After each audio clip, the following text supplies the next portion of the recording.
Good morning, everybody, and welcome to the Al Ain Raceway. It is the UAE RMC. It's been a little while, but we're back for the next 2 weekends to bring you all of the action live to conclude the 2025-2026 championship. And it's all to play for, still all to play for, still a lot of racing. We've got a full point scoring round today, Saturday, followed by a full point scoring round tomorrow. And then we go back to the Al Ain Raceway for the conclusion of the season, like I say, next weekend. My name is Joe Bradley. Alongside me is my erstwhile companion here in the UAE, Henry Baudet. Henry, isn't it great to be back in the UAE and to go racing once again? It is. Thank you very much, Joe, for having me once again here on Karting Live TV. And yes, Yas Marina seems like a lifetime ago, but we now have 4 rounds, 2 weekends, all at the Al Ain Raceway. 2 different circuit layouts as well.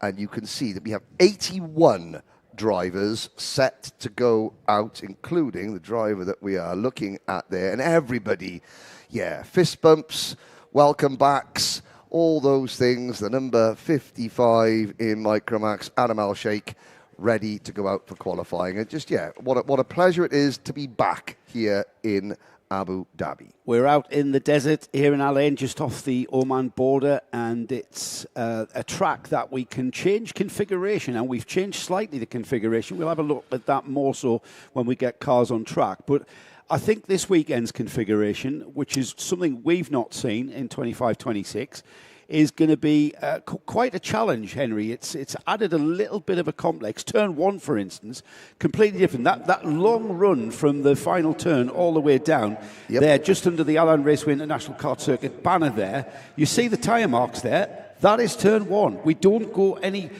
In fact, hang on, I'm going to correct myself. We are going to go straight on for the start of our races. Yes. We go straight on underneath the banner. However, once we get into racing, we're going to turn hard left there, into a hard right hairpin, and then resume back into what is the old turn 1, which now becomes turn 3, just to try and confuse us, of course. Yeah, it means that this is the complete antithesis of Yas Marina. We now have a total of 16 corners That's a good point, on actually. this circuit. So it's a very, very different challenge. Like I said, you can see the tyre marks there, the outside line going into what will be turn number 1. It'll be turn 1 on lap 2. Yes. Turn 1 on lap 1 is the traditional turn 1, which you can see underneath the huge Rotax Race Your Way banner on the outside of the circuit. So it keeps the marshals and it keeps the TV slightly on our toes, as it were. Absolutely. It does mean that, there's another 2 overtaking opportunities. Yes. Overtaking opportunity coming into that left-hander that you can see there. And of course, And the switchback. And the switchback. We've seen loads of them in practice Yes, all week long, and I said to Nick, we're going to need a camera on that hairpin, because that is where there's going to be a lot of overtaking. We're going to have some new camera angles for you this weekend from Al Ain, and it's all about to get going with the first of our qualifying sessions.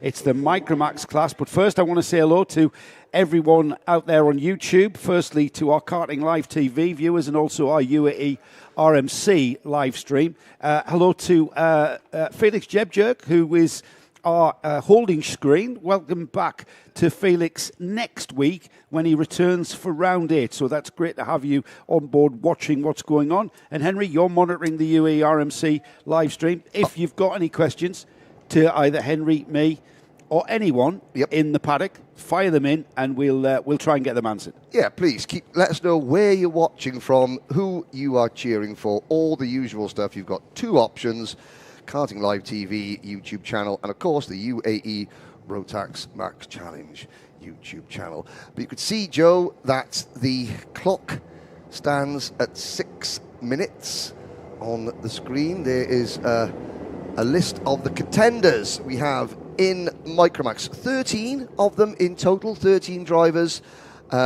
contesting the first qualifying session. Here we go. Under cloudy skies, Joe. Very cloudy skies. We've brought the British weather with us, haven't we, Henry? For the first time ever, do you know what? Every time that we travel, and there's literally the hint of a cloud in the sky, the whole part, you brought the British weather with you. That's right. Normally I go, yeah. This weekend, we got nothing to say. Hands up. Yep, sorry, we have brought British weather with us. In fairness, Henry, it never rains in the UK and it's 25 degrees, yeah, no, which is what we've got. So you might see on screen, everybody out there, wherever you are in the world, grey skies with a little bit of hint of rain. There is a rain forecast. However, the track is so hot here because we've got an ambient of 25 degrees and it's only, 9 o'clock in the morning. The rain just dissipates and doesn't affect the track. And it's very, very humid.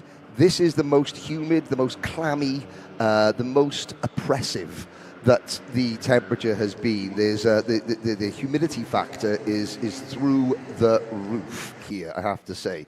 Now, here is our first look at the new part. The new layout for this round. There is that turn 1-2 chicane, going into turn 3/turn 1, depending on what lap we're on. And turn 3 now, which is the old turn 1. We're going to be doing this all weekend. Yes. Stick with that becomes a long sweeping hairpin. Well, it's a 180-degree turn. I don't think we should call it an hairpin, but you're going to carry a lot of speed through there, and you need to get that right because that takes you onto that back section into the infield section there. So you know what? I'm trying to think what is the most important part of this track. Everywhere is important, Henry, because you can bleed lap time if you get anything wrong here. Oh, absolutely. 16 corners, that's 16 mistakes, potential mistakes that you can make. We're looking now at the run out of turn 14, down towards turn 15. So this is the new turn 15. Drivers now on their first flying lap. Yeah, here we go. 6 minutes, as we've said. We're just monitoring the number 11 there as he continues on. The number 11 is Cameron Harvey. And the championship leader, Liam O'Hanlon, not one to discount as well. He quickly went to the top of the screen after one flying lap, and then he was pipped by Adrian Fauer-Vignoli. So Vignoli with the first lap. I wouldn't say representative of an optimum time yet, Henry, as tyre pressure still, even in this temperature, they're pretty much there, but not quite there on lap 1. They will be there by lap 2, I would think. Yeah, and of course the marshals have been doing an excellent job. They've been out on the circuit sort of sweeping any bits of dust, dirt, detritus that has sort of made its way onto the circuit. So the circuit is clean, there's no sand. Now we're coming up to some yellow flags at the top end of the track. There is a kart on the outside. We've got Saif El-Mina and Youssef Al-Kayat who have not posted a lap time, and that is because they're up there at turns 13 and 14. I see one of those drivers, I don't know which one it is, but Saif El-Mina, Youssef Al-Kayat. 2 karts coming off at the same point, Henry. I'm going to perceive that they may have had a little bit of a misunderstanding out there. Yeah, the CRG of Saif El-Mina, he still sat in the kart. The Synergy kart of the number 18, Youssef Al-Kayat, a novice driver, is out of the kart. Alexander Freinstein, though, is at the top of the screen with just under 2.5 minutes remaining in this qualifying session now. He's posted a time of, last lap through, 1 minute 11.741. That's the target time. However, 0.005 of a second slower, Samar Chopra. Now, Samar is really coming on strong here towards the final stages of this championship, and he really is a big threat to Liam O'Hanlon, who currently, coming into this round, leads the championship, does Liam. But Samar Chopra has found some great speed. He was outstanding, as was all of these drivers, to be honest, at Yaz. And here we are, completely different kind of track, but still we're seeing the drivers coming to the fore. Yeah, and of course, yesterday's practice sessions, they were, I think for 1 or 2 of the Micromax sessions, we had some of those little intermittent, drop rain showers that caused karts to go skittling left, right, and centre. So some of these drivers are still in the process of just mastering this new section of circuit. As you can see, Liam O'Hanlon, now that's a great move, but it's not great in qualifying. Yes, and you know what, this gaggle of karts there, that's the 22 followed by the 55. They're the 2 fastest karts on the track at the moment, and they've been huddled together in a clump of carts. Now, you would think that is not really the optimum way of getting around a racetrack. However, these two are proving us to be wrong. Throw that textbook out the window for now. Adam Al Shaikh has gone quickest with a 1:10.9. 9:17 to be exact. That's the first driver inside the 1 minute 10s. Liam O'Hanlon, not that far behind, but still just under 4/10 slower than Adam Al Shaikh. Now, Al Shaikh is getting a bit of a slipstream here. Through turns 13 and 14 they go, and then down this back straight. Whether Al Shaikh will come out of the slipstream, he might compromise the final section here. No, he sits happy to sit on O'Hanlon's tail here. And as they come out the final turn, Henry, and head towards the timing beam, with 20 seconds, they're going to get another run at this, but let's see what the clock says. I'm not sure that Adam Al Shaikh really needs to be pushing his nearest rival around, because already that lap, Adam Al Shaikh has effectively given Liam O'Hanlon another 0.3 of a second. The gap was 0.3 of a second. It's now 0.04 of a second. Al Shaikh still on provisional pole, but he is pushing his nearest rival. Now, to me, Adam Al Shaikh, he's done enough. If you just ease off the back of Liam O'Hanlon, don't give him a push, don't give him a slipstream, don't give him a bump draft, and, Liam won't go quicker. But Adam, he's not to know that. He is just trying to maximise his own personal lap time without realising that he's helping his nearest rival. The science tells us that two carts will cut through the air, and even the lead cart will go quicker when there are two carts bumper to bumper like we see now. O'Hanlon and Adam Al Shaikh. Al Shaikh, the blue and white XL cart there in the picture, he is the quickest on track at the moment and on the provisional pole. It'll be checkered flag time, so this will seal it in, Henry. Yep. As O'Hanlon and Al Shaikh come out, the fields follow them through. But this is the battle for pole as they fan out and go side by side. And it is Al Shaikh who sits on the pole with a 1 minute 10.500. But that young man, Samar Chopra, has just pipped Liam O'Hanlon to the front row of the grid. Samar Chopra, 1 minute 10.521. Liam O'Hanlon, 1 minute 10.551. Look how close this is. And then Adrian Faravignoli with a 1 minute 10.925. Best lap for Alexander Freinstein in fifth is a 1 minute 10.9. We'll have a full rundown of the provisional grid as the carts have all taken the checkered flag. That's our Micromax qualifying concluded. Everybody has crossed the line. Bad luck for Saif Al-Mina and Youssef Al-Kayat, who did not complete any lap there with that incident up at turns 13 and 14. But kicking off rounds 6 here at Al Ain, and first qualifying in the belt.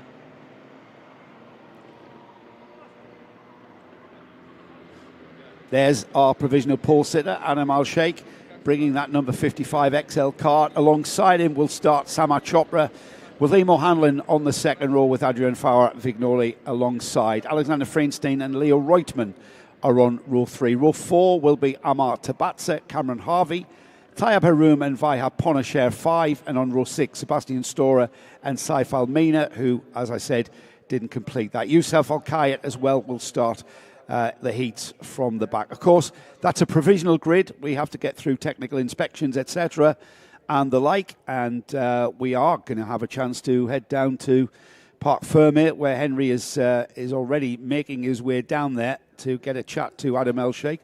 But provisional pole position, Adam Al Shaikh, and hopefully Nick Damon. Okay, I will do that. Nick Damon, our producer. Welcome, Nick. I am the producer. You are. I am in charge. You are producing. Henry's wandering down. If you see him, can you give him a glass of water? Because he's coughing quite bad at the moment. He's got an early morning cough. He's Bob Fleming. Yes, exactly. He's representing. I just want to say hello again to Felix Jebjerg, who's in Thailand. Is he? Yes, he's watching from Thailand.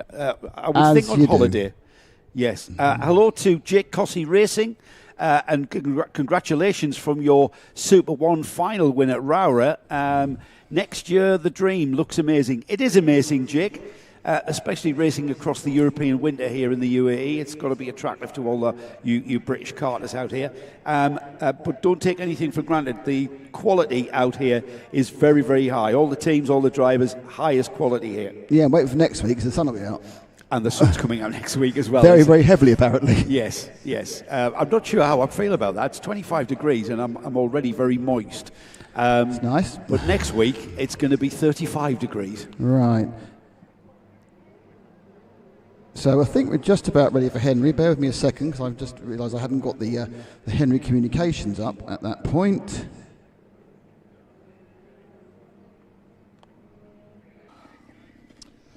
Well, thank you very much. Adam Al Shaikh. At one point, we were a little bit worried there that you're pushing your nearest rival, Liam O'Hanlon, round. You had a 0.4 of a second advantage at one point, but you eventually snagged pole by just a whisker. It's my first pole ever, so I'm really happy, and hopefully I can win today and tomorrow. Now, of course, Liam in the championship, there's you, Samar, and Liam. You coming back from an injury, so you've missed a couple of rounds, but that's not a problem, is it? Yeah, and I'm really, that's not that big of a problem because I can drop the race, and I dropped the round 2 of Alfresan, and I'm really happy with my first pole ever. Exactly, so first pole ever. Do you like this? I take it you love this new layout then, yeah? Yeah, I actually really like it. Okay, who would you want to thank? My mom, my dad, my family, my team, everyone really. No problem at all. Well, there we go. Adam Al Shaikh, his first pole ever. Now, if there's a slight delay, it's because Adam's dad, safety comes first, doesn't it? Yeah. Now, what does your dad do that makes it a little bit tricky to do interviews straight away afterwards? He tights my helmet really tight. Safety first. So Adam's dad, he puts Adam's crash helmet on, tightens it really tight, and at the end of a race, when the adrenaline's going, you've got the gloves on, it's a bit tricky to get your crash helmet off, isn't it? Yeah, it's really hard, and there's also a problem. A lot of people say with mine because it's really hard to remove. It's not a problem. It's just safety first. Okay, well there we go. Adam Al Shaikh, first ever pole position, first blood. 2, Adam Al Shaikh. Congratulations. Thank you.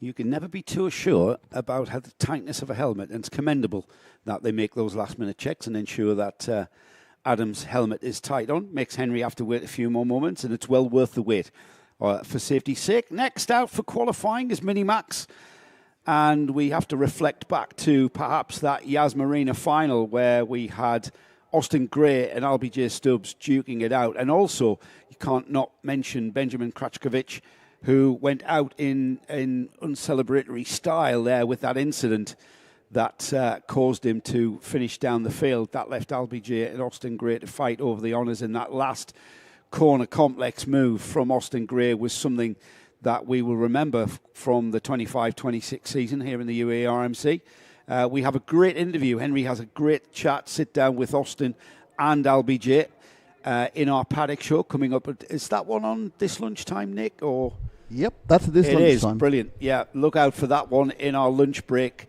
Paddock show sequence. LBJ Stubbs back to retain the championship lead after round 6, no doubt, going into round 7 tomorrow. He's currently leading the championship.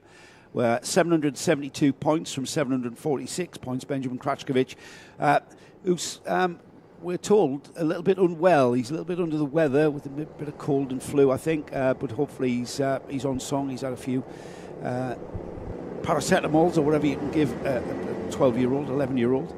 There is our Minimax field that will be taking part. Austin Gray, mentioned him. He's third in the championship. He's on 716 points, and then a little bit off Max Payton and Keir Ivanov. We have another great interview with Keir. Again, Henry doing that one. Oliver Butchard in 6th in the championship. Adam Fleury. Charlie Page, who's not here this weekend. Paul Schutzman, who's moved up into juniors. I think Paul is staying in juniors, as far as I can... Yes, he has. So he's moved out of the Minimax class by dint of age, of course, as the session gets underway, and a pack of 5 carts breaking away there to optimise their run using everybody's slipstream. We'll let this just pan out. It's the number 196 LBJ Stubbs Championship leader, Sam Pollitt Racing over from the UK here, coming across here and having a really competitive season so far. 4 more rounds to go, and they're into turn 1 here. This is turn 2, which is quite a hairpin, keeping the momentum up, and then into a sweeping 180-degree double apex curve That takes you out onto the back section here, needing a quick run, and then the infield section here at Al Ain, very technical. Keeping that momentum, not missing your turn-in points is vital. You compromise parts of this track to optimise other parts. This bit needs to be optimised as you've got this quite lengthy run, and then a bit of a left kink before the braking area for turn 10. This is turn 11, another tight section, and then flat out through turn 12 now, and then on towards the final sections of this track. Turn 13, that turn 14 leads into that, and then this run down the back straight here, needing to maximise your top speed into a very tricky section here. 15 is a sweeping 180 degree turn, and then a very, very tight right-hander to complete the lap. Adam Al Adam Fleury was asking me yesterday, because at Yas Marina, Joe, he was the demon of first laps. And he said, why did you say that I started in the car park? And I'm trying to explain to him that that's actually not, that's a compliment, because he was so far back on the grid, he may as well have been in the car park. But yet, in the start of the races, he was an absolute demon as Karachkovic, who's now got Reese Wade looking after him. Reese, a very, very experienced ex-driver, mechanic with the Fusion Motorsport team. Reese Wade actually made a little bit of history. He became the first driver to win a kart race in the Bahamas in 40 years back in 2012. We did you mean there wasn't any karting for 40 years? There was no official karting in the Bahamas for 40 years until 2012. And we did 2 races, and Reese was the winner of the senior Rotax race back in 2012. He beat Lewis Kent, and who's in TCR, a multiple TCR UK champion, and Tom Ingram in that race in Reese Wade. 2012, how long ago was that then? A while. Incredible. You know what? I was blown away yesterday when I saw something that said 2017 was 9 14 years ago. No, stop. Yes, please. Stop. Austin Gray goes to the top of the screen after 2 flying laps. Top of the screen with a 1 minute 7.960. He's the first driver to dip inside the 1.7s. Benjamin Krachkovic is not that far behind. Everybody going as quick as they can and putting in purple and green. LBJ Stubbs there just leading the field round, maybe not optimising his run there. He's currently third with Francesco Lignoli, the Dubai O-plate holder, in fourth. But this pack of 4, Henry, showing that the science works. The bright green helmet there is Butchard, who's now with Mumbai Falcons, remember. And Butchard's currently 5th in the standings at the moment in this qualifying session. Inside 2 minutes remaining. It just flies away, doesn't it? This 6 minutes? Does, yeah. Oliver Butchard, some sad news. Apparently, Oliver Butchard has retired from being a magician. No, why that? Because his brother is better. Get out. Apparently, his brother is the man. Well, his brother must be able to make people disappear. Well, his brother is like the UAE version of Paul Daniels. Magic. Let's have a little look at them coming into what is now turns the infield section. This is now turns 4, 5, 6, 7, and they're coming out of turn number 8 now onto the middle straight and down into turn number 9, and there's lots of LBJ Stubbs in that second kart in line. Great stuff. Looking visually, he's great. Is it great for qualifying trim? It's all mixed up here, and I'm not sure that these drivers who seemingly are tripping one another up, Krachkovic down to 5th, Oliver Butchard 4th, Kurt Ivanov into the top 3, but Francesco Lignoli, he's gone to 2nd behind Austin Gray, who is Austin Gray being the 3rd kart in that pack. This might all change though, Henry, as we cross the line with 30 seconds or so.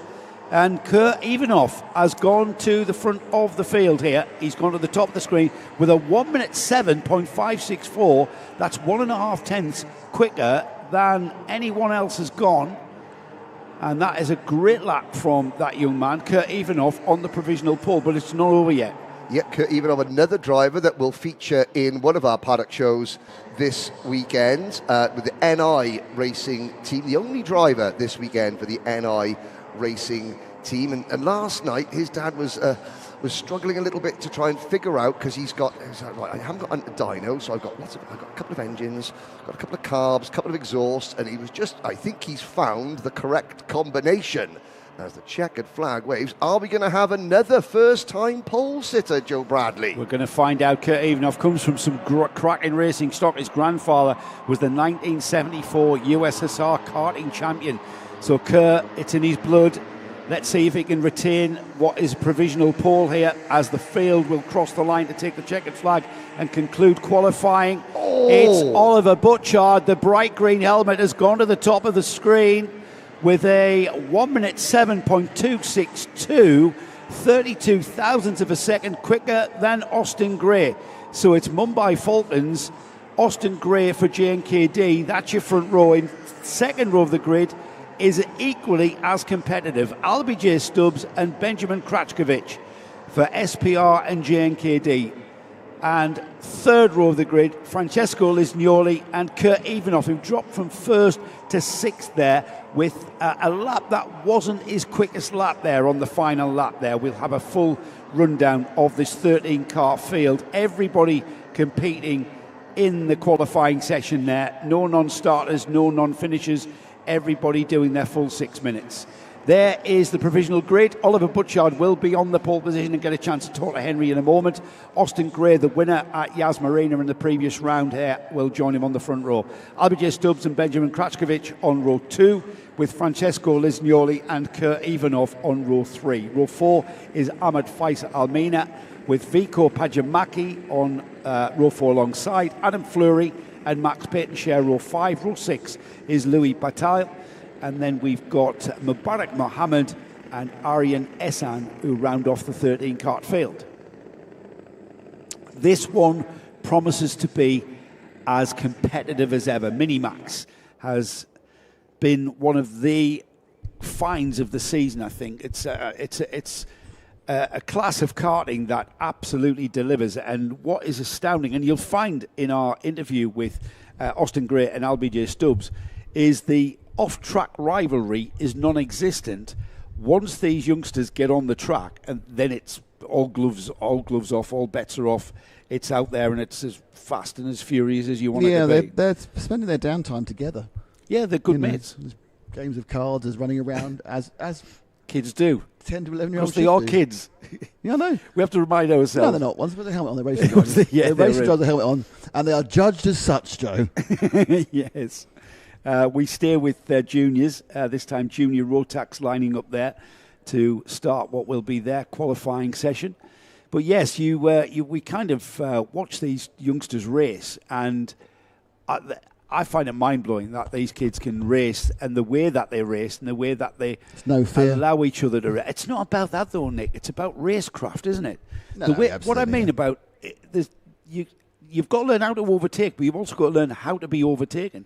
And when you see the likes of the shenanigans that we see at the very top level of our sport, where they crash into each other just because they're pulling alongside one another, it's just, they need to watch the UAE RMC, for instance, to those Formula One drivers and find out just how they've got the month off. Why aren't they watching? They're not doing anything else, are they? Apart from Lance Stroll, who's doing a bit of GT3. Yes. Former world champion Mika Hakkinen at Warden Law. He's missed me. Got drunk with him once at an Autosport Awards. He'll not remember that. No, because Yeah, talking to Formula One drivers and connections to karting. Yes. Hang on a second, I need to type the word go. Excellent. We're heading down to Henry in a moment. Well, thank you very much. Oliver Butchard, so the news broke that you might be retiring from magicianing and card tricks, but you certainly pulled a rabbit out of the hat there. Congratulations. Is that your first pole of the season? Yeah, I think that's my first pole of the season for qualifier. It was pretty good. I stuck behind Albie for a few laps, then Ben, then obviously for the last one I went in Austin, and then I pulled out the bag and I got P1. Now, of course, we're getting down to the final 2 weekends of the season. Four rounds to go. There's Albie, there's Austin, there's Benjamin. They're the title contenders. You're not in a chance. I don't think you're in with a chance of the championship. Certainly, you're in with a chance of the Abu Dhabi Sports Council Award. But in terms of staying in touch with the championship leaders, you know, are you going to get out of their way, or are you just there to win and it's up to them to find a way past you? Well, to be honest, I've already won the Abu Dhabi Sports Con, so I wouldn't really like to win it again. I want to go for the other one. There's lots of flies here, by the way. It seems to be the weather, and there's flies. It's very, very, very clammy. The humidity factor, which is lovely for flies. Which is if people are just like suddenly stopping speaking and starting to bat themselves around the head, it's flies, not that they're having some sort of issue. And yeah, I want to go for the other championships to at least get P3 in that. If even I might get P2, I'm really fighting for that one. Really fighting for that one. Of course, you've got the MENA Championship as well. There's a ticket available for the grand finals in that. Yeah, currently I think I'm like P4, P5. I think I'll be pretty good. I think I'm 20 points maybe behind the leader. I think I could be doing pretty well in that one. Again, sorry about the fly.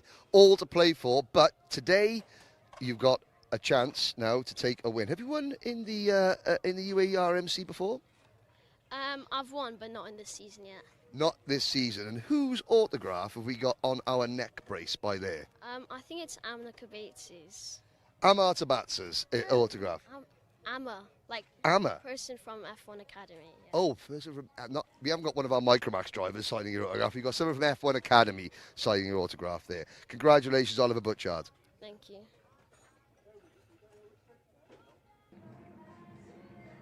Thank you, Henry, and congratulations again to Oliver Butchard. He will be our pole sitter for Minimax. We move swiftly on, though. We've got Junior Rotax about to head out. And just to give ourselves a reminder of who the protagonists are, the championship at the moment being led with 4 rounds remaining is Via Chopra. He has 736 points. We've got Mitanj Jain, or Mitanj Jain, I think is how you pronounce it. 694 points, 694 points for Mitanj. It's Matthias Nigem Motorsport leading the championship from Mumbai Falcons. Aaron Qureshi is third, another Mumbai Falcons driver. Fourth in the championship is Aaron Mason. He's a George Gibbons Motorsport entry. Jaden Hidding, another George Gibbons Motorsport driver, is in 5th place. And then in 6th, we've got Leo Anna, who isn't here as far as I can see. He's not on the entry list. So Leo for going this round. Giuseppe Montanari is 7th. He's on the grid. He's with the GNKD team. As we get the green flag for our Junior Rotax qualifying session, another 6 minutes of high-speed driving. And karts being released, just slowly getting their tyres up. There is some of our protagonists. Mitanj Jain there on the screen. Via Chopra, Johansa Seninyaki, Saveli Kojai, Harrison Stevens, Gabriele Baraccordi, Aaron Qureshi, Paul Schutzman, who at Yaz moved up from the Minimax class and into juniors, finding his feet in this class. Romy Sabali, the female driver, there on the grid as well. Romy out there for Motorscape as we get through. Now the field speeds up and gets on with it as we head down the back straight towards the final section here at turns 15, and then the final corner here, turn 16, tight right-hander. Very important to gather momentum and carry that speed all the way down this straight across the line, and then heavy braking here just at the line, where you now turn tight left into a hairpin right, followed by a sweeping 180-degree turn that just picks up speed as you exit. And we are on our first flying lap, Henry. Yeah, interesting. Looking at Floris Schenkenberg at the moment, leading the way in the early stages. Floris, I've noticed this weekend, he's doing a lot of work with Debbie Hansen. Debbie is another person that we catch up with during one of our paddock shows. Performance Mind coach. Tomorrow. So Debbie is on tomorrow's show. But Floris working very hard. I've seen Floris's mum and dad sitting along and learning. Again, it's a mental strength thing, and it's, of course, it's a confidence thing. It's a confidence thing, yeah. He's got Jaden Hidding right behind him. Is that in the number 229? So these two drivers on your screens are first and second at the moment. welcome back to the championship, Henry King, who's third. Now, Mitanch has Alex Gill now working with him because, sadly, Connor Clancy, last time out at Yas Marina, Connor broke his wrist in the final on Sunday. He's here and he's going to be joining us on commentary for the junior and senior heat race later, which we just confirmed. And so Connor is here, and we're going to be hearing. We're going to have a former champion and Rotax Grand finalists here commentating with us later on this morning. Connor, of course, started in juniors. Started this year, so he's well placed to commentate on both. He's transitioned into seniors like a duck to water. Absolutely. And it's a bit of a tragedy, really, because he was kind of slowly coming into contention in the senior class. Yes, he was. Unfortunately, he's got another 2 or 3 weeks in a cast. Therefore, season in the UAE effectively over. And of course, we wonder, with Connor looking towards bigger wagons, how have we seen the last of Connor in this championship? Well, I'm sure we haven't. I'm sure that there will be other appearances as we look at Henry King now, top of the pops. He was from Morbid. Yes. 2.5 minutes remaining. Gabriele Baraccordi has gone quickest, Henry, just as you spotted Henry King at the top of the screen. 1 minute 3.705. 41 thousandths of a second quicker than Henry King. Second row of the grid at the moment is Mitanch Jain and Giuseppe Montanari. There is absolutely nothing in it. There's a tenth between third and first, and then less than that between fourth and first, or just over that, I should say, between fourth and first. Aaron Mason is currently seventh. Via Chopra is down in ninth at the moment, as is Forrest Schenkenberg in 10th. So I'm looking towards them maybe moving up the order as we get towards the checkered flag for this session. Yeah, if prizes in karting were given out based on the standard of coffee that mum and dad bring to the circuit, Giuseppe Montanari would win every single time. If you do want a kick in the pants... Is that where you keep sneaking off to and then coming back all buzzing? No. I mean, I have my places that I go to that if I need a coffee that is very, very, very good indeed, that does, it puts a bit of a pep in your step, let's put it that way. Espresso, yeah? Espresso. Go and see the Italia. Go and see Mr. Of course. Mr. and Mrs. Montanari. Just over a minute remaining then, and Giuseppe Montanari is a full Italian front row of the grid with Giuseppe Montanari and Gabriele Baraccordi. So espresso does work. It does bring you speed as we're inside the final minute and the field just beginning to come around and back underneath us. Down the back straight they come now with a train of carts here, staying clumped together, aren't they? The number 229 there is Baraccordi for George Gibbons Multisport, and at the moment he's wanting to get off that second spot and into the first top spot because he wants to talk to Henry Baudet at the post-race interview, of course. Who's gone top after this run? Hang on, it's all change. Absolutely all change, and then back to normal with Baraccordi, who's down the field. Baraccordi stays stays first with an even quicker time of 1 minute 3.193. This is going to be the final lap of qualifying. Yep, Ian Qureshi, Via Chopra, Ray Haber and Faris Haroun round out your top five. So the drivers that we were watching initially were first and second. They are now 11th and 12th, which is incredible. But Montanari, who was first a lap ago, is now back to 8th.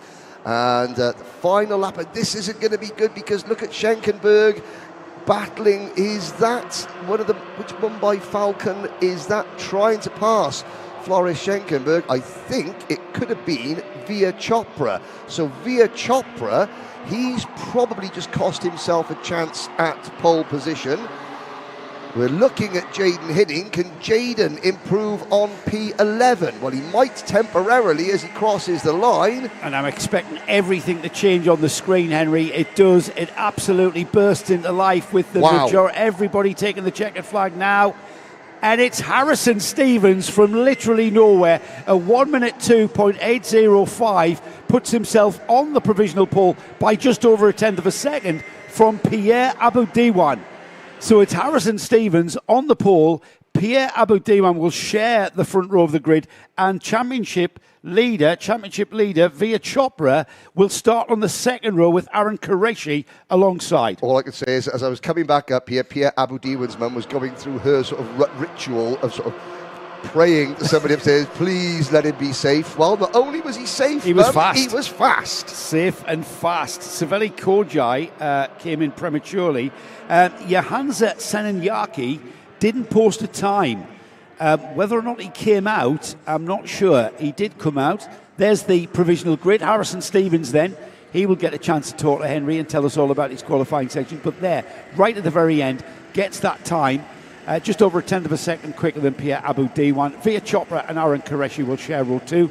Faris Haroun up onto row 3. Great effort from him. Ray Harbour will follow, start alongside. Gabriele Baraccordi and Giuseppe Montanori makes an all-Italian 4th row of the grid, with Aaron Mason and Henry King starting on row 5. Jaden Hidding and Paul Schutzman on row 6. Row 7 is Mitanj Jain and Flora Schenkenberg. Baptiste Augustin and Saveli Kojai on row 8.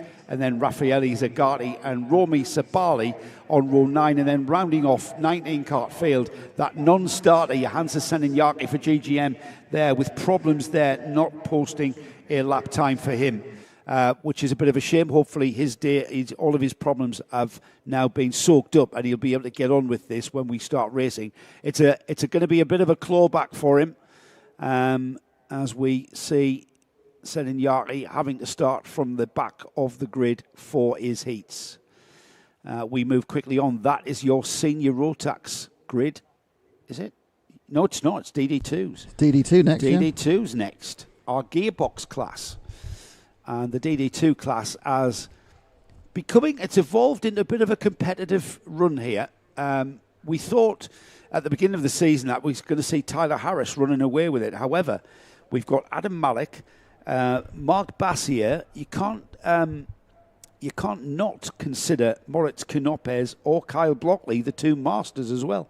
Yeah, I mean it's much more open than it looked originally, and it's had the most one-day guests, isn't it? We've had a number of people come in for a race or 2 races or a round. Oh, big news!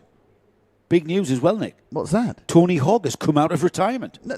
No. Yes, Tony Hogg. That is the most surprising thing I've. Oh, hang on, no, it's not. Well, he did say that he was retiring at Yaz. Did he? He didn't race at Yaz, did he? No, he didn't. No, he didn't race. No, he didn't. He retired off the O-plate. He retired after the O-plate. Said, "Right, that's it. I am retiring." However, shock news that Tony Hogg is all out of over the retirement headlines of every local paper and will be on the grid here. Tremendous stuff.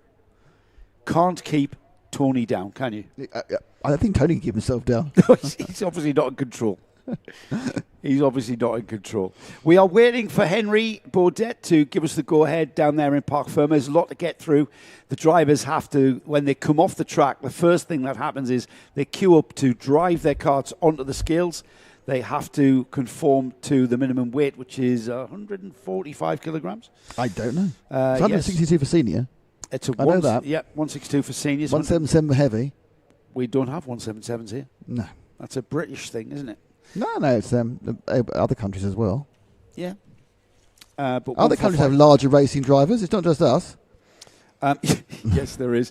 But so that's what the hold-up is with Henry, because the technical inspection... Hang on a second, there's no hold-up, he's there.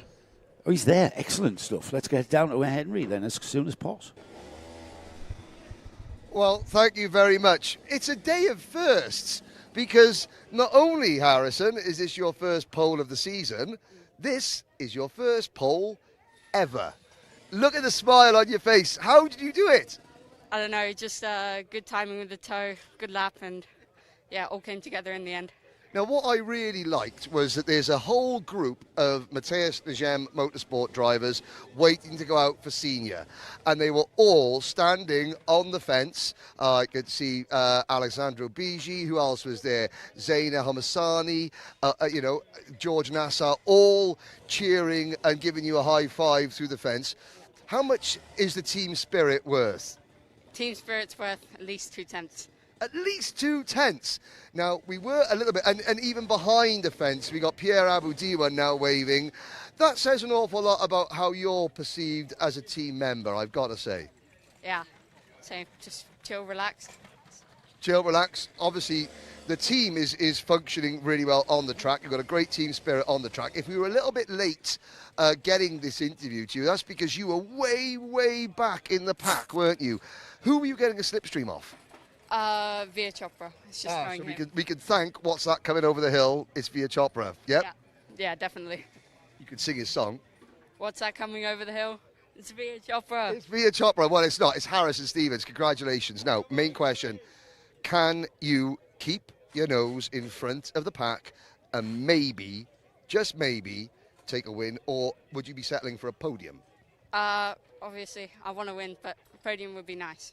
Podium. Well, it's a nice way to start things off. Pole position. The first ever pole position for Harris and Stevens, who is creeping off shot. No, look, see, we're gonna have to learn this. The quicker you get, the more. Centre. I'm always being told off by Nick Dame of my framing, but drivers, they seem to sort of like try and squeeze off frame. So there we go. Who would you like to thank? Centre of the camera. I'd like to thank my family that's watching from Australia and the UK.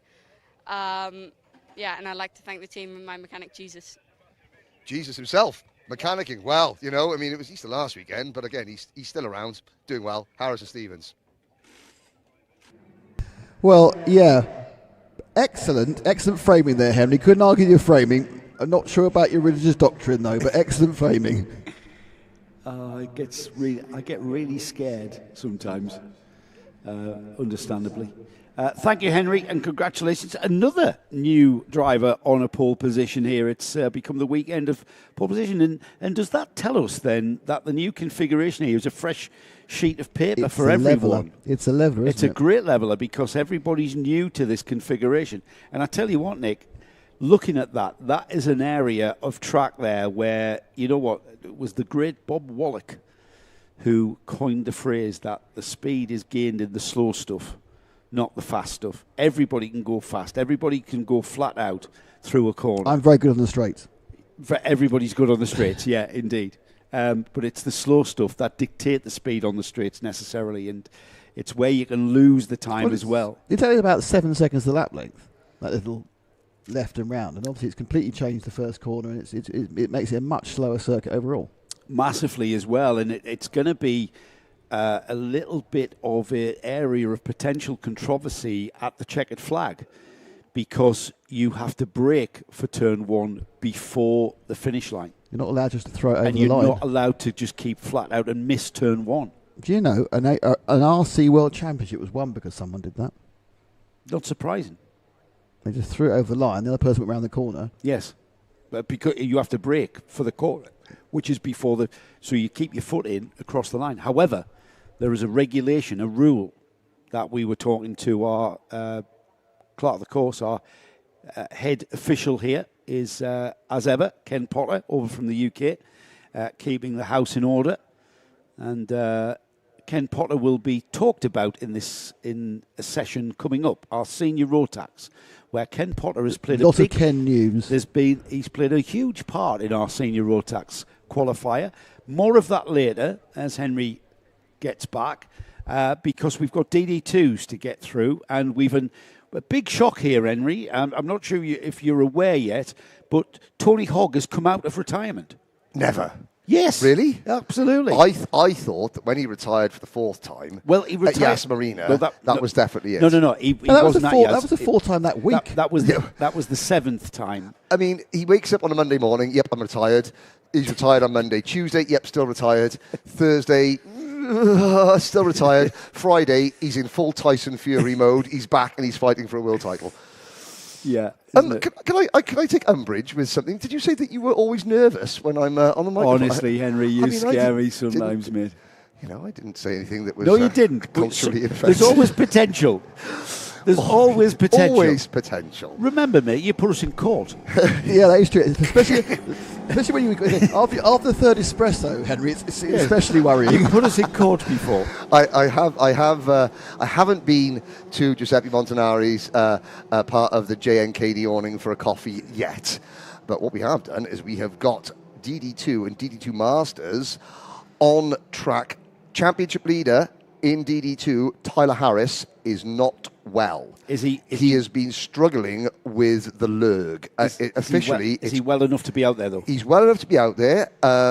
He's hanging on after a couple of laps. He's had a fever. It's dilapidated him somewhat. I think that the correct medical term, is he's poorly bad. Yes, I absolutely, my heart goes out to him because I've been trying to ward off something for the last 3 years. Now it's gone. I was Bob Fleming at Magello 3 weeks ago.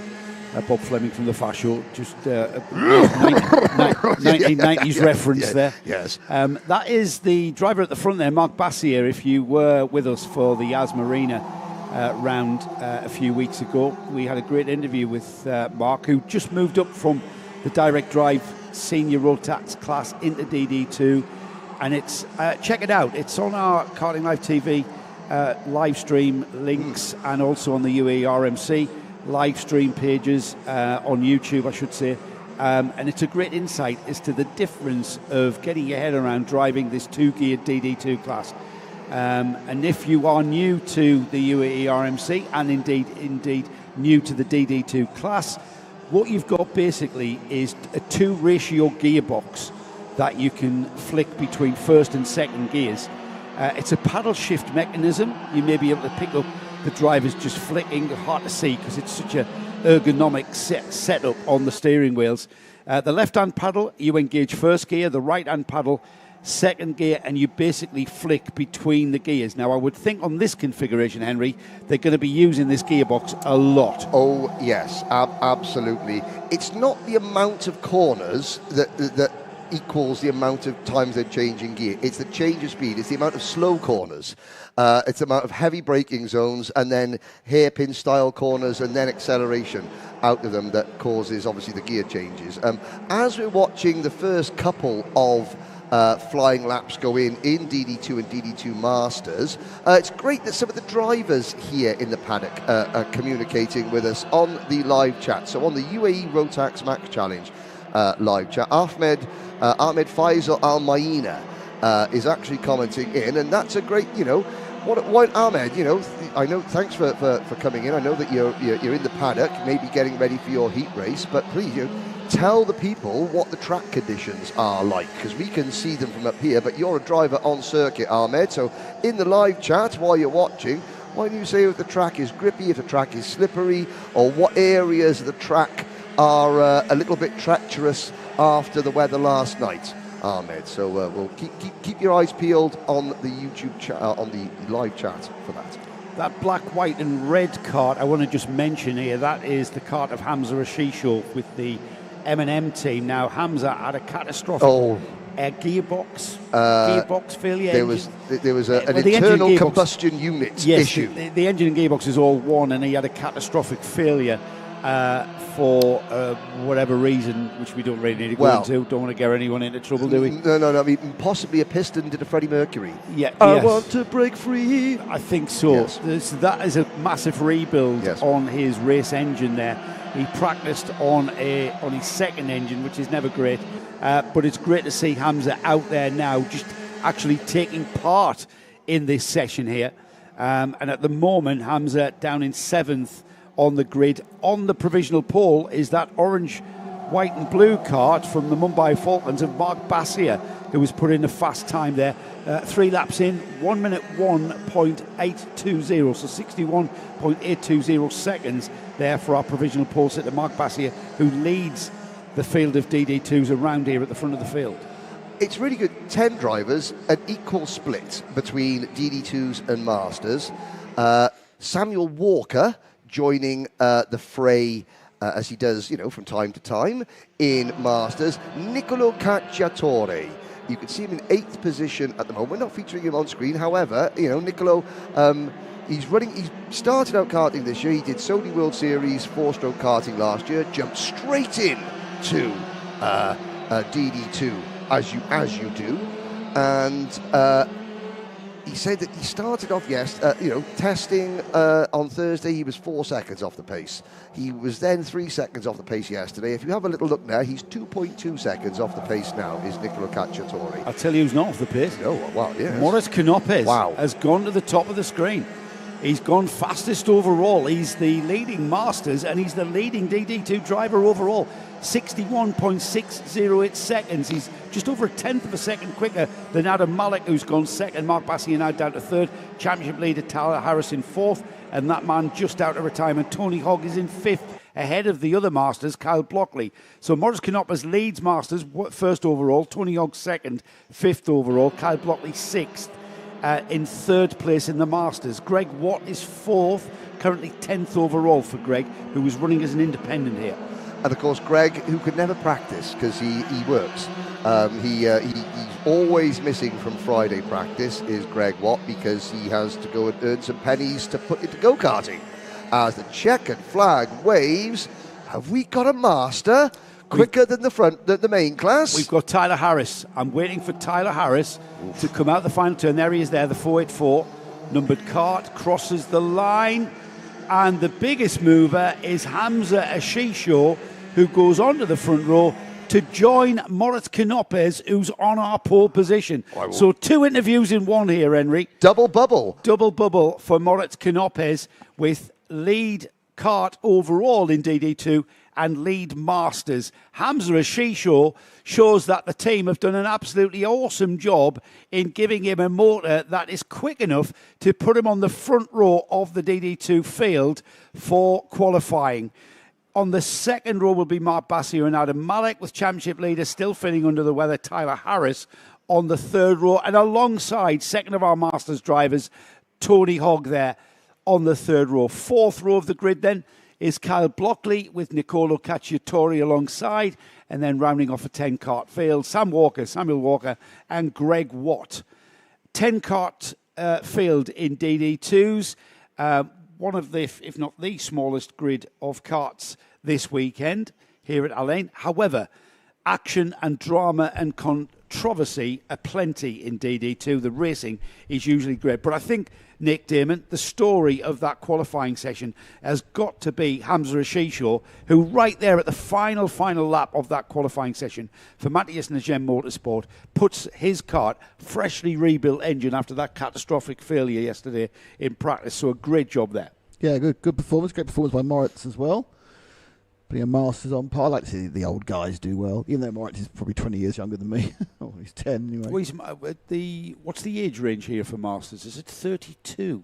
Yeah, it's ridiculous. It's a little bit younger than what we have in the UK. Yeah, it's like the ever running argument about what age is actually a Master. I go about 57, I go for. 55. Let's round it off at 55. We'll be rounding it down. Yeah, 55 is the new 35. Is it? Apparently. Not when you go for the morning, it's not. So we're waiting for Henry to join up with Moritz Knoppers down in the Parc Fermé area. Again, same thing. Carts have to be weighed, and then there will be some technical inspections made on the carts for compliance. So we always call this as a provisional grid order. Not like as provisional as the next one's going to be. Not as provisional as the next one, and we'll get into that in a moment. Senior Max is due out next. They're our next karts on field to conclude our qualifying sessions. We then get straight into our heats. We've got heats and some pre-finals to get through before the lunch break, which is due at about just after 1:30 this afternoon. So a lot of racing to get through. Our heats will be 8 laps for the senior classes. The Mini-Max will have 7 laps, and it'll be 6 laps for Micro-Max. And then the pre-finals are a little bit longer, 8 laps for Micro, 9 laps for Mini-Max, and then 10 laps for juniors. And okay, and we have... Let's head down to Henry, though. We've got Henry, I believe, Nick. Well, thank you very much. It's a busy podium ceremony, podium backdrop here as well. Maurice Knoppers, first of all, fastest overall. Well, forget the Masters. That's what we want to be. That's what you wanted to hear all season, isn't it? I've been pushing really hard, and this has been my ultimate goal. to be the quickest. No, sorry. That was step 1. Step 2, obviously, is this afternoon. Comes a little bit later on. Yeah. That's the ultimate goal. But if the pace is there, then you can fight for victory. If you're too slow, there's no point. Because you've been nearly there. Do you think it's the new circuit layout that has maybe helped you? That in fact it's a little bit more technical? But I suppose if you're running a slightly different weight category to the main class, it's going to hinder you a little bit, isn't it? No, the weight is the same in DD2 and DD2 Master. But no, what helps me is that this is a fast track, same like Jas. Yes. And what does not help me is when it's a very physical track, then I think I'm fit enough, but then after 3 or 4 laps, all of a sudden there's a gap to the young boys, like in Dubai, Al Fursan, it's very physical, and then I struggle, but here you can do 20 laps, and you have to be precise, you have to be smooth, that's good for me. So step 1, complete, we've got the pace, we've got the circuit layout, there's a few spots of rain, that's going to help the wily old guard, isn't it? Yeah, sure, but Tyler's also from the UK, so he likes a bit of rain as well. But that's not the main thing. Is the young boys? They're quick, they're fast. They'll be getting quicker throughout the day, and they definitely don't want to finish behind me. So let's see. This is only step 1. Only step 1. Well, thank you very much, Morris. Now, the first of the young lads that will be starting trying to pass Morris and take the win, Hamza Hashisho.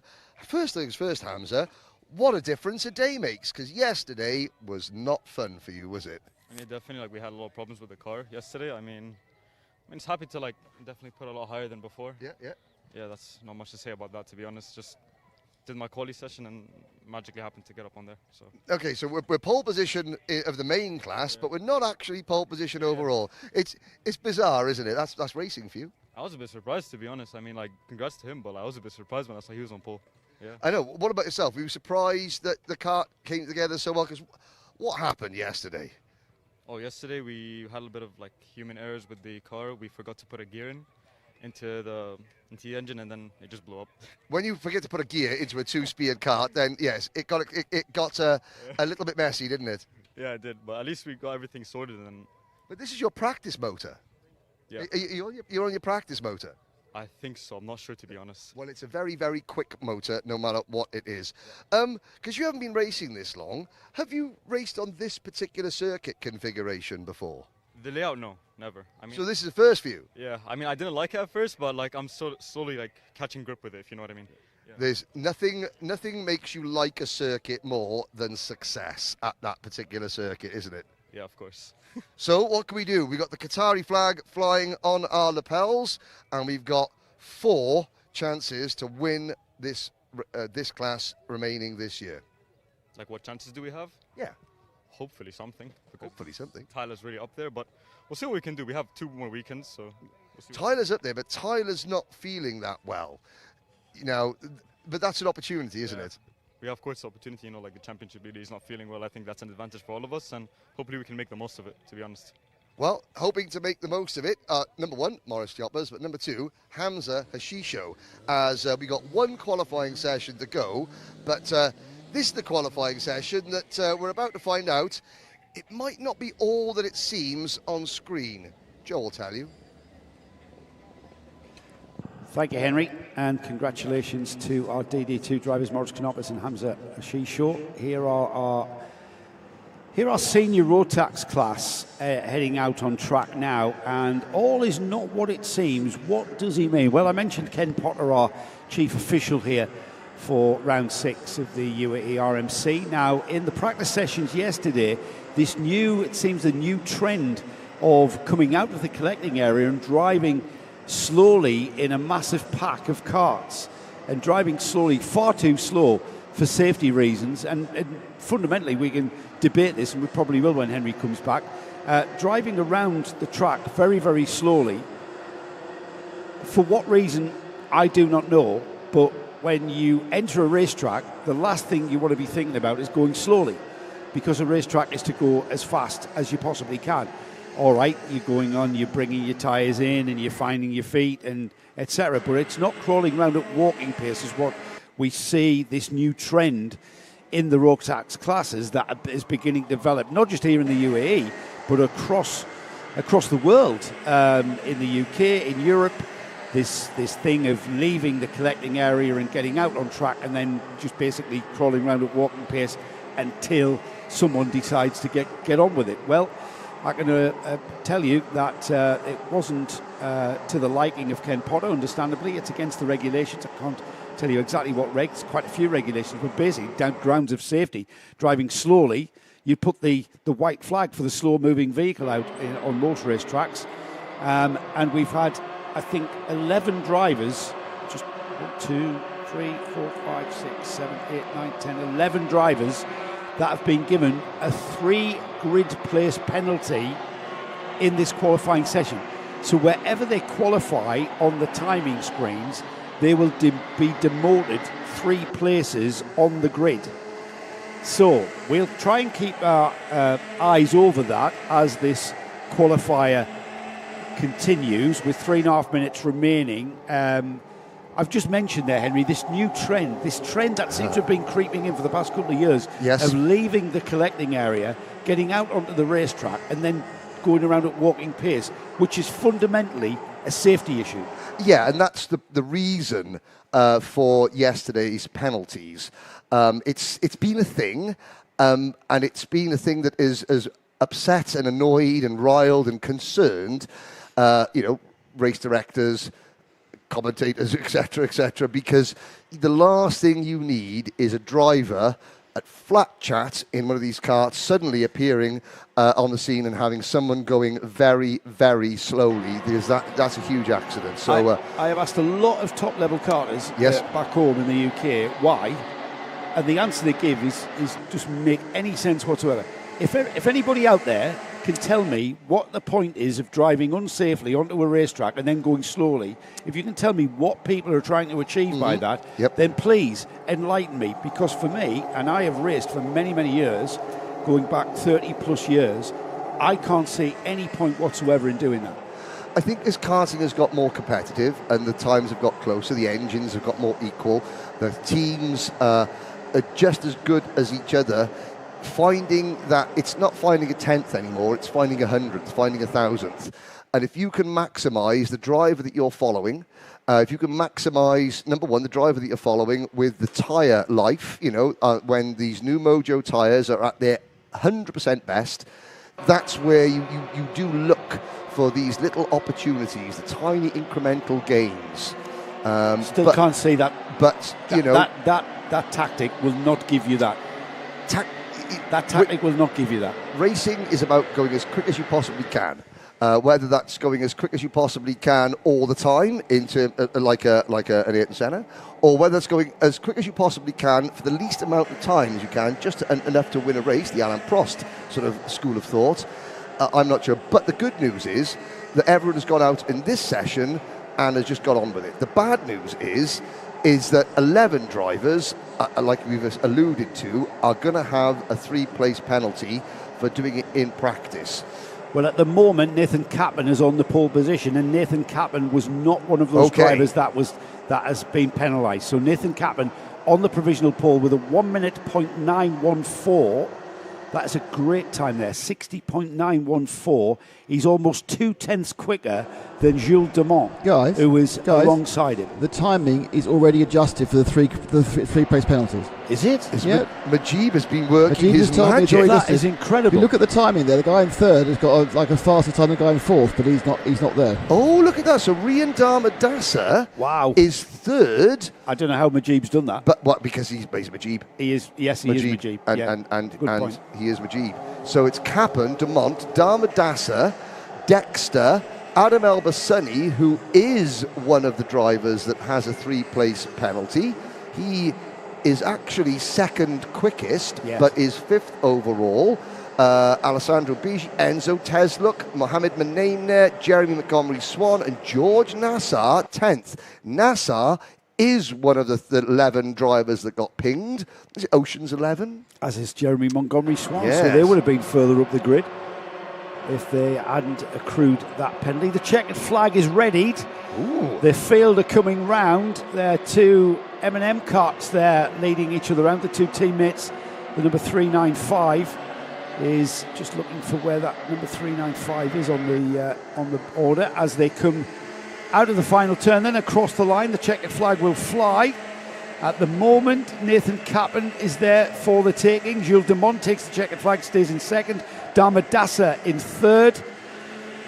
It looks like Cappan has done it unless Alicia Canisa can do it. No, they can't. And Nathan Cappan finally takes the checkered flag and indeed will take pole position for Senior Max. Alongside will start Jules Dumont. Rayan Damadasa and Adam El Bassioni will start on the second row, with the third row consisting of Enzo Tesluk and championship leader George Nasser on row 3. There is the top 3. Nathan Cappan from the Mudby Falcons team on the pole position. Row 4 looks like this: Mohamed Menemene and Alessandro Bici, with row 5 Max Dexter and Rayan Qureshi, and Jerry Montgomery Swan and Alicia Canesa, with a great drive from Alicia onto the 6th row of the grid. 7th row is Amani Kanua and Abdullah Al-Keita. Adish Mehta and Ryan Carouse are on the 8th row. 9th row is Oscar Lambert and Zain El Omasani, with Philip Dinu, Eni Sachi, Kian Cryanball, Oscar Backhouse, Andrew Obaid, Alexis Elzaya, and then rounding off what is a 26-cart field, Manafel Belushi and Leith Corenfall, who is a complete beginner, is the young Leith. He is just starting out in karting, and it's a bit of a baptism of fire to come to a national championship like the UAE RMC, but you've got to start somewhere, and Leith Corenfall will start in what was 26th place as a novice driver on the novice plate. That concludes qualifying for all of our classes. Everybody behaved themselves there in that qualifying session, Nick. Well, they were on notice, which they were on notice, yes. I've got an answer here from Charlie Wolfit, who's a driver in the UK who races at the top level. It is talking about why you go slowly. Yeah. It is because when you go out, you need to get the tow, which could give you 2 to 4 tenths on your lap time. Right, okay, that makes sense. Let's head down to Henry, as I think he's ready for us. No. Nope, he's got a message there. But he's not in the picture. All right, okay. That's a delayed message, I'm afraid. Oh, I see. Right, okay. Yes, Charlie, thanks for that. However, answer me this. Riddle me this. I think driving around at walking pace is fundamentally an unsafe condition to be on a live racetrack. The problem is that no one wants to be the first person to go in this that's group, the thing, because yes. they will then be giving the tow to everyone else. Yes. So everyone really wants to be about third or fourth, and they troll round. This is why I think there's an idea, isn't it, to do it best 3 consecutive laps is an idea. That is a good idea, yeah. Yeah, you do best 3 consecutive laps. You have a 10-minute session. I mean, obviously, with quite a long lap time here, but that might be a bit difficult. Yeah, I mean, a 6-minute session, you optimise your tyre pressure, or you have an optimum. I've got a way of getting around this. Just do mixed grids. Front, back, middle. Yeah, they do it with time qualifying. But thanks for that, Charlie. Thanks for that insight. Yeah, it was one of the things that we were perceiving to be the case. You want to be in the tow. 2 to 4 tenths is a huge margin to gain or indeed lose. To lose, really, isn't it? Yeah. Yeah, you don't want to lose that by being in the wrong place on the track. So fundamentally, Charlie, what Charlie has alluded to there is all about track position. However, in all of the racing I've done, and I've run teams at British touring car level in the UK, it's all about getting out there at a safe pace and finding your track position within that process, which isn't easy to do, but the great racing drivers always did. You know, from Formula One level, you always had the Alain Prosts, the Niki Lauda, the Ayrton Sennas, the Michael Schumachers, they always seem to be able to find when we didn't have the format that we have now currently, when it was basically just an open session, an open time session, and you would have to find the track space, the track time. You were able to do that. 6 minutes, it's a big ask. And the way that we waste a chunk of that 6 minutes by tootling round in an unsafe condition, and that is basically the issue why those drivers were penalised. It's because you're driving around at walking pace, which is unsafe behaviour on a live racetrack. Yeah, absolutely. I mean, I think it's often, of course, if a couple have gone off, then you find that they're hurtling around the track at full whack. This train of crawling carts. And that's what happened yesterday in practice. It happened a couple of rounds ago as well. Yeah, you have carts that drivers are getting on with it, then come upon a block track of a pack of carts that are doing 5 miles an hour, literally 5 miles an hour. So Minimax is off in about 5 minutes. It's due to go at 1:30. Yes, the Nathan Cappan, our provisional pole sitter, was the final cart off track there. He was one of the final carts, if not the final cart, to take the checkered flag, which means he's in the back of the queue for the weighbridge, which means that it's going to take a bit of time for him to be available to Henry for his pole interview, yes, which is all important. Wants a pole interview. Everyone wants a pole interview. There's great stuff from the collecting area here. We've got the Micromax grid just being formed in the collecting area. There's the number 16, who is Amar Tabatsa. There's the all-plate holder, the M&M driver, Samar Chopra, who is perhaps the driver who is there to challenge Liam O'Hanlon, the number 55. Liam O'Hanlon, the number 22. Samar Chopra carrying the all-plate, which he wanted to buy in January. There's the 55, and that is Adam Al Shaikh, who is our pole sitter. Adam with an outstanding drive in qualifying there, the XL Motorsport team, putting the cart on pole. Last final words to Adam.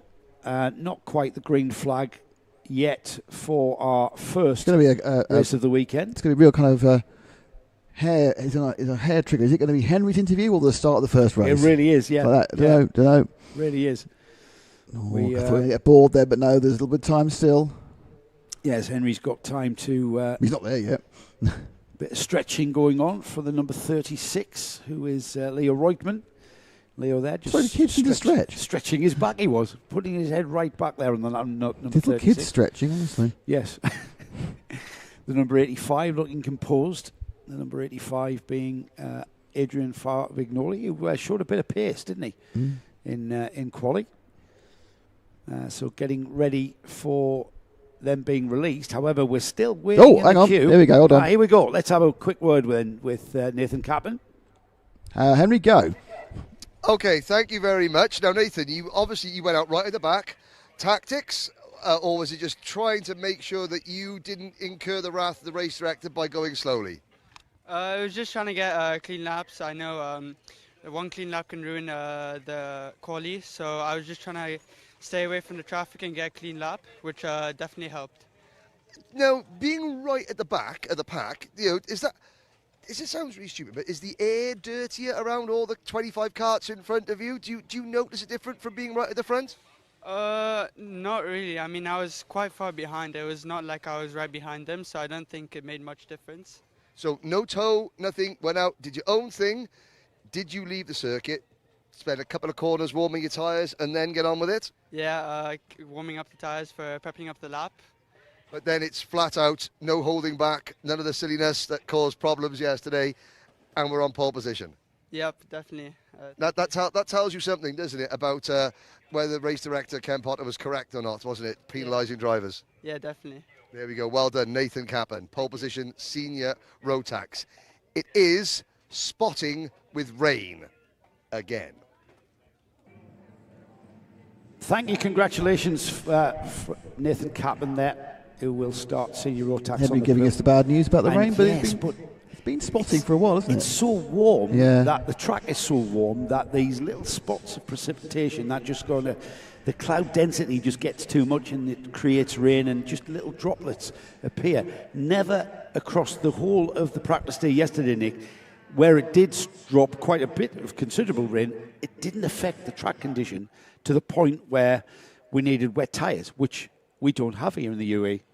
There's no need because the tracks are so warm, the water quickly dissipates. If you did put wets on, it would be churned up within a matter of moments. We're about to go racing. Melt in seconds, AB. Melt in seconds, I think, is what Guy. So it's about to get going, and as it does, we on the warm lap, we'll give you the grid for this one. Yeah, the cart on the right of the screen there is Adam Al Shaikh, the all-plate from Dubai. The Dubai all-plate holder is Samar Chopra. It's a quality grid of Micromax karts. Liam O'Hanlon, the number 22 there, and the yellow and blue GGM kart. That is the championship leader coming into this round 6. We've got round 7 tomorrow, and then next weekend we have the 2 point scoring days from round 8 to conclude the 25-26 season. I hope you've enjoyed the coverage here on the Karting Live TV YouTube channels and the UAE RMC YouTube channels, bringing you all of the action all day long today, tomorrow, and then indeed back next weekend for the decider of the championship. Micromax about to get underway with the first green flag, the first competitive racing of the weekend. And it is Adam Al Shaikh on the pole position with Samar Chopra alongside. It is Liam O'Hanlon and Adrian Faravignoli on row 2 alongside Liam O'Hanlon. Row 3 is Alexander Feinstein and Leo Reutemann. Row 4 is Amar Tabatsa and Cameron Harvey, with Tayab Haroun and Sebastian Storer on row 5. We've then got Saif Al-Mina, Youssef Al-Kayat and Vaya Ponna, who had an issue after the qualifying session. So pace being picked up by Adam Al Shaikh, getting some heat into those tyres, getting them up to operating temperature, getting the brakes up to operating temperature as well. We will, I think we're seeing 2 laps here. Now then, quite a bit of pace here from the field. So we are on the second of the formation laps. There's our grid. Al Shaikh, Chopra, O'Hanlon, Faravignoli, Feinstein, Reutemann. That's your top 3 rows. Tabatsa, Harvey, Haroun, Storer, Almina, Ponna. That's 6 rows, and then US Al-Kayat rounding off this field of karts. They are about to start thinking about forming up here, Henry, as Adam Al Shaikh will bring them together, I would think, on the back straight section. Yeah, I can count 12 karts on circuit, and there are 13. Oh, I think it might be the number 9 kart, Saif Al-Mina hasn't come out yet. Yeah, that is a real shame for the young CRG driver. But we've got 12 drivers. I'm sure they will provide plenty of entertainment. Well, when you look at the quality, certainly at the front of this field there, Adam Al Shaikh, who, great interview on his post-race qualifying, his first pole position, I think is what you said, isn't it? Yep. He's about to get underway here as he controls the pace of this field of Micromax karts onto the start line. It will be straight on past the... He's asking for another wave around. However, whether he gets that... Into turn 1 then, we are racing. Adam Al Shaikh leads into turn 1, and it's the outside of the grid, Henry, that was completely hung out to dry there. Yeah, maybe 1 or 2 of the drivers starting around Adam were sort of bamboozled by his request for another rolling lap, and they thought, well, if the pole sitter's not going to go, then I'm not going to go. The problem is, though, is that the pole sitter doesn't control if the race starts or not. That's right. And that's the race starter. The race starter was like, no, we are good to go. And good to go they are indeed, the top 3. Samar Chopra was the driver that we're talking about, who was hung out to dry there. He's the O plate holder there, down to 4th, from 2nd front row position down to 4th, as those 2 rows behind the pole. Liam O'Hanlon there, the number 22. He's having a look down the inside of Al Shaikh, but Al Shaikh stays composed. Here they are then, Henry. 1 lap completed here, and it looks like Adam Al Shaikh from Liam O'Hanlon. Yeah, now Samar Chopra not showing up on the... Yes, there he is, down into 4th position. Amar Tabatsa is up into 5th position. There he comes into the interview now, through the turn 1-2 chicane. Now around turn number 3, Samar Chopra looking to the inside of Alex Feinstein and thinks better of it. Amar Tabatsa in 5th position, the second of those XL motorsport cars. Well, he's got some brand new merchandise. The new Amar Tabatsa logo, Mum designed it. It's designed to look like the like the ace of clubs, or the ace of spades. Sorry, the ace of spades. So obviously, Mum is a Motorhead fan. I'm not quite sure about that fact, but maybe. Liam O'Hanlon takes a turn at the front of the field, then Adam Al Shaikh follows him round. Samar Chopra looking very racy indeed and trying all he can. In fact, has he got by already? Has he got by the GGM cart? Yep, that is O'Hanlon leading. And it's an M&M cart that's in third. So Chopra, who was challenging Alexander Freienstein for that third place, has now made that move happen. And it will be Samar Chopra in third. But these two leaders here, Liam O'Hanlon, this is where the positions change. Out of this section here, into the hairpin, right-hand hairpin at turn 2, and then a sweeping left-hand sweep here. I think this is where O'Hanlon made the move on Al Shaikh coming through this section here, Henry. Let's see if he can repay the favour. Yeah, nose to tail, down the first straight, into turns 4, 5, 6 and 7.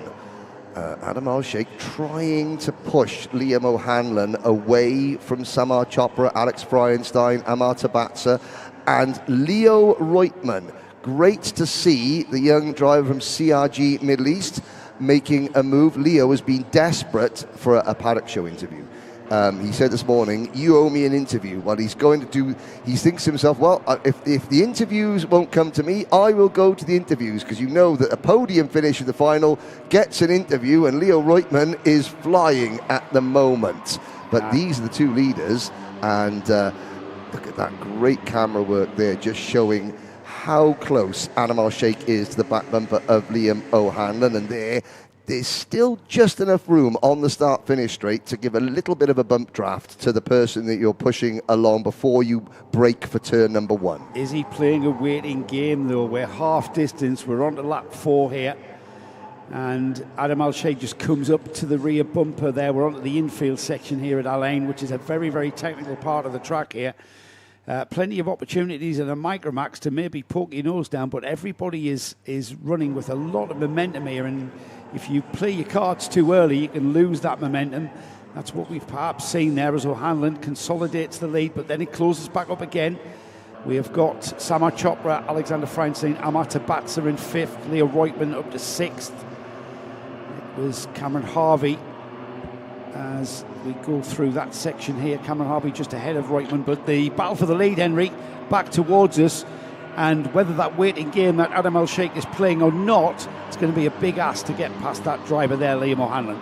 Well, yeah, I don't think that Adam Al Shaikh is going to be able to push O'Hanlon away. And there is the inside move. He looks, takes the racing line, hits the apex, turn number 1, new leader, Adam Al Shaikh. O'Hanlon didn't fight, didn't defend. He's probably thinking, okay, we're only on lap 5 out of 6. Yeah. Only lap 5 out of 6. But on this long circuit, that's a long, long way to go. And Adam Al Shaikh was alongside O'Hanlon way before the braking area. So O'Hanlon knew that if he fought viciously, he would lose out massively. Yeah. He's aware that Chopra and Freienstein and Tabatsa and Harvey and Reutemann and Fowler-Ignoli are not that far away behind him. So he's going to play the game here, and he gets inside, and back into the lead goes Liam O'Hanlon with a fine move there through the left-hand kink and then down the inside. Let's have a look at the kartshop.me replay. That was the momentum into the braking area there, and that was a little bit textbook stuff. It was excellent, and it just goes to show he hasn't panicked. The move that, and here we go. This is 3 wide. Al Shaikh back to the inside. Look at Samar Chopra with a crossover to end all crossovers. Alex Freienstein goes with him. 1st and 2nd end up 3rd and 4th. 3rd and 4th end up 1st and 2nd. As we start what will be the final lap. The final lap, and what a place to take it here. 3 wide action there going in and sliding wide. Chopra says, thank you, the door's open. Freienstein says, hang on, I'm coming with you. Freienstein on the black and red cart there. So lead now, Samar Chopra continues to lead. But look at this, a 5-cart train on this final lap, and defensive driving tactics going on here, there and everywhere. Freienstein fights his way back. Here comes Liam O'Hanlon. He's back up to 2nd ahead of Freienstein. But this is allowing Chopra to break away. And if anything, Henry, that's a little bit of a cushion there going into the final stages of this first heat. Yeah, great move there from O'Hanlon. Absolutely hung Adam Al Shaikh out to dry. He's now in 5th position, but that move from O'Hanlon did give Samar Chopra a little bit of breathing space. The fact that O'Hanlon is now defending up into turn number 13 gives Samar Chopra an even bigger cushion. Samar looking over his shoulder. Do I need to defend? Do I need to defend? The answer is no, he does not. out of the final corner. The O-Plate winner, Samar Chopra, takes the win in race number 1. And that's because we had a cracking battle then, and we already see people trying to keep their foot in and taking turn 1 absolutely as fast as they can. We had a great race there between Liam O'Hanlon, Alexander Feinstein, Adam Al Shaikh for second, third and fourth, which played nicely into the hands of Samar Chopra. Yeah, and I think we're going to see a lot more of that. Liam O'Hanlon throwing it to the inside to try and keep in front of Alex Feinstein as they cross the line. Now, on a normal lap, you are just about to hit the brakes as you cross the start-finish line to turn into turn number 1. O'Hanlon was like, no, I am flat chat across the line. We'll worry about trying to get round the first corner when we get there. So it was karts running wide. I think there's probably, there are barriers just behind the big start line gantry. There are some barriers that are put into place, so you can't just not bother taking turn number 1 on the slow down lap, but you do have to try and make the corner. Apparently, Tony Ken Potter about this. Yep. If you don't, it's been written into the driver briefing, into the regulation. You can't just keep flat out and then not make that first turn. Yeah, no, they made the first turn with a little bit of, you know. And I said, well, track limits don't really come into it after the checkered flag. And he says, well, you can write in the amendment to the regulations. When you make the rules, you could make the rules. Here's the top 6. There's the result there. Samar Chopra with a very fine win there. A bit of an opportunist move there, I've got to say, but good racecraft, albeit. Liam O'Hanlon in second, Alexander Feinstein third, Adam El Sheikh fourth from pole position. Amar Tabatsa was fifth, and in sixth place, Cameron Harvey. In seventh place, we had Leo Reutmann with Via Ponner in eighth. Ninth was Adrian Farah Vignoli with Sebastian Storer 10th. Tayyab Haroun was 11th with Youssef Al-Kayat. Rounding off a 12-kart field, we had Saif El-Mina not taking that start, and I'm not sure why, Henry. Well, he had that incident at the start of qualifying with the novice driver, Youssef Al-Kayat. Youssef came back out, so hopefully the kart and the driver are both okay. Just a quick turnaround, not quite quick enough to get that kart ready. Interesting. New name, Youssef Al-Kayat, for the Synergy, the Forbes Nickel Synergy team. Youssef walking around with a little GoPro camera, doing his own little video this morning in the paddock, which I thought was very nice. Saw his dad and said, it's great to see so many young drivers getting used to being on camera, not being afraid of microphones in the interview. And the dad was like, yep, he loves it. They're generally not. Thrive on it. Yes, more and more the age of social media. Yeah. Who have we got that chuntering on from Brands Hatch? Never heard of Matthew Norman, never heard of him. Nope. Hello, Matthew. How are you? Now settled in the UK. Hope that I was at Brands Hatch last weekend, and Matthew was at Brands Hatch this weekend. What's happening at Brands Hatch this weekend? Not sure. GB4. I would imagine there's some junior single-seater championship that Matt Norman is doing. Right. Well. Matt Norman's last round here as chief steward, of course, was Yaz. Yes. And then he's gone back to the UK to take on a position officiating in car racing. Yes. GB4, working for GB4, the MSVR organisation. Hello. Well, Aberdeen have tuned in. It's early. Of course they have. Granite City, Aberdeen. It's very early. The sky is somewhat granite-coloured over here, I have to say. So Austin Gray will be feeling well at home, I have to say. And of course, Austin's family, obviously Scottish roots.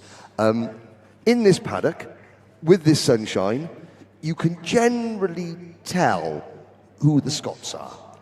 They're the ones that are either ice white, bright red, or coated in suntan lotion.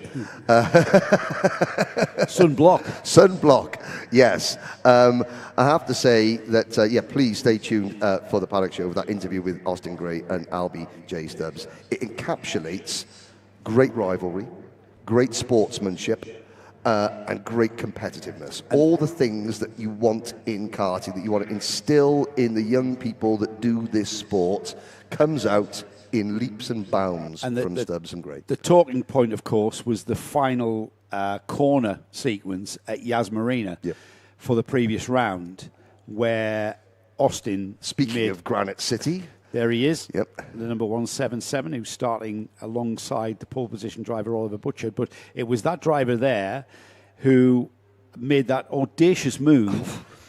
And it really is one of the finest interviews I've ever witnessed. And I've interviewed a lot of people at the very top level of this sport. It was brilliant. LBJ Stubbs, what a sportsman. Yep. What an absolutely. absolute professional attitude, mature attitude towards racing. He knew he was overtaken. He knew he was beaten, and he was beaten fair and square. But look at that. There's drivers. You could just see, so Pierre Aboudiwan there just giving Oliver Butchard a shake of the hand. But behind them, LBJ Stubbs, he's there. He drives for Sam Pollitt Racing. He's the only Sam Pollitt Racing driver here this week. Adam Zhu is not here this week. But you just saw drivers from Austin Gray's team, JNKD, Henry King, and XL Motorsport, Henry King, and Paul Schutzman, both coming over, both shaking LBJ Stubbs' hand.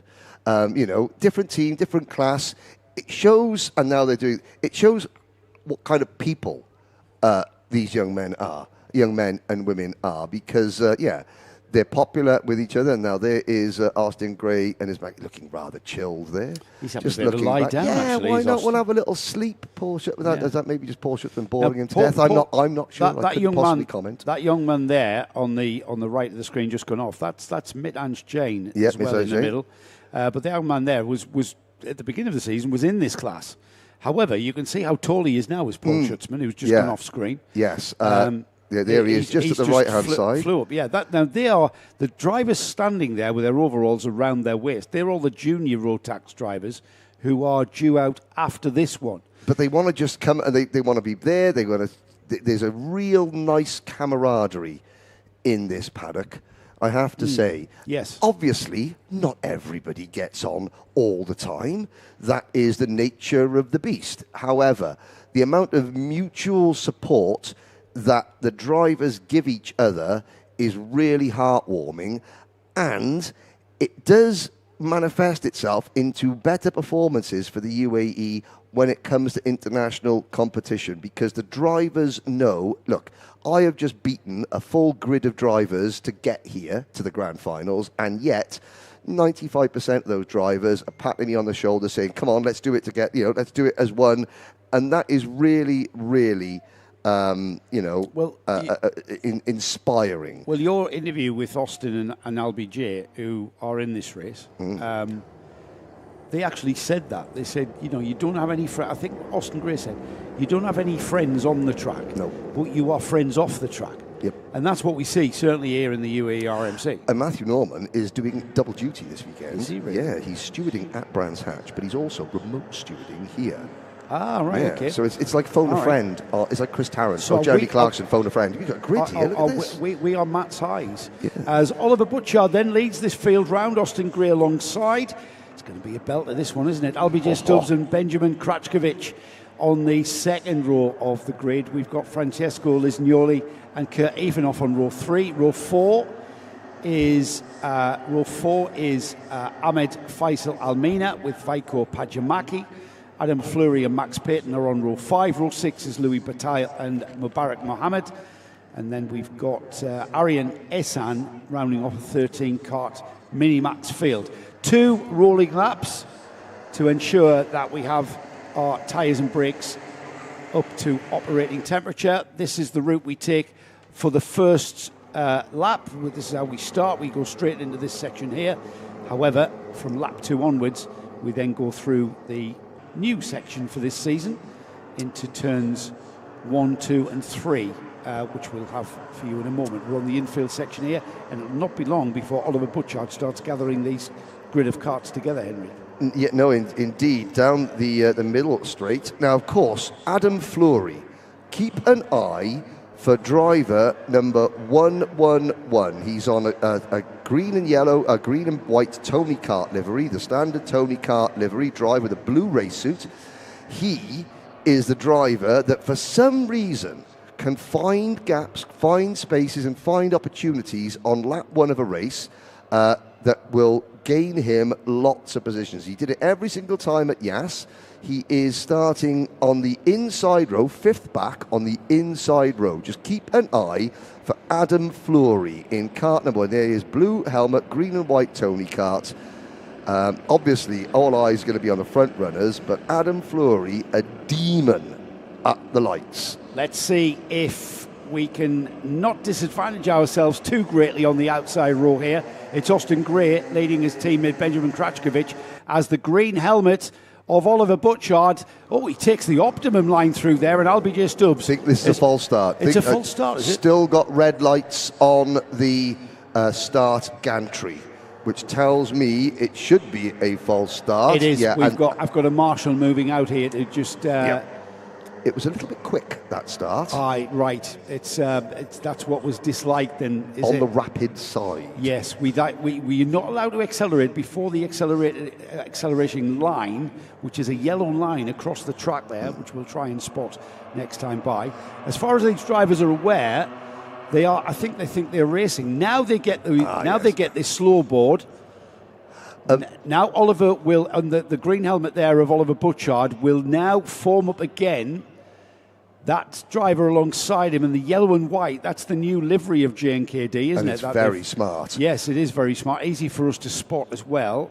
But sorry, Joe, but I was going to say, but also on the graphics kit, you won't be able to see here, but it's got the Dubai skyline in gold on the graphics kit, just at the front of the cart and on the merchandise, the T-shirts, which is very, very smart indeed. We haven't had our free T-shirts. No, I thought I might mention it just in case. It's a bit biased, though, isn't it? I mean, merch is merch. There's Ken Potter just giving them the wave down, just slowed down there as Ken gives it there.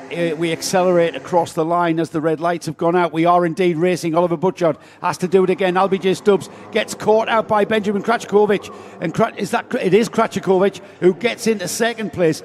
There was some great racecraft there in turn one as drivers were sneaking through on one another. Trying to optimise the lines through there, Henry, is not necessarily the way to go on lap one. No, but Butchard is able to hold on to the lead. Now, Krackovic and Stubbs, they both went to Silverstone recently to drive in the Champions of the Future. Neither had a particularly productive weekend, it has to be said. Benjamin Krackovic got ill and is still recovering. Fever, his dad was saying he's lost about 5 or 6 kilos. He didn't have 5 or 6 kilos to lose. No, exactly. But I mean, he is struggling, but not in the early stages. No. As Henry, what do you know? Benjamin Krackovic, the struggling, ill Benjamin Krackovic, dives to the inside to take the race lead. He's Butchard coming back at him down the inside into turn one. Butchard with the green helmet there. Krackovic has to let him go through. He couldn't do anything about it. LBJ Stubbs is on the orange car behind him. And then Austin Gray just taking a watching brief as LBJ Stubbs down the inside of Krackovic. Krackovic has to settle for third with Austin Gray on his tail. But this is great racing in Minimax here as the green helmet of Oliver Butchard and Mumbai Falcons leads again. Now, this is going to be critical for Krackovic. He's dropped to third. He's been overtaken. He's now alongside LBJ Stubbs to try and come back to P2. Stubbs defends. Krackovic keeps his nose in, takes the position. Because Benjamin Krackovic, he's having a tough season with one thing and another. Everything that went right last year is not going right this year. And for a young driver, and I was speaking to his new mechanic, Reese Wade, this morning, and it's just a case of the young driver that when things start to go wrong, it's how they deal with that, and it's how they sort of think, okay, look, just because it went right last year doesn't mean it's got a divine right to go correct this year. And Krackovic is in that process of just trying to figure out how to overcome disappointment. We have got Francesco Lignoli up into fourth place ahead of LBJ Stubbs there across the line as the leader. Butchard looks over his shoulder there. He sees that he's pulled a bit of a gap to second place driver Benjamin Krackovic with Austin Gray with him as well. And then not far off Austin Gray, that bright yellow helmet of Francesco Lignoli carrying the Dubai O plate on his number board. LBJ Stubbs in fifth there. Kurt Ivanov is through in sixth. This is a huge train of carts, Henry. 1, 2, 3, 4, 5, 6, 7, 8. I've lost count there because that is a train of carts from first down to about ninth, I would think. Well, it's actually first back to 10th because Vaiko Payamaki in 7th. Adam Fleury, who only gained 1 place off the start, he is in 8th. Max Payton is the 9th with Ahmed Faisal Al Maina at the back of this lead train as Austin Gray moves past his teammate we just saw going into turn number 15. So that is now Gray up into P2. And Krajkovic choosing to just stay behind Austin Gray there. Didn't challenge going into turn one. Didn't try an outbreaking manoeuvre. It looks a tight corner, but it's in these Minimax karts, it's still a very quick corner. And yes, you have to brake, but it's not a massive point on the brake, not a massive push of that brake pedal. So Krajkovic sits on the tail of Austin Gray. However, with 4 laps completed, when they get back around to us, there's still plenty of racing. We're at about half distance now, Henry, with the 7-lap race here. We're on lap 3.5 here, and still plenty of racing. What these two need to do, of course, is stop squabbling and catch that green helmet of Butchard in front of them. And maybe this is what we're about to see. And that would be easier said than done, not because I don't believe that the JNKD teammates can work together, because they can, but because that Mumbai Falcons kart, number 188, Oliver Butchard, is very, very fast. And Butchard, who I think it's safe to say he's been searching for a home, and I think he may have found one with the Mumbai Falcons through turns 1 and 2. Gray and Krajkovic can close in. Now, they're going to get a slipstream coming down the straight here, but it's not going to be enough of a slipstream to allow Gray or Krajkovic to make a lunge coming into any of these next sectors. So we're safe through this sector. The next trouble spot for Oliver Butchard is coming into turn number 10. There's a composure about Austin Gray since his very first final win at Yas Marina. Oh, yeah. There's a composure about him now, how settled he looks. He's got, I mean, that young man behind him, Benjamin Krajkovic, is one of the quickest drivers here in Minimax in the UAE. Well, that is the reigning Grand Finals Micromax champion. Yeah, exactly. Well, that is a very, very good point. Here's Oliver Butchard about to be challenged. Austin Gray down the inside. His teammate Krajkovic going with him. Butchard in the green helmet fights back though and squabbles his way back into second there with some very brave driving here. Here's the kartjob.me replay. Krajkovic goes round, but Butchard just sits there on the outside. He's got the ideal line for the final right-hander, and he continues in second place. But the leader is now Austin Gray and Krajkovic. While we were looking at the replay, Krajkovic has gotten by Oliver Butchard and is in second. We've got a JNKD first and second now. You took the words right out. I was about to say that was brave from Oliver Butchard. You took the words right out of my mouth. Oliver tried his best to prevent the two JNKD teammates from hooking up together and pulling away at the front. Now, he was able to do that for a corner. That could be critical because you could see that Gray has a 4-5 kart length advantage over Krajkovic, which means they cannot slipstream, bump draft and work together. It means that Butchard and Stubbs and Lisignoli, who run 4th and 5th, are still in this fight. It still is a fight, and I know that Krajkovic is not going to want to sit behind his teammates. Albijay Stubbs fell back behind Lisignoli, and now he's made his way back as round the outside of turn 1 has gone Butchard. That's been to his disadvantage, as through down the inside line has gone Albijay, who I was just mentioning has fallen back to 5th. He's now back to 4th, and now indeed back to 3rd, and ahead of early leader Butchard there. Still on to race for though, Henry. We're on, what's that? Are we on the final lap? We are indeed. We are on the final lap. Where did that go? Butchard's moving Stubbs out of the way there at the middle portion of the track there. Krajkovic saying to Gray, no, don't defend. Go, go, go. Austin Gray, who admits, I'm not thinking about the championship because I came into this season just wanting to do a season of karting, and Krajkovic gets to the inside. Good experience move from Benjamin Krajkovic there. Gray didn't fight it. Oliver Butchard sent a move in half a lap ago on Albijay Stubbs that grabbed him 3rd, has pushed Stubbs back to 6th. Wow, that is how it can pan out here. This is the lead, though, out of the final turn. Austin Gray looks down the inside. They have a little bit of a coming together, but Krajkovic will lead out of the final turn and across the line to take the first heat here in Minimax. It's Krajkovic first. Second was Austin Gray. Oliver Butchard 3rd. Lisignoli hangs on to 4th. Ivanov up to 5th. Vico Pachamaki 6th. And Albijay Stubbs there mugged down to 7th, I've got to say. And that's what can happen. So when the karts are racing nose to tail, you end up being hung out to dry on the outside line, you lose all your momentum, and then before you know it, you've been overtaken 3 or 4 times. If you're not attacking, if you're not gaining a place, you're losing a place. It's one or the t'other. And I have to say that Butchard, an aggressive drive, he was brave, like you said, and forceful when needed to be. However, the 2J strength in numbers from the 2J NKD teams, and that last lap, Karachkovic, there's a bit of driver psychology 101. We're going down the back straight and we're signalling to our teammate, no, it's okay, just drive. Don't defend. 2 corners later, Karachkovic gets to the inside, and that is your result, with Karachkovic under the name winner and Austin Gray under the name 0.206 behind. Incredible stuff from the 2 GNKD drivers. Oliver Butchard from pole will not be that happy with 3rd. Francesco Lisgnoli in 4th. Kurt Ivanov 5th. Vico Pajamaki 6th. And then in 7th place we had LBJ Stubbs, who will not be delighted at all with that one. Adam Fleury was 8th. Max Payton was 9th. 10th was Ahmed Faisal Almina.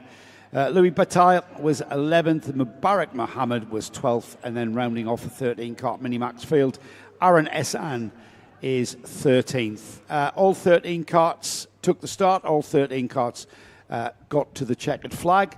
We have now got Junior Max out next, Henry, and yes, if you've indeed enjoyed the first 2 races of the weekend, this one's going to deliver as well. I think you might enjoy this one. Hopefully we will have Connor Clancy joining us here in the commentary box. Now let's have a little look at the spectator area outside the restaurant. On the left-hand side of the Yas Heat T-shirt, that would be Christopher Najem, chatting with George Nassar, who's got a red hat on. Then you've got Henry King's parent. New day, new hat. He's got the M&M shirt on with his back to the camera. There's Mr. and Mrs. King are there as well. There's Jeremy Montgomery Swan's mum, and there's Ricky, who runs a lot of the GGM drivers in the junior, in the black T-shirt with the sunglasses on. Further down the steps, we have got now there's Alicia Knessa. In the black T-shirt on. They're just getting a hug from another member. Is that Alicia Knessa? Yeah, Alicia's got she's got a goose. A nice cartoon goose on the front of her go-kart. Yes, her friend put it there. And I was like, are you friends with the goose? And she was like, no, but my friend likes our guest has turned up. Here comes Connor Clancy. With his broken wrist. Come and have a sit down, Connor. Connor, if you take this take this microphone. Oh, right, we're going to move that one. Really close to yourself. Joe's making a cup of tea. Cup of coffee. Hello, Connor Clancy. This is not how I wanted to say hello to you this weekend, however. Yeah, it's not how I wanted to be here either. I'd much rather be here driving than watching, but yeah. Well, first of all, explain what happened, because this happened at Yas Marina in the final. Yeah, so it happened about 7 weeks ago, or 8 weeks ago. It was the final. I was in, I think, P4, going into the left, and then, just someone came into me. And that's everything that happened. Did you know at the time? Because I saw that your kart was still in the paddock very, very late into the evening. Was that because you were getting checked over and getting medical issues resolved or diagnosed? After the crash, I did try and keep driving. But then when I tried to go for the last corner, because it happened on the second last corner, when I tried to turn left and push with my outside arm, which is my right arm, I was in so much pain. And then... that's when I kind of just pulled over and I just couldn't move my fingers or anything. Oh. And, So the diagnosis was a broken wrist? Yeah, I broke my scaphoid bone in my hand. Oh, that'll do it. So that is effectively season over. Well, I was hoping to prove some people wrong, because I missed the first 4 races or 3 races. Mm-hmm. I did them in junior. Yep. So I wanted to show everyone, that even though I've just come out of junior, that I'm the best driver. So I think I did that, and people know that I'm not just someone that's there, and I think they have to look out for me because I've won every race. So. Yes, you went on an undefeated streak that was very, very impressive. It obviously ended at Yas Marina, but here now, supporting and coaching the rest of the Mumbai Falcons team? Yeah, I'm just here for some support, came down to watch, just everyone, just cheering on the Falcons. Yeah, how hard? We've got a nice blue cast. I'm having a little look at we've got a yeet on there. Who's yeeted you on the on the side? So the tradition of signing your cast. How long is it on for, and when are we going to possibly see you back behind the wheel of a wagon? So I have it on for another 4 weeks, which isn't 12 weeks. So 12 weeks since the crash will be when I get it off. So really, and I don't want to upset you here, but not only has that incident ruined the UAE season, it's pretty much ruined the start of the European season as well. Yeah, well, that's the plan. I was going to hopefully go over to England or Europe for the summer and do some races there. Which you still I'm still going to do, but I won't have a chance at the championship because I'm obviously going to miss the first round. Well, I tell you what, we're looking at. Is there anybody that you can see that you want to poke fun of there? Because we're looking at there now. I can see looking at his phone. I can see Gilly, yeah. Yes. Where is Mr. Gill? He's just there on the stair under Anjum and Gaia. Oh, stand up, Alex. Oh, he is standing up. He's just short. He's there in the white t-shirt. Now he looks round. There we go. You're looking at the camera, mate. Of course, Alex Gill. How long have you and Alex Gill? Because we talk about the relationship between a driver and their mechanic. How long have you and Gilly been together for? Since Kart Masters 2022. So that's 3.5 years. And did I do my maths right there? 23, 24, 25, 3.5. I mean, is that right? Yeah, I think so. I think, but you it's so important because he knows what you need out of a kart, and you know what he needs in terms of feedback, isn't it? That helps. That's the key to the success. Yeah, exactly. And obviously, Gilly knows me very well, so we've been together a while. So that's, I think, a big advantage having Gilly, especially because he used to race. Yeah, apparently, a long time ago. Yeah. Alex Gill doesn't remember this. Alex Gill used to come and commentate. When he was a cadet in Britain and he used to drive a right chassis, he would come and he would commentate on some of the races. Oh, really? Yep. He was such a polite young man.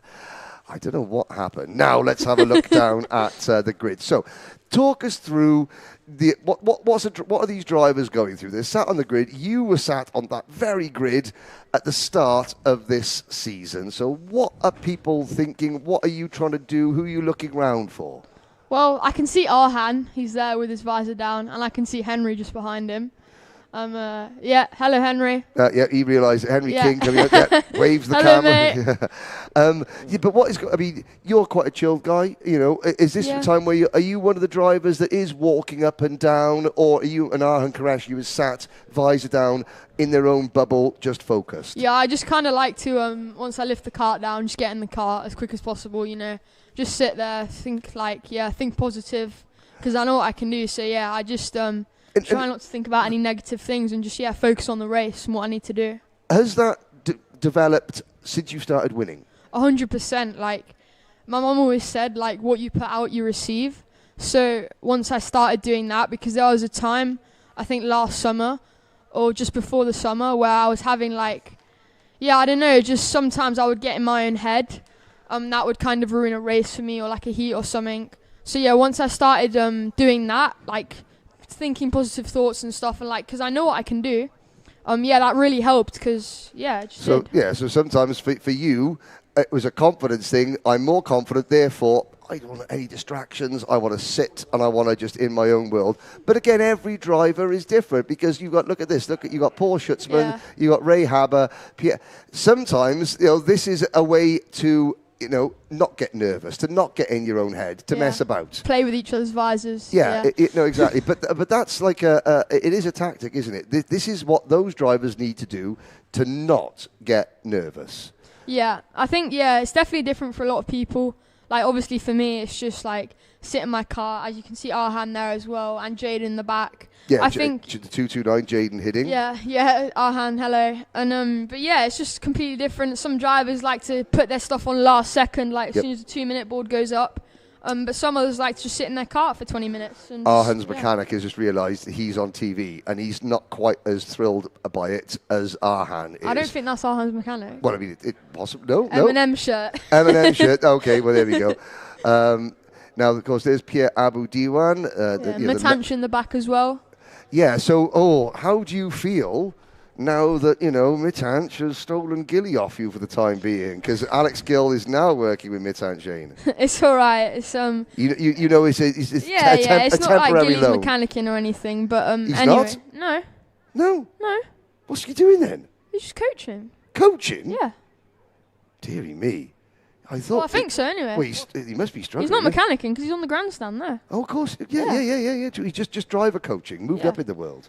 So, I do think Matanch will do well because he's got Gilly as well to give him good tips. And of course, you're looking there, the blue shirt right at the top hands. So right at the top, blue T-shirt, looking down, laughing at Gilly. That's Mitanch's dad. Then you've got the boss of the Mumbai Falcons. Yeah, Anjum. And then you've got the driver coach. Yeah, Gaia. Gaia is the driver coach. Usually I ask Gaia how they're going. The children are useless. Is that pretty much, No. Now, coming up the stairs, who have we got here on the other side? Now, of course, if we wanted coffee, there's Mrs. Montanari in the white top there, maker of fine Italian coffee. Ash Whiteman is standing in the centre there with Rob Gunari. There's young Samar Chopra. The glasses and the M&M race suits, and you've got Genevieve Leclerc, that is Jaden Hidding's mum, chatting with Alicia Canessa. We were talking about the camaraderie in the paddock. Now, obviously, as you go through, not everybody's friends.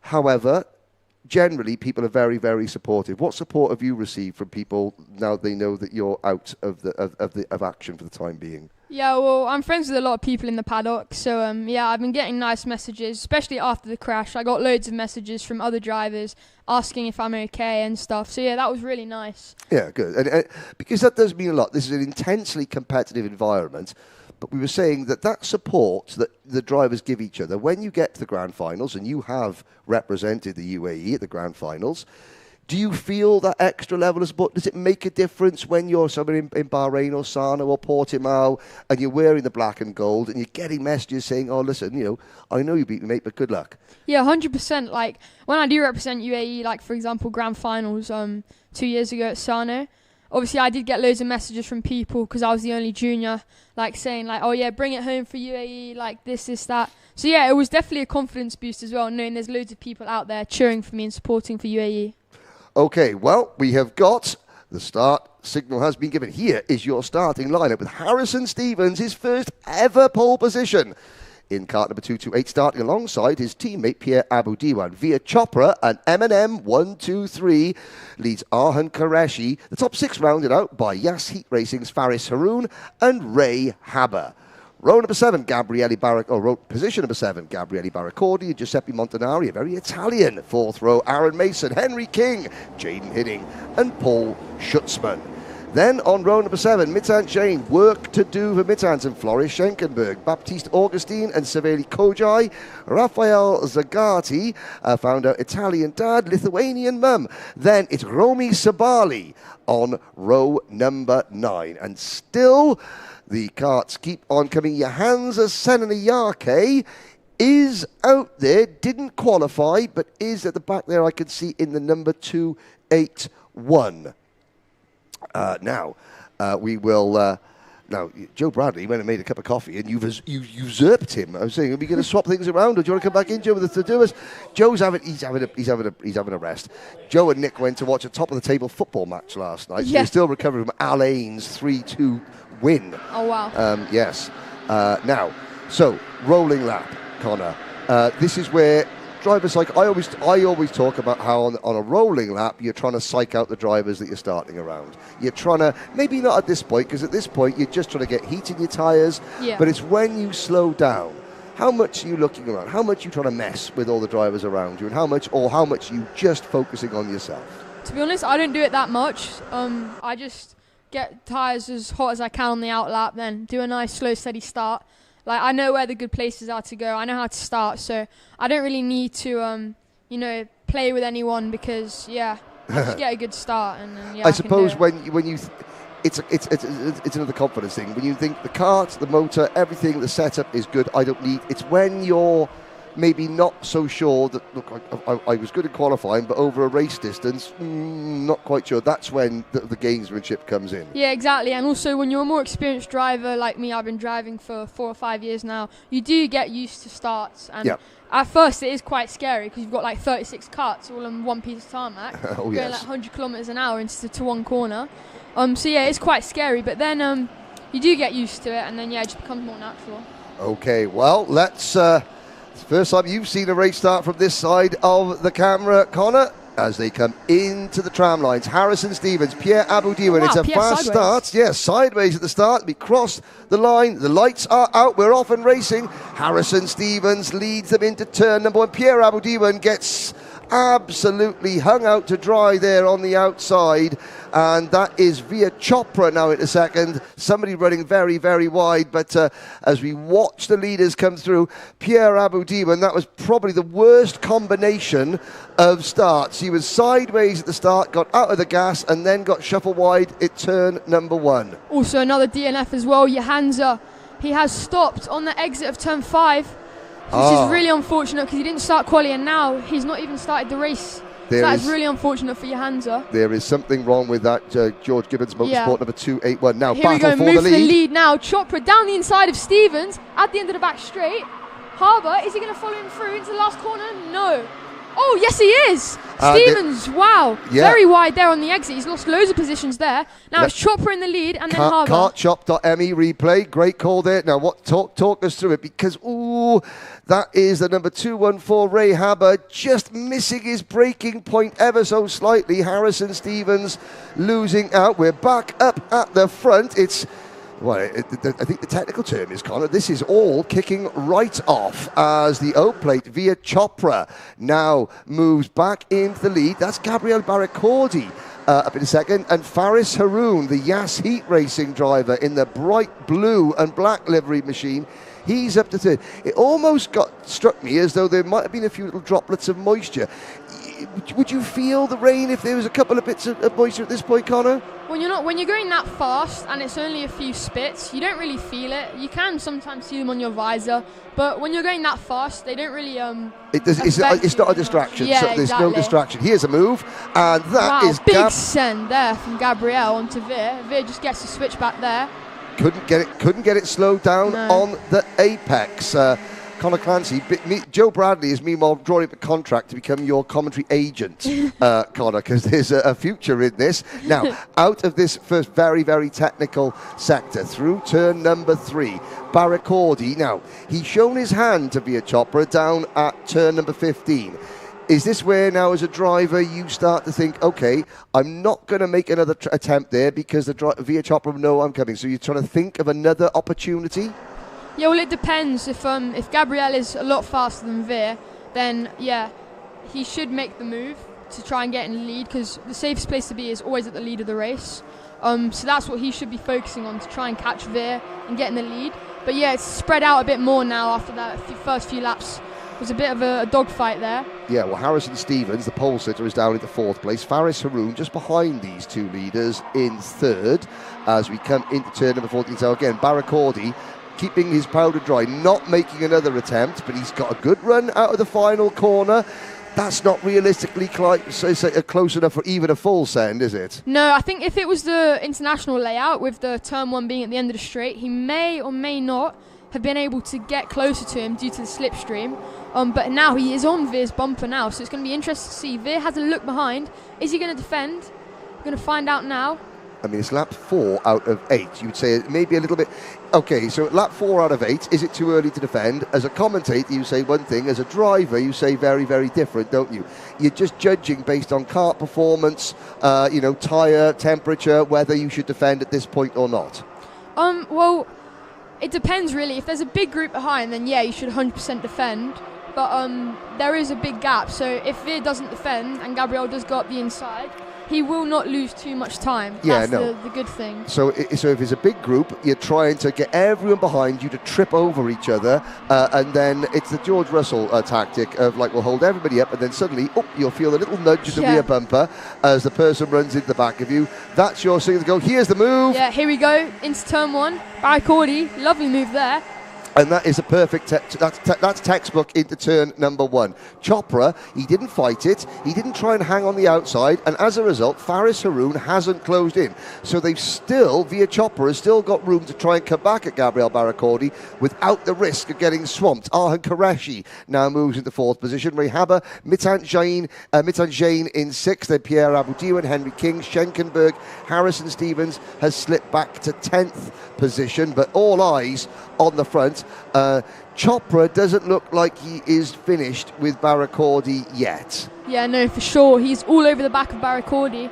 He is not gapping him, so Veer, I think he might do a move on this lap at the end of the back straight into turn 15. Is looking. We're going to see now, Barakordi's going defensive. And what's that signal from Via Chopra? What's the signal? Via Chopra's there saying, what are you doing? What are you doing defending? It always, well, I mean, it's the leader's, it's his choice. If he wants to defend, he can defend. Yeah, he's just trying to tell them that he will push, but you can't really. Oh, back in the lead now. Chopra goes though. Crossover. Switch back. No. Now Haroon is all over the back of them. We'll see what he can do. Can he get the switch back on both of them now? On the exit of 3. No, he can't, but it's bringing Qureshi in now. We could have the last few laps a big dogfight like we saw the first 2 laps. But of course, and that's the difference. So the first time that we saw a swap over there at turn number 1, Barakordi and Chopra didn't fight it. And Faris Haroon wasn't able to close in. They did fight it that time, and look how much closer Haroon and Arhan Qureshi have got. Faris to the inside. Yeah, good move there now. Into turn 9 and 10. What a move. Late on the brakes, she's got it stopped. Beautiful move. Textbook manoeuvre. But he has cost himself a lot of ground. Now, that's the type of move where if you're via Chopra, are you in your... yes, thanks, Faris, thanks, that's all the need. So the Emirati Express having to defend. Here comes Arhan Qureshi. And Faris tries the crossover. Qureshi hangs on. Via Chopra, he will lead at the end of this lap by well over... Well, it's up to 0.6 of a second, considering that it was about 0.2 of a second at the start of this lap.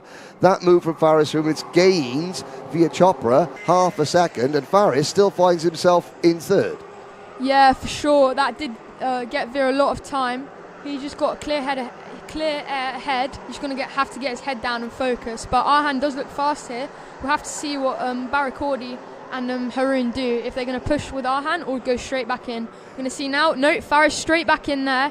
He wants this 2nd place. He's given up on Veer and just wants 2nd place now. Now, yeah, I was about to say that we're on lap 7. You just said Faris has given up on Veer. At this point, as a driver, at what point do you think, okay, the win is gone, it's just 2nd place? Well, to be honest, I never think like that, because there can always be a chance, even if there's a 5-second gap. Like, the leader can always break down. But yeah, I think in these stages now, starting the last lap now, Faris is just going to be focusing on getting that P2. As you can see now, defending into turn 1. Arhan, is he going to get switched back? No, Barakordi does though.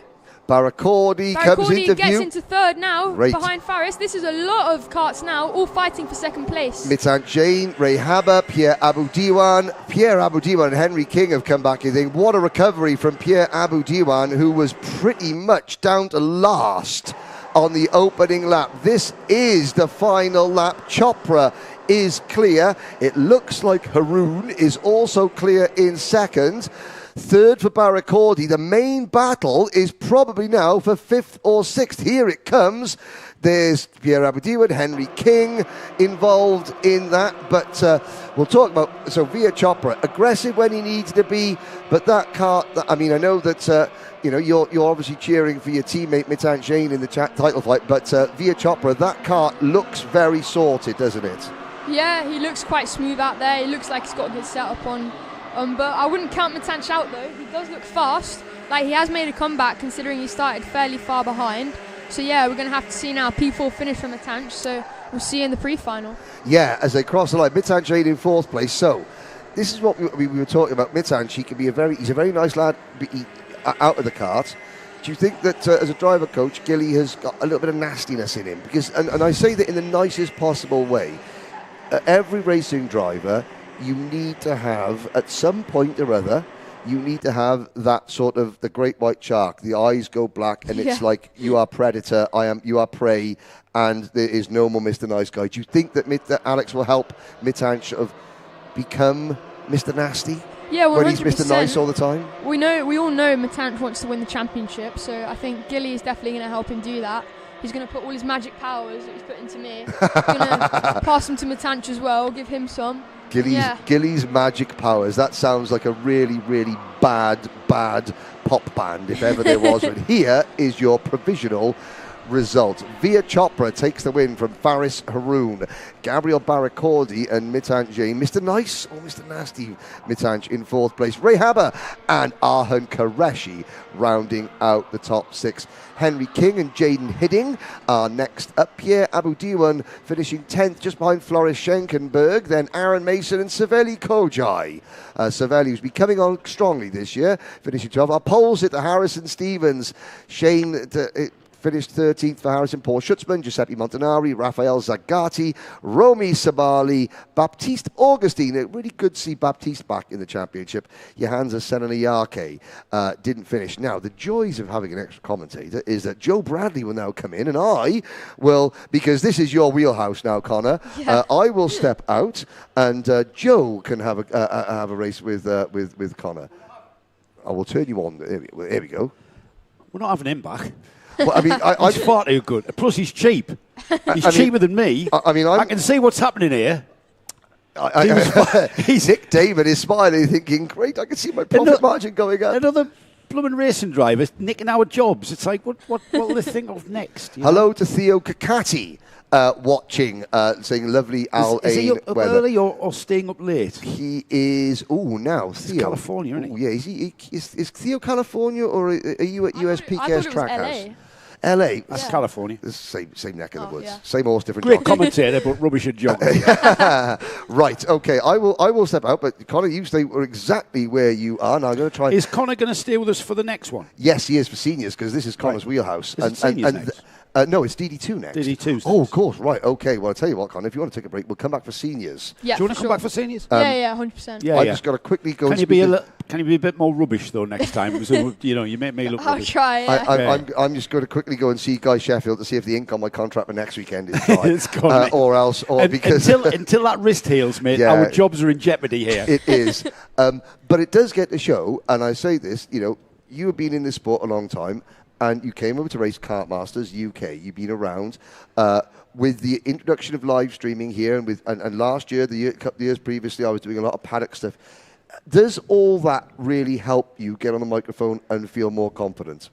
To be honest, I've never been really like a shy kid or whatever. No, we have noticed that. Yeah, really, we did notice that. Really? Yeah. Like, if there's a camera out, I'm not going to go shy, or like, for example, now if I'm commentating, You got a passion. You know your stuff, and what's to be afraid of? Because every racing driver needs, you need to be able to communicate. When I started racing, which was, years and years ago, 80s, I think I've got about 3 photographs of my Formula Ford. Right? 3. Yeah. Nobody carried a camera in those days. No. You guys are very, very savvy when it comes to social media. Everybody's got a video camera in their pockets these days. Yep. And you guys are very at home with speaking into microphones. And you know what I love about, and I was just sat there listening to you guys there following that race as a spectator. When you get the likes of yourself, Connor, alongside us, it's mega, because you are doing it I did it 20 years ago. 5 years ago. 30, 40 years ago. And I raced 100 nationals and stuff, completely different to Rotax Max. Yes, I have the odd. Yeah, I was doing it 20 years ago, Joe. Yeah, you were doing it 20 years ago. I was racing 20 years ago. 30 years ago, man. It's the 90s, wasn't it? Yeah, but it's great insight. And you know what? That's what the audience wants to hear. They want to hear your insight, because your insight is golden. Yeah, absolutely golden. You were literally sat on that grid at the start of the season. We'll do the DD2, and there's now front and center there, black t-shirt, jean shorts. That is Hamza Hashisho's dad. Always a massive Ayrton Senna fan. He has got his Senna clothing on all the time. Has he got, Mr. Hashisha, where's your Senna t-shirt today? Have we got that? There it is. It is. He's had to sell it to pay for the engine rebuild. Yes. So it was on eBay last night. Yeah. Now it's just stepping up behind it. Now that's LBJ Stubbs' mum and little LBJ Stubbs' brother with the big curly hair. There he is. LBJ Stubbs' little brother. He patrols the paddocks mercilessly, seeing if anybody has got any cool, interesting sweeties. Really? Yep. Because every country you go to, they've got little different sweets, haven't they? It's a bit dubious you giving sweets to kids, Henry. I'd stop there, mate. I didn't say I was giving him sweets. He goes looking for sweets. Yeah, that would be my defence as well. As your lawyer, that's exactly what I'm going to tell you to say, okay? Enough of talking about young kids looking for sweets. There's Tayyab Haroun. There's a child that doesn't need sweets. Dancing around, lively. Yeah, he's had too much sugar now. Yep. No sweets for that child. But again, between races, you are here to have fun. Right? We talked about fun in karting. Obviously, you've got a potential. You're looking at cars at the future, looking at potential cars, but there's not as much pressure. In the UK, I'm going to ask a question. Okay. It's a good point here, because when we're watching you guys race, we completely forget that you're only kids. Yeah, no disrespect, Connor, you're a kid. To us, you are racing drivers, and Nick's worked in Formula One. I don't know if he's ever mentioned that to you. Yeah. He made Michael Schumacher cry once. Yeah. And it's been downhill from that point onwards, to be honest. But we see you guys as race drivers, but then you have to remind yourself that you are only children who are participating. What I want to ask is, coughing into the mic, how much pressure do you get from your team, for instance? Do you get any pressure at all? Do they say, right, well, you're going to have to go out and win this. If you don't win it, it's the end of the world. What level of pressure? Yeah, no, 100% there is definitely pressure. I try not to think about it, though, or focus on the pressure. I just think about the positive things, like winning the race. That's all I want to do, is just win. Do you feel pressure from you've seen the team effort that goes behind putting you on that grid? Is that where the pressure comes from? Your pressure is doing the job right for all of those team people, all of those people, your parents who are funding it, for the team people who are, the energy and the effort that goes into putting you on that grid. Is that where your pressure comes from? Probably, yeah, but I think I'll say, this is where the mechanic comes in, because if you've not, your driver coach, Alex Gill, he's probably one of the very few people in this world that can turn around and say, Connor, that was bleep, bleep, bleep, bleep, bleep, sort it out. And you go, yeah, okay. Most teenagers, I own a teenager, and at the moment, and my son is 16 going on 17, and you say anything, can't talk to you about that. No, that's not how it was. It was because of this. It's never their fault. With a driver coach, they could speak to you, say, look, that wasn't good enough. Yeah. And you accept it. You don't get all down in the dumps, because, and that's part of the pressure that you understand. Is that because, though, your driver coach comes with credibility and trust? Yeah, for sure. Like, whereas I your do parents trust Gilly don't. with what he says. So yeah, he's really good to have. Like, he's definitely helped me improve a lot and led me to where I am today. Yeah, because it's one thing, it's one thing your mum or dad saying, Connor, that wasn't good enough. Yeah, mum. Yeah, dad. It's another thing, a respected driver coach going, Connor, that wasn't good enough. You react differently, don't you? And it is, and that's what we talk about. Key. I think the fact that your driver coach has raced, he's been where you are, that brings credibility. I once had a conversation with a karting dad who was really giving his son a really hard time because he didn't overtake at the Gasworks hairpin at One Law. And the reason he couldn't overtake was because the kid he was trying to overtake was absolutely on the limit. And I said to the dad, have you raced? And he said, no. And I said, well, you haven't got a clue what's happening out there. And he said, oh, I think I have. I said, no, you might really think you have, but you absolutely do not, because the science is what stopped him overtaking him. And it's, but with your driver coach, he knows what it feels like when because he's been where you are. Yeah, exactly. Gilly was Red Bull Junior driver. He's raced so many the F1 drivers, like George Russell. He's beat him at British Champs. Yep, Alex Gill. So we're third of the British Championship as a privateer on a right chassis. He was He was third as a privateer. In the British Kart Championship. Phenomenal. The year that George Russell won it, and the year that Lando Norris came fifth. Alex Gill was put on the Red Bull driver scheme, along with Alex Albon, and Alex raced. He was given one chance. It was the last race of the original Formula Renault chassis, the BARC on the British touring car. He did one race. What year was that, Henry? That would have been 2012, 2013. Right. I do recall one of the best memories. We were on the grid for the first round of the 2012 World Kart Championships at PFI. Alex in KF3 and his dad on a right, which had just been stolen. Simon Wright gave him a new kart because his other kart was stolen. Him and his dad walking out. They made the final P18 and walking out of the grid, P18. Alex and his dad covered in oil. You know, Alex's dad, Steve, jeans, you know, shirts. Behind Alex Gill walking out, Lance Stroll. With a 3-story motorhome on the factory Zanardi kart. There's talent and there's money, and I don't begrudge anybody for having money. No.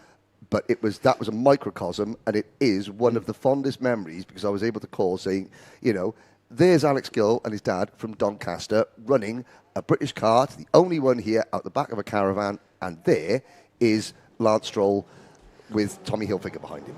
And here is a grid that we're going to have very shortly for DD2 and DD2 Masters. So I'll tell you what, we're going to swap things around. Joe, you I'm going to let Connor can do the grid rundown while I move into your seat. Oh, okay, fair enough. Well, Connor, call the grid. You can do all Okay, we've got Maurice Knopez on pole beside Hamza Hashiso, Mark Bassir on third, Adam Malik fourth, Tyler fifth, Anthony Hogg on sixth, Carl Blockley seventh, Nicolo Cacciatore, I think I said that wrong.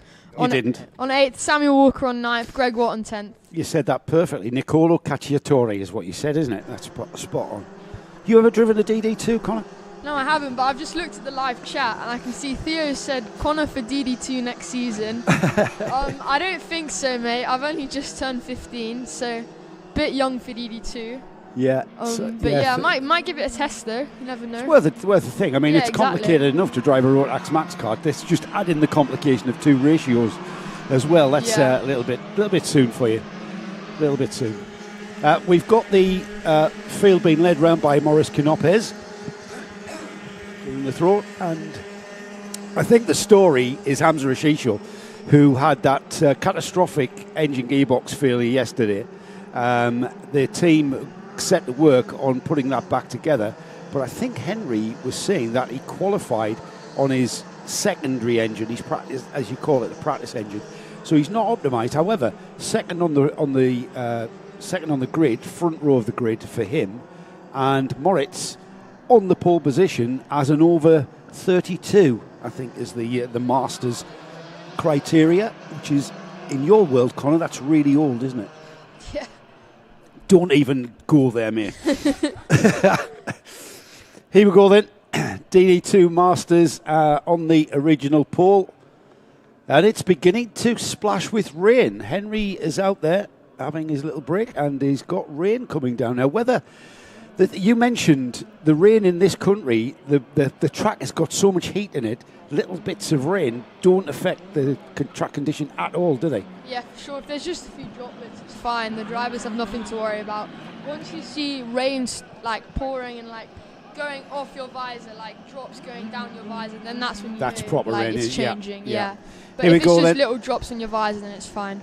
I think they'll be fine. Yeah. I do think they'll be fine. Remember, it's a straight run to the first corner here. Missing out that section that we're going to race on, and Moritz Knopez gets underway, and that bright orange helmet leads the field. Looks like a Mumbai Falcons, your team, out in first, second and third with a kart that spears off there, and I think that might have been Kyle Blockley. We'll confirm that. I'm not sure who that was that speared off. But yeah, it's a Mumbai Falcon 1, 2, 3. Moritz Knopez leads the way ahead of Mark Bassir and then Tyler Harris. Now, Mark Bassir is the younger man here, first season in DD2. We had a great interview with him at Yaz where he talked about the differences in the Rotax Max kart to the DD2 Rotax Max kart. And already challenging, heading down the inside. Is he going to use the brakes here? Remember, brakes on both axles on a DD2, so they tend to brake in a straight line, and that was a textbook move for the lead. Yeah, here's the kartshop.me replay of that move into turn 15. Yeah, Mark just got really good late on the brakes there, got it stopped, really good move there. And also then front brakes in the DD2 definitely help for a send like that. Now the thing is, you have to get that rear axle rotating, don't you? You have to get the rear end rotating, and it's you guys do it by using your left foot to get the back end to rotate into the corner. You can't do that on a DD2, so I'm not really sure how these guys can do that and get that car to turn in. It's because basically they brake in a straight line. Yeah. 100%. Like, a lot of people don't know. Obviously, it's different for DD2 and KZ. But in like the junior senior class, like a lot of the turning is not just from the steering wheel; it's also from the brake pedal. Like, it also really depends how you hit that brake to help get the rotation of the kart. Here we go then. Bassier leading in second place. We've got Tyler Harris, who has moved through ahead of Canopes. Matt Moritz still in third and hanging on to the rear bumper of Tyler, but Tyler Harris, that kart in second place there.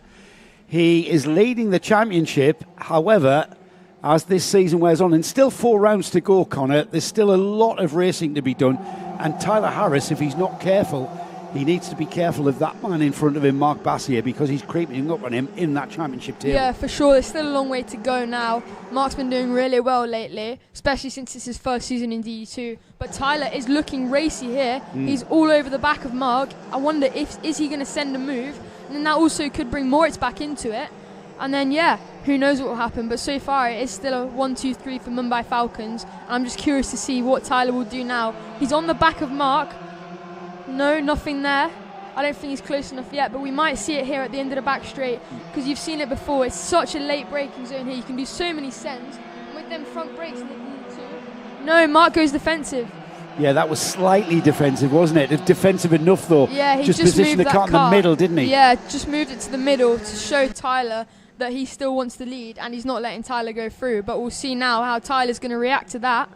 Now, Tyler missed practice yesterday because he was a bit under the weather. There seems to be some horrible bug going around that I think even I've been subjected to. But Tyler seems back on form, just losing out a little bit of time to the leader, Bassier. But he's going to settle in now, compose himself, and come back towards Bassier. And maybe, Connor, he needs to leave maybe 1 or 2 karts gap now at this part of the infield before he gets round to turns 13 and 14 and that run onto the back straight where he might be able to have a go on the brakes.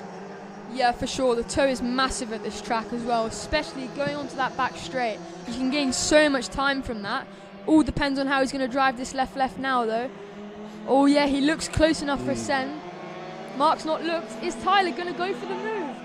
No, nothing Not quite there. Yeah. It's getting close now. I think Tyler is running out of patience here. He's going to want to get to the lead as quick as possible. Is there such a thing as a waiting game? You're aware that you just completed half distance, 4 laps to go. Are we seeing potentially, I talk about a high-speed game of chess, Connor, and you guys look like you're just waiting for that last maybe 2 laps or lap and a half or so. Is that a thing? Am I right in that perception? I mean, it really depends on the situation. Like, I remember one time at Alain, it was Arhan, me and Nathan, and we basically just pushed the whole race. I know how entertaining. Yes. And waited for them last 2 laps, and then we just had a big race. But we had a guaranteed Mumbai Falcon podium there just because we pushed away. But yeah, it does really depend on the situation. With other teams, it's not as common for just someone pushing them to the end. Does it matter that it's your teammate? Do you treat your teammate a little bit differently to say? I mean, yeah, there's definitely team orders, but there's no friends on the track, so yeah, that's what you have to think about. Team orders, I would imagine, are just don't crash into each other. Yeah. Yeah, go fast, don't crash into each other. Yeah. But, and saying that then, is it okay to crash into someone else from another team? In a challenge? Is what I mean, is what I'm alluding to. I'm not going to answer that question. No, probably best if you didn't. Yeah. Probably best if you didn't. Ken Potter might not be listening right now, but he will be later on. This is a great race that's breaking out here, and that driver there. So we've got a Mumbai Falcons 1, 2, 3 here. Boris Canopes taking a watching brief. Tony Hogg is, so we've got a 3-kart train there at the lead, and then behind them, that driver there is Tony Hogg, fresh out of retirement, leading Hamza Ashisho and Adam Malek. So it's a great battle for 4th, 5th and 6th. However, we can't take our eyes off this lead battle because it's coming, isn't it? Yeah, it's just a game of cat and mouse here. Tyler's getting close and then dropping off, getting close and dropping off.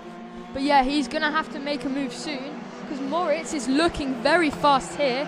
If Tyler doesn't make that move for the lead, Moritz could be going in on Tyler. How much collaboration, Connor, is there inter-team collaboration with regards to setup and how tyre pressures? Is that kind of shared data across those three drivers?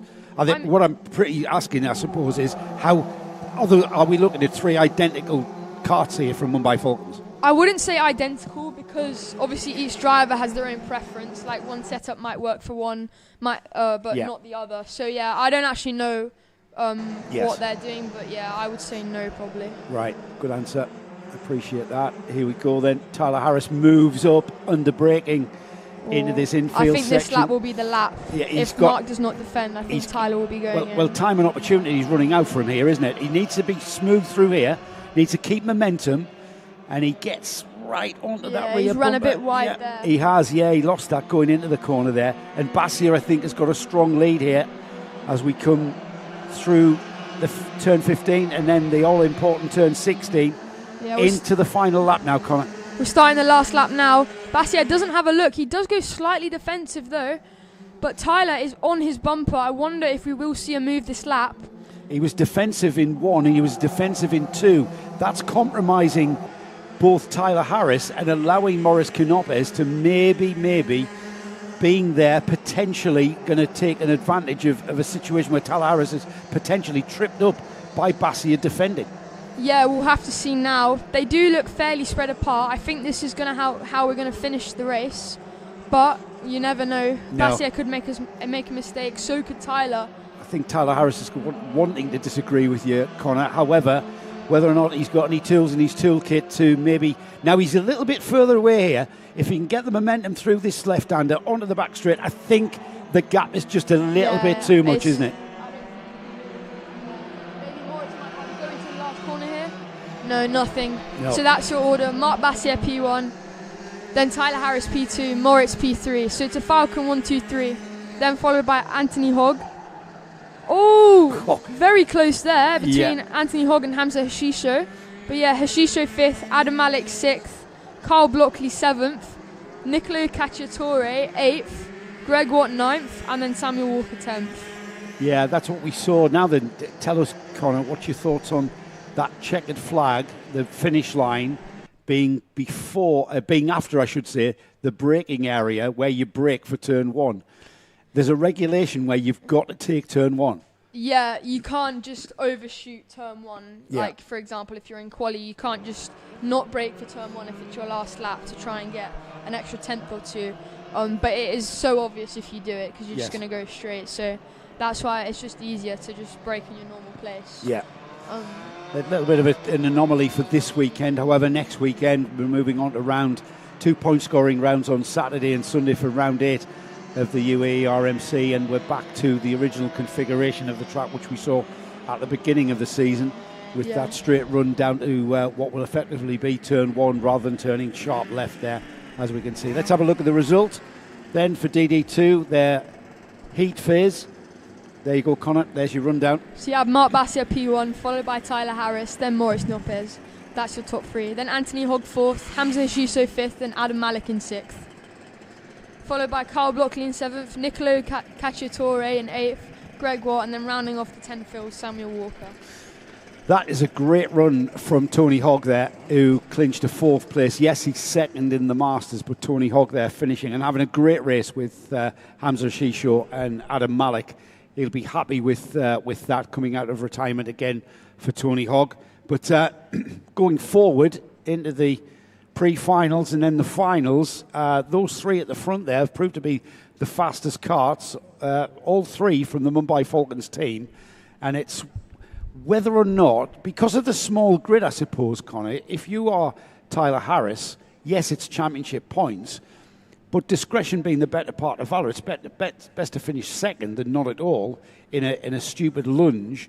And he'll be thinking that, and maybe he's keeping something back for the final. What do you think?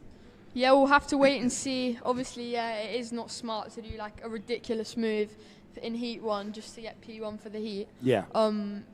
But yeah, so we're going to have to see in the final what he has, if that's all his pace.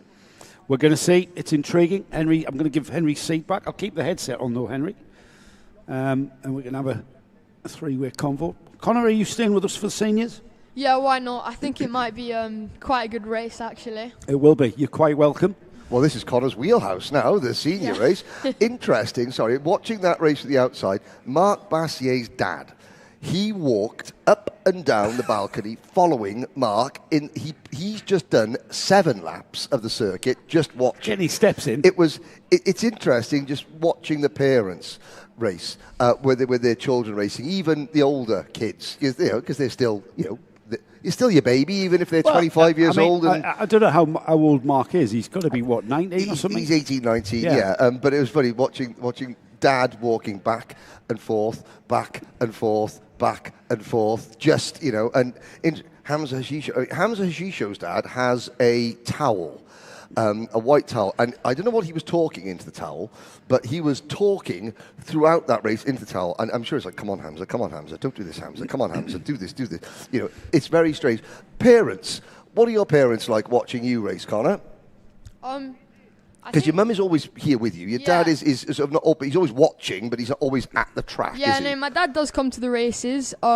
My mum is always there, though, at the practice and the races. Are they nervous watchers, or are they, panicky watchers, or are they, the sort of like, come on, screaming and shouting watchers? My dad's okay, but my mum is quite nervous. I can imagine. There's a difference, isn't there? Between a dad and a mum watching their son or daughter race. But yeah, the pain that the mums go through, and everyone jokes about me and karting mums, but I genuinely, but I genuinely think that the karting mums are the most underappreciated members of the karting family, because they not only have to put up with the nerves and the torturous of watching their little baby, but they also have to deal with the tantrums, they have to deal with the financial fallout, they have to deal with the bad moods, and that's just the dad. Never mind the kid. This is Mrs. Clancy's baby with a plaster cast on his right hand wrist. Yeah. Then nobody wants to see their kid hurt in any way, emotionally or physically. Yeah, so it's now, Nathan Cappan, your erstwhile teammate on the front of the senior grid, Connor. Looking at this, I'll say something that it's not meant to be. How are you looking at that now? Is there a pang of I wish I was out there, or as sort of the reality of like, look, it's this year, let's just put a dot in it and we'll carry on later this summer? No, I'd rather be driving right now, to be honest. Of course. As much fun as it is commentating, I'd much rather be sitting on that grid now. Joe will attest to this. When I stopped racing and started commentating, it took me a good couple of years before, and it was the rolling lap. The rolling lap got me. I was happy calling the races, happy calling the grids. That rolling lap, I would have sold my own grandmother to get out back on the circuit during the rolling lap, because that was the bit that I think, all right, we'll get into it. Now there is Jules Dumont in the number 337 Telios racing kart. Good qualifying effort from Jules on the front row of the grid. You can see the O plate just behind it. That is Rian Damadasa. Now, when you moved in... Oh, sorry, Joe. I was going to say, I just want to add to what you guys were saying. We're all frustrated racing drivers. Yes. We all want to be there rather than sat here. However, I'm too old now, obviously. Yeah. I'm too untalented. That point there, Connor, is perhaps even more intense than when you actually start racing, because there's all of that expectation. And I used to have to consciously calm myself down.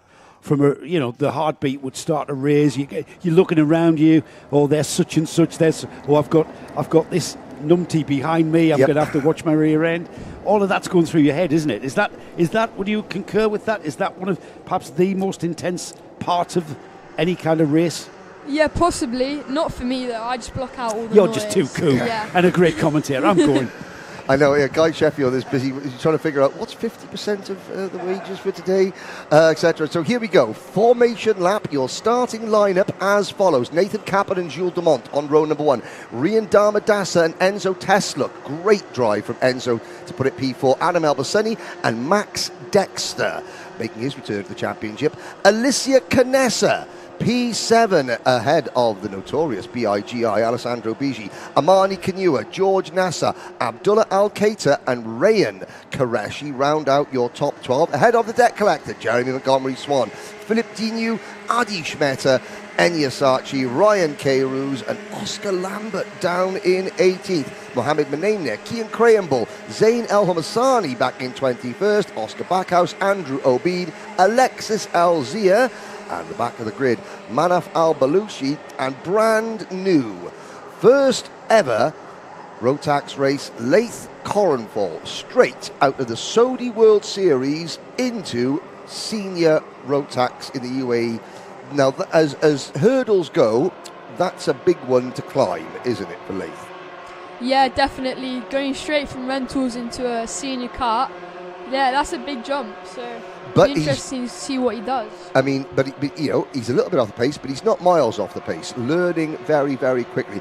Really pleased to see so many CRGs here this weekend. It's the biggest deputation of CRG drivers that we've seen here in the UAE Rotax Max Challenge. Nacho is very busy in the CRG tent.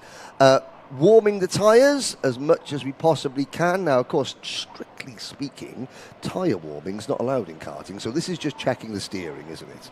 Yeah, 100%. They're just checking everything's working. Not trying to, not putting any extra temperatures. Yeah. Like, no. Perish the thought. So, the 26 kart grid lines up. Kappen on pole, Dumont alongside Darmadasa and Tesluk.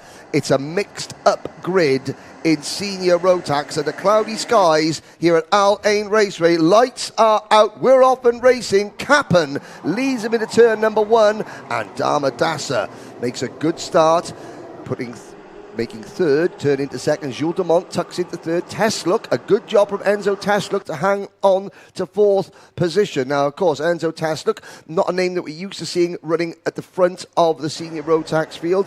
If this is your first time up at the front, how easy is it to start overdriving and to get a little bit carried away? Yeah, well, if it is your first time in the lead, then yeah, it's definitely nervous because you've got a train of angry senior drivers behind you. Putting loads of pressure on you, so you can tend to overdrive. But I know Nathan, he's an experienced driver, he's very calm, so yeah, he should be doing good. Yeah, Nathan, of course, last year's junior champion, so whereas it was Connor Clancy representing the UAE in the 2024 Grand Finals as a junior, last year it was Nathan Kappen. Ooh, dust being kicked up, that was Alicia Canessa being forced wide after a great qualifying effort. And here's Jules Dumont to the inside.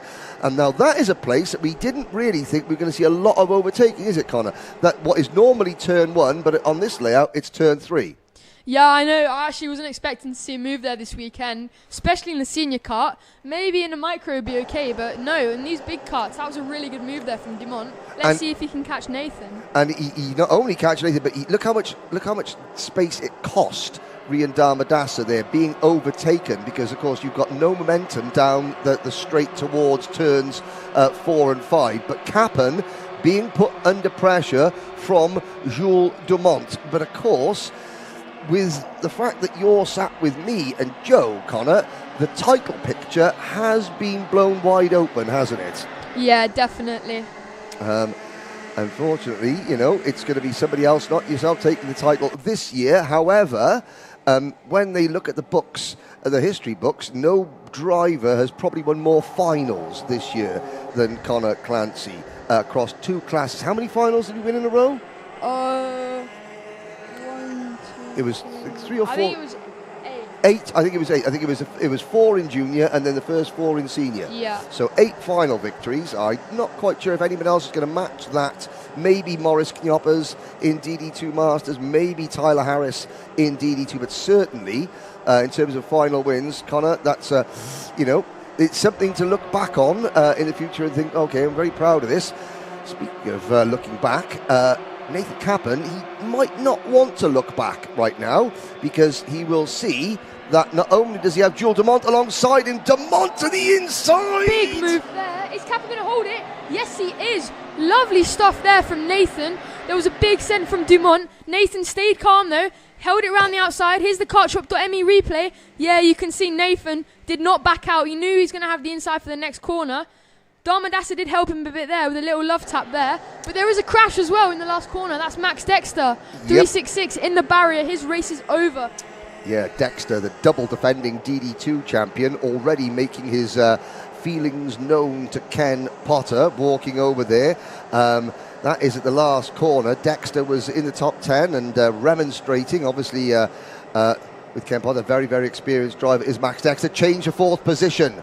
And that was Jules de Mont losing a spot to George Nassar.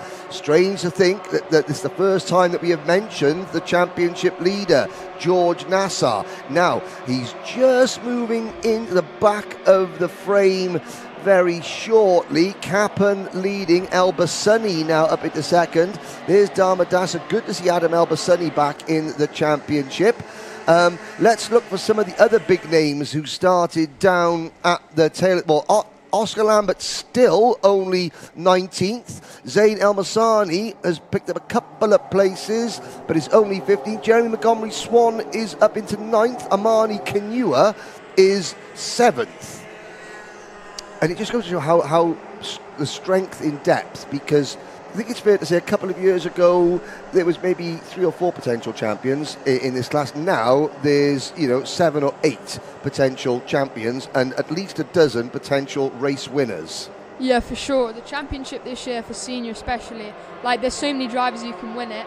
And at the start, I didn't think I could since I missed 4 rounds, but on the end of Yaz, on the day I won, I was sitting like P7 in the championship. Yeah, and that's it's crazy to think that I'd missed 4 rounds. But because everybody is taking points off each other. Yeah. There's no driver that is clearly, George Nassar at the start of the season, he was that driver. Looking back in the pack, can I just say, we're looking at the top 3, obviously. Capon, Darmadasa, El Bassani, George Nassar now in 4th position. A little way behind them, Alicia Canessa is driving the wheels off the oldest kart here in the paddock.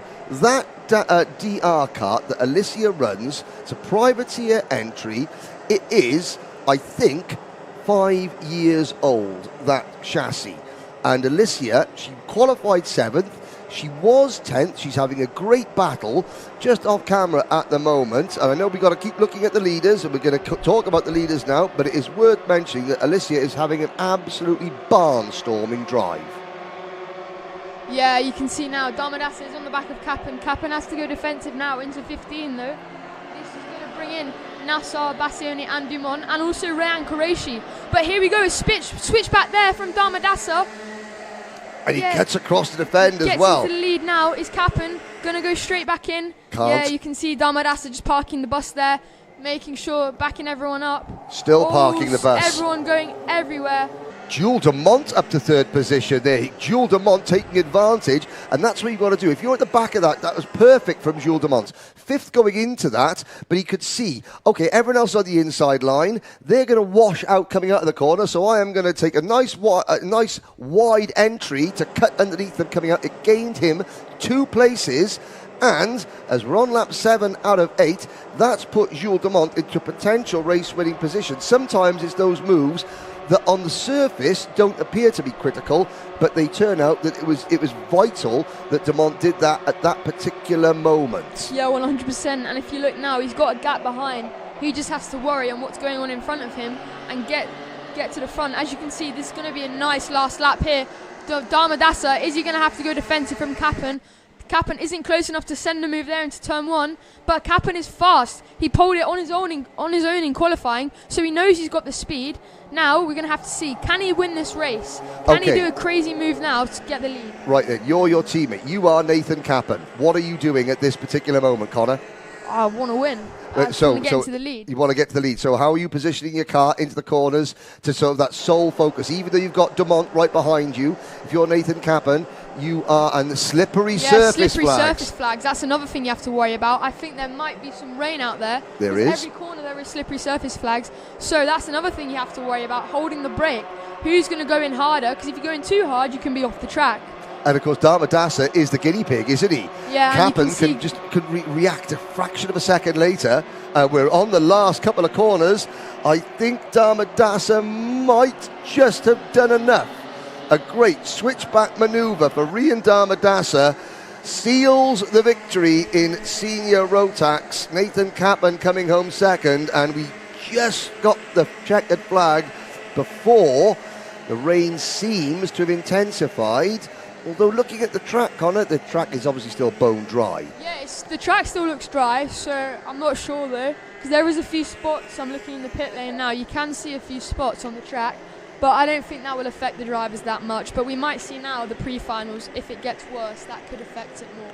Yeah, now, in terms of wet weather driving on slicks, Connor, how much experience do you think many of these drivers have got? None. I think maybe Nathan might have some, because he's been to Europe a few times. I think there will be drivers out there, like, for example, Jeremy, Nathan, probably Georgie as well, Rayan. Like, they all know how to drive, obviously. Everyone knows how to drive. But it's a completely different, like, when you're on slicks in the wet, it's a completely different thing. It's so slippery. You really have to handle the cart well, hold the brake. So, yeah, I do think there's a lot of people that are inexperienced out there. But, yeah.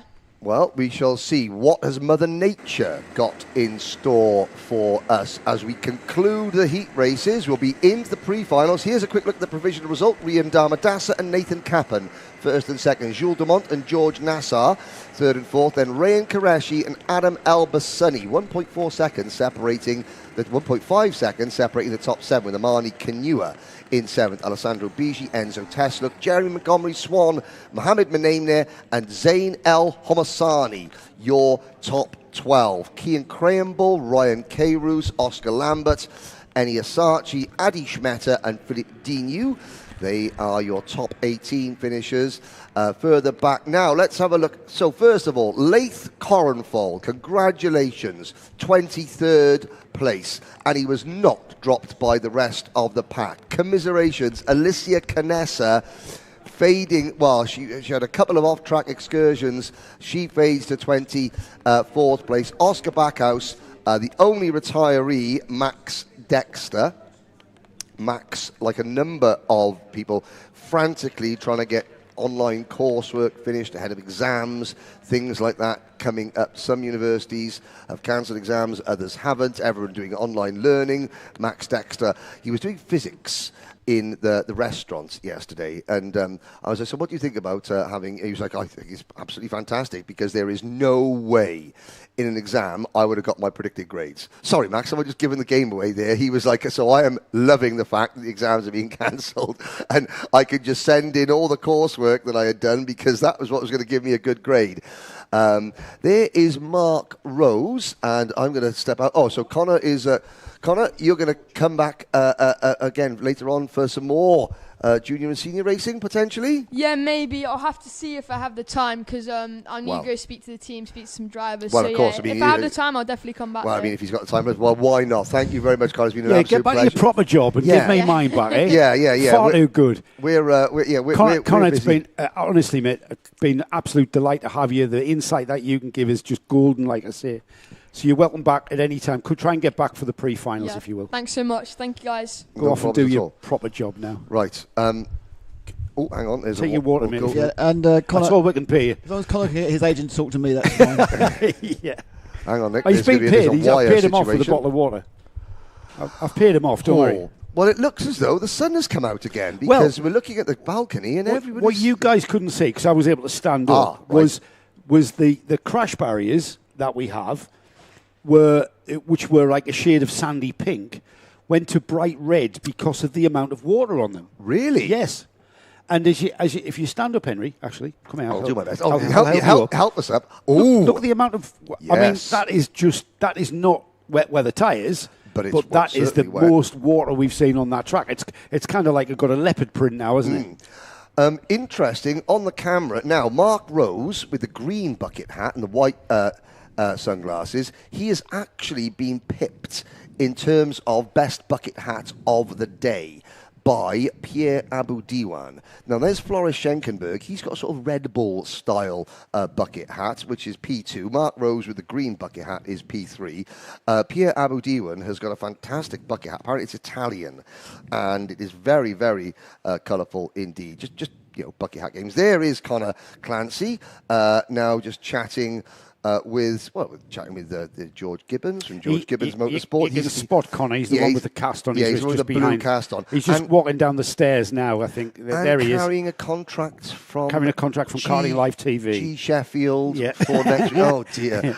All he needs is some cameras. Yep. Now there, in the number 16 shirt, that is the new Amar Tabatsa merchandise being displayed by his, it's not his dad, but just walking into the restaurant area with the number 16 and the 80, looking like the Ace of Spades on Amar Tabatsa's T-shirt. Pre-finals time, and the coach, Danny Shields, standing there, cap on backwards. Talking about spectators. Look at that. That is something that we haven't seen. Look at that on the camera. What? Rain. Drops of rain visible on the camera. You can see, my eyesight's not great, but I can see the raindrops falling on our heads. Ash Whiteman is there with his white XL Motorsport T-shirt on. Henry King.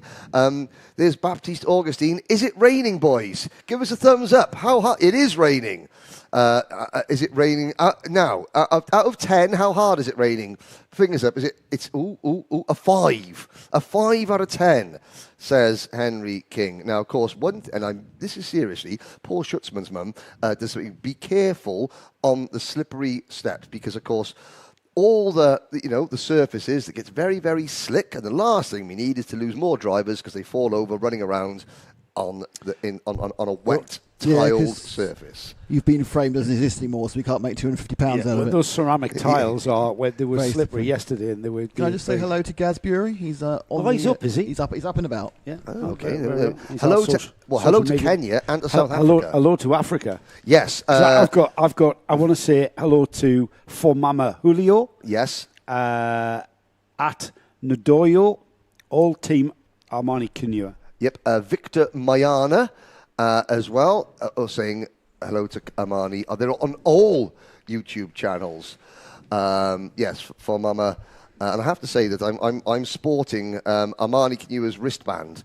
That's cool. With all the African he doesn't know that, flags. by the way. Yes. He nicked it off in the paddock yesterday. No. Hand. This is from Armani's family. They have said that I should have this.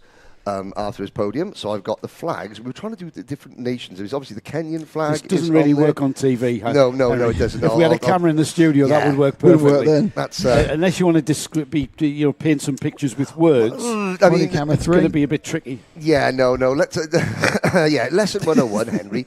It's not radio. It's TV, and we're going to try and talk about the pictures that you're seeing. It's a very grey-looking picture at the moment, I have to say. As grey and speckles of rain is the picture. However, it's not like European karting where when it rains and the track gets wet. The track is so hot that the water that lands from the speckles of rain. You know what? If we were in England, we'd be saying things like it needs a good burst to clear the air. Yes, because. Oppressive is not the word. It's just very humid. It is humid. Very. It's muggy. Muggy. You can't say muggy without saying it in a Birmingham accent. Sorry, Birmingham and the West Midlands. You've been hanging around Stuart Lyne's too. No, I work for the man. I know, exactly. That's what I mean. Whoop the Villa. Is he Villa, is he? Not Blues? Yeah, no, he's a Villa. He's Villa. And of course, it would be the Micromaxes that have to go out on the trickiest of track conditions. So entertainment is going to be high. Nerves from parents is going to be even higher. The chances of a surprise winner, I think, better than ever. I can't tell if the rain is if we've still got droplets of rain dropping. We've got a board that's, I think, the 30-second board. They're about to be released. We'll soon We've find got out how our slippery it grid is. being led out by Samar Chopra, who's the driver on the Dubai O-Plate.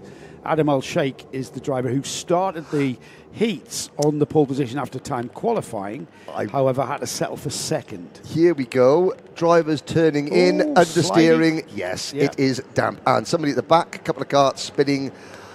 This will be the first time that some of these drivers, if not all these drivers, will have had to race in less than bone dry conditions. Here's your grid. Here's the grid. Then Samar Chopra and Adam Al Shaikh are the front row of the grid. Amar Tabatsa and Cameron Harvey following row 2. Row 3 is Leo Reutmann and Via Ponnet. With row 4, Adrian Faro-Vignoli. Liam Hanlon finishes 8th. Starts 8th. Row 5 is Alexander Feinstein and Sebastian Storer, with Thayab Haroun and Saif El Mina on row 6. And then 13 carts rounded off by Youssef El Kayat. Now, looking at Liam O'Hanlon's start position, he had a penalty, and I'm not sure why. So did Alex Freienstein. Alex Freienstein had a penalty, Sebastian Storer, Thayab Haroun. But that's put Liam O'Hanlon, championship leader, coming into this round, down the order in this pre-final. So he's got a bit to do, but the way the carts are slipping and sliding through that final turn, Henry, it's this treacherous. is all up for grabs here. I'm not a betting man, but I would steer well clear of this one. I am, and it's the Grand National today, and I'm not. You're not allowed to say, but if I had £10, I'd be putting my money on Jaguar at the Aintree. That's a horse. Oh, racing really? thing, Is that? Yeah, Yeah. Jaguar. Anyway, we'll carry on with the go-karting. Less about why Henry has no money, because he likes Henry likes horse racing. It's why he has no money. It's not his own. It's not his only vice.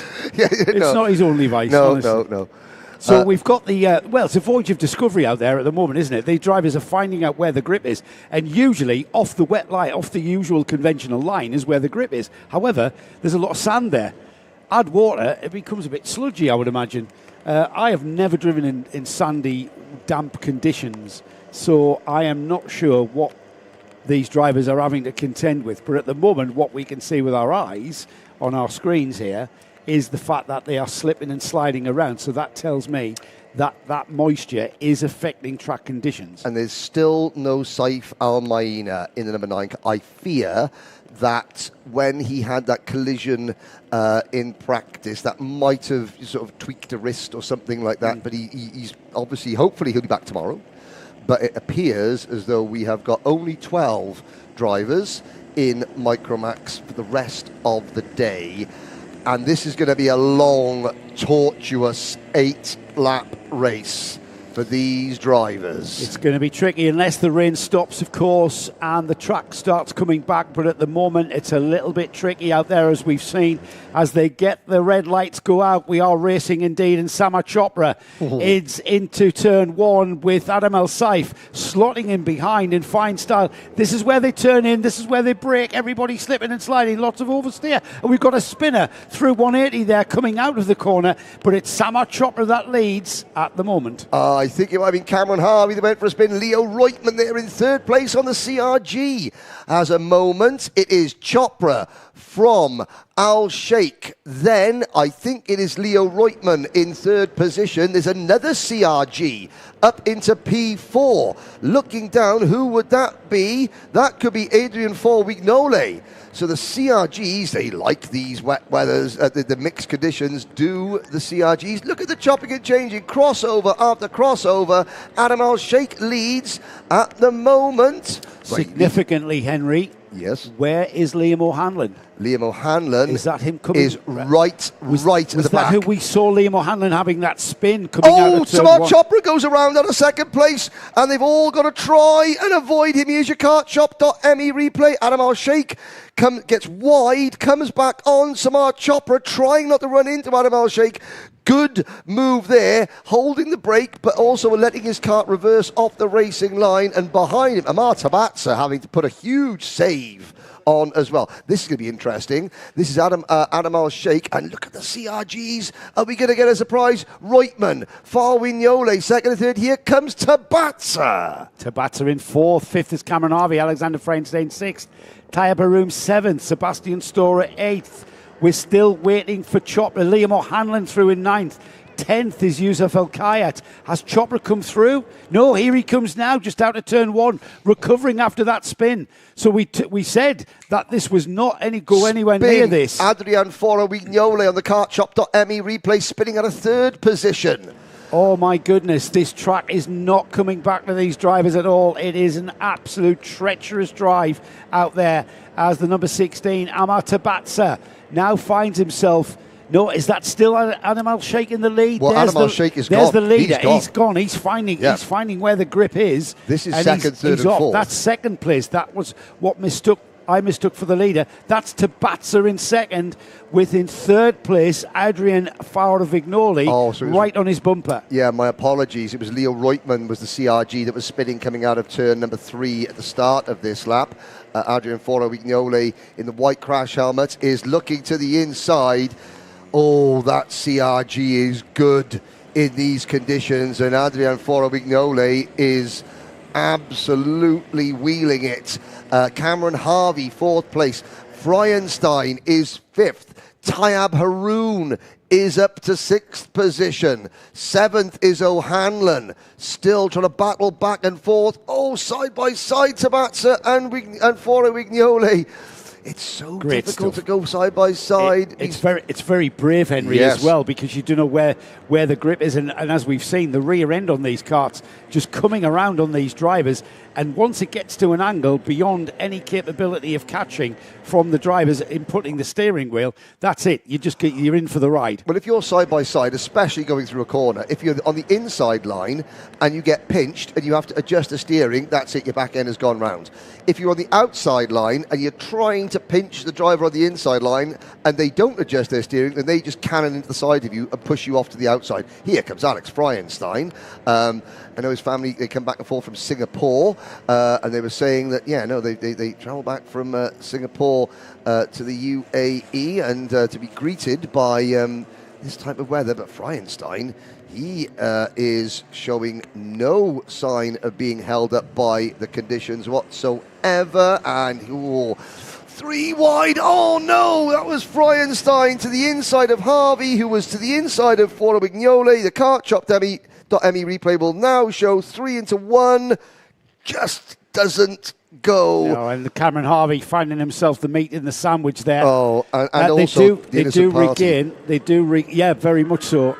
They do regain, so they will continue. However, that's left Adam Al Shaikh in the lead with Amar Tabatsa second, Adrian Faurovignoli in third, Freuenstein up to 4th, Liam O'Hanlon up to 5th, Harvey down to 6th, Reutmann, Storer, Haroon, Yusuf Al Kayat has now dropped behind Samar Chopra as they cross the line. We are on the half distance mark when they cross the line next time by. Well, I mean, to be fair to Yusuf Al Kayat, this is his first race.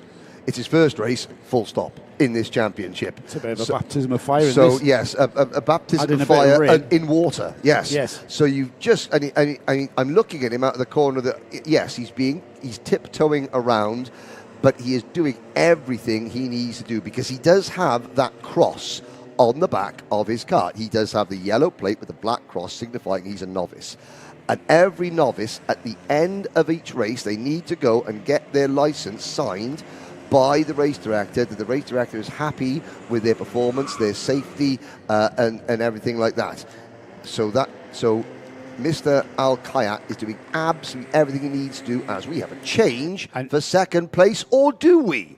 No, we don't. It was for a moment there, but as we thought, when we saw the track configuration here for Alain round 6, we thought, that's going to be a switchback area, and it certainly was, as Tabatsa falls foul of Adrian Faurovignoli, but then rights the wrong that he feels was done there. He's back up to second, but Faurovignoli, he's not settled, is he? The CRG driver on the orange and black cart there, coming back to the XL driver, the blue and white cart in second. It's an XL1 too, actually, as Adam Al Shaikh, who we've neglected a little bit because he's so far ahead, Henry.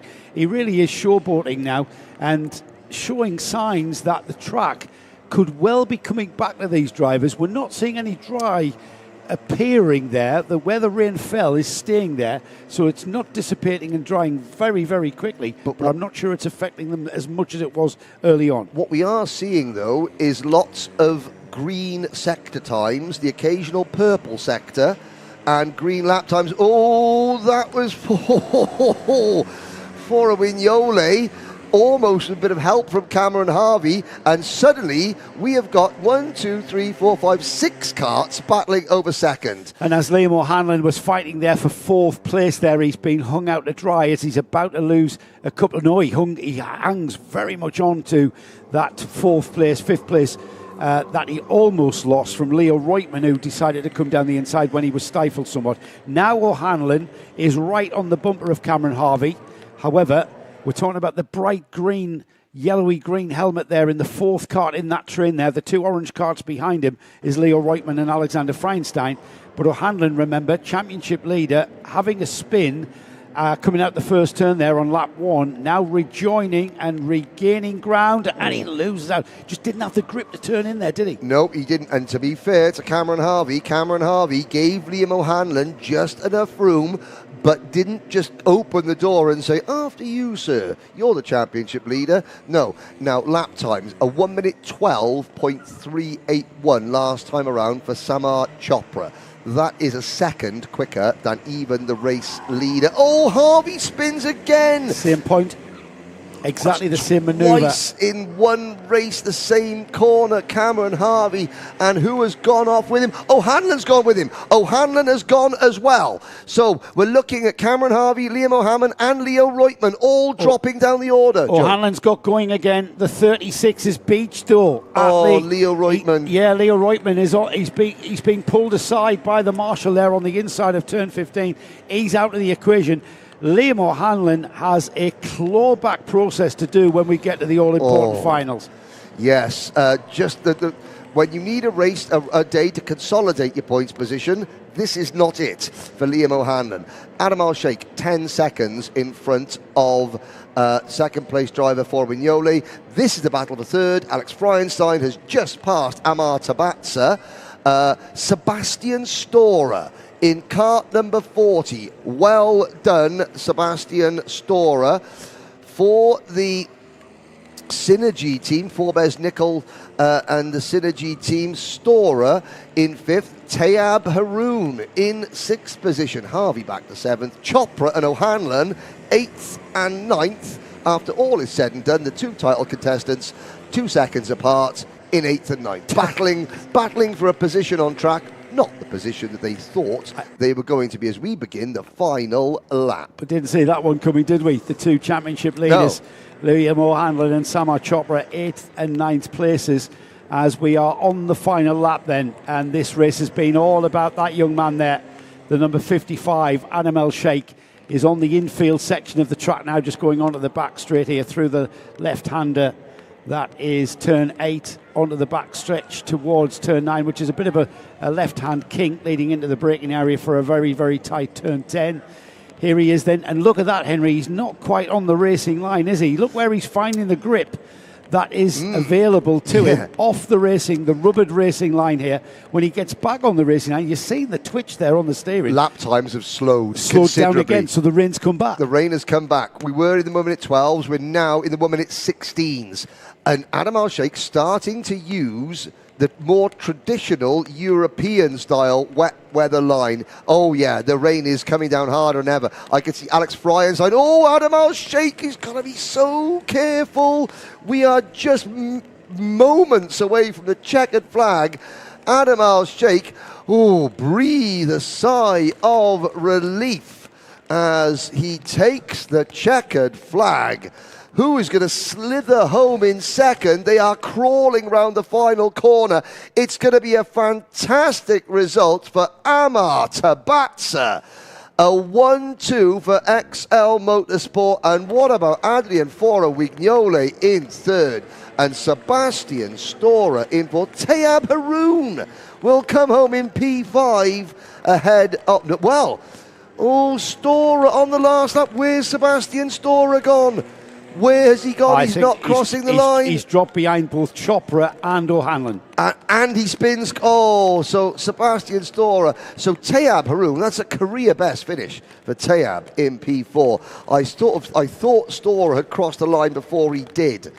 So I was, extolling the virtues of Sebastian Storer, and he'd had a moment on the last lap. But still, despite that, a very, very good drive from Sebastian. He had a moment because he was coming under a massive challenge from both Samar Chopra and Liam O'Hanlon. All that overtaking seemed to happen in slow motion as the carts slithered their way to the checkered flag. But I tell you what, an absolute masterclass in damp driving on slicks from Adam Al Shaikh to head home his XL teammate Amar Tabatsa. Let's have a look at the result as we will confirm we had 9 finishes out of 13 carts. Adam El Sheikh takes the win. Amar Tabatsa second. Adrian Fowler-Vignoli in third. Fourth was Tayab Haroun. And then we have Alexander Feinstein. Cameron Harvey sixth. Seventh was Samar Chopra, championship contender. Liam O'Hanlon, championship leader. In eighth. Ninth was Sebastian Storer. And then we had Youssef Al-Kayet, Leo Reutemann, Via-Ponner, and a non-start. Well, Via-Ponner and Saif Al-Mina, both non-starters. Retirements in that race. Youssef Al-Kayet and Leo Reutemann there, who we saw get beached on the curbs at turn 15. Now, we have got, I think Via-Ponner may have started, but he didn't complete a lap. But I'm looking at the recovery vehicle that is now, retrieving a stranded, an errant cart of Via-Ponner. Look how wet the curbs are there. I mean, yes, and I'm looking at shiny green curbs. The tiled surface on the spectator balcony looks like an ice rink. So that is very, very slippery indeed. Please be careful walking around on the tiling on the spectator gantry. That is, just to the right of there. Now we can see George Gibbons, and that's a Robinson. Is that Lockie Robinson or Jacob Robinson? Hang on a second, you confused me, and I know you're talking about. George Gibbons is the chap in the centre there. George Gibbons, he's the how should we say this kindly? Sorry, George. George is the more cuddly of the two. The bearded gent. Yeah, the beard. He's got the beard. Yeah. Lockie is the racing driver. So Jacob Robinson, that's one of the Robinson brothers as well. Then we've got Vaiko Payamaki's parents at the top of the stand there. And Mrs. Payamaki is now regretting not bringing her coat this morning. But you wouldn't have thought that. Let's go to we're in Abu Dhabi. Do we need a coat? We don't of need a course coat. we don't need a coat. No. The thing is, we might need a coat. That we now, Henry, dare I say, have got a properly wet track. We do. And this creates a proper conundrum when you don't have wet tyres, because it becomes a safety issue. There will be a collection of, in Minimax, the next is Jacob. Sorry, it's sorry, Victoria. That's Jacob Robinson. You have Minimax going out. Now, it's all well and good. We stand here and we sit here, we talk about driver skill. The race directors, the championship organisers, they have the driver's safety to think about. Now, of course, the problem with rain in the UAE is it doesn't happen very often. No. When it does happen, it goes from zero to flood very quickly. But then it goes from flood to drought equally as quickly because of the high temperatures. Here, this is European rain, where it's light drizzle, where it's not absolutely... It's full wet out there, boys. It's full wet. Nick Damon says it's full wet, which is not the best news for the drivers that haven't got wet Are they going to run the carts out in the wet, are they? Well, we don't... I'm not sure, and I shall wait. We'll try and get some communication with race control, race directors in terms of what's the thought process, what are we waiting on, And it could be, ladies and gentlemen, that we could have to do what is known in the trade as a fill. And if the weather keeps on like it is, it could be a big fill. This could be Uncle Phil out of Fresh Prince. That's how big this fill. Big fill. That is That's a big fill. Yeah, this could be an Uncle Phil. So we will wait and see. So you're not missing anything, ladies and gentlemen. Well, you're missing us being wet. Well, yeah, I mean, well, you're missing the spectators being wet. We're inside in a nice air-conditioned commentary box again. It's a bit chilly, if I'm honest. Should we put the aircon up a little bit, maybe to 21 degrees, you know? I mean, but yeah, as you can see, this is not a picture. Well, that is a picture. Now, there's a selection of carts, there's an entire family of carts being collected. Yes, and of course, the recovery, and I was chatting with the recovery vehicle driver who was saying, I'm not going to drive off the tarmac because I will bring mud and stuff back onto the circuit. So it's going to take a little bit longer than usual to recover the carts for the simple reason that the recovery vehicle isn't going to want to get mud onto the racing surface, because we did have a little brief rain shower during one of the earlier races of the season here, which it was sand. Oh, yeah, a sandstorm. It was a sandstorm with a couple of droplets of rain that turned the circuit very, very sludgy. As we watch marshals and observers walking off track. Off track, yep. Which tells me, and we will find out, and again, please, we are not trying to preempt or get in or tell the race directors or anyone what to do. We are simply going to wait and get word on maybe one of the WhatsApp groups as to what the official state of play is. Well, that is proper rain. That is wet tyres weather. And I think we might be going for lunch. Early lunch break. Early lunch break. Which means, guys, that we get a chance to put out our Paddock show. Oh, well, it's very, very good. Yes. Now then, in the programme, we've got 4 pre-finals to get through. But for now, let's go for lunch. Hopefully this rain will blow over, and we'll come back to you in about. Do we know yet? No. We're gonna. What we said, we missed this. So we're gonna watch the Paddock show, and then when we're gonna come back, we might have a more of an Uncle Phil, a big Phil. Okay. In 26 minutes, we'll tell you what's happening. Right. Okay, guys. Enjoy the Paddock show.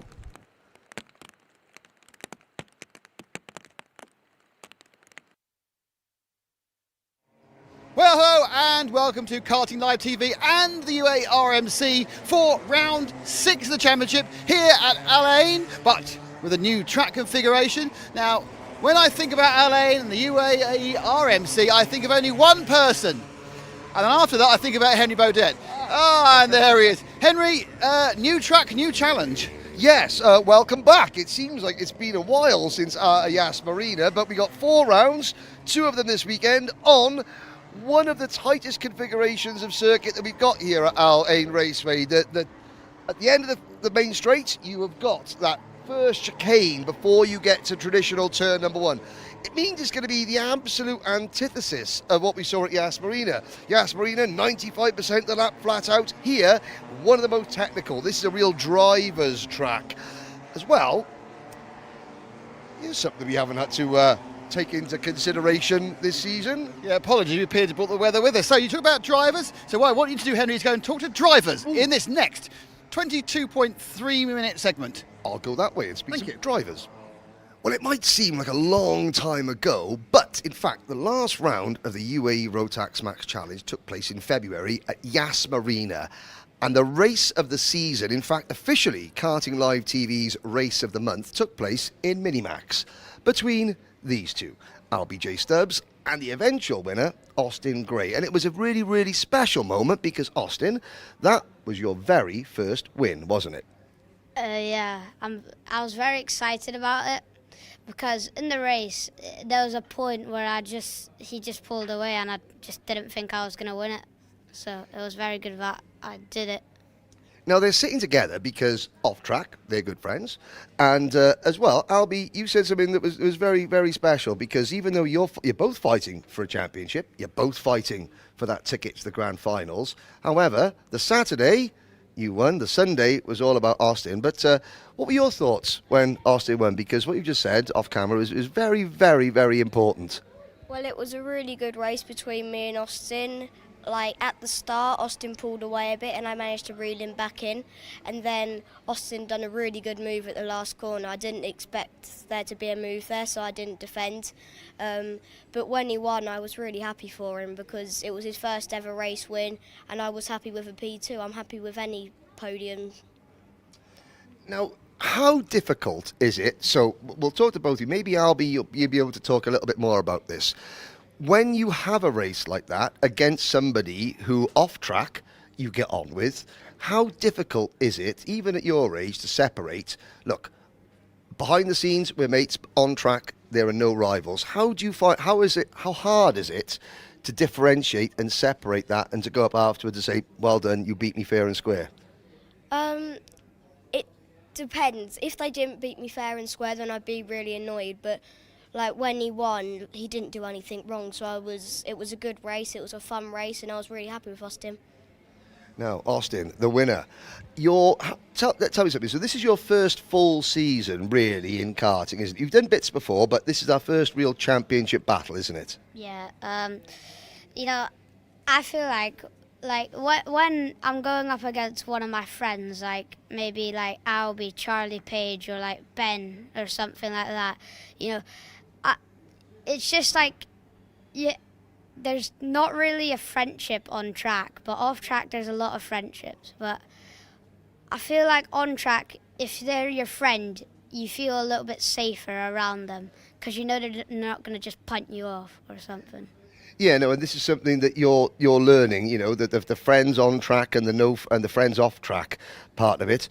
How long did that win take to sink in? Like when you woke up on the Monday morning, you're like, "Yeah, I won a race. And let's look at the trophy again very quickly." Yep, it still says P1.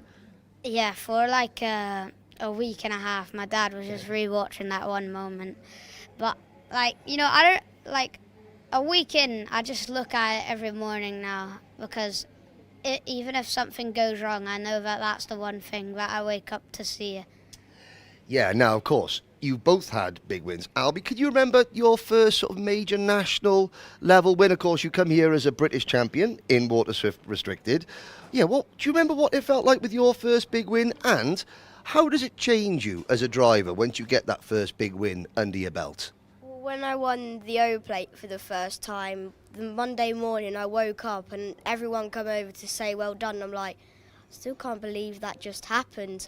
But like when I won the O plate gave me a lot of confidence, but now that I've won the British Championship, I think I'm too confident for what I can do.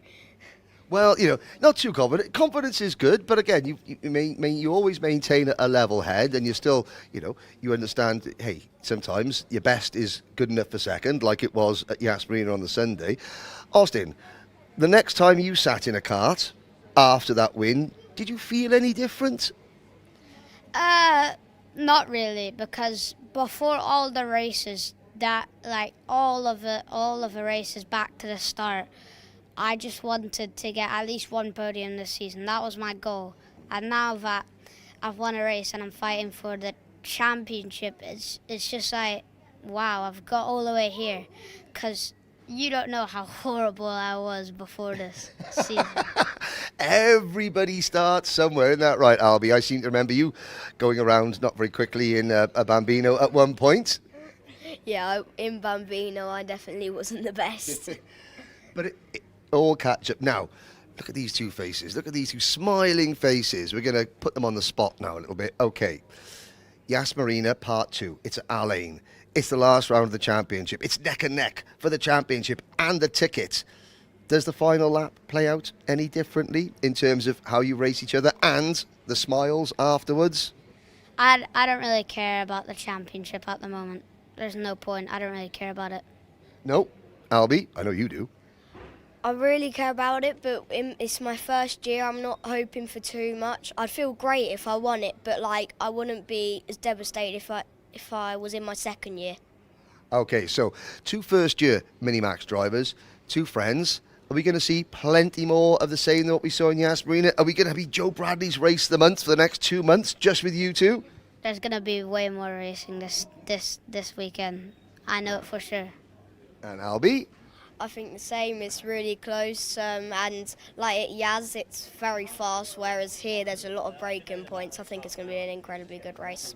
Okay, all smiles at the moment. The two Minimax drivers that competed for the win at Yas Marina, all smiles now. Let's see. I'm sure it's going to be all smiles by the end of the weekend as well, isn't it? Maybe. Yeah. Yeah. One of the most emotional podiums that we've seen all year happened in senior Rotax at Yas Marina. Amani Kinua on the podium, third place. It's been a long time coming, hasn't it? Yeah, it has. I really enjoyed the podium. I'm so happy to finally be on the podium in Rotax, especially on a big field like this. It means a lot.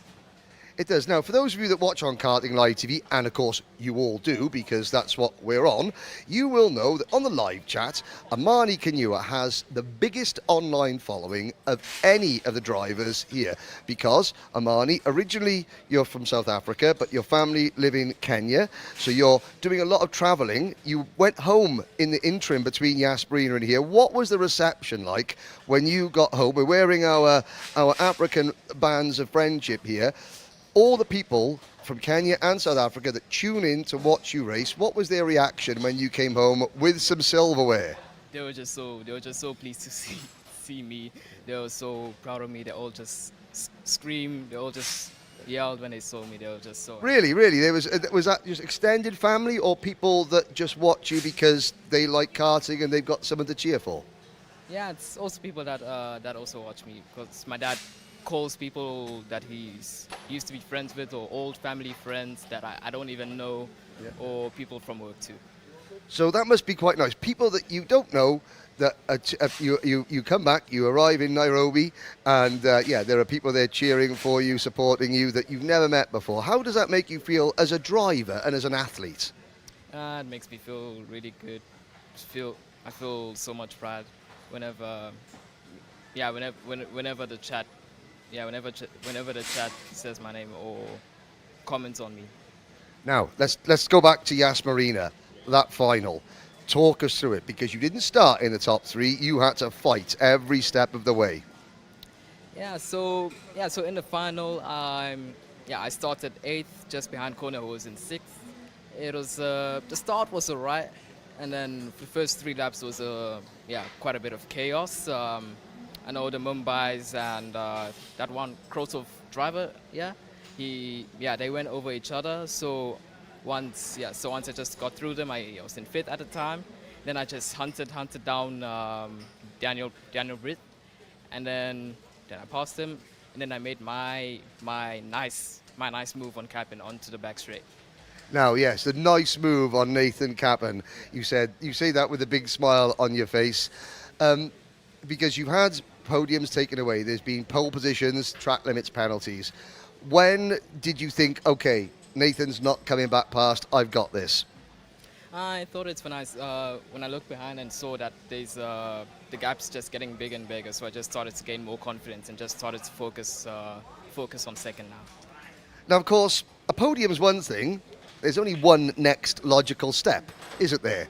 And that is the top of the podium. How far are you as a driver, as a package, the team, the kart, how far are we away from winning a big final here at the UAE RMC? I don't think we're far. I think our equipment is good, even though I haven't driven this layout in LA, but today wasn't so bad. So hopefully today can be better, and hopefully later today can be better, and the rest of the weekend. So. Yeah, I mean, the equipment is good, so I'm sure we can get a podium or first. Okay, brilliant. So, Amani, I want you to look into the camera. Now you can say it in English, you can say it in Swahili, you can say it in Afrikaans if you want. What have you got to say to all your supporters in Kenya, in South Africa, and around the world? I want to say thank you so much for supporting me. Thank you, Granny. Thank you, Dad. Thank you, my cousins. Thank you, my family. Thank you for my aunt. Thank you, my aunties. Thanks for always being there. And giving me the best of luck, always commenting on the chats more than anyone else. Thank you so much, guys. And of course, to your house family over here, Ricky and his wife, for looking after you while you're living here. Yeah, I'd like to thank them mostly because of Ricky. I'm here because of him, because he moved here from South Africa because there's a bit of mess there, lots of politics and racing. So most of his team members, because he used to have a big team in South Africa, but everyone else left. But I said I'm gonna stay with him because Ricky's the best coach. He really is the best coach. So I'm always gonna stay with Ricky. See, there we go. Loyalty. It means a lot. And Amani Kadua will come in every morning and shake not just his mechanic's hands, but every mechanic in the awning. And that's why I think he's one of the most popular drivers here in the UAE. Yep. If I was to say to you, Keke Rosberg, Kimi Räikkönen, Mika Hakkinen, all Finnish Formula One world champions. And this young man here, Vico Päimäki, might just be following in their footsteps. Vico, I know I'm aiming high for you, Formula One World Championship. Right now, UAE RMC is what we're about. How are you enjoying your season here? I enjoy it. What do you enjoy the most about it? Driving. And what aspect of the driving? Overtaking, learning everything, how to do the racing lines, the corners, the braking, accelerating, like all those stuff. And how fast, tell the viewers how fast are you actually going in this kart of yours? About 100 kilometers per hour. Right, and that's fast enough, because how old are you? 11 and a half. 11 and a half at that speed. You mentioned there about the actual racing and overtaking. Is that the best bit, or is it the going fast that's the best bit? Overtaking, it's very fun to overtake, and for my opinion, I think it's the funnest and best bit. Yeah, you like the racing. We like to watch the racing. Yeah. You were telling us also that you live here in the UAE in the winter and you go back to Finland in the summer? No, I permanently live here, but sometimes I visit Finland to see like my family. Right. Do you ever visit them in the winter? Sometimes. And how cold is it in Finland in the winter? Very cold. Yes. It's like minus 20. That is cold. You know what? I want to ask you. So you're Finnish, right? You come from a massive line of Formula One world champions, as we've said, but also Finland is a massive hotbed of rallying, isn't it? Why didn't you become a rally driver? Because here in the UAE, we couldn't really find a place to do rallying, and I like to, drive on tracks more, and just to be fast, driving on tracks. Yes, and who's your favourite Formula One world champion from Finland? They're all my favorite, but my top favorite is Kimi Räikkönen. Kimi Räikkönen, why not? The UAE Championship, here we are towards the last two weekends, the final 4 point scoring rounds. How are you going to see yourself in the championship? Where do you want to finish? I'm not sure. I don't know where I am in the championship, but I just do my best and see where I finished. The championship's not important, is it? As long as you enjoy the racing. Yeah, it is important. If let's say you're in the top 5, top 3, it's very important. Yeah. But if you're out of top 10, then I'm not really sure. As long as you have a great race. I know you're looking forward to racing this weekend. I'll have fun this race weekend. Which of the drivers in your class are you looking forward to racing with? All of them. That is a great answer. We forgot Nico Rosberg, but is he Finnish? I don't know. Answers on a postcard. Thank you, Fico. Great stuff. Now, in senior Rotax this year, I think it's safe to say that George Nassar has taken quite a few of the headlines, driving for Matthias Nagem Motorsports, but he's not the only front runner in senior Rotax for the M&M team, because this driver here, Zain El Hamasani, is hot on his heels. Zain, this year, I think it's fair to say it started mid, and it's now getting a lot better. Yeah, especially from the beginning of the season, we weren't probably one of the best on the grid, but we've made some changes and we're getting further and further every race. Now, it's your first or second year in seniors? Second. Second year in seniors. It seems like only yesterday I was commentating on you when you were in micro. How difficult is the transition from junior to senior? It's more of experience more than speed. The karts really just feel the same. It's just how you race, honestly. Now, all your career, you have proudly flown the Egyptian flag, haven't you? Yeah. How much does it mean to you to carry the Egyptian colours on your crash helmet, on your kart, next to your name? Yeah, what does that mean to you? It's an honor usually to represent my country as one of the best Egyptian drivers. It's something you can't really believe to be one of the best in your country. Now, you have raced, obviously here in the UAE, but I've also seen you race in Europe as well.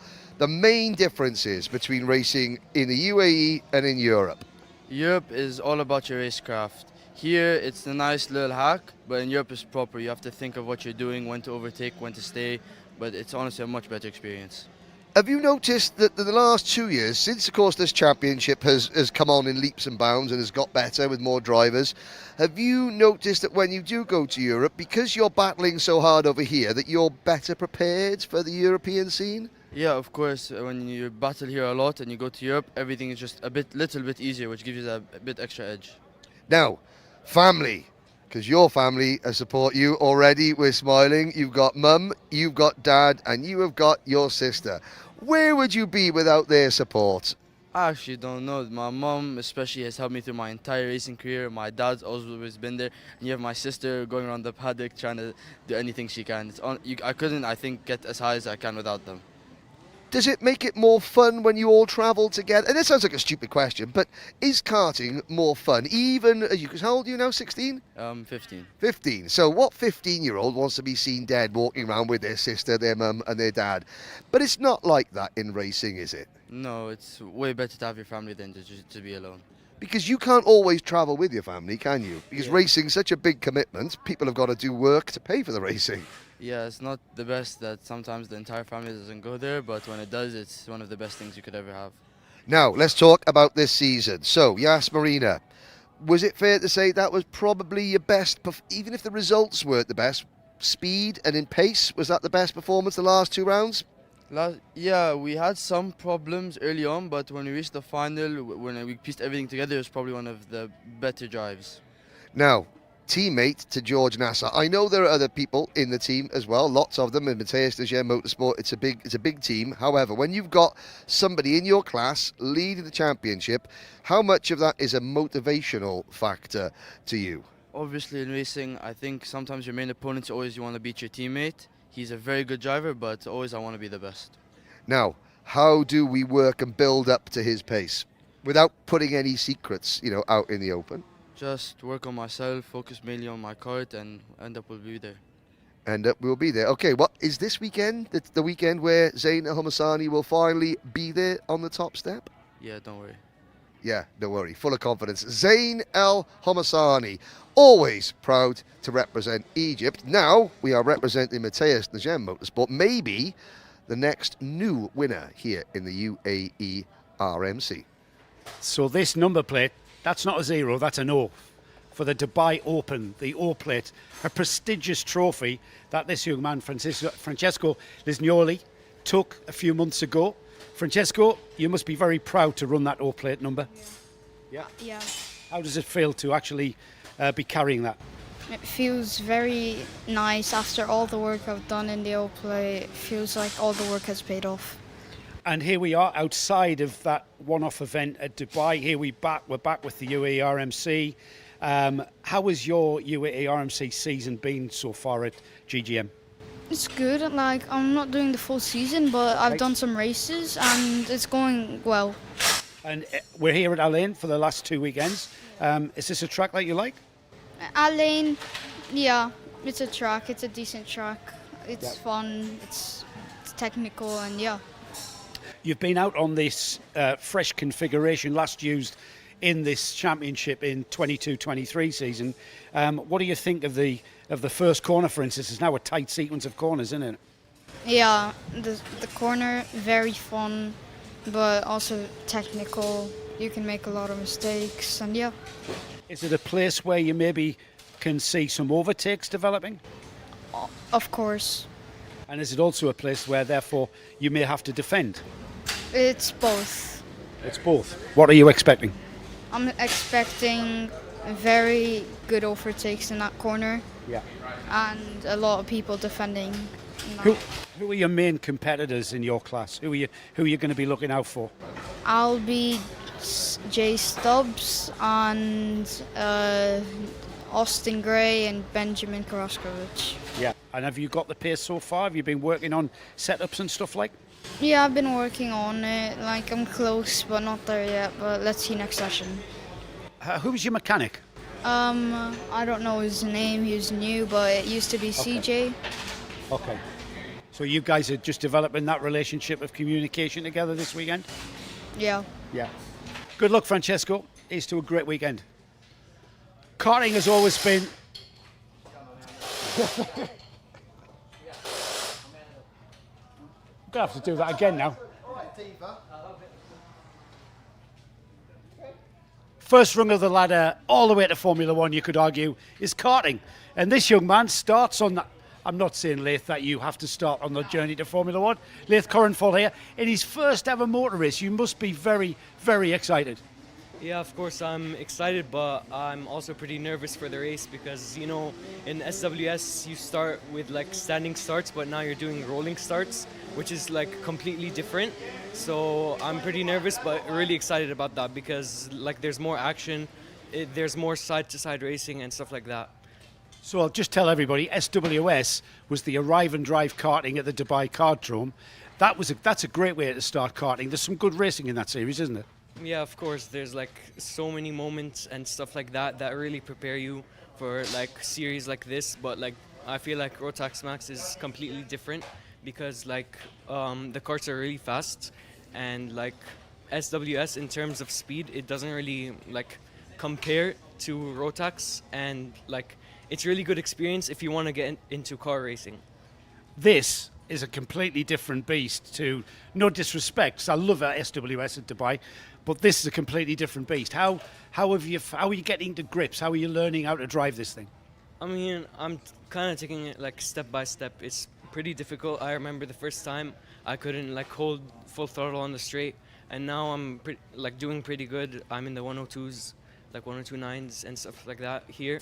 So I think I'm doing pretty good, but you have to take it step by step, and you can't push the limits too much. Yeah, that's exactly how you should approach it. Have you been to the Al Ain circuit before? Yeah, this is my third time. So I started like 2 weeks ago over here, and I was pretty nervous because when I started Rotax, I would do sessions with only 5 drivers, and then we did like something similar to official practice a few weeks prior to the race. So, sorry. I know what you mean. It's just it's kind of like really finding your feet here. Kart, track. The other thing that you're finding your feet with, this is completely different to just turning up, jumping in a kart. You've got the whole CRG team behind you. Is that a massive advantage to have all of this experience that you can ask questions of? Yeah, of course. Like having a team is like completely different. Like it's new to me. I think like it's new to everyone for the first time because like you have different factors and things to like think about with your team, and it's more like it becomes a team-based sport, which is kind of like in car racing or motorsports. You start to work with your team, maybe like strategies and stuff like that. Is it? You mentioned car racing twice now. Have you got sort of aspirations to maybe move into cars eventually? Yeah, I hope so. Maybe like a factory team or something like that. I've already tried a car in Yas Marina circuit, so you know, and I also have a simulator, so I'm trying to prepare myself with Rotax to start motor racing. And you know what the most important thing about this weekend, Leith, for you? Do you know what that is? Shall I tell you? Because I've raced as well. Enjoy it and be happy. Yeah, of course. I think the most important part about racing, and like I think a lot of people like stop racing, is because they don't enjoy it. There's like so much stress and pressure when you start, and you kind of have to enjoy like and embrace everything that you go through, because it's going to be a memory someday, and I think you have to embrace everything because that's the whole point. I think he said it all there. Wish you all the very best of luck. Enjoy your weekend, Leith.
They don't help us. Last is the Western.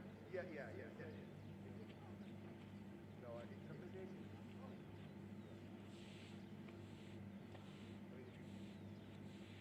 though, if you go back tires now, the chances are the whole season you don't need them. Then the batch is really old, what you do, they go hard. I mean,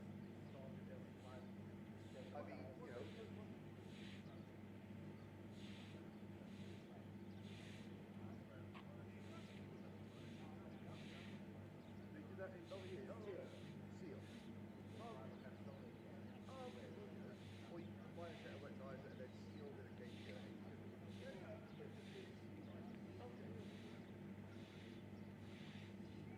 Well, I'm blaming the government for building mountains and taking all of Ethiopia's rain. Yes, Claire. What? No, well, that's a very good point. Yeah. Oh yeah, fixed Maserati hire car. I'll yeah. It's one of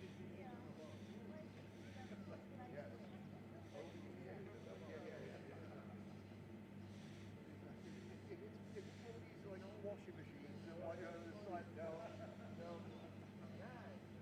Gas guzzlers.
Orange flag കണ്ടോ? ഒരു orange ഫ്ലാഗിൻ്റെ right സൈഡിൽ ഒരു വേറൊരു flag പച്ചക്കട black അതിൻ്റെ നേരെ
Good afternoon, everybody, and welcome back to the UAE RMC, which remarkably has had a rain delay.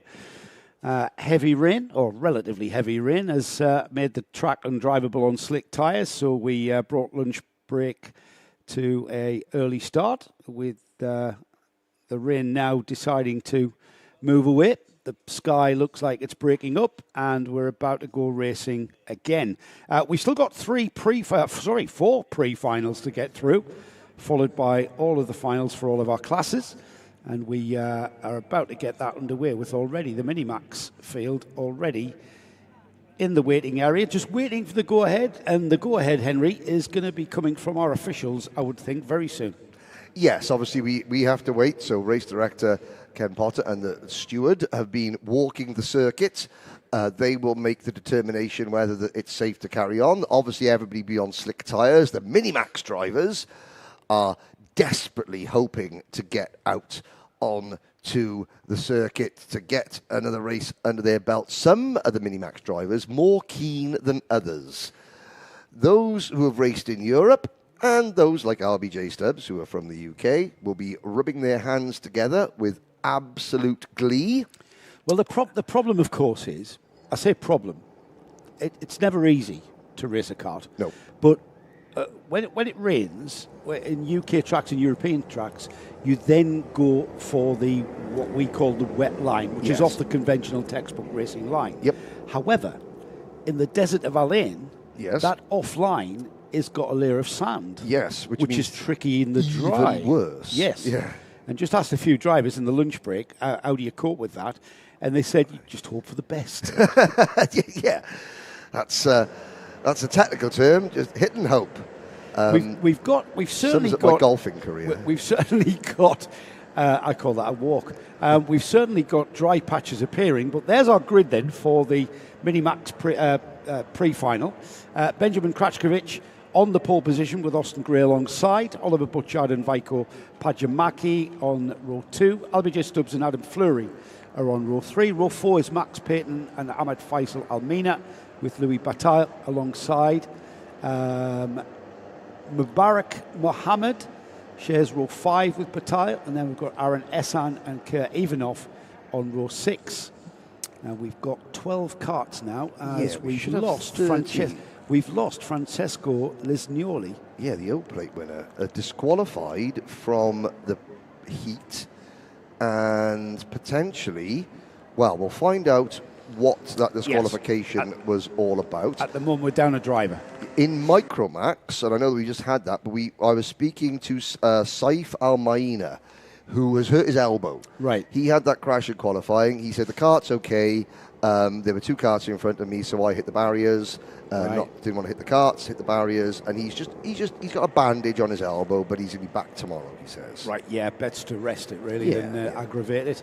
At least 2 rolling laps, just for the drivers, or an exploratory rolling laps at that. Benjamin Krachkovic really is exploring where the grip is on these slick tyres. We don't have wet tyres in the UAE. It very, very rarely rains until it does, of course. Yeah, but of course, now look how quickly the track is dry. Yes, I have to say, all credit to Guy Sheffield and his team here at Al Ain Raceway. There were a dozen officials out on circuit sweeping every single corner. And that is a remarkable achievement because there were rivers running across the track. There were certainly a lot of standing water that has now been brushed away. Yeah. Perfect. Well, I say Guy Sheffield. Guy Sheffield was holding a broom. No, I actually saw him use it. Really? Yeah, absolutely. Was he not just telling somebody else how to use it? He basically brushed all the way down this back straight that you see there. Oh, so on the driver's left, there was... Is that why there's still bits of standing water on damp. Yeah. Oh, because he missed a bit. Yeah, because he missed a bit. Guy missed a bit. The grid is being formed up nicely by the 2 GNK drivers at the front. Benjamin Krachkovic on the pole position. With Austin Gray's teammate alongside. Benjamin's job is to control the pace. Everybody slotting in behind. They'll come through turn 15 and then through the final corner here, which is a very, very tight right-hander, and then head towards the lights. The lights will go out and then they'll go racing. So it's down to Benjamin to control this pace to the front of the to the start of this race. Still damp patches, though, Henry, it's going to be very, very tricky under race conditions, which we're about to see. Yeah, because of course the slick tyres, they will suddenly have grip and they will suddenly have no grip, and it's very, very inconsistent. Here we go then, red lights go out, and they do indeed, and we are racing. Krajkovic with Oliver Butchard with the bright green helmet slotting in behind. Oh, Butchard! Getting it all wrong on the dampness of the track. Butchard hangs it together. Krajkovic slides wide. Who is that Krajkovic in the lead? Yes, I think it is. Krajkovic getting through all of that chaos. Kartshop.me replay. Butchard loses it about 100 yards before he gets the corner. Oh, even the tyres smoking as he locks up. And wait there at the background, a couple of CRGs come into view as well. But yeah, that was good from Oliver Butchard to avoid, because he could have just wiped Benjamin Krajkovic out. You could see him turning the steering wheels. It was like a video game for Benjamin. He was just like, you just then turned on the inside. He's finding grip on the outside. Adam Fleury in second. Demon starter, Adam Fleury. Here we go. Look at Adam Fleury go round the outside on the wet patches. Krajkovic understeers through the middle of the corner. Fleury on the mud and drops back to third behind Austin Gray. Now, of course, you were saying Austin Gray, Scottish, yes, rain, but that wasn't deliberate. No, that was Benjamin Krajkovic. That car wouldn't turn. Yeah, he was turning left, absolutely. and the car just washed out. And unfortunately, it looked as though those cars came together. That was not deliberate. Fleury in the background. Oh, that is a bad bit of luck there. Krajkovic has gone off. Krajkovic has outbraked himself over the mud, over the grass, and his teammate's gone off as well. Now this is going to be a problem, because by cutting that corner, look at LBJ Stubbs, who made the corner. They've gained an awful lot of ground on that, and of course, that's just the circuit layout. They weren't deliberately doing it. Now, what do they do? How do they correct that? That is one for the officials, isn't it? That's going to be tricky, How they penalise that one. I can see that being a chunk of time, because they missed out turns 2 and 3 there. So on the road is how we'll call it. However, we're going to have to wait. This is a very provisional result at the end of this 7 laps. And they'll be saying to themselves, well, what do we do? Do we slow down? Do we stop? Do you turn around and come back on? Yeah, do you turn around? Oh, and LBJ Stubbs in the background. Sorry, you'll look up there. LBJ Stubbs has just gone off. And there's Krajkovic is slowing down. And Austin Gray is slowing down. This is now drivers trying to self-police. Yes. They're trying to mitigate a potential penalty. Austin Gray's thinking, well, we'll let the race director deal with it. Benjamin Krajkovic, possibly with title implications in mind. That's some heads-up driving. Now, whether it works for Krajkovic or not, who knows, because we don't want to second-guess anything that the race directors will do. However, Krajkovic doing his level best here to not get a penalty. He's dropped back to 3rd or 4th place. Austin Gray has gone, well, I'm just going to go. There he is. Can he get the car turned in? Who's that? Up into 2nd place. It's only Vico Payamaki, who I was speaking to during the break, who looked absolutely terrified at the prospect of going out on slick tyres. And he's finished. And he's finished. Yes. But the Scandinavian flick is in 2nd place on the road. Now got Gray's turning around saying, should I slow down as well? Well, the thing is, right, okay, we had Benjamin Krajkovic and Austin Gray trying to kind of communicate between themselves as to how they were going to self-police, them having to miss the track and miss a chunk of track. However, that's still in the hands of the officials. At the moment, all we can do is call it as we see it. And at the moment, Austin Gray under some scrutiny, leading from Vico Pajamaki. Benjamin Krajkovic in 3rd place on the road. That is Austin Gray there. Pajamaki in the blue car there, the light blue car, just behind that one there. He's the 2nd place car, just being overtaken now by Krajkovic. Now Oliver Butchard is in 4th, Kurt Even off 5th, and it's LBJ Stubbs now in 6th after that issue on that previous lap. Yeah, LBJ Stubbs. Oliver Butchard, we'll talk about, from the front to the back to the front, from hero to zero to potential hero again. For Butchard, the field is spread well out. Now we're looking at the first and second. Krajkovic is now back up into P2. Austin Gray, and of course, we talk about Austin Gray's his first full season of racing. Oh, Butchard has spun. You could just see there's a big gap now behind Vico Payamaki. where Butchard was. Here we go, side by side for the lead. Two teammates, Gray holds on. Well, but Kracikovic went down the inside, but there was no grip there. No, so he couldn't actually get through on the inside. Meanwhile, Austin Gray was all the way around the outside, perhaps on the drier line. You can see them on the light grey coloured tarmac there. That's where there's more grip than on the dark colour as Kracikovic comes into view, absolutely sideways, travelling at a 45-degree angle than the kart was pointing at. Amazing car control there.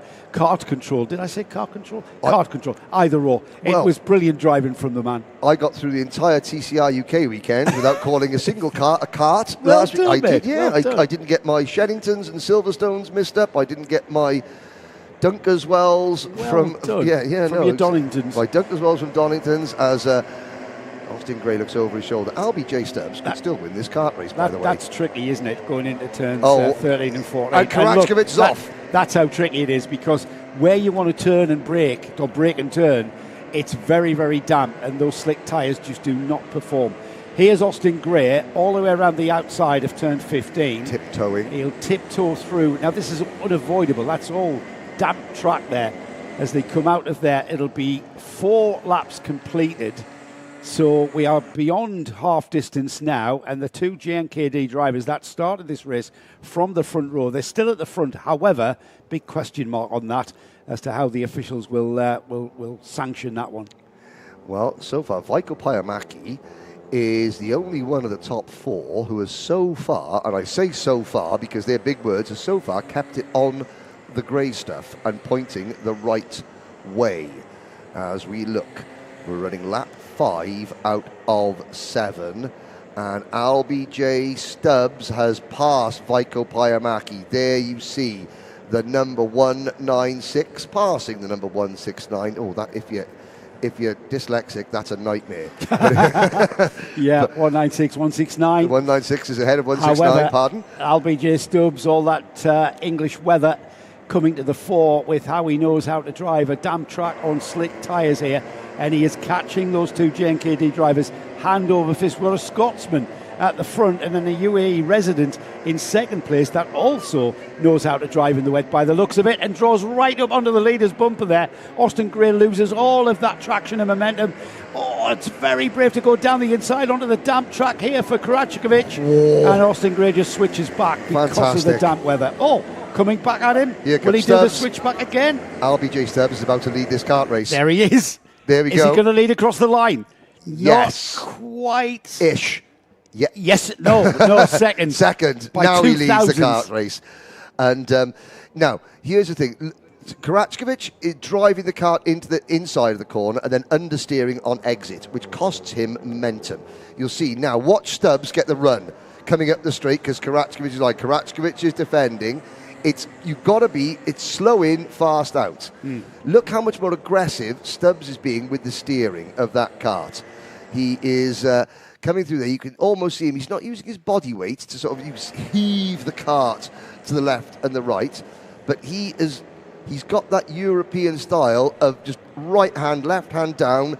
Let the tyres sort of dig eventually in. The tyres virtually go at 90 degrees to the direction of travel, and eventually heat up so much that they do bite, even through the dampness. Yes, yeah, and that's something that you learn through reps. It's just repetition. Oh my goodness me, Austin Gray was sideways coming out of turn number 12 on that lap. Oh, Stubbs is off. Stubbs in the barriers. Stubbs just keeps it out of the barriers. And Pajamäki went off as well. That is possibly, Henry, the trickiest part of the track there into 13. Unlucky for some, unlucky for all here at the moment, because the entry to that corner is literally very, very wet still, and that's very, very hard to get the kart to stop and turn. As we've seen there, LBJ Stubbs now will come across the line back in third place, and he's got to do it all again.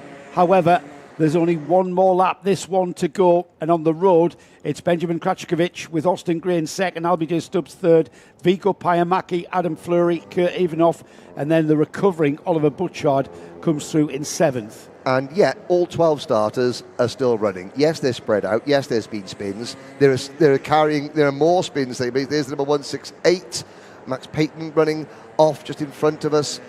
One thing as well is that the entire paddock is watching this from the spectator balcony. Why? Because that is an elevated viewpoint and they can see where the track is dry. So I can see nearly every senior driver is up watching this. And they're watching the Minimax drivers tackle a very, very tricky surface. You think to yourself, if you're used to watching karting in Europe and the UK, you're thinking, well, this happens, not all the time, but it's quite regular. Oh, and there's Gray off. When you consider this is the UAE, and this is the first time that most of these drivers have ever driven in these track conditions, Gray looks over his shoulder and is going to send it into turn number 15. Through turn number 16, LBJ Stubbs is going to get a run. Karachkovic on the curb. Karachkovic takes the checkered flag as LBJ Stubbs grabs second from Austin Gray on the line. Gray third. Adam Fleury. Well done, Adam Fleury. P4. Great recovery drive as the rest of the field crossed the line. Now, of course, yes, we saw Karachkovic and Gray cut the track at the start of lap number 2. Yes, we saw Karachkovic try and remedy that. No, we don't know what that means for race directors or penalties, and we just call it, like you said, Joe, Karachkovic on the road. Karachkovic, Stubbs, Gray, Fleury, Payamaki. And they're still coming across the line, and well done. The last, you're going to see a CRG come into view now. That is Mubarak Mohammed, who finishes 12th. That will be the first time that young man has ever been on a kart track that is not bone dry. And he makes it to the end. Well done. Got some housekeeping, Henry. Okay. You saw there that Minimax pre-final was reduced from 9 laps to 7. Yes. We have got the juniors, DD2s, and senior Max coming next. They're down to 8 laps now, and then the finals. Micromax will be now over a duration of 9 laps. The Minimax will be 10-lap final, and then junior, DD2, and senior Max will be 12 laps for their final. Now, we are joined again by Connor Clancy. Hang on a second. Connor Clancy. Yes. This is the result, though, while you sort Connor out. The Minimax pre-final on the road is Benjamin Krachkovic, LBJ Stubbs in second, Austin Gray third, Adam Fleury fourth, Vico Pajamaki in fifth, Kir Ivanov in sixth, Oliver Butchard seventh, Louis Bataille in eighth, ninth is Max Payton, Ahmed Faisal Almina, Aryan Ehsan and Mubarak Mohammed rounding off a 12-kart field. So it looks like I am about to be joined by, indeed, I am being joined by Connor Clancy. Connor. Hello. Are you on? You are on. Yeah. Doesn't need that. How was your lunch? Yeah, it was nice. I had the buffet from the restaurant. Yeah. You've raced here for a number of seasons now. How often do we see weather like this? Well, there is sandstorms every now and then, but rarely ever rain. So yeah, it's quite different day. But yeah, the drivers I bet it's fun for the drivers. So challenging, isn't it? Yeah, I bet it is. I've driven on slicks in the wet before at Portimao before, but never in Alain. Yeah, and the thing is, with this track, because of the ambient temperature being so great, we're having areas of the track drying up much more quickly than other areas. For instance, going into turns 13 and 14, that's a horrible part of the track to be wet and damp, isn't it? Because you're on the brakes and turning there. And we saw how tricky it was for the Minimax. What are these juniors going to be finding out there? Yeah, well, I just watched the Minis from just up there as well. And yeah, a lot of people were going off in the last corner and in that left over there. So yeah, I think those are the most challenging places maybe for the drivers, because it does look quite damp over there. So yeah, I don't know what the juniors will be doing. I think most of them will just be experimenting with lines, like trying different, maybe curb, maybe wide, just trying different parts of the track to see where the driest part is. Sensibly, the juniors would have been paying a lot of attention to that race, wouldn't they? Just to see where the Minimax drivers were finding the grip. Is there areas of the track that you can see as well, and what you were watching for there, where perhaps our attention should be for how tricky it is for those drivers that are about to take part? Yeah, well, in the minis, there was a lot of spins on the last corner, especially, and also in that left over there. Also, just over there as well. I don't know what corner that is, but it's just after turn 4. I'll tell everybody where that is. That's turns... just after turn 4. Yeah, turns 5. Yeah, 5, 6 now. There's quite wet on the inside, so the drivers will have to be going around the outside there. Yeah, and it looks like to me as though the outside line, there's some of the corners there through turns 11 and into 12 there where we've got a completely dry line through some of the turns. However, would you like to lead this one, or would you prefer to be following and kind of seeing where the cart in front is going wrong or even going right? I always want to be in the lead. So of course you do. Yeah, of probably leading. Yeah, finding the way for everyone else. Yeah, absolutely. Well, we're about to get going. That's our junior Rotax class there, just in the collecting area, about to get going. Like I said, we've amended the timetable now. These races will be over a length of 8 laps now for these drivers. So slightly shortened because of the weather delay, just to get through the timetable before we lose the light. And on the pole position there is the O-plate holder. Let me just get the grid up, shall I? No, that's not it. Bear with me, talk amongst yourselves while I get the right page up. It's going to take a while. I've lost it. Have we got the grid yet, Nick? No. All right, we're going to have to talk a bit more than Connor, because I've lost the grid.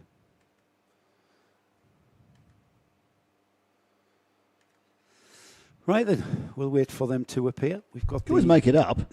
Well, I'm about to make it up a little bit. We've got Via Chopra there on the O plate. I can tell you he's on pole. The 234 is alongside him, and that's Faris Haroon. That was a great result from Faris, wasn't it? Now he's moved up the order somewhat. Let's have a look at the results and find out what went on there. Where is the results gone? Have we pulled the results? Because I did have them. Now I've lost all the results from round 6. Haven't got time for that. Let's get back to live telly. So Faris Haroon didn't finish second, as far as I remember. But he finds himself on the front row alongside Via Chopra. I think he did. Did he? Yeah. Yeah, he finished second. Yeah. You know what? That's because I was just sitting back. You weren't listening. No, you weren't. You were just. I was relaxing. You were there, Henry and Connor. Eating a date biscuit. I was eating a date biscuit. Having a cup of coffee, listening to Connor and Henry, and just not paying any attention. Well, I was paying attention. Well, I was paying attention how good this kid is. Yeah, well, annoyingly. Yeah. Luckily, he's not doing my job yet. That was Joey McGowan's Swollen who's doing my job. That's right. He was switching to. He said, "Oh, that's not a very good." He was switching the for pictures, people. running a poll. He said they're in the collecting area, so we need to show people that. It was like, go on then. Yeah, very good. So we are moments away. The slight delay between races is the judiciary process, and I would imagine. What do you make of that one then? Those two drivers, Austin Gray, Benjamin Krachkovich, they went straight on a turn 1. And then rejoined at turn 3, missed out the hairpin at 2. Benjamin tried to kind of self-police and let them through, but nobody really got the memo. You're in the hands of the officials then, aren't you? Yeah, for sure. Like, I didn't see it that well. But, yeah, I did hear that they just went straight on, basically, from turn 1 to turn 3. So the stewards will have to be looking at that. Yeah, we'll see how that turns out when we see the results published. But that is certainly what is being deliberated on at the moment. You can see there's still pools of wetness out there. We've actually got a green off-track here, which is completely a new scene for us. Usually when we come down to our lane, it's usually the sandy-coloured off-track. However, we've got patches of grass beginning to develop. We've had a bit of dampness. Yeah, have you just seen that? There's loads of grass over there. Yeah, absolutely. Now then, here is our grid for the Junior Backs pre-final. Via Chopra on the pole with alongside him Faris Haroon. Second row of the grid is Gabriel Barracordi and Mitanj Jain. Ray Harbour and Henry King share row 3. Row 4 is Jaden Hidding and Floris Schenkenberg with Aaron Mason and Harrison Stevens. Row 5. Row 6 is Paul Schutzman and Giuseppe Montanari. With row 7, Aaron Qureshi and Pierre Aboudiwan. Savelli Kojai and Raffaele Zagati share row 8. With row 9, Romy Sabali and Baptiste Augustin. Row 10, in fact, row 10 has only got one drive, and that's Yahenza Sananyaki, who had a non-finish in his earlier heat. We've got them on track, though. The junior drivers now making their way around, and it will be 2 laps of this track to acclimatise. The 2 laps here, Connor, is vital in these conditions. What are you looking for as a driver, considering how different the track is in various places? Yeah, well, you need to obviously first of all get your tyres up to temperature, and then also you need to be looking for where the dry parts are on the track, because there's no point just like focusing on getting your tyres warmed up and then just waiting for the race. Like, I would be doing it since the minute I come out the pit lane. I'd be looking to see where the damp parts are and where the dry parts are, so that I know from lap 1 that all these corners have dry parts, and then as the race goes on, then you can start to change your line a bit, because obviously every lap the line changes due to conditions, obviously, especially now because it's hot and the track isn't that wet. Some parts will be drying quicker than others. And you're looking for that all the time, aren't you, from the outset until the track? I mean, that part of the track there is a prime example. As we continue, that wetness is going to disappear, and I suppose as the race goes on, do you get more and more confident with the throttle and with the brakes going into a corner as the track comes back to you? Yeah, once the track starts getting drier, you definitely feel a lot more confident to go in harder at corners, especially if you know that one corner is fully dry, then you know you can push hard there, basically. Now, this is the tricky part there, into the braking area for turns 13 and 14. It's horrible, isn't it? I used to hate track conditions like that. And on the exit of turn 14, the all-important exit there, this is where Via Chopra will start slowing things down, getting things formed up nicely into the final couple of corners at 15 and 16. This is where they, unfortunately, are going to have to get their tyres a little bit damper than they would have liked. Faris Haroun really is getting some energy into his tyres. Slowly out of the final turn and heading down towards the red lights. Via Chopra on the black, white and red livery of M&M gets underway. And who will lead into turn 1? It looks like Chopra across the bump. It's a GGM kart that just washes out. Faris Haroun being hung out to dry, but hangs on to third there, Connor. Yeah, that was a crazy start. There's karts everywhere. You can see that the track is definitely still wet. Oh no, there's been a crash. No, there hasn't. There's just karts everywhere. Oh, people sideways all over the track. This is chaos now. Because your tyres pick up the dampness, don't they? And they take a few 20 metres or so before that dampness gets off the tyre. So you're fighting the kart for a couple of corners, especially through this section here, where you're picking up the dampness. And then onto that damp patch there, we are going to see a dry line develop, but it's Via Chopra who's found his way around this track the best so far. Just look how that kart just got away from him there on the exit. Yeah, that was a brilliant start though from Paul Schutzman. He is up into third from 11th.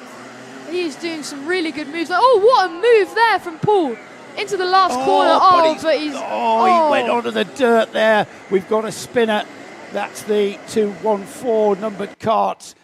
Here's the kartshop.me replay now. Yeah, Ray Harbour is there. Oh, that was a great move. But he Brilliant just didn't move, he didn't have the steering, did he? No, it's just, if that track was a bit drier there, then he would have held that. But he did only lose a position, though. But it was a really good move. Yeah, very, very brave move. As Faris Haroun, he is the first kart chasing down Via Chopra. Paul Schutzman is absolutely in his element there, just throwing the kart around with absolute abandon here.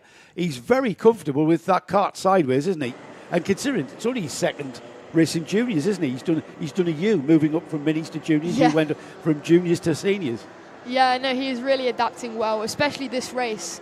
I think it's one of the best I've seen him drive. He looks really confident out there. He looks really fast as well, as he's really, really caught up to Faris very, very fast. And he looks like he's going for a move now on the back straight as well. That's the slot tucks in. back in. Yeah, that's the slot back in. You can see. Because of the wetness, I think, of the exit now, then this is where he's really good, isn't he? Oh, look, he was lifting that front right wheel. Oh no! A spin for Schutzman, just Oh, and there's another kart off, joining them into the wow, barriers. There's karts everywhere. Stevens is in the barrier as well. This is chaos now. Yes, the Kartup.me replay will show Schutzman going sideways across the wet outer curbing and then joined very quickly by other karts. They're very lucky not to make contact there. And Schutzman will be beating himself up. But I tell you what, he was very brave in those early laps, wasn't he? Oh, yeah, that's such a shame for Paul there. He was so good as well on them opening laps, 11th to 3rd in one lap. Like, he should be proud of that. Just a shame it had to end that way. Yeah, we've still got karts spearing off left, right and centre here. So with Via Chopra leading, Faris Haroun now settling back into second. Gabriel Baraccordi up to third, Henry King fourth. We've got Mitanj Jain moving ahead of Floris Schenkenberg on that last lap. And then Aaron Mason, Rehaba, Giuseppe Montanari, Savelli, Kojai in 10th. And I'm just picking up where Schutzman is. He's down to the back of the field. Connery's down in 17th. Yeah, that's a shame. He's the leader out the first turn, but that's Faris Haroun in second. That is still a very, very, very tricky final turn there. Faris having to fight the kart to get back on track. Yeah, this is chaos. Everyone is going off on that last corner. It's so damp there. Everywhere else seems to be dry apart from that last corner. Yeah, oh wow, there's karts going everywhere. Is that because the other parts of the track are evolving quicker than that final corner? When you get to that final corner, you think it's going to be like the other corners, and it seems that it's just not. Yeah, definitely. They really are. It's kind of like playing with fire in that final corner. Where do I turn in? Where do I get, and more importantly, where do I get the throttle on? Because you're just urging yourself to get the throttle on earlier and earlier to fire you down the main straight. However, you go on too early, the rear axle spins up, you go sideways, and you end up on that very wet outer curbing. Faris Haroun about to be joined by Gabriele Baraccordi and Henry King, who are now closing very much up onto that Yas Heat kart of Haroun. In fact, the George Gibbons Motorsport kart almost on his bumper here. Here's the tricky bit. Just look at that corner. My heart is in my mouth just watching there. But yeah, here we go. Battle for third now. Haroun, Baraccordi and Henry King. Who's going to come out? Oh, sorry, battle for second, sorry. But yeah, these drivers, they're all fast. They know how to drive. So now we're going to have to see who adapts the best. And we're past the half distance mark, but we're still playing a game of jeopardy out there with these track conditions that are coming back to these drivers. We're seeing green sector times, purple sector times, every single lap through, so every part of this track is evolving back to us, and it's just really certain parts. Maybe that final corner here on this Al Ain track is perhaps the worst and trickiest part to get your head around, but right now great battle for second place breaking out. Haroun, Baraccordi, Henry King, and no waiting game being played here. I think, Connor, everybody is just going to take advantage of whatever opportunity that comes.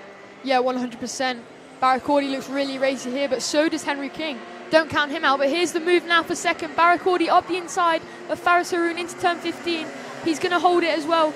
Don't count out Henry though, he's there, and he's going to do the switchback as well. Haroun just runs a little bit wide. That gives Henry the opportunity, but is Henry going to go for second as well? We're going to see this lap now. He's all over the back of Baraccordi. Yeah, he had some great momentum coming out that final turn, that move that he did on Haroun. Yeah, there's the move for second as well. There's the move for Henry second. King. It's that momentum. He kind of had momentum from a few corners back where he just carried on through. Now he taps his helmet.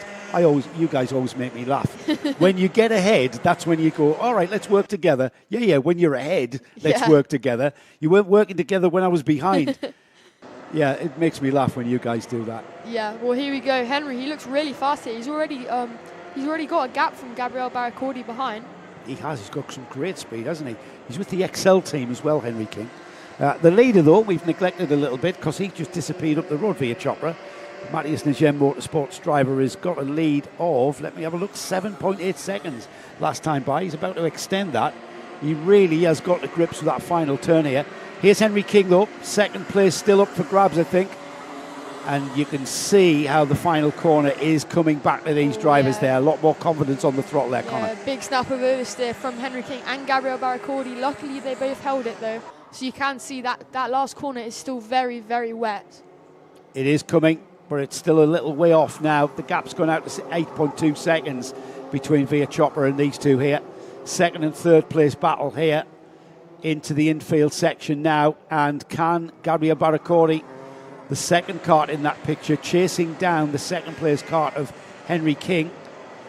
And Henry King looks like he's got pace, Connor. It looks like he's got pace to maybe gather his composure, and as long as he doesn't make a mistake, which is a big ask, I've got to say, in these conditions, but as long as he doesn't make a mistake, I think there's pace in that driver and car. Yeah, he looks really, really fast here. He's definitely one of the quickest on track. He's already got a gap from Barracordi. And yeah, he just seems to evolve really well in these conditions. Across the line's gone Chopra on to the final lap of this pre-final for Junior Max. Here comes the second place battle. Henry King, Gabriele Barracordi following him along, trying to get onto his rear bumper. There's the battle for second. Just coming out of turn 2 into the sweeping left-hander of turn 3. There's Faris Haroun still in 4th. Aaron Mason, Mitansh Jain behind him as we head into the infield section then for the final time, Connor. Via Chopra has certainly got to grips with these conditions and has been very dominant here. Yeah, 100%. Obviously, it helped as well that they were battling behind. But you can see as well, Henry is really fast. He's already taken 3/10 out of his time as soon as he got into second. So I would give Henry some praise as well there because he looks really, really fast. Yeah, it's a good shout. Great drive from both Via Chopra. In fact, a great drive from all of our Junior Max drivers, I would say, because that was very tricky condition. I know we've seen a lot of drama out there as Chopra takes the checkered flag and takes the pre-final win. That's got to put him on pole for the final, hasn't it? Yeah, it does. Rest of the field coming through then. Henry King crosses the line there, and look how close they are. Henry King, Gabriele Barracordi, Faris Haroun, Aaron Mason, Mitansh Jain, Floris Schenkenberg, Ray Harbour, and it will be Harrison Stevens and Savelli Kojai who round off the top 10. We'll have the full provisional result in front of us in a moment.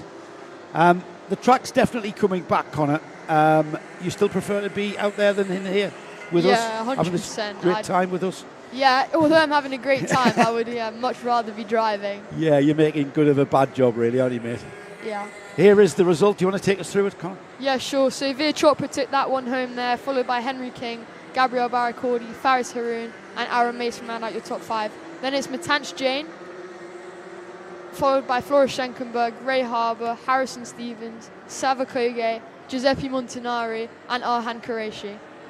Then it's Jaden Hidding, Paul Schutzman, Baptiste Augustin, Raphael Zagatti, Pierre Abidiwan, and Romy Sabali. And then rounding out the field is Johansa Senanayaki. Yeah, now Romy Sabali and Johansa Senanayaki did not take the start there. Not quite sure. Henry may be, Henry's on his way back. We may have some intel from the paddock. DD2 next. Are you staying with us, Connor? I think I have to go back to the tent, actually. Do you? Yeah. All right. Okay, mate. I need to speak to some drivers, so yeah. Yes. Thank About you that for race? having me. About that race? Minis and juniors, yeah. Right. Are you going to join us tomorrow for some heats? Oh, possibly, yeah. Yeah. Well, get your priorities right, mate. Okay. Get back here. But again, Connor, I want to thank you for putting yourself out here, mate. I know you've got a lot to... You're helping the Mumbai Falcons team. You've got responsibilities there to your teammates. We'll let you get back to that, but we really appreciate it. I'm pretty sure our audience really appreciates it because it's great insight that you give them. Well done, mate. Thank you for having me. You're too good at this, so you can bog off coming back. Connor Clancy there, who is suffering from a fractured wrist and broken wrist, in fact, that he acquired at the Yas Marina round a few weeks ago. He was certainly beginning to become into contention for Senior Max, having moved up from juniors after being very dominant in the class we've just watched, Henry. He moved up into seniors and took to it like a duck to water. Absolutely. And then Absolutely. Then for unfortunate reasons, in that second day at Yas... 2 corners from home. 2 corners from home. That happened, and he just tweaked his wrist on the steering, didn't he? Yep, and of course, he didn't realise it until he tried to turn into the next corner. Oh, really? Is that right? Yeah, so... And it went, ouch. Yes, that's you would have thought that would have been... Now, having a look at the screen, it has just started raining again with big drops, not little drops. They're big drops. It was forecast, I've got to say. I didn't want to say anything. Well, it's forecast. It's forecast for 3 p.m. 3 p.m. Well, and then more of a percentage chance of rain. It's almost 22. And then a more of a percentage chance of rain towards 4 o'clock.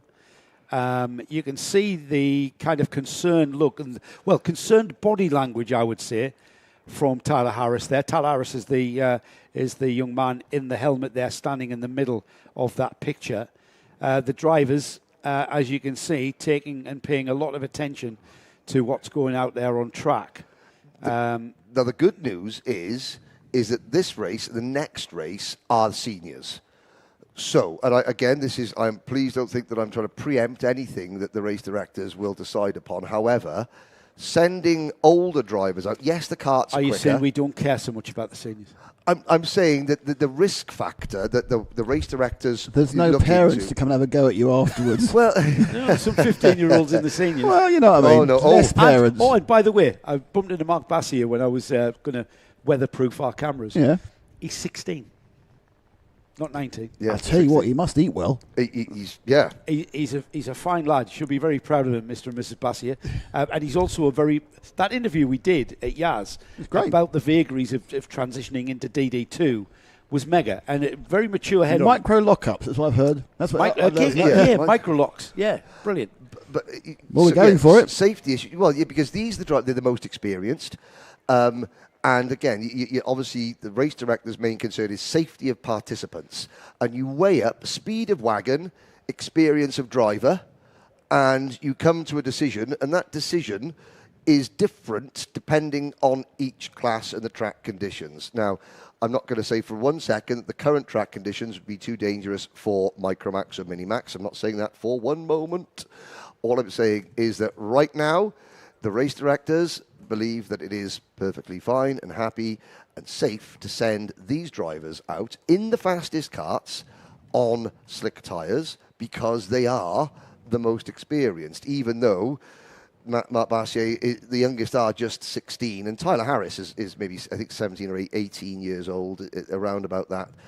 Mark Bassier, who had an incredibly challenging start to the calendar year 2026, lost one of his best friends over the New Year period. He was one of his best friends was unfortunately one of the victims of the Swiss nightclub fire. Oh, really? Right.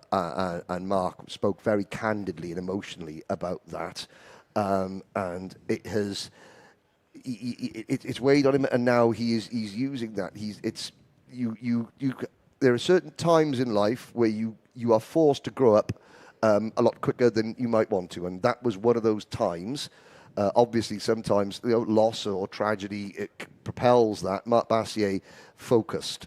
He's very, very intelligent young man. Yes. And now driving with karting.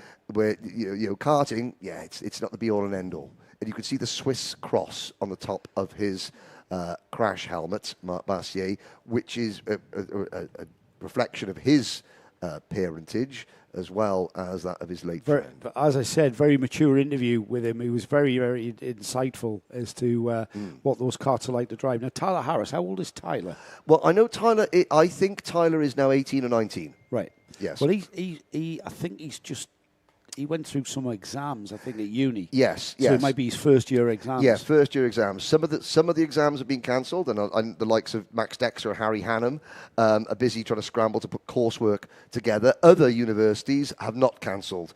Alicia Canessa was talking. Her university or her college hasn't cancelled, or her school hasn't cancelled exams.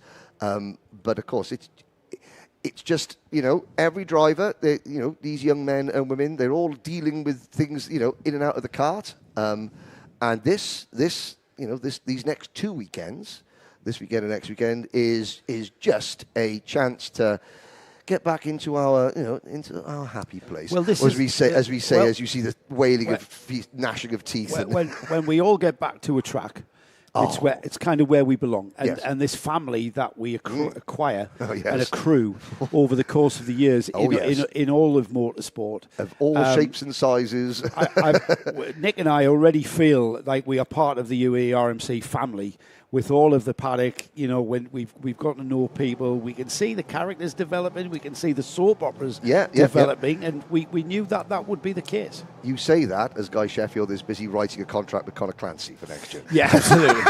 Here's the grid then for DD2s, the DD2s and DD2 Masters pre-final. Mark Bassier, who've been chatting about on the pole position from his, let's say, nemesis for this weekend, Tyler Harris alongside. Moritz Knopes, who was on the pole after time qualifying, leading Masters and leading overall. And then out of retirement, Tony Hogg alongside the two Masters there with their UAE overalls on. Adam Malik and Hamza Ashisho, coming back from an engine rebuild, are on row 3. Row 4 is Cal Blockley and Nicolo Cacciatore, with Greg Watt and Sam Walker rounding off what is a 10-kart DD2 field. Now, I just want to remind everybody, DD2s are the 2-ratio gearbox karts where the drivers have a selection of either first gear or second gear, paddle shift activation, left-hand paddle for first gear, right-hand paddle for second gear, and you just flick between first and second gear as you lap the track. The other variation on a Rotax Max kart that these DD2s have are they have brakes on the front axle. They have a brake disc and caliper on each of the front wheels, and of course the brake disc and caliper on the rear axle. So it's an all much, as we saw there, I was about to say, they tend to brake a lot more sedately and in a straight line. Here's your kartshot.me replay of Tyler Harris not braking sedately or in a straight line. The kart eventually gets into a straight line. For a driver who is not well with a fever, then that's, it's going to sap your strength. He seemed sharp enough there. Well, but that strength, it will get sapped away earlier because he is not well. Any of the business during the rain delay, Nicolo Cacciatore, he was absolutely delighted with his 8th place, ahead of Greg Watt, ahead of Sam Walker after a good battle. This is his first season racing. And you can see how he's developing. Yep. He was. I saw him Absolutely. for the Telios team. Brilliant to see. Yeah, he's coming on. He's coming on. I was always told if you're hanging onto the field, you're doing all right. Eventually, you'll just engage into that field. But yeah, and that's what we're seeing from Nicolo. And it's great because Greg, Nicolo, and Sam, they've got a race. And they're having a race together. They're having a which race is together. what 2, it's all 4, about. 6, 8, 10. They're all 10 are there. Let's go towards the red light then. We'll have a look at this as our pole sitter, Marc Bassier, slows the pace down. Tyler Harris just looking at him, maintaining that equilibrium there with the run to the flag. The lights go out and we are racing towards turn 1 into that very damp braking area. And it's Bassier, is it, that leads into and out of the corner? I think it is. But that is the orange helmet of Moritz Knopes up into second place as Bassier fights for the grip there. He is in the lead, and it is Moritz Knopes in second. But who's that in third? That looks like, is that an M&M kart of Hamza Hashisho up into third, or is it Adam Malik? I think it's Adam Malik. Adam Malik up into P3. Now, Moritz Knopes, during his pole position interview, he said that what works for the Masters better is the less physical. He said, it's when you get to a physical track, that's when the 45, the 50-year-old body isn't quite as used to dealing with. This will be perfect. This is a less physical track. Yeah, he says this is the least physical track you come to all year. He said this is less physical than Dubai Kartdrome, than Al Fassan. Obviously, Yas Marina is an outlier. Yeah. However, this track in slippery conditions where you've got to be less aggressive, you've got to be more sort of conservative. This is a Moritz Knopes' best chance of winning a race overall so far this year. Yeah, it is. It really is. Bassier leading. Moritz Knopes there. Adam Malik in third, as we saw. Tyler Harris, Kyle Blockley, Tony Hogg dropping to 6th place now. Hamza Shisho. But Greg Watt, we talked about these three at the back. Greg Watt, Nicolo Cacciatore and Sam Walker. They were having a right old ding-dong through the final turn here. But there's a right old ding-dong at the front of the field as Malik down the inside of Knopes and into second place. Now I'll keep my eyes on Adam Malik's dad, who's not doing laps of the circuit like Marc Bassier's dad was doing during the heat race, but his eyes are locked on his son, literally like a hawk that has just spotted a field mouse at 50 paces, has not taken his eyes up. Would be a falcon out here, though, wouldn't it? Would be a falcon. It would be a falcon that has spotted what do they have gerbils in UAE? It doesn't matter. You get the impression. Adam Malik's dad has just seen Adam Malik run wide and then cut back underneath Maurice Chioppas. Fantastic. No, what happened there was he tripped over Marc Bassier. He had a little touch on the rear bumper because he tripped over Bassier. Bassier is having to tiptoe through. And there's Knoppes, who licks it and sends it down the inside into the final turn. However, slides wide. Where is he going to end up? Across the line from the lead. Knoppes is 7th, Henry. Check Greg Watt out, ladies and gentlemen. Look for the Honolulu, the bright yellow and black kart, who was right up there. Yes, we're only in 8th position, but my goodness, we're closer to the front. Here's your kartchop.me replay. There's the orange helmet of Knoppes down the inside. However, kart over the curb, bounces wide, onto the wet curbing there. And Adam Malik says, thank you very much, gets the power down and led that. Kyle Blockley, for Kart Academy advisor, is in 2nd place and leading Masters. All year we've been talking about when's Maurice Chioppas going to win a race. Maurice Chioppas has got a chance to win a race overall, and he's a master. Well, step forward, Kyle Blockley. Kyle Blockley, P2. The KAA driver. Oh no, Chioppas and Greg Watt have come together. Now, that could be significant. Kyle Blockley, it's not a big championship, but it is a championship, and there's a ticket available. Chioppas can't afford to let Kyle, as long as Kyle Blockley keeps finishing, then Maurice Chioppas is under a bit of pressure. Yes, there's a gap, but that gap could shrink as we've got a slowing... No, that was Tyler Harris, just got on the dampness on the outside and just didn't have... He stood still. He stood still with the rear axle just spinning up. The Bassier has gone through, and it's Bassier now, the first of the Mumbai Falcons karts, chasing down Kyle Blockley in 2nd and Adam Malik, who continues to lead. They're sliding all over the place, Henry, because as they're going across the damp patches, the slick tyres are picking up the dampness and potentially cooling down ever so slightly for when they need them to perform. I mean, I know that we've cut the laps of everybody by 2 because it's not a timed race, it's a laps race, and of course it's going to take longer. But can we just give everyone else's laps to DD2 and let them run them till they stop and they run out of gas? Because this is fantastic. And there's Kyle Blockley on the outside. He holds on to it. A full 360 in pike position for Tony Hogg. Here we go. Style points. Blockley saves it. Blockley, I think it's wet out there, Henry. And there is Marc Bassier off onto the, would you believe, grassy track. Style points. And then style points, maximum 9.8. I would say for Tony Hogg.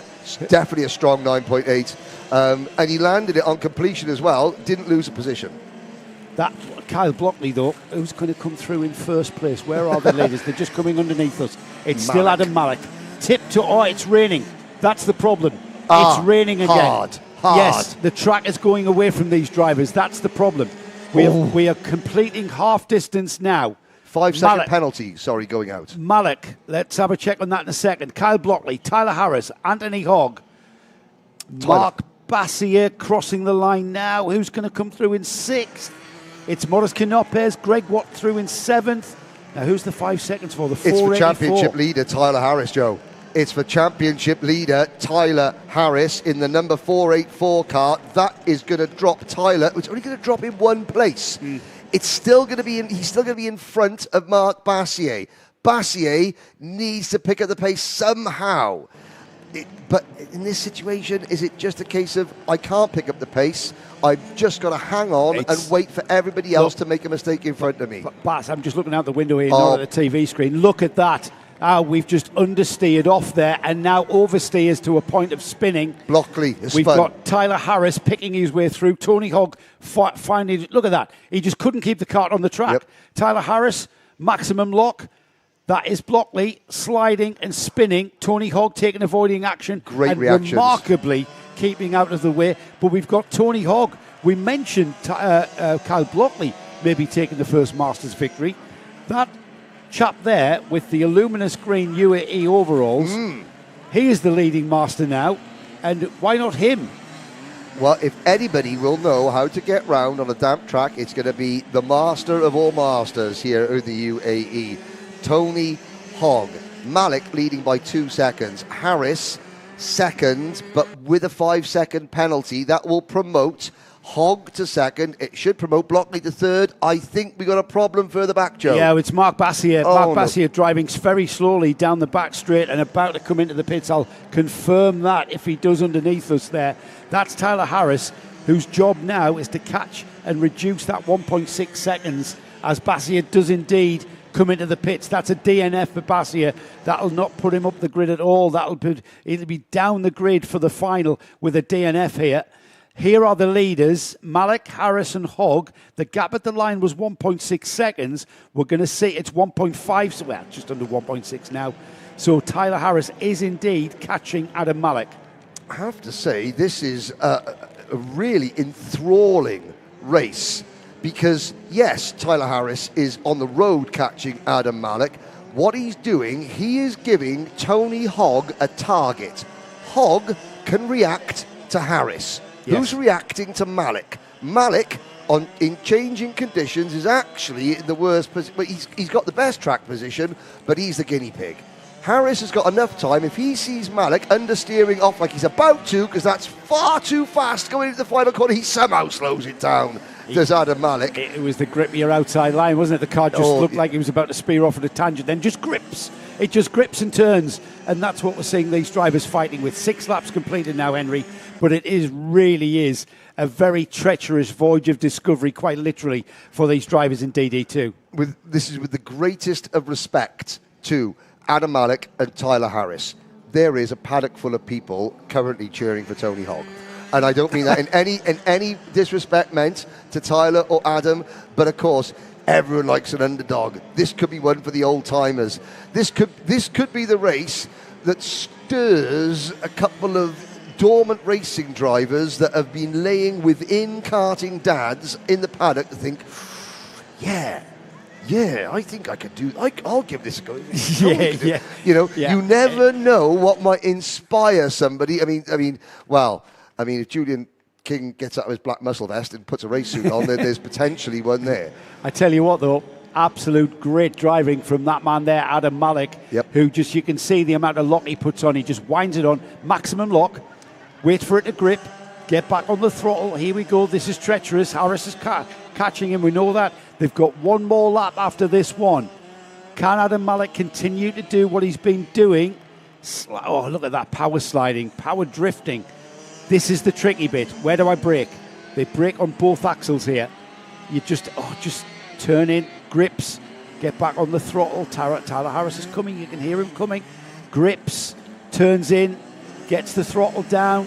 Look at him working the steering wheel just to work the grip from the back end coming into effect, and now onto the final lap. So this is where Tyler Harris goes for an almighty send on Adam Malik, probably going into turn number 10, runs them both wide. Tony Hogg comes through, takes the win.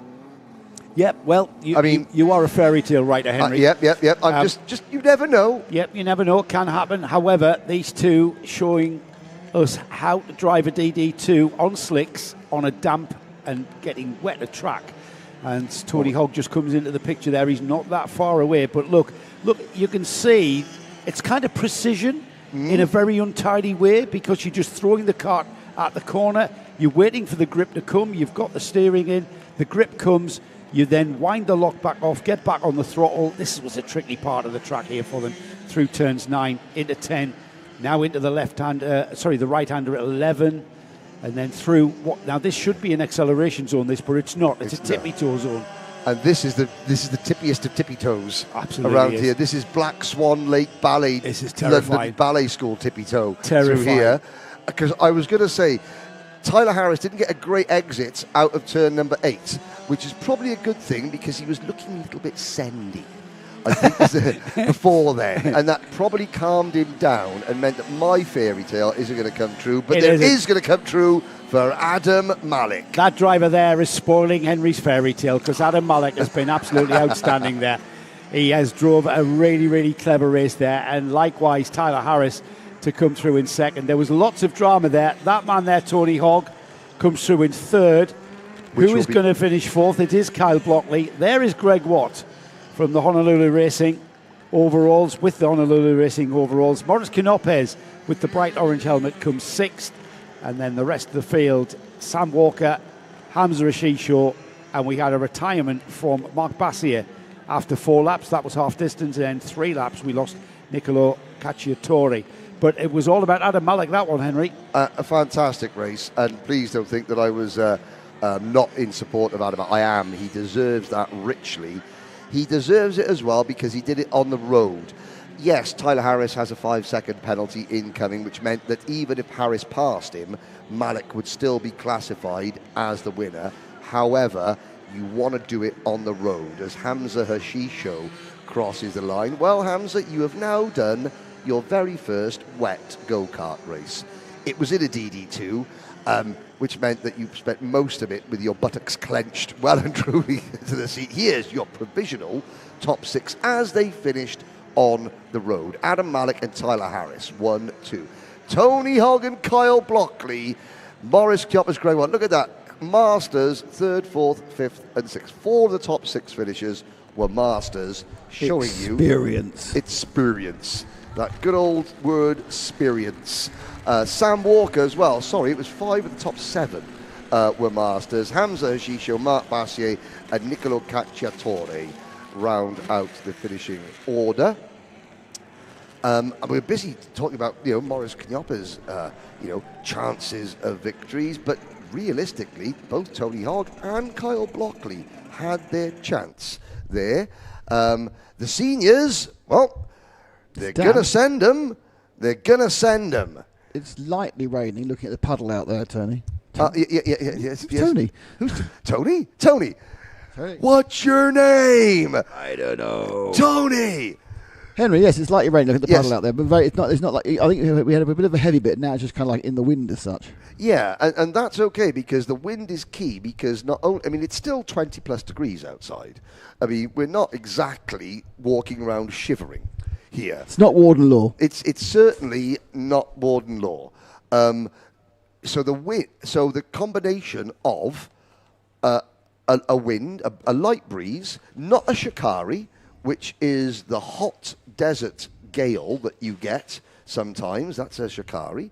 But a slight wind and, 20 plus degrees, that means that the moisture will dissipate.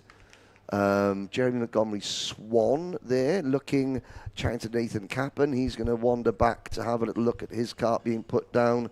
There you could see the number 331, George Nassar's cart, up on a trolley. Waiting, we saw Jamie Dyer, and is it tomorrow Jamie Dyer's interview? Jamie Zyra is tomorrow. Jamie Zyra is tomorrow, and that was another really good insight into what life as a mechanic when your driver is leading a championship and what that entails.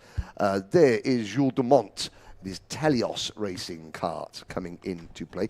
We haven't had any live chat. No, I think everyone's just watching, going, they're almost spinning off. Right, yeah, everyone's just watching. It's enthralling people as they're looking for. I think we got a Nani Kanua in this one, so we should get some some conversation from the African continent. Yes, indeed. So I'm waiting for Kenya and South Africa, and indeed any other country that is watching. I think it's stopped raining, by the way. It has. Joe Bradley has come in and has signified that it's that is not raining. Is it the wind? Is it? Oh, light drizzle. I think it's going to dry now. Looking over there, the weather looks much nicer. Yes, you can see the mountain behind the circuit now. I can't recall what that. It's not a hillock. It's not a mountain. It's not a hill. It must be the 4 times we've been here. We've had all the weather now. Yes, and we've had absolute blazing sun, 42 degrees. Yes, September. We've had just ordinary pleasant UAE winter weather. Rounds 1 and 2. And then we had a sandstorm. That was round 3. Now we've had miserable rain, making us think we're actually in Slough. Yes. Other miserable places are available, not just Not Slough. as miserable as Slough. I've worked in Slough. Trust me, it's miserable. I've been to Wigan. I've been to Middlesbrough. Everyone asks me, what's the best? Here we go. What's the best thing to come out of Middlesbrough? A66 South. No. Bob Mortimer. Yes, Bob Mortimer. Apologies. I apologies to Middlesbrough. I went to Teesside karting, but that was why I was in Middlesbrough, to drive go-karts over Bob Pope's brand new painted curbs. The last thing he said to me before I went out, I just painted those curbs, don't drive on them. And that was that. That was my Bob Pope impression when I was. There's We are Just like, getting going. if you want to the level of organisation within the commentary box, we have 3 mugs. Yes. 1 blue, Yes. 1 orange, and 1 green. And we've managed to, during the course of the day, completely swap the mugs we have. And none of us have noticed. So basically, if one of us is ill, we're all gone tomorrow. Yeah. If any of us has an undiagnosed lurgy, then we've all got it tomorrow, because somehow between 3 of us we've managed to get our coffee cups mixed up. What is not mixed up is the fact that this grid is about to head out on the circuit. 26 drivers, slick tyres. It's going to be on a lightly raining but fully damp circuit. Ooh, this is going to be good. It's certainly not going to be without its drama, is it? No. If things are beginning to get stagnant, just add water, is the saying, isn't it? Yeah, yes. None more so than when you have no wet tyres and you've got to run on slicks. No. This is going to be one of 2 things is going to happen. You're either going to have the same situation as what we saw in Junior, which was a runaway winner, or we're going to have what we saw in DD2, which was a multiple car. Yes. Guy Sheffield is okay with people driving on his curbs, but it's when they drive into his barriers, which I have to say have taken a little bit of punishment, as you can see on the outside. But I've just seen his message there. He actually said that. Yes, yeah. No, it's you were going to do your starting lineup is as follows. Ryan Darmadasa, who is going to beat that young man this afternoon. Nathan Capman's going to try. He's alongside him on the front row. Gilles Dumont is on row 2 with George Nasser, championship leader. Adam El and Amani Kinua, Hello Africa, are on row 3. And they're in. They're on the live chat. Absolutely. Row 4 is Enzo Tesluk and Jeremy Montgomery Swan. Mohamed Menemene and Zaid El Hamasani are on row 5. Row 6 is Enia Sachi and Manaf Al Balushi. Row 7 is Alexander Biji and Alexis Elzaya. Andrew O'Biden and Kine Kreinbull share row 8. Row 9 is Ryan Caruz and Oscar Lambert. Row 10 is Adish Mehta with Philip Dinu. Alisa Kanisa and Abdul Al Qatar are next, with Ryan Qureshi and Oscar Backhouse on row 12. Row 13, running off 26 carts, Max Dexter and Leith Corenfall. Corenfall being the first of the novices in his very first race weekend for Corenfall. Welcome to go-karting, and Leith. he was hanging on to the field in that first heat. Admirably. I saw. So yeah, you're doing all right, my friend. You're doing all right, Leith. We have an interview with him, I think, tomorrow. Yeah, so that came out today. Leith, this is like a free hit. No one is expecting anything from you in this race. It is an incredibly tricky race. Just try and let's do 8 laps and get the cart home in one piece. And if you do that, Leith, you will not be last. Of that, I am certain. As we watch Darmadasa and Kappen, Dumont and Nassar, Albasani and Kinua. Hello to Fomama Julio. Let's go to Victor Maina as we watch. Well, he's in a good position here. White crash helmet, pink sleeves, pink sleeves, purple. That's Amani on the third row, and he's on the outside, which in this case is the perhaps potentially drier line. Pace being held by Darmadasa, who controls it to the red lights. The red lights go out, and we are flat out bypassing the section of track we'll take on lap 2, and it's all side-by-side action onto the very damp turn-in. Oh boy. We've got carts spearing off to the right. Oh boy. It looks like it's a drag race. Who is that? That's poked his head into the lead of this Senior Max. It's an XL Motorsport kart, and it looks like it is Adam Albasani, I would imagine. Albasani, Darmadasa, trying to find the list of drivers that just, when the track went left, they went straight, is huge. And I'm looking at least 4 drivers way back from everybody else. Albasani, Jules Dumont, Ryan Darmadasa, 1, 2, 3, and a host of Mumbai Falcons next up. And there's a CRG coming through the pack there like it's been fired out of a rocket. And it's Enzo Tesluk up into P7. Amani Kinua has dropped back a little bit. He's dropped like a long way. I think Kinua was one of those carts that we saw spearing off at a tangent, as we've got XL with Telios, and then the George Gibbons' kart.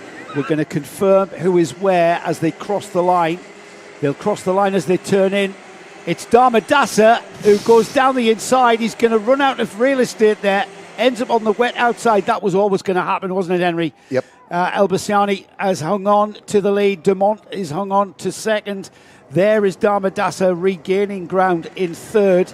And Ryan the rest Carews. of the field already through. Who did we lose? Ryan Carews is in fourth position from about 18th on the grid. Amani Kanua down to 26. That's a rejoin. Zain Al-Masani as well. Jeremy Montgomery Swan, 24th. Lead change. Jules Dumont. Sorry, Joe. Yeah, you were just saying about the three drivers, Montgomery Swan, El Hamasani and Kanua, who are out. Let's look at the kartshot.me replay. Is there grip on the inside? Jules Dumont says, I hope so, I hope so, I hope so. I hope so. It's just enough. There was, and then I got grip on the outside, which is enabled me to actually turn into the corner. Look at that. That Telios kart is on rails in these tricky conditions here. Being able to power through that turn there. This one's tricky, though. That's a damper turn-in point.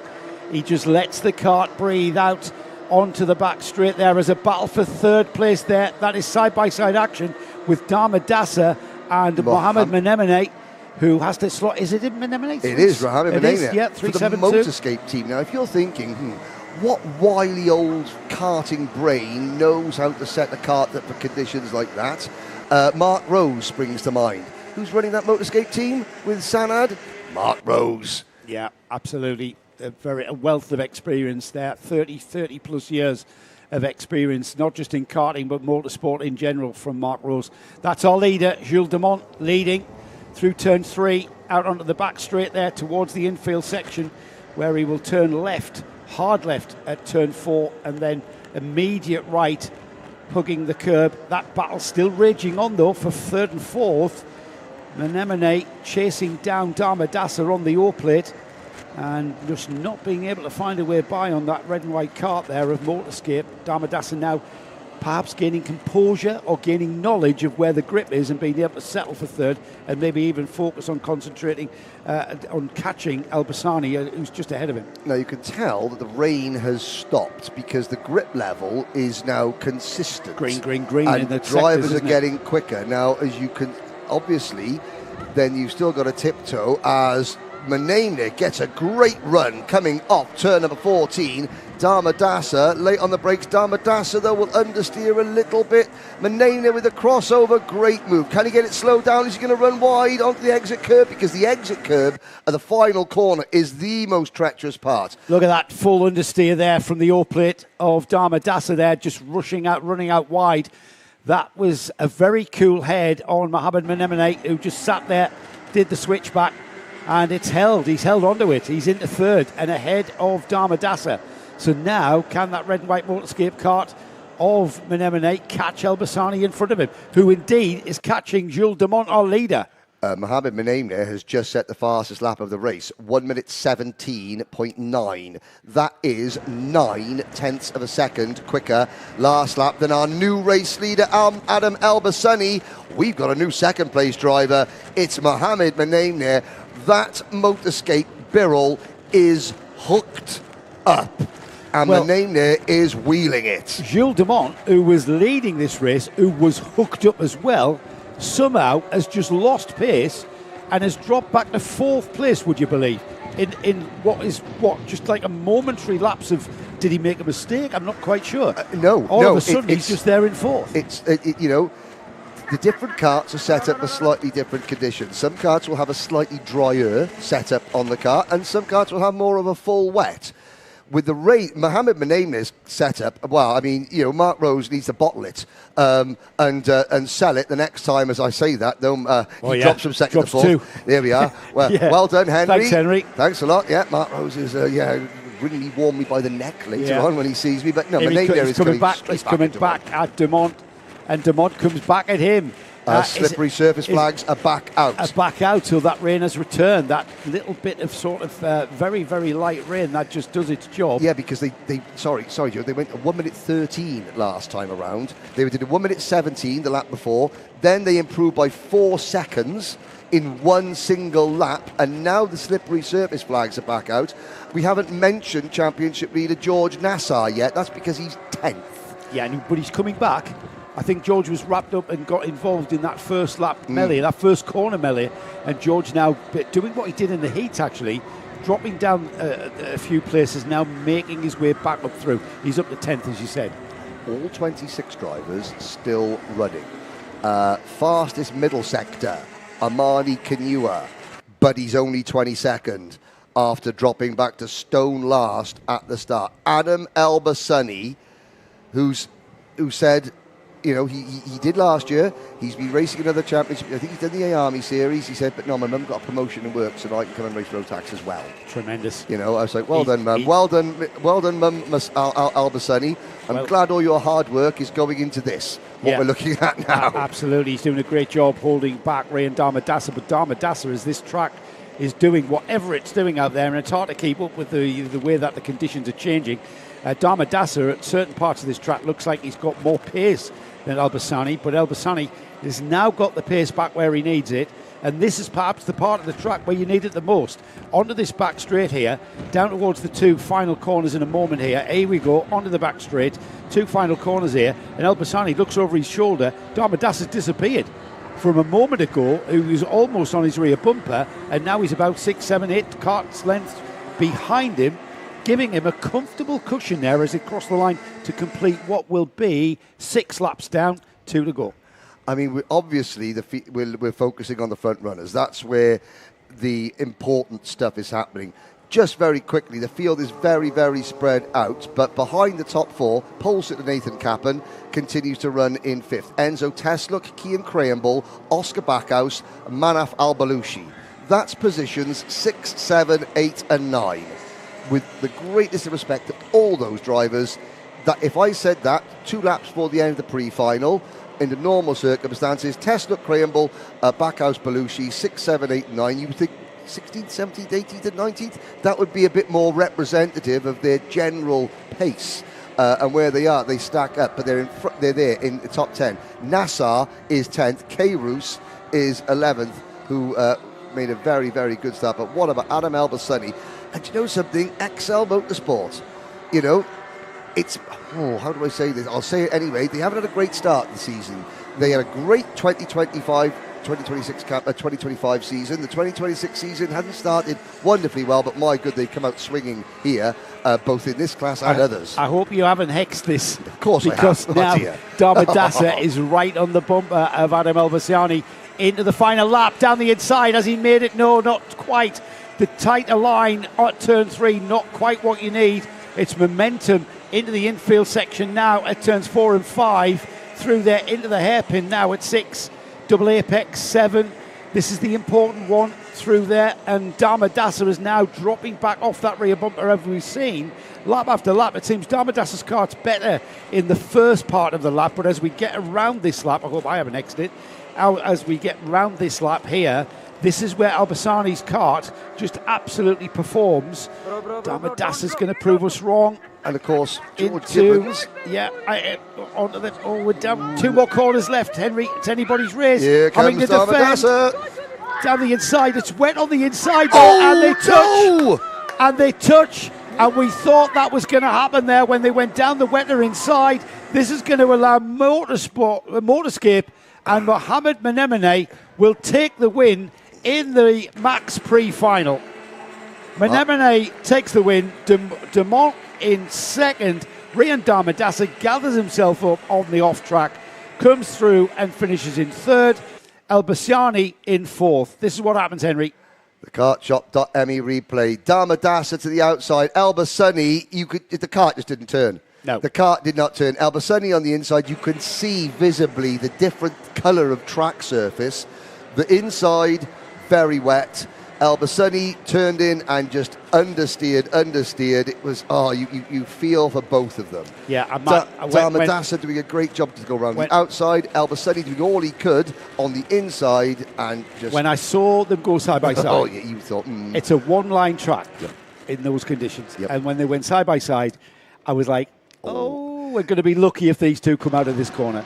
And unfortunately for us and for them, even more so for them, They didn't. That was a great race by those two drivers all the way through. And for that to happen at the very end there was just so unfortunate. But this is the beauty, and you're going to see the provisional results coming up on screen now.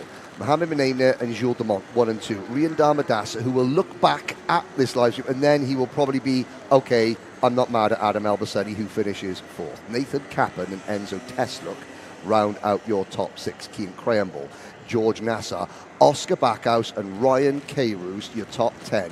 Manaf Al-Balushi, and that's the best finish that Philip Dinu has had all year, P12.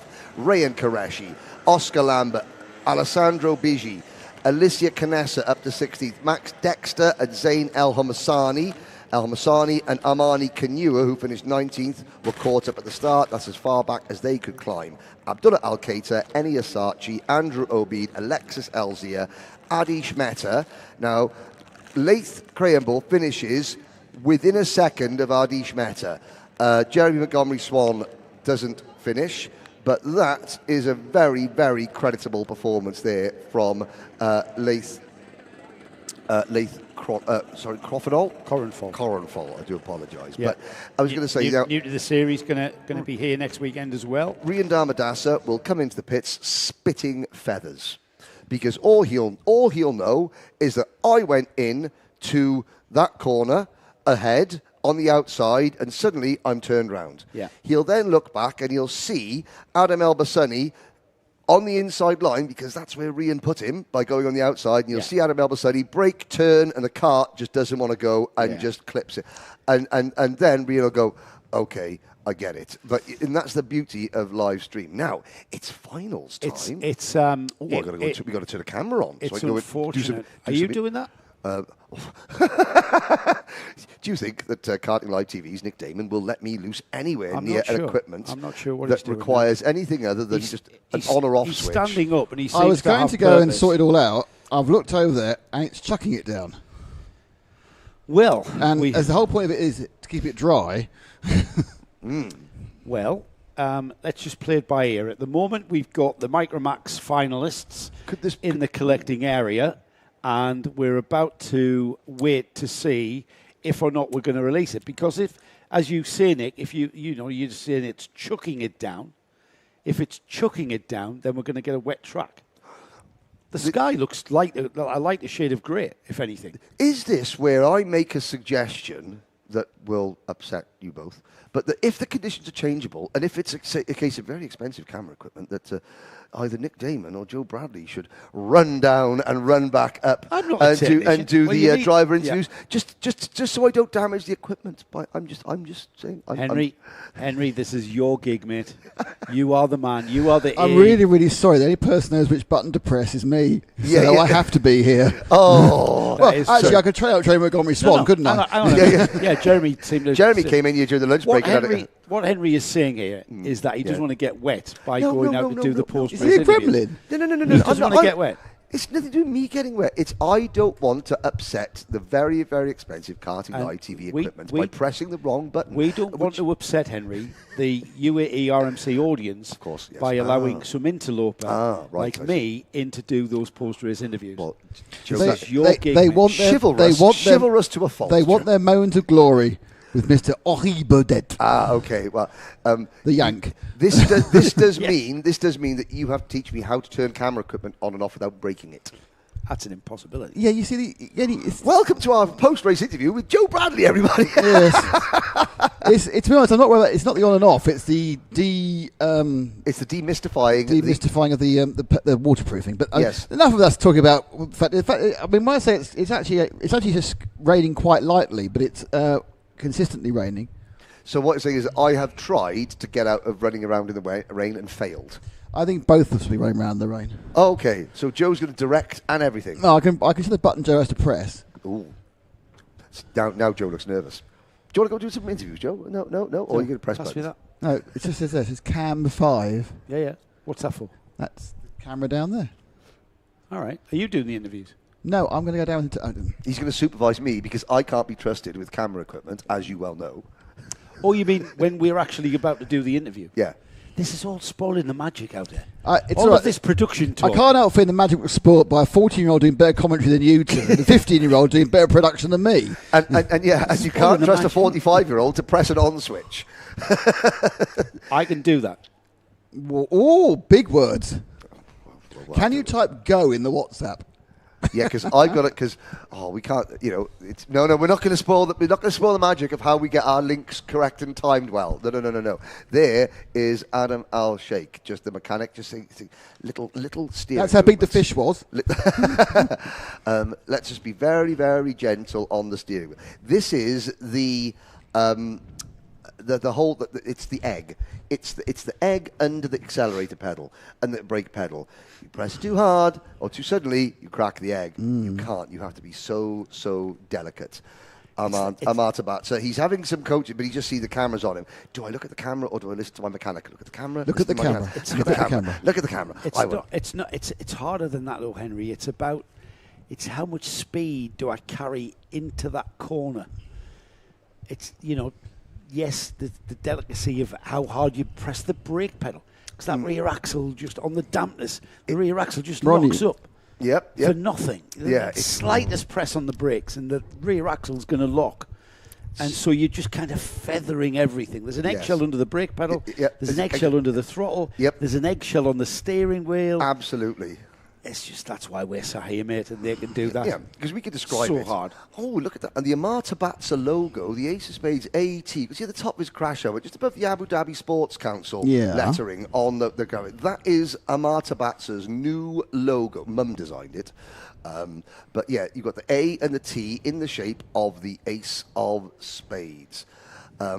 Adam Al Shaikh, it is very, very funny. Adam's dad, he makes sure that he does Adam's crash helmet up as tight as possible because, and of course, when it comes to doing interviews, Adam has a struggle to get it undone. You know that actually you're supposed to be able to get 2 fingers underneath. Oh, well, you can, but it's the actual buckle that is done so tightly that Adam has. Speaking as a track riding motorcyclist, the 2 fingers under the helmet strap is very important to enable a bit of movement. Yes, Colin. I get. Hello there, my name's Colin, the motorcyclist. Yes, I drive at 73 miles an hour in the outside lane because that is my right as a law-abiding citizen. I think you'll find I drive in between the lanes because I have a motorcycle and I can filter, thank you very much. And what I do is when you're going along nicely, I go past and I rev my unsilenced motorcycle and scare the living bejesus out of you. Which actually happened on the way to the airport with Joe. We were in slow-moving traffic, a bike went past going and he was mostly asleep on the way down and he jumped out of his skin. Yeah. Almost had a clutcher. Yes. Yeah, I did. I think this is interesting because it's actually still lightly spitting, but it's actually also drying out at the same time. The sky is broken. I mean, it was unbroken dark grey cloud, which was when we had the heaviest of rain. Yeah. Now we've got bits of sunshine. I think the rain stopped. Through. The rain has stopped is my visual impression. Only one umbrella is up on the spectator area. I can't see who is holding said umbrella. And we can see the mountain range over there. Yes. The Omani border has reappeared. It didn't disappear. It was always there. There was always a border. There, we couldn't see it. Yeah, you're right. We can now see 3 levels of the mountain range, whereas before it was like sort of a foggy hill. Couldn't see it, could we? Hazy. Yeah. So the sky is breaking, and there's a bright white shades of grey coming across the horizon. So maybe the worst of the rain is gone, and we're going to be able to. Oh, that's a bit snitting now. Then. Yeah, he's watching those track conditions there, and he's going. Well, he's obviously gone down. I can tell you now, he's gone down the pressure. You can't go up. Exactly. That's how clever I am. That's how clever I am. He's gone down the pressure. That's why you were the team manager. But you could see the earpiece, and then now he's communicating. He says Amar Tabat's mechanic there. Now he's on the phone because Rob Gunari and Ash Whiteman from the XL team, they're on the steps by the spectator area, looking down. They can see more of the circuit. They can see the wind changing. They can see the temperature. They can observe the track conditions changing from a much better vantage point than you can from the dummy grid. So that's where the communication process comes in. Team manager. That's where the decision was made. Yeah, team manager. Okay, we're going to drop the pressures by half a pound on the front, for example. only kart to have his tyre pressure adjusted, by the way. Well, Nobody else has. No. And they're being released. Shall we have a look at the grid, Nick? Oh, I do, yeah. This is going to be 9 very exciting laps. Well, this is a very mixed grid because we've got the championship protagonist a little bit down the order. Adam Al Shaikh, who started from the pole position this morning after pole position, is on pole position for the final. Amar Tabatz are alongside. Alexander Freinstein and Cameron Harvey on row 2. And that is the championship battle there on row 3. Samar Chopra and Liam O'Hanlon. Row 4 is next on our screen. In a moment is Sebastian Storer, Thayab Haroun, Youssef Al-Kayat, Leo Reutemann and Via Ponna. With the 12th place on the grid is Adrian Faurer-Vignoli. And then Saif Almeida, who is not going to start this one. No, Saif will be back tomorrow. Why is Adrian Faurer-Vignoli at the back of the field? He must have had a technical exclusion after the pre-final because he finished right up at the sharp end in the pre-final. As well, Leo Reutemann, who was looking very crestfallen after almost coming home in the top 3 in the pre-final. Sebastian Storer, another driver, Cameron Harvey. He was, battered around a bit like a piñata, getting hit from all angles, but still came away with a 4th place finish. Freienstein, what can Alex Freienstein do? A couple of little misjudgments, from Alex Freienstein in the pre-final, but undoubtedly he's learning very quickly and he's very, very fast indeed. This will be a 9-lap race. Yes, slightly reduced from the scheduled 11. However, that's not going to detract from a battle that's going to ensue. Now then, Samar Chopra and Liam O'Hanlon are on the 3rd row of the grid here. However, as we've seen, what can happen at turn 1 is because of the changeable track conditions down there, with damp patches aplenty, just where you don't want them to be, this could be anybody's. It could go the way of Chopra and O'Hanlon. Oh, easily. They could be in the top 3 coming out of turn 1. However, it could also go the way that it did in the heats. Yes. And the pre-final. Right, here we go. Adam Al Shaikh gathers the grid up. It's a little bit pacey, isn't it, at the moment? It is a bit quick. It's a bit quick. Let's see if the red lights go out. No, they don't. No, they do not. And that's because of the sheer pace that Al Shaikh chose to gauge across the line there. He's going to have to slow that down a lot more, isn't he, Henry? Yeah, that was, the first 3 rows were together, but 7th, 8th, 9th, 10th, 11th and 12th were flat chats just trying to keep pace with the pace lap, and there is the pointing finger. The pointing finger of authority from Mr. Ken Potter saying, I've given you one warning, now let's behave ourselves, because you may not get a second. Yes. Yes, Mr. Potter in the middle of the track there. He can see everything. He is omnipresent as Ken Potter. All-seeing eye. The all-seeing eye. Here we go then. So we get towards now the 2 left-handers at 13 and 14. Still a bit damp on the entry there, isn't it? It's drying up very, very quickly now that this weather has changed, it seems. The sky breaking, as we said. This is where Adam needs to perhaps decide on what speed he's going to go through the final 2 turns. Through the left-hander, sweeping left-hander, followed by the very tight right-hander coming onto the start-finish straight. The dampness is drying up massively there already. And through the final turn there's a dry line there right in the middle of the track. That's a bit better from Al Shaikh, heading towards the red lights now. The red lights stay on. They go off now, though, and we are straight past turns 1 into the first turn Hold your breath. of the race, and it's Al Shaikh who will lead into and out, and the all-plate holder Samar Chopra into 3rd spot. That was significant. Look how Alex Freienstein, the driver in 2nd place, he had his nose cone planted on the rear bumper of Adam Al Shaikh's kart all the way from the start down to the braking zone of turn number 1. And they were able to take the usual dry, aggressive line through that corner without Adam Al Shaikh understeering off. So that is significant. I am still concerned about this corner coming up here because this has got a lot less grip than everywhere else. And I'm concerned about the final corner, specifically the curbs. Look how much pace they went through there, though, Henry. That is drying massively. Incredible. This one here is where we saw the incident in the It's Junior dry. Rotax pre-final. It's completely dry now. But here on the outside, that green paint and the red Stay and off white it. curb. Absolutely. Stay off Stay that. off it. Stay well clear of it. One lap completed. Al Shaikh, Feinstein, Chopra, O'Hanlon, Tabata, Harvey, Ponner, Storer, Reutman, Fowler, Rignoli, Haroon and Al-Kayed. That's your 12. And it's Adam Al Shaikh, who I've got to say is looking very comfortable at the front of this field on that XL kart. You talk about, people in the paddock saying, well, why do we use rain tyres? Why haven't we got rain tyres? This is the reason why you haven't got rain tyres, because in 4 laps, you've got a nice new set of rain tyres. 4 laps later, you've got 250 odd quid's worth of scrap. Yeah. Which... And it dries so quickly. Oh, here. yeah. As we've seen.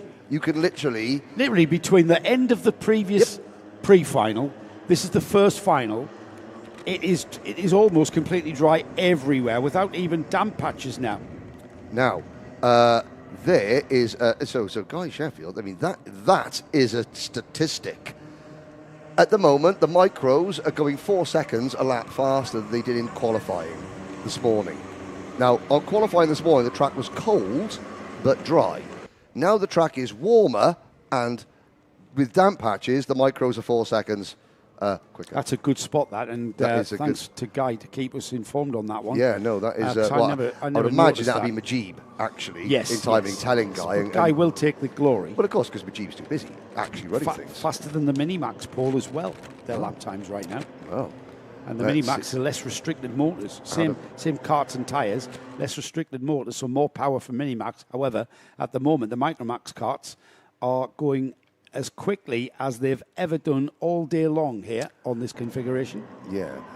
I wonder if Guy was looking at the lap time from lap number 1 and saying 4 seconds quicker, because they didn't use the chicane, I wonder.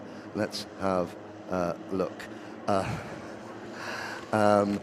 But no, I have to say that the reason we've got karts on track, mainly to start with, is because of the hard work that Guy Sheffield's team put in, cleaning the track, drying the track for us during our early lunch break. And he was himself brushing away the water himself as well, so it's commendable. I mean, he saw a camera, picked up a broom. It was like Trigger's broom. Well, it's physical work as well, so he'll be in bed early tonight. He doesn't want to be before he stiffens up. Yeah. Here we go then, Adam Al Shaikh leads by a considerable margin of just under a second from Alexander Feinstein. Samar Chopra, Liam O'Hanlon. It's kind of the calm before the storm here, I think, as these drivers just seem to be happy to follow in one another's wheel tracks. We haven't got that condensing of a cadet field here. The Micromax cadet class tends to be preferable to these drivers to run literally bumper to bumper, nose to tail. However, they're not doing that, and we're not seeing them come together at all, are we? They're staying kind of equidistant from one another. Certainly the top 4. The closest race we've got is behind the top 4, and that's Cameron Harvey and Amar Tabata, who are literally nose to tail and about to swap positions if we're not careful. But right now, it's gone a very stagnant first, second, third and fourth there in our picture. However, that can all change very quickly, can't it? Yeah, and thinking about how quickly it can change, the point standings, obviously, Liam O'Hanlon leading from Samar Chopra, then Feinstein and Al Shaikh with the next 2 in points. So, yeah, the 2 championship outsiders currently running first and second, the 2 championship contenders running third and fourth. So Majib has put everything straight. That first lap was 4 seconds quicker than the first lap. Yeah, from their qualifying. Of course, yes. That's how I read it. That's how I read it. Just leave it to Majib to know what's actually going on. Majib has sort of given it some professionalism there, hasn't he? Yeah. Well done. This is a scrap for second then beginning to develop. That scrap for second is about to go the way of that young man, Samar Chopra, who has gone into second place ahead of Alexander Feinstein, and there through the kink at turn 9 and then onto the braking area for 10 down the inside. The other driver that's lining up behind the motorscape cart is Liam O'Hanlon, but I know, dare I say it, Alexander Feinstein's not finished yet. He's not over, is he? Right on the bumper of Chopra. If these two start squabbling, that's going to play nicely into the hands of Adam Al Shaikh, as Liam O'Hanlon wants to join in with this as well. Now, what that the most recent kartshop.me replay that we just showed proved is that there are now 2 dry lines. There's the, I'll say this in quote unquote, there's the overtaking dry line, and then there's the being overtaken, crossing over, repassing dry line. It was coming into here, no, it wasn't coming into here, it was coming into the 9, 10, 11 complex a lap ago, where you saw Freienstein make the move, Chopra make the move back, but of course they were using, so there's 2 distinct dry lines now, and Liam O'Hanlon is going to try and utilise at least one of those to set up Freienstein for a move, because Chopra has pulled away a little bit as we head out towards the top end of the circuit. And O'Hanlon can see that, and Chopra is his main title contender, isn't he? Chopra, if he finishes ahead of O'Hanlon, he's going to close the gap. After today, we've got 3 more point scoring rounds, remember. This is the 4th round, what am I trying to say? This is the 6th round of the season. Yes, round 6, and yes. we've got 3 more days of point scoring to come after this one. So O'Hanlon down the inside of Freienstein.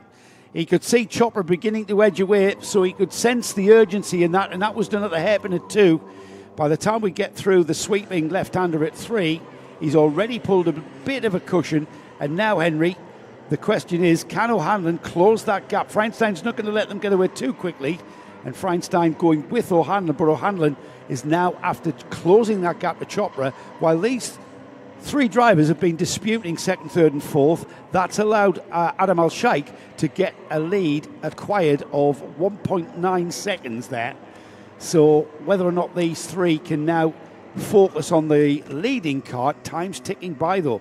It'll be 7 laps completed, only 2 more after this, and I do not think they've got enough time to catch the leader. No, I think Adam Al Shaikh is the only person that could beat Adam Al Shaikh is now Adam Al Shaikh. Something with Liam O'Hanlon's kart, now I'm not sure if I've just not noticed it before or if it's been put on there just for these conditions.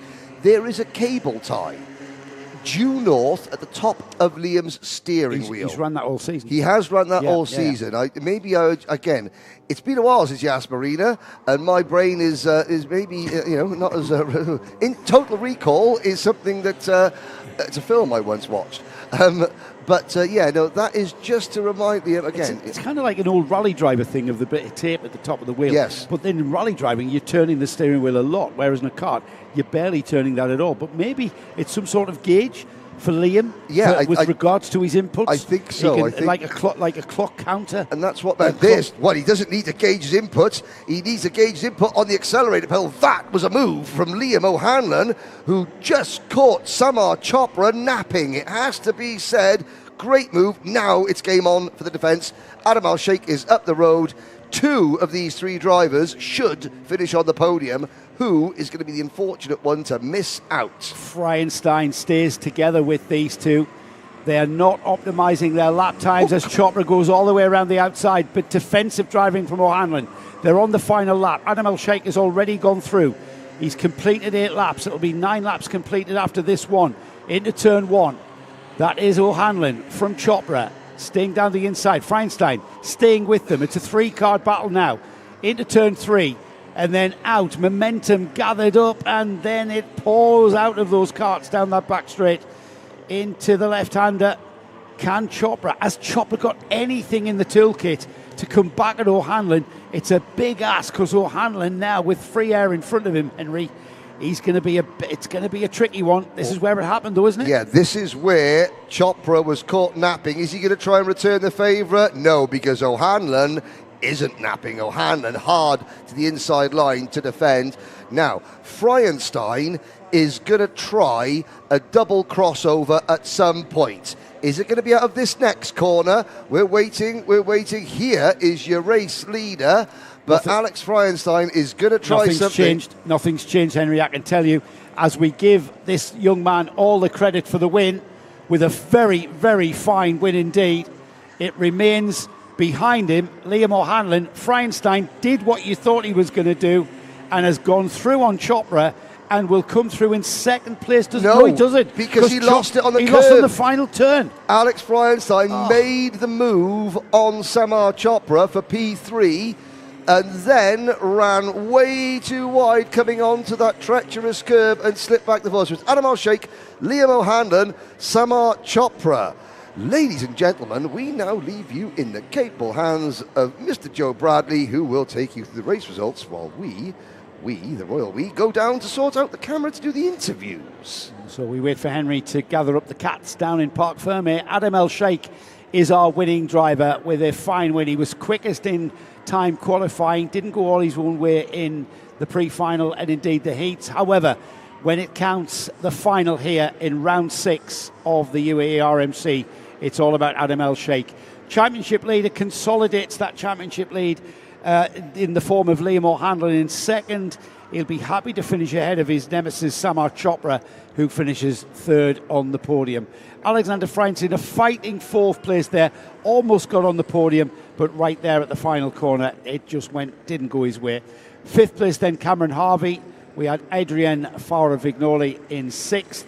Via Ponna 7th, Amar Tabatsa was 8th, 9th was Leo Reutmann, Sebastian Storer 10th, Dayab Arun was in 11th, and then in 12th place, Youssef Al Kayet. Interesting race, that one. We had a not very cadet-like race there, with them being strung out somewhat. Eventually, that went the way, though, of Adam Al Shaikh, who was able to really take advantage of the fact that the carts behind him were squabbling over those last two steps of the podium. Liam O'Hanlon making his way through after a bit of a character-building day. Samar Chopra third. We'll wait for the Parc Fermé process to take place, and Henry will grab the top 3 drivers. Those carts there on our screen, that is our Minimax field, who are about to go out for their final. And that young man there, the number 196, British driver, over here with the Sam Pollitt Racing team from the UK.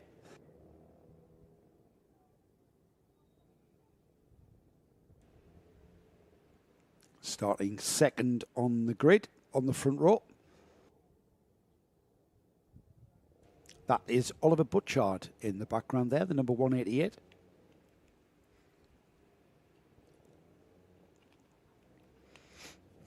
Hopefully you caught up with the Paddock show in our lunch break today and saw a great interview with Albie J. Stubbs and Austin Gray.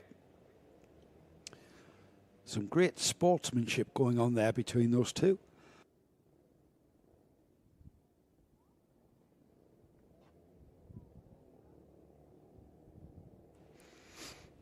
Oliver Butchard in the green helmet. He's had an eventful day and with a bit of a yawn there while he waits to get going. He's had a cracking day,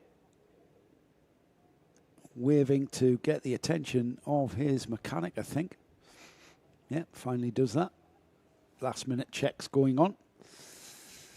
The sky breaking across to our right here at the Al Ain Raceway.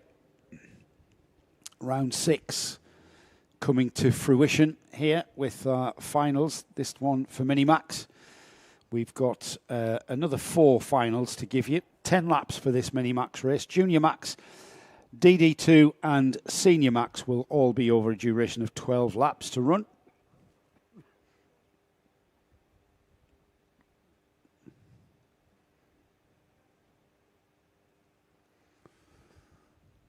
With some chat going on down there. There is the pole sitter. And that is the Rotax World Final winner in Micromax. That is the number 183 of Benjamin Kratchkovich. He is with the JNKD team. Now, where is Austin Gray on that grid? I haven't got the grid in front of me. So we'll have that confirmed. Let's head down to Henry, though, who has got our guys ready. Henry. Thank you very much. Well, The last time that I was chatting to you at the end of a final like this was round number 1 when you took your first win. Now we are winning again. What was it like in those conditions? Really hard, and in the start, you see how we have to go straight? Yep. That corner wasn't dry because no one was driving on it, so it was really slidey because Alex bumped me from the back, but I managed to hang it. So the cut through that we used at the start, that's still wet, but maybe it'll dry out a little bit. Talk about the race then, Adam Al Shaikh, as it went on.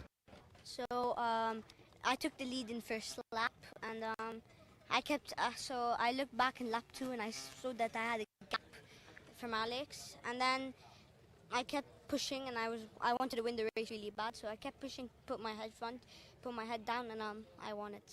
Would you like to thank anybody? My coach, my dad, my mom, my family, my everyone, my team. Everyone. Well, thank everybody. Okay, great stuff. We'll swap you round a little bit. Come in, Liam. Well, there were times, and we got a smart, there were times this morning where you were running 10th in the pre-final. So to come away with second, that is... Are we learning how to be happy with second when it comes in on a day like this? Yeah, Ish. Yeah, we're learning a bit, but obviously used to being at the front, but because it was raining earlier, second time driving in the rain, and then I spun twice. But the final day I thought was actually good. We started 6th and finished 2nd. Now, as you'll realise, we get towards the crunch part of the season, there'll be more days like this where you'll think, I wanted to win, but actually that position I did finish was the best I could hope for because big picture, it means more. When you say mean more, what do you mean? Well, you've got a championship to think about, haven't you? Yeah. And you've got to win the battle, but you've got to win the war at the end of it all, and the war is the tickets to the grand final. Yeah, obviously it's like one of my dreams to go to the World Finals. Well, the dream is we're not there yet because but Liam O'Hanlon, P2. Who do you want to thank, Liam? My dad, my mechanic, George, Jacob. Your grandparents? Yeah. Yeah. And my cousins are in Dubai watching me, and my uncle and my auntie. So shout out to them. Excellent. Consider the shouting out. Oh, we got more. We got more. And happy birthday to Kem. Happy birthday to who? Kem. Okay, happy birthday. There we go. Well done. Now, the reason that the dream for Liam O'Hanlon is still on hold in the championship is because of this man, Samar Chopra, who you're hanging on in the title fight, aren't you? Yeah. Talk about the last lap, because Alex came through, passed you, then went a bit wide. Yeah, I defended a bit late, so Alex sneaked one in, and then I tried to hang it around the outside, and then he pushed me off, but I stayed there, and then he went wide, and then I got third. Okay, so third, big picture, you're fighting with Liam. There's Adam there as well, of course, because Adam missed a round, so he's not worried about drop scores. Where do we think? 3 races to go this year. Can you win the championship? It's possible to close, but it's going to be really hard. It is going to be really hard. Who would you like to thank? I would like to thank my mom, my dad, my brother, Danny, Dan, Matthias, Adish, Biggie, Georgie, and the rest of the team. The whole M&M team. Well, there we go. Your top 3 in Micromax. Now, of course, one thing that they say about interviewing young people is you've got to get on their eye level to make it look as though, you communicate, which is great stuff. But not everyone's back is as good as it was. So we'll send it back to you, and then I'll get a couple of bits of help to get my back straightened up. So thank you very much, guys. It's a Medic on aisle 4, I think, is the. Yeah, he can't claim a chiropractor. I'm not letting him have that. He can't Thanks, Henry. He can't claim the chiropractor, did you say? He can't claim chiropractors, no. He sorts his own back out. Yeah, anyway, straight away to another race, Joe. It'll be fine. Let's go. Minimax final about to go out on track now, and they're being released. Let's have a look at the grid then. Krachkovic on the pole position with LBJ Stubbs alongside. We've got Adam Fleury and Veiko Pajamaki on row 2. Kurt Ivanov and Yaz winner Austin Gray on row 3. Row 4 is Oliver Butchard and Louis Bataille. Max Payton and Ahmed Faisal Almaina with Aaron Ehsan and Mubarak Mohammed on row 6. That rounds off a 12-kart field who have been released and are about to complete the first of their 2 reconnaissance laps, shall we call them? Formation laps. Am I allowed to declare the circuit dry? It's a confident sort of It's very, very dry. It is. We've got a bit of wind as well. That's helped. The It's sky's broke. quite warm. We're not going to get any more rain, are we? What did you just say? I'm looking at the sky. Blue sky over there. No, it does look very good from where the weather's coming from, in fairness. Yeah. No more rain for the weekend, hopefully. Well, the forecast is to be bright and sunny tomorrow. Oh, lovely. So, second formation lap for these drivers gives them an opportunity to get some heat into the tyres and brakes so that they are where the kart drivers want them at turn 1, which will be that point there, right on the in view of us. And we've got Benjamin Krachkovic leading the field round. LBJ Stubbs, Adam Fleury, who was a great starter, as Henry has alluded to. Veiko Pajamaki, who was carrying on in the footsteps of all the Finnish drivers and being very good in the damp conditions. Kurt Ivanov, who, as we mentioned, comes from tremendous parentage. His grandfather was the 1974 USSR karting champion. Is young Kurt. His father, Vladimir, was a motorcycle racer at pretty high level on the MotoGP card. Injury put paid to that career, he was telling us. But Kurt, following in his father's and his grandfather's footsteps, and by participating in motorsport here in the UAE. Austin Gray, well, Austin Gray, you remember, with that amazing finish at the Yas Marina circuit there to finish off what was a phenomenal final there. Isn't that a tad slow? That is very slow. That is the slowest we've seen. Krachkovic playing a bit of a tactical game here, I think. There's a very good reason. I don't know what it is, but there is a very good reason he's doing that. That is, yeah. Yeah, I'll tell you what the reason is. The reason is because you end up oiling people up. And like Austin Gray has just the person he's oiled up is his teammate in the JNKD team. Austin Gray has oiled up.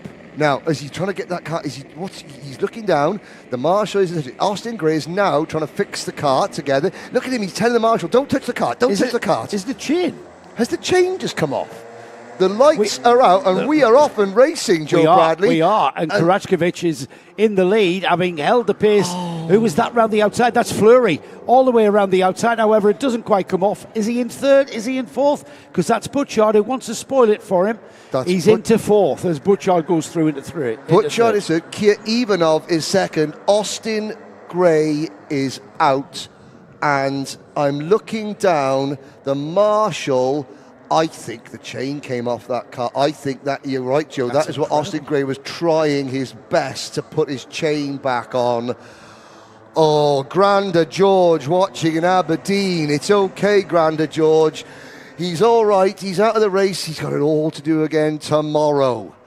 That is a tragic. I thought because of the slow pace there were chances of people oiling up. However, it looked like a chain as Butchard down the inside into second place there on the Motorscape kart. Is that a Motorscape or a Macadam? It's the third place kart. That's the NI racing kart of Kurt Ivanov. That's Kurt Ivanov, of course. Yeah. Of course it is.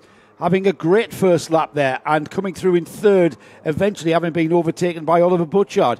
Now this is more like cadet racing with wheel-to-wheel, nose-to-nose action from both Krachkovic, Butchard looking very racy, I've got to say. And if anything, Henry, that bright green helmet of Butchard and the orange kart of the Mumbai Falcons looking very racy indeed behind Benjamin Krachkovic. Absolutely so, as you've got the remaining 11 runners. So hopefully Francesco Lisignoli is okay. We saw him have a problem earlier on today. Hopefully we'll see Francesco back tomorrow. Up at the front, Krachkovic leading Butchard, leading Ivanov, leading Stubbs. RBJ Stubbs in 4th place, looks over his shoulder just to sort of gather a bit of information. Okay, who have I got behind me? The answer is I have got Veiko Pajamaki now behind me in 5th position.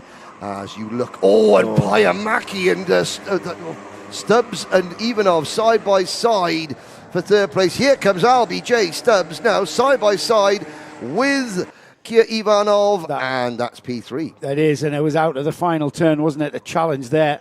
Butchard happy to stay in the wheel tracks at the moment of Benjamin Krackovic.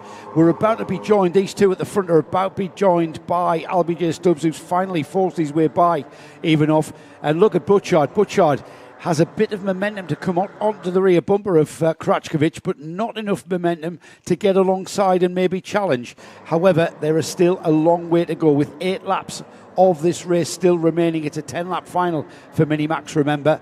And look at that, he's just quite happy sitting there, isn't he? Just following him in his wheel tracks, quite literally. Yeah, now we have known that how quick Oliver Butchard is for the last year and a half.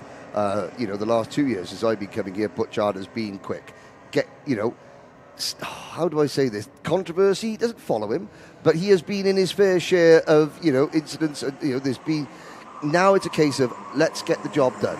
We know how quick we are. Let's put every lap. Maybe Mumbai Falcons were the last piece of the jigsaw puzzle that Team Butchard needed to start winning and challenging for championships. He's had enough of following in his wheel tracks, and that move came in textbook fashion into turn 1 there. It's a much tighter left-hander now into turn 1 with a bit of brake, and then if you're alongside, you've got the optimum line that leads into 2.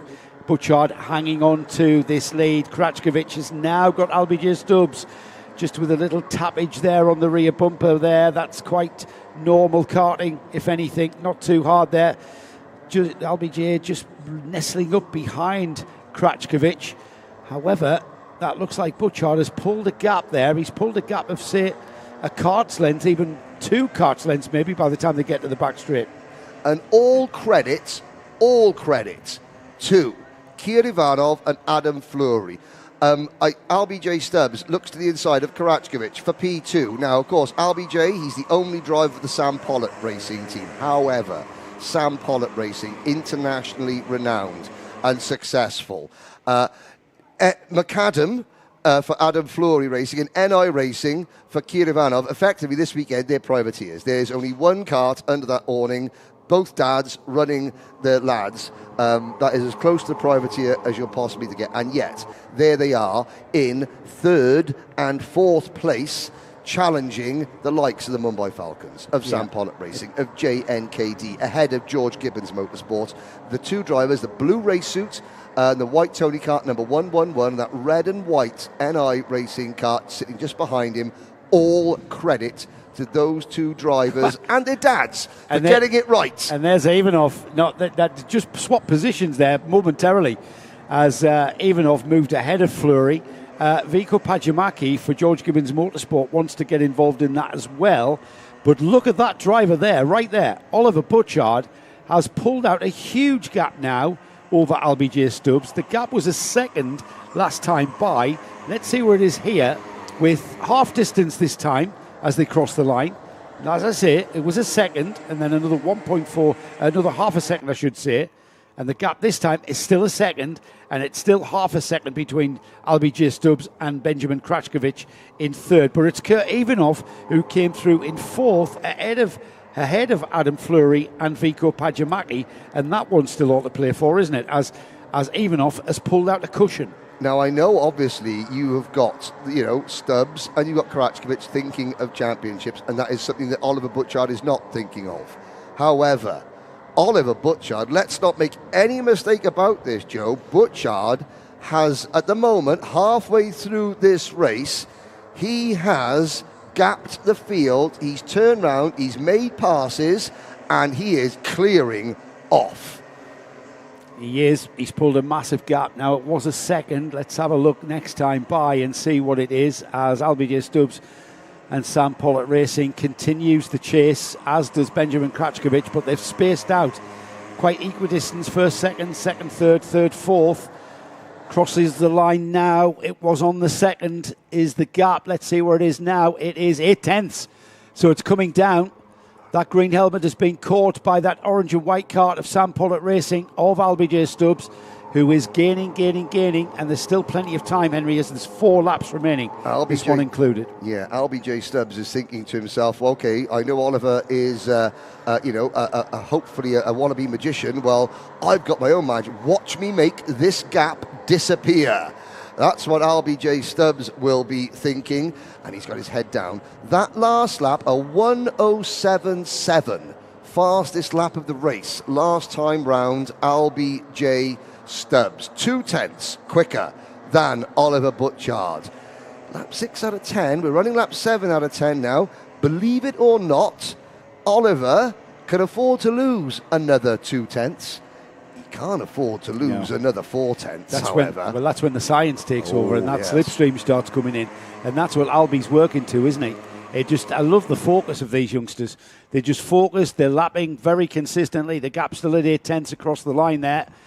No, it's down to 7. Well, it's 0.750, so it's literally 0.5 of a tenth, if that's even a thing. As they continue through turn 3. It's a smidge. It is a very... That is the technical term. Tiny smidge. We're very soon, though, Henry, not going to need the timing screen to see the gap, because the gap is now coming down to almost being a visual concept here. With LBJ Stubbs, Benjamin Krachkovich and Kurt Ivanov, 1, 2, 3, 4... That's the field. Behind them, a little bit of a gap before we've got Adam Fleury and Veiko Pajamaki. But look at this. LBJ is coming towards Oliver Butchard. Is Oliver Butchard managing the pace to the flag, do you think? I think not. I think he's flat out. Well, Oliver Butchard is flat out. So is LBJ Stubbs, because on this lap, Butchard did a purple first sector. Stubbs responds with a purple middle sector.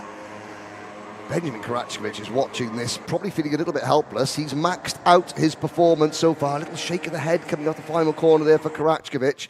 But third place is still third place, and it could be a bit more, because as we get into the final 2 laps, Butchard, new fastest lap, 107. Is that 107.5? 107.5. Yeah, he's a tenth quicker. Butchard is the question, can Butchard handle the pressure? The answer, yes. I think so. I mean, we saw him look over his shoulder, and he saw that LBJ Stubbs was there or thereabouts.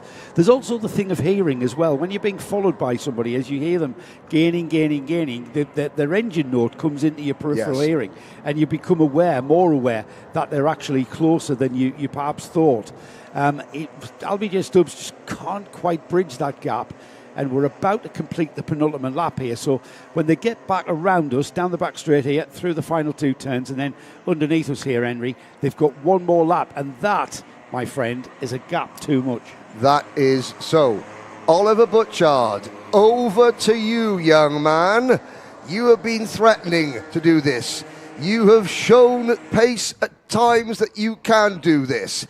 Now is the time to put it all together and get it done, and you're going to have to get it done against the reigning British Water Swift Restricted champion and the reigning Micromax Grand Final champion. Those are the 2 drivers that are following you, young Mr. Butchard.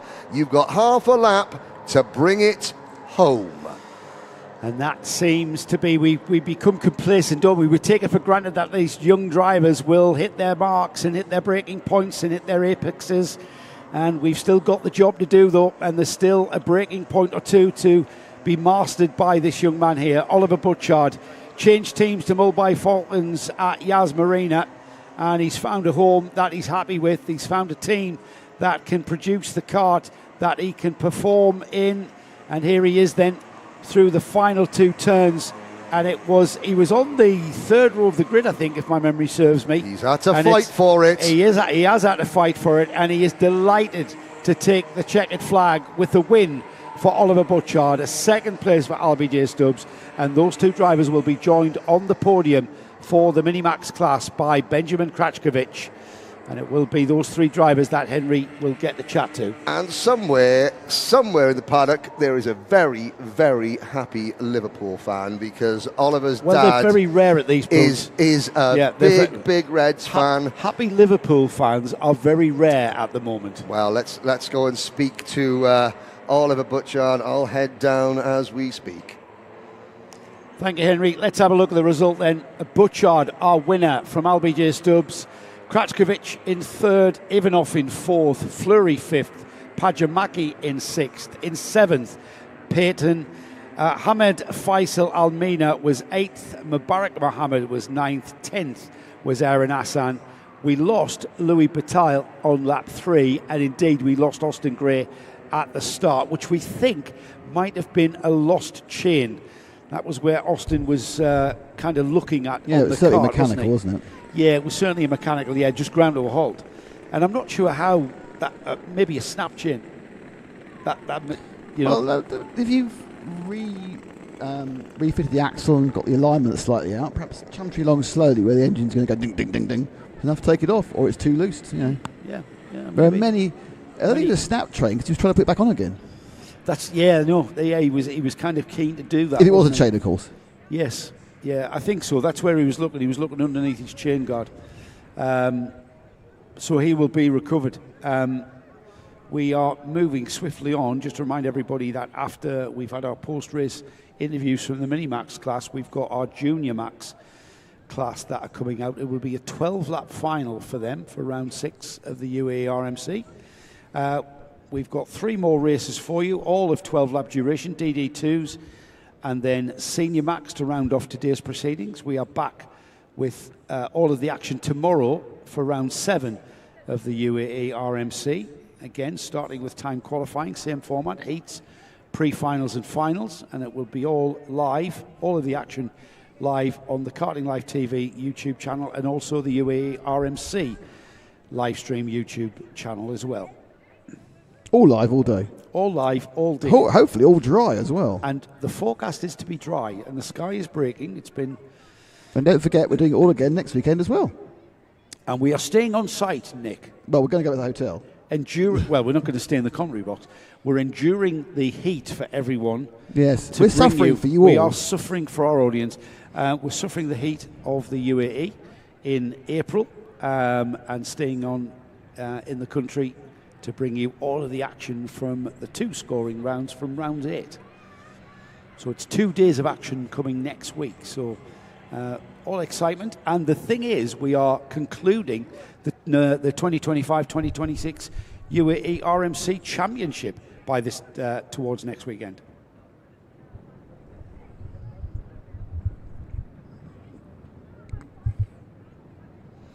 So we are awaiting Henry. You're waiting Henry. Yeah, down in the Parc Fermé. So as long as we can get a word with our finalists, that would be the thing before we get going with the junior Rotax final. Yes, and the problem is, of course, they're having to get them rescue them all from their Parc Fermé environment. Obviously, trying to get after the long delays, the organiser just trying to catch things up a bit.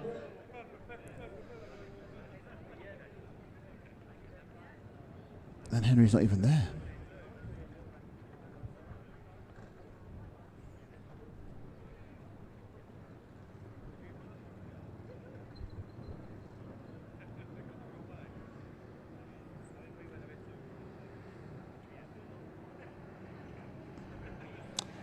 I believe Henry may be ready with our winners from Minimax. He might be. He needs to read my message first, which I've now sent him. Here we go then. Quick fire interviews because the weather's coming in, but we're going to give this man a chance to speak. Your first win, Oliver Butchard. That was pretty good. My win, I actually kind of pulled it off out of the bag, like in qualies. I got a big gap, just carried on in front and just won the race. Won the race. Who do you want to thank? I want to thank my grandparents in England. I want to thank my dad, my mum, my brother, my team, everyone. Okay, well done, Oliver Butchard. LBJ Stubbs. P2 today was what we had, but again, points eventually mean prizes. Yeah, it was. I don't think I could have done much better. I'm happy with a P2. Anywhere on the podium impresses me. Excellent. Well then, who do you want to thank? I want to thank Toby, my mechanic, Anderson, my driver coach, Sam, who's at Warden Law. Where? Mum, Warden Law. Never heard of it. Mum, my dad, my brother, and I'd like to wish everyone at Warden Law good luck. Exactly. Warden of the British Championship. Thank you very much, LBJ Stubbs. P3, Benjamin Karachkowicz. Well, considering that the last time we saw you, you were being rather ill at Silverstone, this has been a battle, but we're on the podium. I need the points to win the championship. I want to go back to the World Finals again, try and win there. But it's a tough one this year, isn't it? The team are working really hard, and so are you. And it's, again, just because you're a grand final champion last year, you're finding out how hard it is to go back again, aren't you? yeah, But you're going to keep fighting. yes, I am. Okay, who do you want to thank? My parents, Jane, Katie, and my family. Right, there we go. 3 quick interviews, over and out. Next race coming up.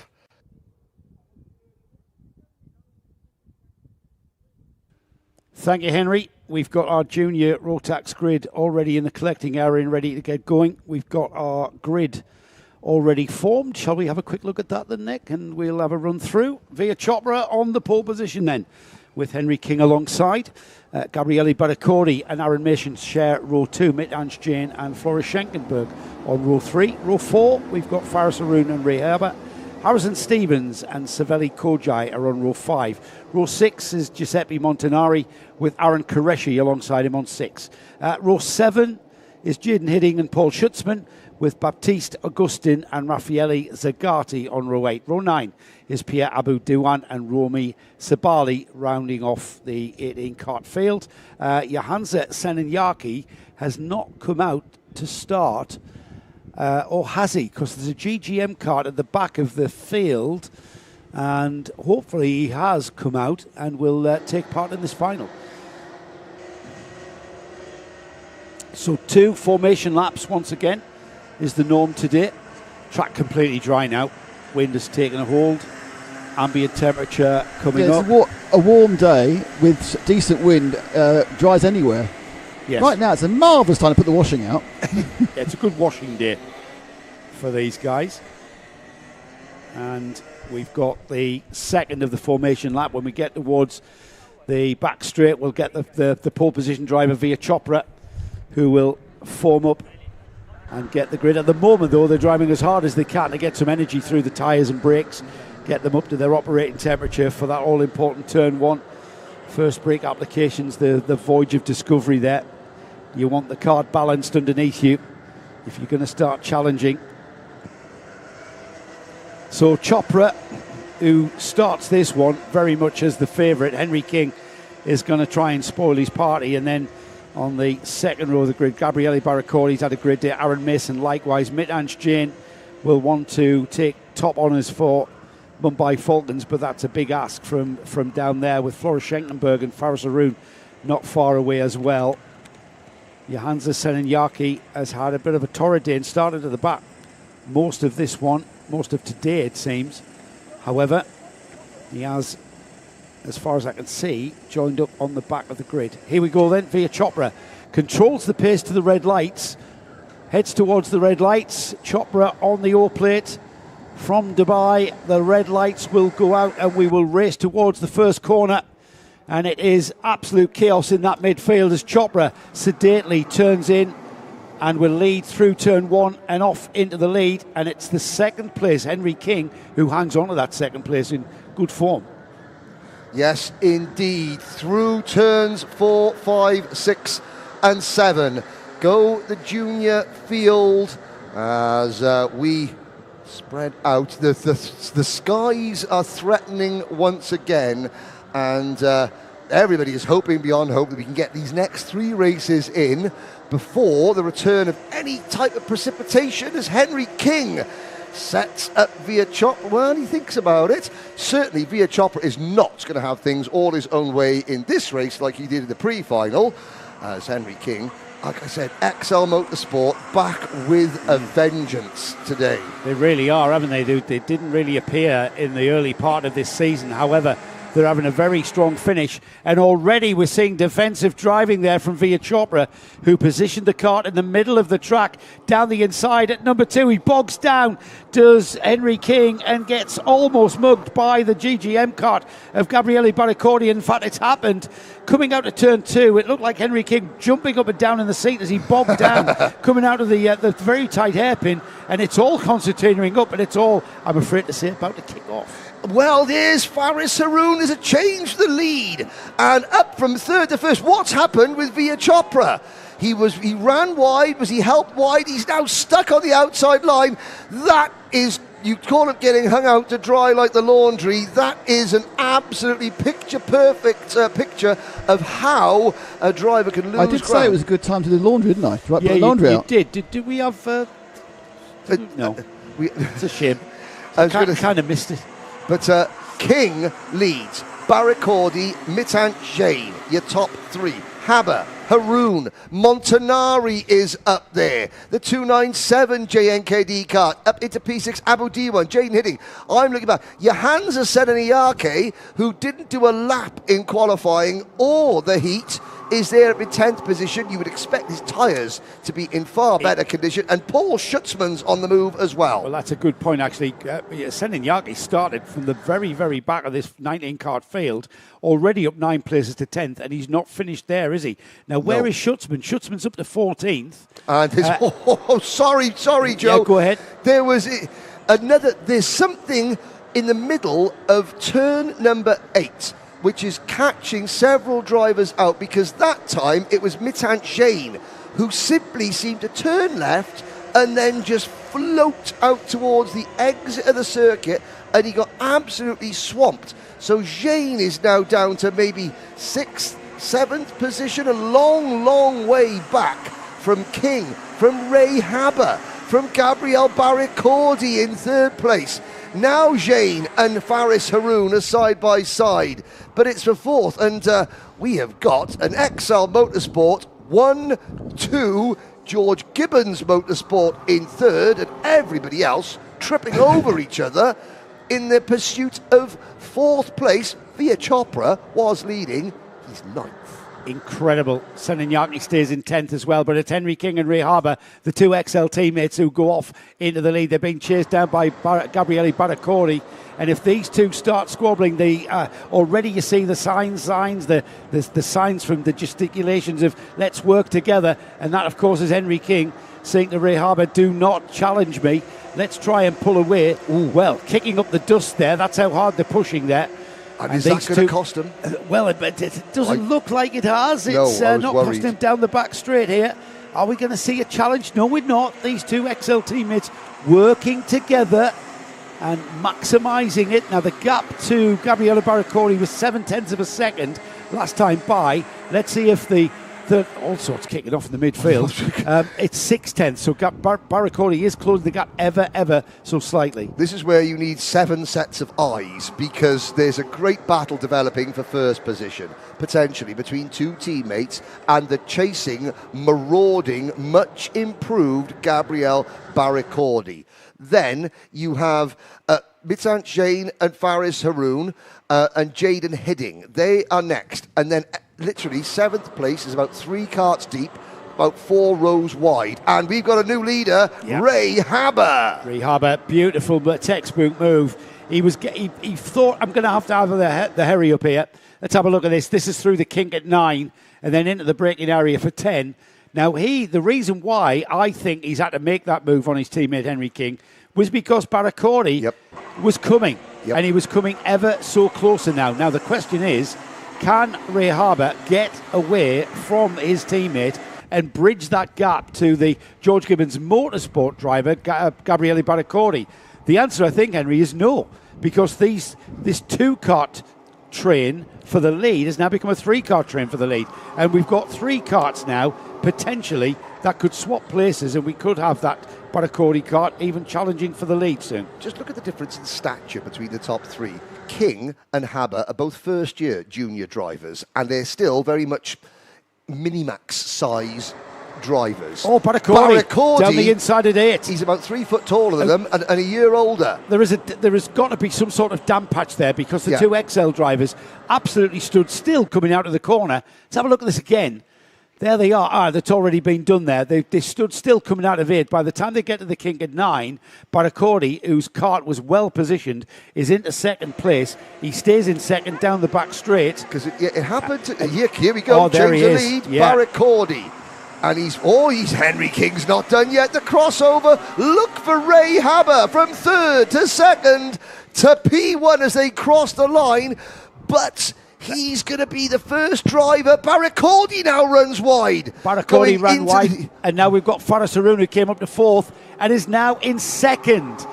So Faris Haroun had those karts tripping over one another in front of him, and the Yas Heat driver now is thinking, how did I get here? Let's just look at this again. This was really great driving, but look at them. Look at them all queuing up behind the 2 leaders. Yep, and there goes Ray Haber. Haber is now in the danger zone because he's the first person to hit that potential trouble spot, but he gets through it safely at the exit of turn number 8. It's Haber from Haroun, from King, from Arhan Qureshi in the number 249 kart. He is now the best place at the Mumbai Falcons. There is Qureshi with Chopra, Jain. Somebody has had a brake failure. Oh my goodness me, that could have been huge. And that driver, unless there was a brake failure on that kart, and there wasn't, that driver needs to really pull it. I couldn't quite see who it was. It wasn't a brake failure, Henry, because you're not on the brakes at all through turn 12. You're in an acceleration zone. So why was he speeding up going across the grass? There was 2 karts went off on the outside of 12. The Mumbai Falcons kart, which I think was that Jain. Was that Mitansh Jain? Well, it was Mitansh Jain who went across the grass and came back on, having missed 2 corners. So Mitansh Jain has had a coming together with Via Chopra. I think, is that Chopra? Yeah, Via Chopra hobbling away with no side pod on the right-hand side of his kart. But what Mitansh Jain did was continue on the dirt and rejoin on the back straight, cutting out completely turns 13 and 14. Not the first time we've seen that today. No, and I hate, and I'm not armchair stewarding by any stretch of the imagination. Please don't think I am. However, and these are teenagers, but Mitansh Jain, I think, could have and maybe should have made more of an effort to at least get back onto the circuit. Yes, of course, he would have lost more time. Oh my goodness me, the race leader nearly lost more time by losing it coming out of turn number 2. I will say no more about that because Mitansh is a lovely lad. Yeah. However, when you see one kart driving full chat across a ploughed field, coming head on into the, you just think, Well, karts, Henry, don't tend to slow down or change direction very No, that is very true. On the dirt. And I'm not pinning all the blame on Mitansh at all. Yeah. Just visually, that was unimpressive. Well, let's get back to the lead here because Ray Haber is being caught by Faris Haroun. It's XL and Yas Heat who are duking it out. The bright blue helmet and shoulders on the overalls is Faris Haroun. The blue and black livery of the Yas Heat team is chasing down the leader and taking chunks of time at every braking point, it seems. It seems that Faris Haroun has got this kart working really, really well here. Faris Haroun, remember, started on the front row and down the inside. That is textbook on overtaking. There it is, right there. When you open the textbook, this move here is right what you read. Well, Ray Haber locked up, hit the outside curb just as he was about to turn in. So that was gift wrapped for Faris Haroun. The Emirati Express leads for Yas Heat Racing in the Emirate of Abu Dhabi. And Yeah, I have to say, you just saw on the kartshop.me replay, Ray Haber, he was busy setting himself up to turn in, and he just hopped over a curb, which meant that he was a passenger for part of it. The 212 car of Romy Sabali side of the track also out of the race, and I'm watching Via Chopra. As we look at Faris Haroon, I'm watching Via Chopra coming back, walking back to a marshal post. He was holding, he's not holding his wrist anymore. That's good news. Faris Haroon leads through turn 1 into turn 2. He's on his penultimate lap here. Ray Harbour is wondering how on earth Faris Haroon has found so much pace to just overtake him and then just seemingly pulling away here, 0.6 of a second at the line. And Haroon for Yas Heat continues to lead on the infield section here at the Al Ain Raceway. Henry King looks like he's dropped down to 4th because I think that was an orange cart. Aaron Qureshi. Aaron Qureshi is through. And Aaron Qureshi through into 3rd ahead of Henry King, Harrison Stevens, Giuseppe Montanari. Middange Jean continues in what is 7th. Saveli Kujai is in 8th. 9th is Gabriele Baraccordi, who was our one-time leader, remember? Yep. And then the top 10, Pierre Abu Diwan, just moving up to 9th there, as we saw. I have learned one thing today, an undeniable fact. Harrison Stevens does not like the rain. Qualifying, dry track, pole position. Heat race, pre-final, changeable conditions, nowhere. Dry track, final, back up to 4th. You know, if Harrison, who is an expat from Australia originally, he's got the Australian flags on his lapels of his race suits, is a dry weather specialist, I think it is safe to say. Lots of drivers. Jayden Hidding was up to 6th. He's now down in 12th. As we look at there, going through our screen, that is a battle for 5th, 6th and 7th. But last lap, Faris Haroon, Emirati Express. Now, Faris Haroon, if he doesn't make it as a racing driver, can always fall back on his commentary position because Faris, remember, earlier in the season, he was sporting a broken wrist as well, wasn't he? I could just see Guy Sheffield looking at next year, 2027, commentary, Faris Haroon, Connor Clancy, brought to you by Karting Live TV.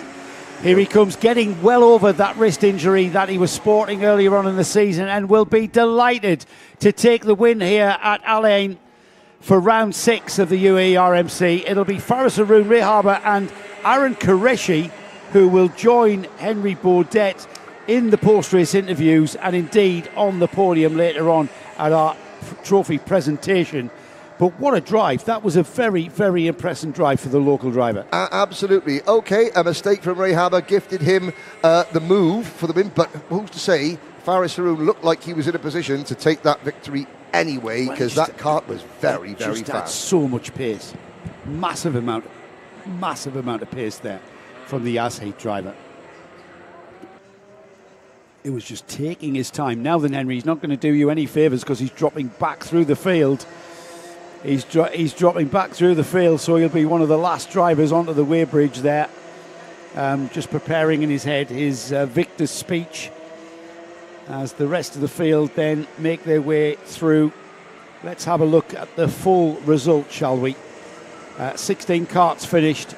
Faris Haroon for Yas Heat takes the win from Ray Harbour in 2nd, Aaron Qureshi in 3rd, Harrison Stevens 4th, Henry King in 5th, and then in 6th place Pierre Abu Diwan with a solid finish there. Saveli Kojai 7th, Gabriele Baraccordi 8th, Aaron Mason was 9th, 10th was Jayden Hidding, 11th was Giuseppe Montanari, Middange Jane was 12th, and then in 13th place we had Flora Schenklenberg. Baptiste Augustin was in 14th, 15th was Paul Schutzman, Raffaele Zagati finished 16th. Our last finisher as Romy Sabali went out after 6 laps, Via Chopra after 6 laps, and it was Johansa Seninyaki who went out after 4 laps. So the incident that we believe was with Via Chopra and Middange Jane. We wait to be corrected on that one.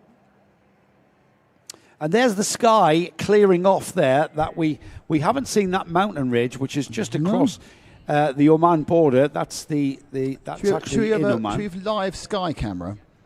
Yeah, can we do do that now? Oh, you can do that now, can we? Yeah, so I go Look to at that that. camera There's a first. blue haze to that. And then look, I can go that sky up and have a look. Cool, look at you. Broken cloud.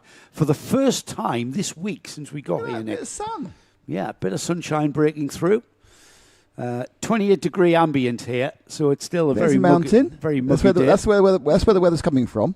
Yeah, and you can see there's no weather coming from there because it's a light grey now rather than dark grey. So that's where all the unpleasantness was, and it's not there anymore. Yeah, so weather forecast tomorrow to be bright and sunny. We've got 2 more races to get through this afternoon, though, before we even think about tomorrow. And we have got our Junior Max podium drivers in the form of Faris Haroon, Ray Harbour and Aaron Qureshi. Just waiting there in Parc Fermé for Henry to gather them together. Do his magic. So we're coming to the final stages then Nick, after starting back in September here at the Al Ain Raceway with the first rounds of the championship. We then went to Al Fassan, Dubai Kartdrome, back here, Dubai Kartdrome, Yas Marina. Yas Marina, a unique event, Yas Marina, I've got to say, watching these drivers are almost the lap 90% throttle. It's a very, very fast lap. Yeah, complete different we have challenge. Henry. There's a bit of a clean-up going on, but we have... Oh, I thought we had him. No, he disappeared again. We nearly had him. So that is our DD2, the key. What do you think that means? I meant stop talking. What, that? Wind it up. Yeah. Yes. That's our DD2 drivers getting ready. Two old deaf blokes who can't do sign language. Clearly. Our DD2 grid, which we'll have a look at after our post-race interviews. Just to remind everybody that we're back in the morning, nice and sharp, 9 o'clock start in the morning, so just before 9 o'clock when we go live here at Al Ain. It will be time qualifying, same format as today. Time qualifying, heats, pre-final phase into the finals, which we're seeing now. Let's head down to Henry, though, who's ready for our interviews. Well, in the interest of keeping things ticking along, as the sun comes out, which is going to help, the Emirati Express has stopped at station Al Ain. Well done, Faris Haroon. Thank you so much. Of course, all the other drivers did really good. I just want to thank my team, Yas Heat, my coach, Chris, and my dad, and my other coach, Hussein. You know, it was a really tough race. Unlucky for the guys who went out. But in the end, we came out on top. We did what we needed to do, and we sealed the deal. Sealed the deal. I was complaining about my back earlier. It's okay. Dr. Mohammed Haroon, your dad, patted me so hard on the back because he was so happy, it's fixed my back. There we go. So if you've got a back problem and you want, help, then just go and get a hug from your dad, Mohammed Haroon, and everything is okay. Who else? We thanked everybody. Tomorrow. Can we do it?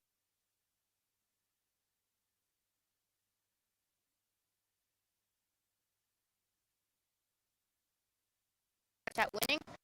But if we play everything out and drive well, who knows, maybe we will. Who knows indeed? Well, the first driver that will try to prevent that from happening for Faris is Ray Harbour, who has just celebrated your best result in this championship, Ray? Yeah. So I hit the sausage curb on the straight and that whole thing messed me up, but I'm still really happy, P2. And it's finally good to finish in the podium because it's been a rough year. I fractured my shoulder in round 3. Here at the hairpin? Yeah, and I missed the race. So from a fractured shoulder to P2. We'll just avoid that sausage curb next time, is that right? Yeah. Okay, but third, Qureshi, come in this side. We've come at the other side. Well, okay, that was a fight back, wasn't it? Yeah, I mean, after the start, I got screwed over a bit, went over all the way to last, but yeah, there's a lot of events, I'd say, that happened. Yeah, we saw that, yeah, but I mean, back in the pack, it was certainly hectic. Yes, I'd say so, yeah, it was definitely a fight. I mean, people were on the white lines. I was not too sure where to go at one point, but yeah, it felt really nice just coming across the line in P3 from all the way back there. Excellent, and who would you like to thank?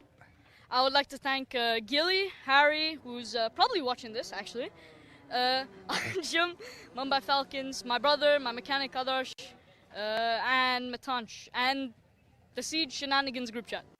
The Siege Shenanigans group chat. Hello. Thank you very much. 2 races to go, everybody. And you know what? It's getting a bit brighter and potentially, should we say the S word? Sunny? Sunny. A little bit. Just a little bit. Just a...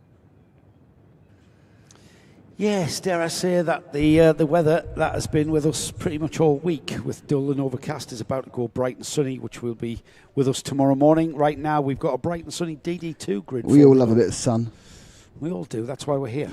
Yeah, it's all about the sun. To go racing in the sunshine of the UAE, the 6th round of the UAE RMC, and it's all to play for still. With after today. For these DD2 drivers, 4 point-scoring finals to get through is what we've got in store. On the pole position, the number 501. No, sorry, not the 501. That's the 479, isn't it? Which is the 473, I should say, which is Adam Malik. Finds himself on pole position. Number 501, would you believe, after coming out of retirement, he is starting the final here at round 6 on the front row of the grid. Who? Tony. That's not him. 501. Tony's the front row of the grid. 501. How is Tony on the front row of the grid? 501. Tony Hogg. There must have been some penalties in. Yeah, he was 4th or 5th in the last final. Where was Mark Bassier finished with a DNF? Remember? Yes. But Tyler Harris and Adam Malik is our pole sitter, which is right. Well, Tony was 4th, wasn't he, in that race? Moritz dropped down the Was he order a third? bit. Tyler Harris, I'm not sure. For some reason, it won't give me the results that have just gone through. Still sorting them. All be revealed in a few seconds when the grid comes up, but certainly I Well, that's the way they're formed up there. Yeah, well, then Tony's on the front row, which is fantastic. Hello to the Hyper Hollands. Let's go Austin. That's a bit dated now, isn't it? Because that was for Austin Gray. Now, unfortunately, the Hyper Hollands, didn't go for long enough. Austin had a mechanical problem, so he didn't take the start. Mechanical problem manifested on his rolling lap, so poor Austin didn't score any points in the final there. So that I'm pretty sure he'll be smiling again tomorrow, because that youngster seems to bounce back after that win at Yaz. He was in good fettle all weekend. He's been there or thereabouts. It's a very, very competitive field of Minimax drivers. So yeah, we'll see if Austin has a bit of better luck tomorrow. Let's see if we've got anything else on the other chat. I'm not sure. I think it's delayed maybe because they've been clearing up the detritus of the previous race. But there's been sweeping going on, I can see, as they get the dust off the track. Well, that was where we had 2 carts going off. This has enabled Henry to not come straight in and have a cigarette instead. Yeah, we're brushing the dust off the sides of the track there, just preparing. But I don't think there isn't any real discernible issues out there. Just a bit of maintenance going on between the runs.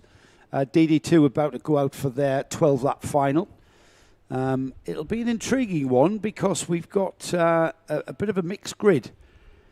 Greg is in there as well, I see, on the 3rd row of the grid. That is Greg Watt. Henry is back after that great interview with our junior Rotax. Yes, podium. I heard the confusion. Tyler Harris had a 5-second penalty for jumping the start in the pre-final. Right. So he finished 2nd on the road behind Adam Malik, just in front of Tony Hogg. But with Tyler Harris being pushed back, that means Mr. Hogg is on the front row of the grid, which we can see. Yes, there he is, and that is why Tyler, who is still fighting the effects of the lurg, is and Tyler's mum is here, and I've just seen Tyler's mum, who is again really nice to see because Tyler's family. So we've got half Chinese family, half Australian family, half English family. Well, that's a third, really, but not all can come together at the same time, and it's just really nice to see the whole family together. What are you thinking? Half Australian. There's an Australian element to Tyler's family. There's a Chinese element, ni hao, to Tyler's family, and then there's the English, part of Tyler's family. Right. So he's 1.5 of a person then. So he's 1.5 people, is Tyler Harris. But I can say, ni hao, good day. Quite an international. Yeah, which is what Tyler said. Fantastic. Quite an international ethnicity then. Yes. There we go. Yes. 2 races to go. It was brightening up. The reason that we got a slight delay is that Arhan Qureshi alluded Can I to just this. say, tonight on Dig That Hole. Yes. Tonight on Dig That Hole. Yes. We've got Henry Baudet. He's going to dig a hole and step right in it. And go somewhere down a wormhole. Tell us more about Arhan Qureshi. Arhan Qureshi alluded to a somewhat... He was very, very careful with his words because before he went on camera, and he was saying what was going on. And then when he came on camera, he was extremely professional. Ken Potter had then summoned the entire junior road tax field for a little chat, which is why we are in a holding formation here. Because Ken needs to be back in his position. Ken was just maybe having a word in terms of mid-race, mid-pack conduct. Yeah, I was going to say, I mean, we were focusing on the front of the juniors, weren't we? As you know, you can argue, why do we neglect the midfield? Well, it's a sporting event. It's a final. We've got to focus on the winners. Yeah, it's one of those. Would you rather watch Arsenal v Man City, or would you rather see who's in the middle of the table? Sunderland versus Liverpool. That's a bad idea, isn't it? That's my team. No, but I'm saying mid-table. Everton, mid-table. Last game of the season. Wolves. Last game of the season, and it's Arsenal Man City. For the championship, or Al Ain versus that team with Shabib Al. Well, that's another bad idea because that was a top of the table. Would you rather see that game, or would you rather see Dubai FC versus Sharjah? No, yeah, exactly. It's mid-table. Yeah, exactly. So I've localised it now. You have, yes. You didn't give me a chance to. You great were game so of busy trying to criticise me, you Can didn't give me a chance. I, at this point, interject and say thank you to Nick and Joe for helping me get out of my hole, and then dig that hole tonight. Episode 2 will be Nick Damon and Joe Bradley trying to talk about football. So many holes. And in fairness, I'd say Joe's dug less. Have I? Yeah, you've dug less holes. I stay away from holes. You are a bit hole avoidant. I am. Yeah. Whereas I see a hole and think, do I take? No, what you actually did, you fall into other people's holes. Yes, just dive straight in. Oh, there's a hole over there. Yeah. Yes, yeah. That's a conversation. I'm not going to say that this conversation all started while we were talking about Tyler Harris's mum. That's so wrong. We've moved on from that entire conversation. Sorry. Henry, that's the whole point of this other conversation about football. But right. We're about to start. I've got the grid. Joe, do the grid for me, please. DD2 Masters. DD2 Masters final here. And we've got the grid about to make an appearance. Here he is. Here it is, I should say. Adam Malik and Tony Hogg on the front row of the grid. How spectacular is that? Tyler Harris a little bit under the weather, or getting over a bit of a lurgy. He starts on the second row alongside the second of our masters, Kyle Blockley. Third row of the grid is Greg Watt. Great to see Greg on the third row alongside another. But look at that, we've got 4 masters in the top 6. 4 masters in the top 6 well, here. You're going to have 5 masters in the top 7 because I think Sam Walker is going to start 7. So let's have the next one, Nick. Let's find out. Drum roll. Yes, it is. Sam Walker, P7. So what's that? We've got 5 in the top 7. We've got Hamza Ashisho sharing row 4 alongside Sam. And then Mark Bassier with that DNF in the pre-final. He'll be on a recovery drive. That's going to be a good watch, actually, watching Mark make progress, undoubtedly. No disrespect to everyone else. And then Nicolo Cacciatore, who is coming on leaps and bounds since the beginning of the season. And his pace is there. I expect to see him having a bit of a scrap between Sam Walker and Greg Watt, to be honest. That's going to develop. Hamza Ashisho, who's getting over that engine issue from the weekend, from yesterday's practice, he's going to move up the order as well, I would think. So look for Bassier and Ashisho moving up that order and maybe moving up 2 or 3 slots to challenge for the leading group. Mark Bassier retired, 4 or 5 lap fresher tyres. That's not going to... it's not a massive difference, but it's a difference. It's a difference, and Mark Bassier will need to capitalise on that small advantage, and it is a small advantage. He'll only have that advantage the first couple of laps. So he has to get past the Masters drivers in front of him and get up to the back bumper of Tyler Harris within the first couple of laps to take advantage of that issue that he had in the pre-final. That's an interesting point, though, Henry. He has got slightly younger tyres. Whether they're young enough to actually give him a bit of an advantage, we're about to see as Adam Malik brings the field under starters' orders and will bring them out of the final turn and will slow the pace down. Tony Hogg just staying behind him until we come out of turn one. Just want to get any dirt on his tyres, you see. Nope, of course he comes out on the last minute. That's really clever driving it. Now at the last minute, we'll pull alongside, get in the tram lines, heading at a very, very sedate pace down towards the red lights. The red light still brightly shining is what I'm trying to say as we get this race underway. And into turn one, it's Malik and Tony Hogg, our two front row leaders, into and out of turn one at the front of this field. Kyle Blockley in third place. Shining bright like a diamond is Tony Hogg coming into turn number 5. And around turn number 6, Joe Bradley discovers a shovel. Into the turn number 9, Adam Malik continues to lead this race. Now, Mark Bassier, there he is, the third of the Mumbai Falcons car. So Mark has already passed Sam Walker, Hamza Hashisho. I think he's got past Greg Watt as well. So mission 1 partly accomplished, but there's still 2 Masters drivers, and let's not we're talking about Tony Hogg a lot. What about Kyle Blockley in the third place? The KAA Kart Advisor Academy machine, plain white crash helmet. Kyle Blockley trying to go back to the grand finals for the first time in 12, count them, 12 years. Look at Tony Hogg hanging on to the leader here. Adam Malik there leading this race in a kind of composed style here for the M&M team. Meanwhile, Tony Hogg, who's running as an independent here, getting a little bit of a technical assistance, I think, from Danny Brand and all that bunch under that awning. But Tony Hogg absolutely in the wheel tracks of Adam Malik. And it's Kyle Blockley who now sits behind Tyler Harris, who's moved through and into third place. It's surely not going to be long before Tyler Harris is challenging Tony Hogg. We're going to see that now as we come out of turns 13, now through 14, heading down the back straight here, Henry. It's going to be a move from Tyler Harris, I think, as the leader comes through. No, Tony Hogg still in second there. Great driving. Last the late breakers. I will correct you just very, very briefly, only because I don't want to cause... Danny Brand is working for the championship as a technical advisor. Tony Hogg is getting assistance from the team at Al Ain Raceway. So Al Ain Raceway, they do have their own sort of team, the AAR team, which is designed just to help privateer drivers to come under the awning, and a wide variety of people running, for Al Ain Raceway help.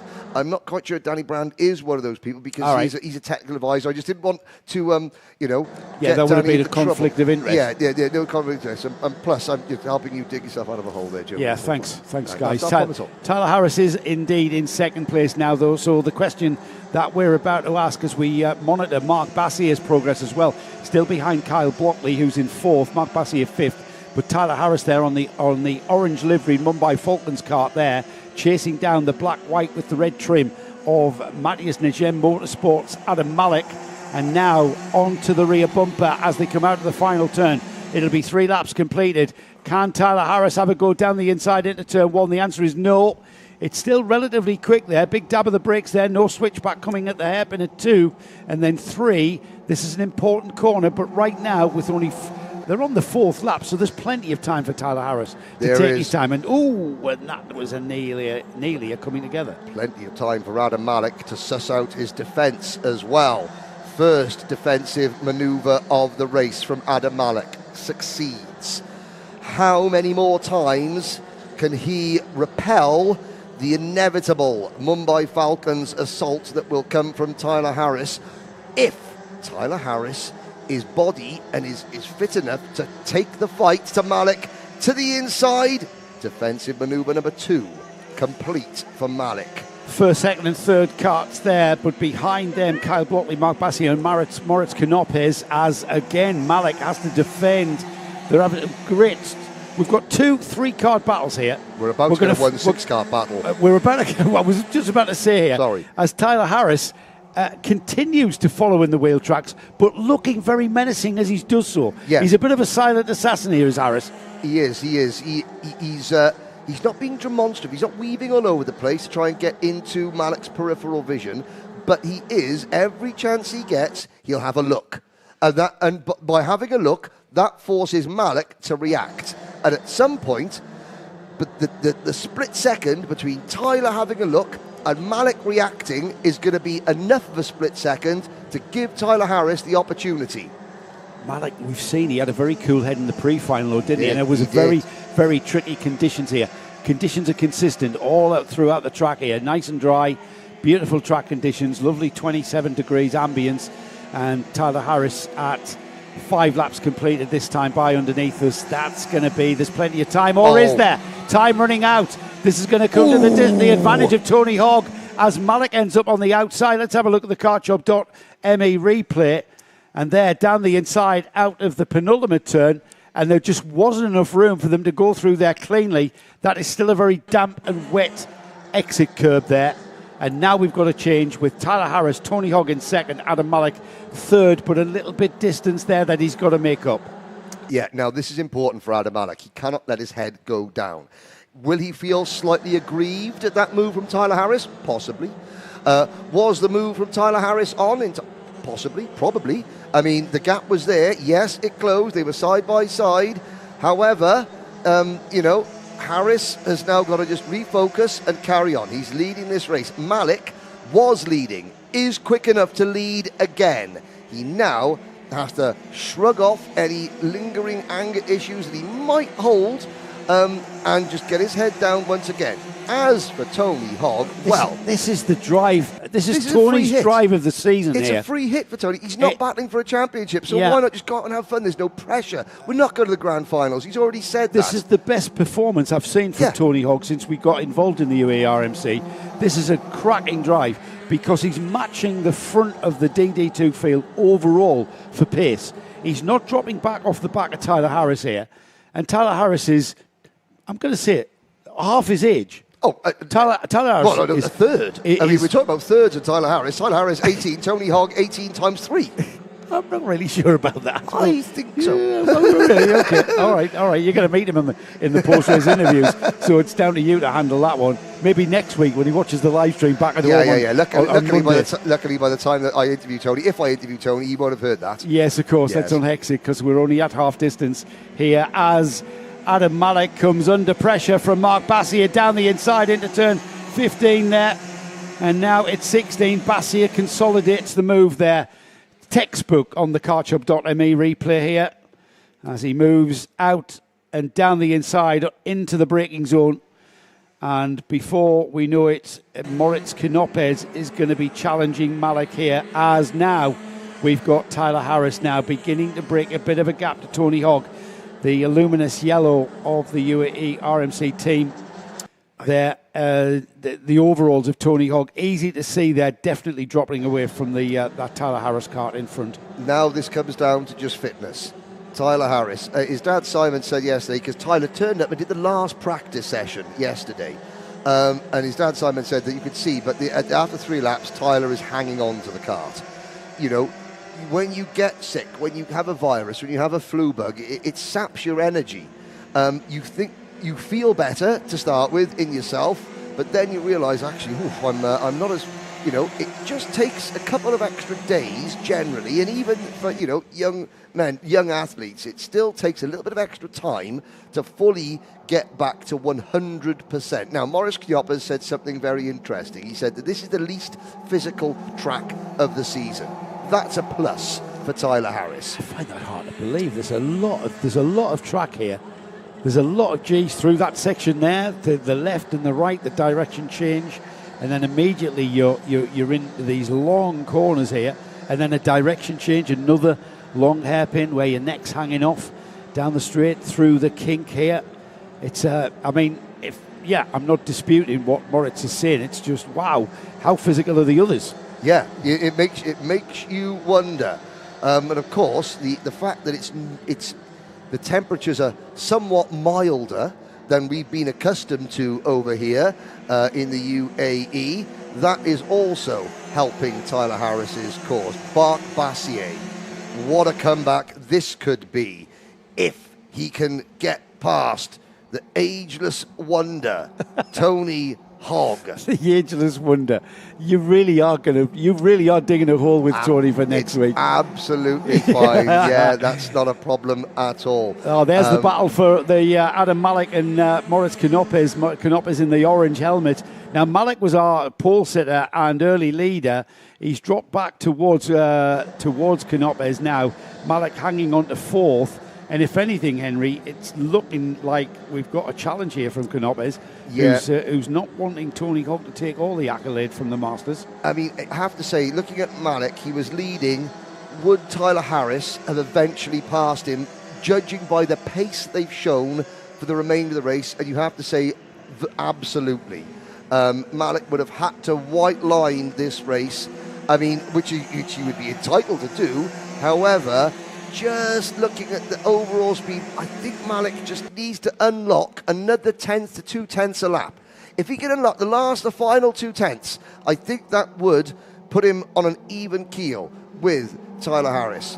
But at the moment, he just hasn't quite got those last couple of tenths. And at the moment, Tony Hogg there in the arms of his luminous yellow overalls there, under challenge now from Marc Bassier, who will be delighted, I think, here with a DNF in the pre-final. Oh, squeezes down the inside.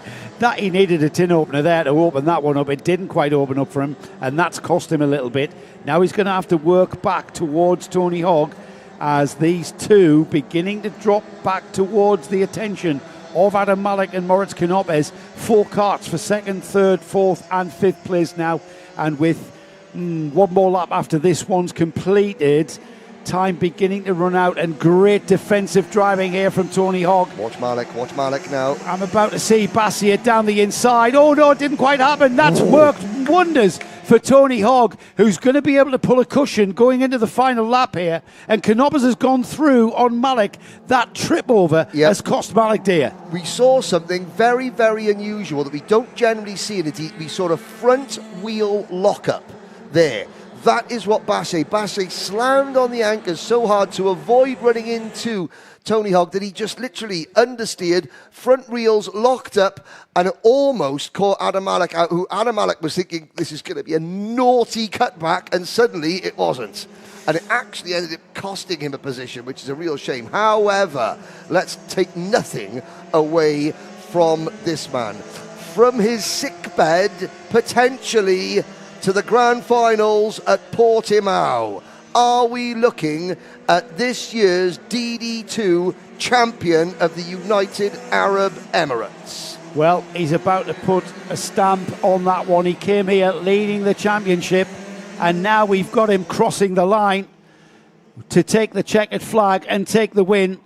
Marc Bassier on the line gets Tony Hogg. However, neither of them made the final turn. Yes, they both slammed on the anchors. Now let's have a look at the kartshop.me replay. Hogg and Bassier, and they both they're thinking, I'm not braking.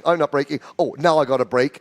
I have no idea. Do you know what? I'm going to go and interview Tyler Harris, Marc Bassier, and Tony Hogg in that order, because that is how they crossed the line. I was about to say, Henry, that might be who you interview, but I have no idea who we're going to see at the trophy presentation. Well, because we heard about the reg, about crossing the line and making turn one. Well, those two, having been beaten to the line by 33 thousandths of a second for second place, going to Marc Bassier, Tony Hogg finishes third, Moritz Knopes in fourth, Adam Malik fifth, Hamza Ashisho in sixth, and then we'll have a look at the result fully on our screen. So DD2, once again, the smallest grid of the afternoon with only 10 karts, but what a race that we saw there, all the way down the field. Tyler Harris taking a win, not in an easy way, had to fight for it, had to work for it. Mark Bassier coming through from near the back of the grid after that DNF in the pre-final. He'll be happy with second. Whether that stands remains to be seen. Likewise, Tony Hogg. Fabulous racing from Tony Hogg. Doesn't matter where he finishes in the results, that memory of that great event here and that race there will go down with him into retirement again, no doubt, after next weekend. Moritz Canopes finishes a fighting fourth with Adam Malik, a disappointed fifth place, no doubt, having started from the pole position and leading this race for some time. Hamza Shisho will finish in sixth, and then in seventh place we had Kyle Blockley. Greg Watt was eighth. Nicola Cacciatore was our final finisher in ninth. We lost Sam Walker on lap 7. So there is Henry. The chap in the middle is Ken Potter, and I think he's probably getting a decision result. So this is all going to be a big surprise for us, Nick, as to who appears for the post-race interviews. Yes, who's going to penalise both of them? They could drop back to fourth. Yeah, that's what I mean. We could have Moritz Canopes and Adam Malik in there if the penalty is such. Very exciting. Yeah, very. Yeah, and that's the first time today we've seen that scenario unfold across the line. You can see there. See the checkered flag line there? That's the finish line. Now, to brake for turn 1, you have to brake just before that line. However, at the finish, you just want to be flat out across the line, not lift at the line. I once won a race at Felton where I was second and the lad in first lifted off and raised his hand in the air before the line, and I went through and actually took the win. Broke down, didn't he? Nigel Mansell broke down. Yeah, he did, but that was something to do with software in the gearbox, wasn't it? He slowed down to wave for the crowd, and it went into fail-safe mode. Because he couldn't change down with his proper hand. Yeah. And that was on the final lap, wasn't it? Coming out the hairpin at Montreal. Celebrating. There's a whole history of people who've celebrated too early. Yes. It's gone wrong. Warren Hughes celebrated winning an MGF Cup race at Croft by acknowledging the win at the end of the penultimate lap. This doesn't surprise me. No. Oh. Who was it that went through? I can't remember. Crikey, that was 1999, would you believe? I can see Henry. I don't know whether Henry's got his own, though. That's all I can see at the moment. He's looking for his phone. Have you not got your phone? Okay. Henry, off you go. There's his phone. Thank you very much. Well, quite a lot to unpick, and I am mindful of the time. Number 1, Tyler Harris. Firstly, congratulations. Another step towards Portimao, possibly. Come in a little bit more, even though I know you're not well, so we'll keep a distance. Well done. Yeah, thank you. You seem tired because that took a lot out of you, just because getting over the sickness. I mean, I feel pretty good now. I wouldn't use that as an excuse or anything. Talk about the move on Adam. What happened? Well, honestly, I made a few embarrassing, kind of half moves because I was, at this point in the championship, I didn't want to crash. So, made a few, I backed out of a few, which looked a bit bad. And then I decided, you know what, I'll just go for the lunge in last corner. No contacts. I think, unfortunately, the outside of the corner is still slippery after the rain. And you get to do it in front of both parents, so that's nice for you as well, isn't it? Yeah, my mum came this weekend, so it would be great for her to see that. Yeah, what do you want to say hi to your family in China? Come on, I know you can speak it, come on. Ni hao. I can say. That's all you can say. That's all I can say. Well done, Tyler Harris. We're getting closer. Yeah, I think we're almost wrapped it up. Almost. We'll see you very much. Okay, second place across the line by a whisker. Mark Bassier. Mark, just come in. Well, what a battle between you and Tony. Yeah, it was an extreme battle. Yeah. I tried many moves on him, but he was able to defend very well. And just at the end of the line, we both held it till the end. And then our brakes became really hot. So well, of course, continue. You just couldn't quite get it slowed down for turnover. Hot brakes, yeah? Yeah, exactly. No. But it was an amazing race from last to second. I just want to thank Anjun, my team, my parents, of course, and my grandparents for supporting me. Excellent, well done. So by a whisker on the line, even though his brakes were overheating as he crossed the line, same problem that happened to Tony Hogg. We'll bring Tony in as well. Tony, Mark said that as you crossed the line, the brakes were just overheating to the point where you couldn't quite get it slowed down. But what a performance. Congratulations. Thank you. Yeah, it was a good race. All in all, I think the wet heat sort of helped me to get up to the front on the grid. And then I took my opportunity. I was able to stay with Tyler for a good proportion of the lap. Of the race, and then I knew Mark I could hear him. So we were both like hard in and hard out, and of course come the line, it's a very acute turn. I think with the brakes were hot, the tyres were hot, the grip was going away. There was a lot of debris on the outside. It was really difficult. I think everyone tried their best, to be honest. But yeah, I'm very happy with that. It is indeed. So we talk about. Obviously, we joke about your retirement and coming back and forth, and it's all. Yeah. However, there's no pressure for a title. There's no pressure for a ticket. Correct.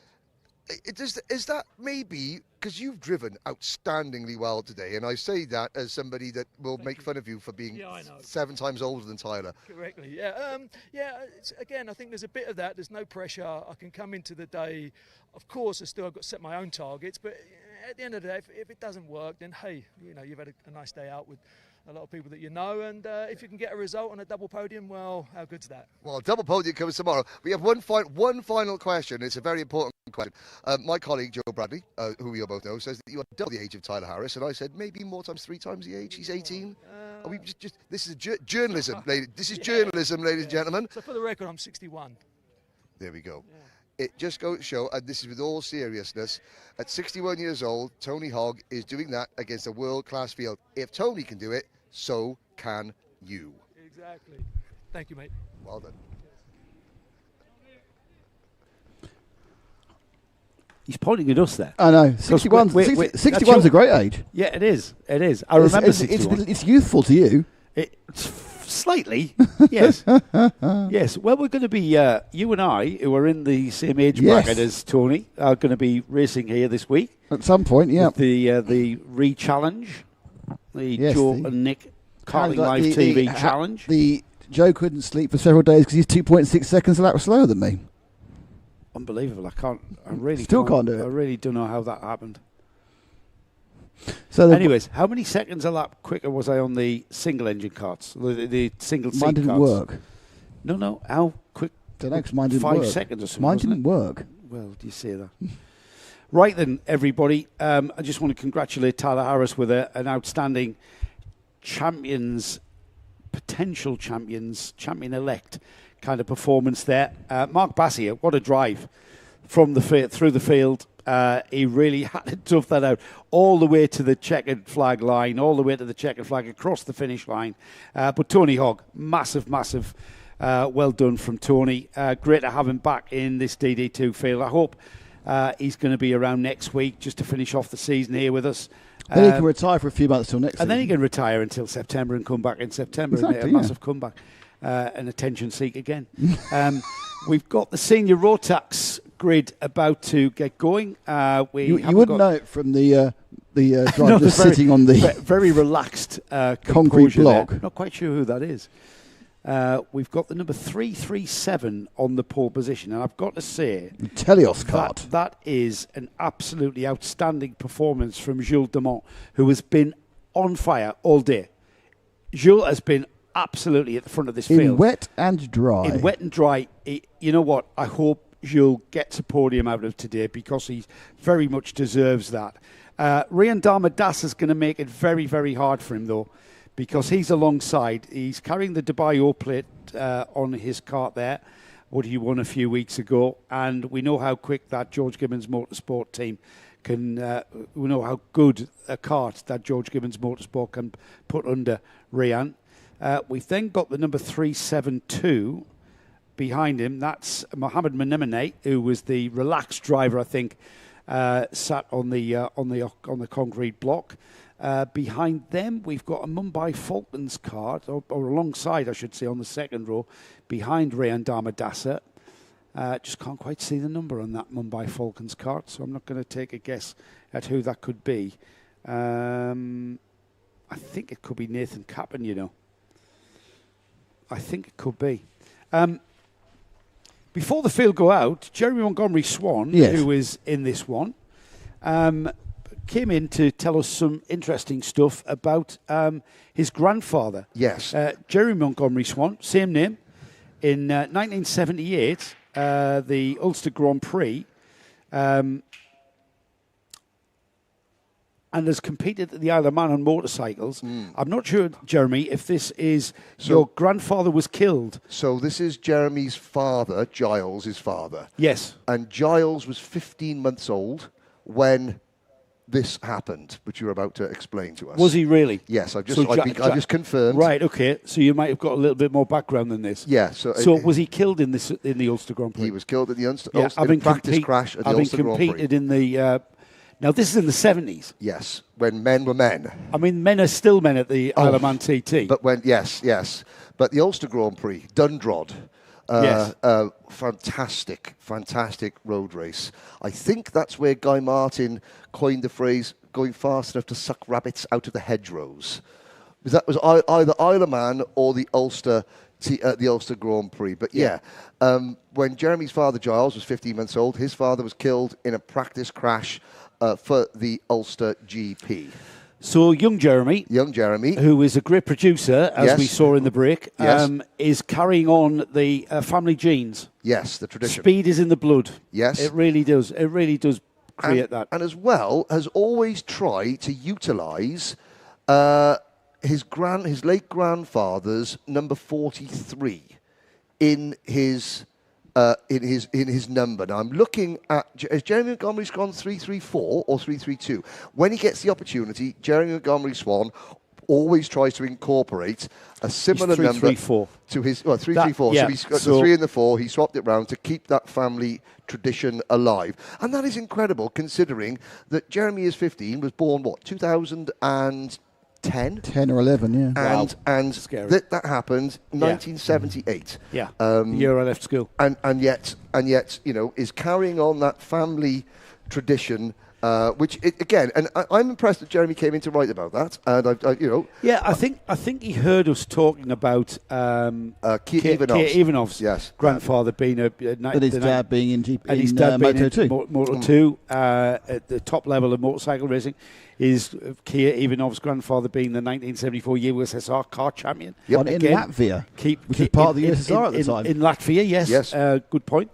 Another bit of stat, because Oscar Lambert came in with Jeremy as well. So he wanted us to know that he's the Vice World SWS champion. Correct. Which is the Arrive and Drive series at Dubai, isn't it? Saudi World Series. All around the world, the SWS. He's also the only karter with a Mongolian background. Yes. So Oscar's dad has worked in Ulaanbaatar, which is the capital city of Mongolia, and Jeremy has spent time there. Would that be out of Mongolia or in Mongolia? I mean, Oscar has spent time there. Oscar spent time there. I'm getting my Oscars and my Jeremys mixed up. So Oscar has got the biggest fan club of any karter in Ulaanbaatar. Brilliant. If there is such a thing. And also, Oscar Lambert, on that day, it was in... we're going to know that, but just behind Oscar Lambert in the Saudi World Series International Finals that year, Jeremy Montgomery Swan. They both started out in the four-stroke both started class. with the Arrive and Drive car. Yes, they Dubai. did. Right, let's have a look at the grid then. This is the last race of the day. We're back tomorrow morning, of course, more of that. And, of course, we're back with our trophy presentation. Let's have a look. What's that? Well, timing and scoring seems to have maybe had a hiccup. Oh, right, okay. Because we're still looking at a DD2 grid on the timing and scoring screen. However, I will refresh my screen. We will, it's going to be a mixed up grid because the seniors went out when conditions were at their trickiest. You've got Jules Dumont at the front. Now, Rian Damadasa and Adam Al Shaikh, they were disputing the lead right until the very, very last moment. Nathan Kappen is starting up near them, but watch out. Surprise package, the Motorscape Birol ART of Mohamed Manene, number 372. He's done it when the conditions are mixed. Now, can he do it when conditions are bone dry? Well, that's a good question, isn't it? The reason why this grid is so mixed up is because of those inconsistent track conditions with that wet weather that arrived earlier on. It's not like that, as you say now. So we're going to see some people moving through the order. We mentioned Jeremy Montgomery Swan. He's down, he's last. He had an absolutely character-building torrid time in the pre-finals. And we'll see him trying to consolidate and move up the order. Max Dexter is a little bit down as well. But it's all about this front row, isn't it? There's Jules Dumont on the Telios kart there, the black and white kart with the gold lettering. And Rayan Damadasa, we know how quick he can be. Who is that Mumbai Falcon kart behind? Who is that? There's Nathan Kappen in number 351 is up there, who has had a very, very successfully quiet day. And I mean that in the nicest possible way. He has kept himself out of trouble and kept himself at the front in all conditions. Here he is then. Here he is, our pole sitter, Jules Dumont, controlling the pace up to the red light. The red lights go out and we are racing towards turn one. Dumont has the inside line. We've got a kart over the curb on the inside. I think they got away with it. Damadasa around the outside. Can he hang on a second? Oh, he's on the curb. He lost a lot of momentum there and he's lost second place. Will he lose third place? Not quite. He hangs on to that. But it's a Motorscape kart of Menemone who hangs on to second. But it's certainly the Telios of Jules Dumont that leads. And it was the CRG of Enzo Tesluk has just had the biggest accident I've ever seen without him actually having an accident. He was sideways, flat chat over the inside curb, all four wheels off the ground, heading down to turn number one and saved it. Somebody signed him up in goals for Man City. Yeah, absolutely. Here's Damadasa having to get the kart to the outside of Menemone as he darted to the right-hand side, left-hand side to defend. Nathan Kappen's not that far away as well. As the whole field come through then, one lap completed. Big, big moment for Jules Dumont and the Telios Racing team. Why is that? Well, already Mohamed Menemone has been forced back from second to, I think, about fourth position. The longer that Menemone kept the likes of Damadasa and Kappen at bay, the better Dumont's chances of winning this race were. Because with all due respect to Mohamed Menemone, his general pace is lower reaches the top 10. There he was in second place. Damadasa and Kappen are both winners at this level. Menemone is now back, and so the hounds have been released.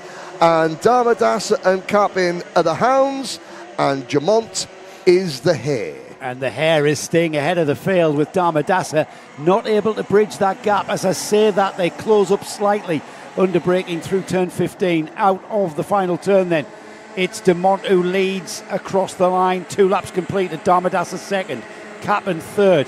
That championship leader, George Nasser, he's in fourth. Menemone down to fifth. Then we've got Cranbo, Al Belushi, Albasoni, Tesluk, and it's Oscar Lambert, the SWS Fikes champion there, as I'm going to say forever now, rounding off the top 10. And I got to say, Manaf Al Belushi, number 312, he's coming across our screens there. He qualified 25th and has slowly but surely worked his way. He has gained places in the heat, in the pre-final, and now he is 7th in the main event. So all credit to Manaf Al Belushi, who is another of the Motorscape drivers, the Oman-based driver, Manaf Al Belushi, having a storming day on a day where there are, quite literally, storms in the air. He's a move for the lead of this race, and Nathan Kappen almost followed Rayan Damadasa through. Let's have a look at the carshop.me replay. Textbook move on the brakes there, last of the late breakers. Jules Dumont was already turning towards the apex there as Damadasa said, hang on, I'm coming through. Dumont hangs on, almost had a clip there from the Nathan Kappen, front of Nathan Kappen's kart. I'm pretty sure that rear bumper is okay on the Telios kart. The rear bumper is okay, and now look who's coming into play.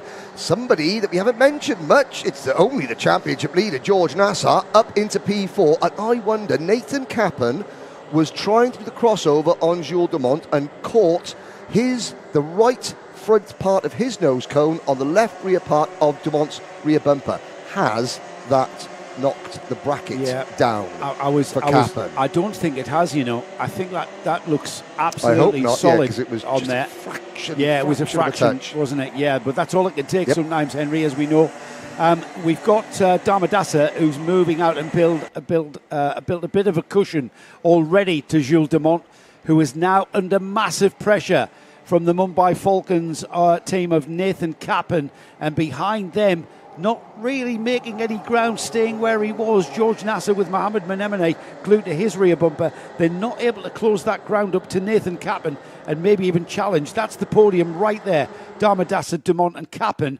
But can George Nasser spoil that three-cart party? Meanwhile, looking just there is the chasing pack. That chasing pack, believe it or not, is now led by Adam Al Manaf Al-Balushi, Max Dexter, Oscar Lambert and Enzo Tesluk. Let's look at the kartshot.me replay. There was a JNKD kart making a pass. There's a Mumbai Falcons kart. That is Nathan Kappen finally doing the job on Jules Dumont. Yeah, and now next on the list for Dumont to contend with is George Nasser. George will want to just consolidate points haul here and consolidate his championship lead going into the final 3 rounds after today.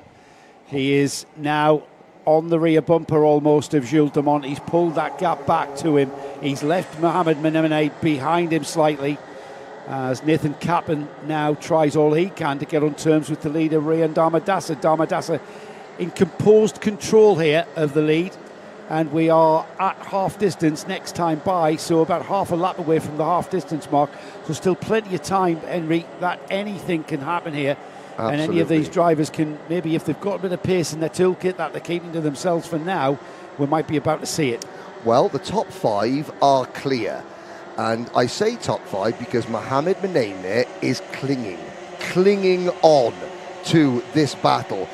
Why is he clinging on so vociferously? Because he knows that the minute that Nathan Kappen has even a half look at Rian Damadassa, that's going to back those two. It's going to back Dumont up. It's going to back Nassar up. And who's that going to help?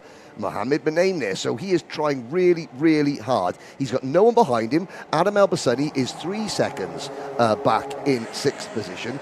But it's not just Jules Dumont who is flying the flag for Telios Racing, because Max Dexter is now up in the 7th position in the 2nd of the white and black Telios Racing karts. But this is what we're focusing on, quite rightly so. Kappen signalling to Damadassa, don't defend. We've seen that before somewhere. Was that Karachkovic saying to Gray, don't do it? And then at this point, Karachkovic went for a move. That's right. Yeah. Now, Kappen's going to have to decide here. He's going to have to stick or twist as George Nasser down the inside of Dumont into 3rd, and that's why he's going to have to make the decision. Looks over his shoulder, he's not quite there. Says to Damadassa, just get on with it, stop defending, you're slowing us up, and you're coming back to the clutches of now George Nasser. And Damadassa there, ending up on the outside. And was that down to Kappen sneaking down the inside? Absolutely was, Joe. Let's have a look at this. He might have to be done for robbery here as he snuck down the inside and stole that lead off the early leader, Rian Damadassa, who continues now in 4th. And here's that man, George Nasser, championship leader. And they've come together. They're locked together. And that is the and look at Max Dexter, who just about avoids that. Nassar up the inside, kartshot.me, replay, mirror signal maneuver. Oh dear. They just locked in, didn't they? They interlocked front wheels there. George Nasser down the inside of the leader, Nathan Kappen, and it just went all wrong. And look who's back at the front. Rian Damadassa from Jules Dumont with 8 laps completed, 4 more. So the final third of this race still to play for. Yeah, you were about to say mirror signal manoeuvre, and it went fine until the final part of the manoeuvre. Nassar finds himself all the way back in a good 10th or 11th place, if at all, and I'm not sure where Kappen has eventually come around in. I tell you what it has done, though. It's put Mohamed Menemene on the podium, but he is only 0.2 of a second in front of Adam Al Shaikh, who has put on a charge. Al Shaikh was 3 seconds behind Mohammed Benamne about 3 laps ago. He's now less than 0.3 of a second behind. Al Shaikh can spot a podium. Jules Dumont can spot a race win for Telios. Amani Kanua moving up to 8th, I noticed there, as the two leaders continue into turn 13, now into 14, onto the back straight there. Has Jules Dumont got anything left in his toolkit to find pace to get ahead of Damadasa? Damadasa was defending, wasn't he, a few laps ago, and it all went horribly wrong. Now Damadasa gets a reset and can continue. Into turn 1 they go then, and there's still a bit of time. There's going to be 2 more laps after this one, Henry. So Damadasa fully aware of the location of Jules Dumont. Yeah, and now to put yourself in the head of Jules Dumont, this is as close as we've been to a win in this championship, and it's in the class that is so stacked with talent. How much do you want to win? How much are you willing to risk it? Or how much is that little voice inside saying, look, P2 is good, we've got tomorrow to go. But then he's thinking, that's the little white angel. The red devil is saying, go for it, go on, go for it. To heck with what happens, go for it, you've got to go for it. Who wins? Is it discretion? Are we going to try? We've got to try.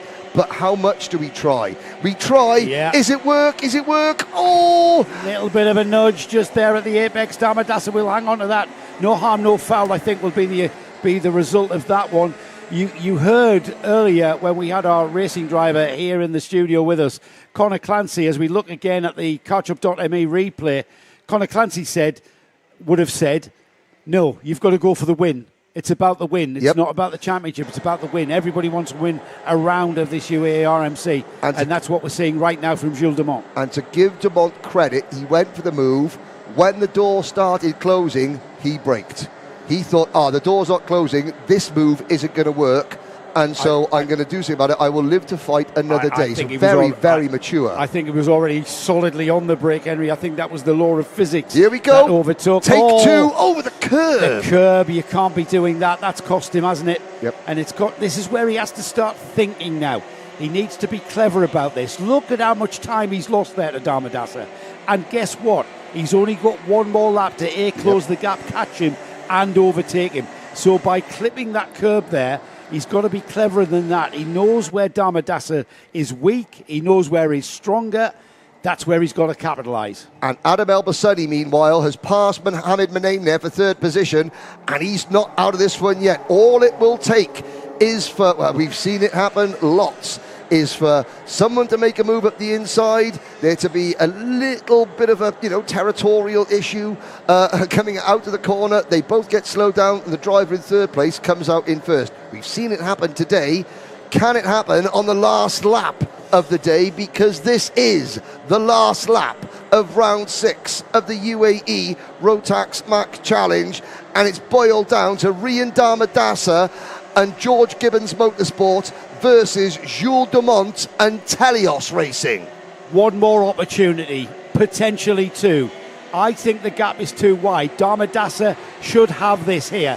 Final corner. Damadasa needs to get this right, not too wide, and it's the run to the flag, and it's Rian Damadasa and George Gibbons Motorsport. That will take round 6 of the UAE RMC. Jules Dumont will live to fight another day, so to speak, and maybe challenge for the lead again tomorrow. Adam Al Shaikh will finish in 3rd, and he will be the 3rd and final driver who will get to see Henry Baudet in the post-race interviews, and also the 3 drivers that we will see on the podium. Henry will make his way down to our final post-race interviews of the day as we look at the result. Rian Damadasa takes an absolutely outstanding race win there in fighting style there. Great win for Rian. Jules Dumont in 2nd place. 3rd place is Adam Al Shaikh. Mohammed Benamne was 4th. Max Dexter 5th. Rain Qureshi 6th. And then in 7th, Amani Kanua. Great move from him. George Nasser went all wrong for him, didn't it? Oscar Lambert in 9th place. Nathan Kaplan 10th. Alexander Bidgie 11th. Enzo Tesluk was 12th. In 13th was Jerry Montgomery Swan. Great drive up from the back of the field to the midfield. He's got to be happy with that, hasn't he? Manafal Belushi was next. Alicia Kinesa, Kian Krembo, Adish Mehta, Abdul Al-Qaita, and then moving on down the order, Philip Dinu, Oscar Backhouse, Eni Sachi, Ryan Caruz, Alexis Alzire, Andrew Obaid, Laith Corin Fall was our novice driver, remember, in his first weekend, and finishing off the back of the field, but hanging on to that field, and we lost Zain El Hamasani on lap 10. That concludes our race coverage for today. We're not quite finished with our broadcast. Just no.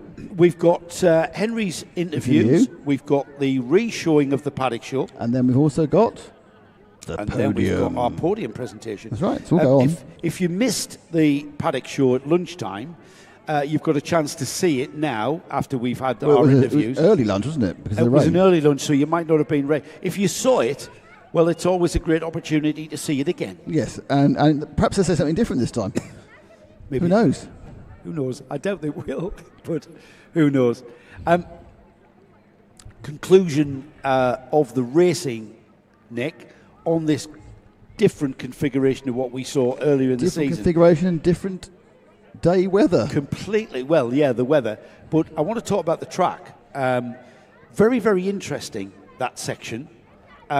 It certainly lends itself to some cracking racing here and opportunities to race with that switchback section of turn 1 into 2 and then subsequently into 3, where you get 1, 2, 3 opportunities to have a go at a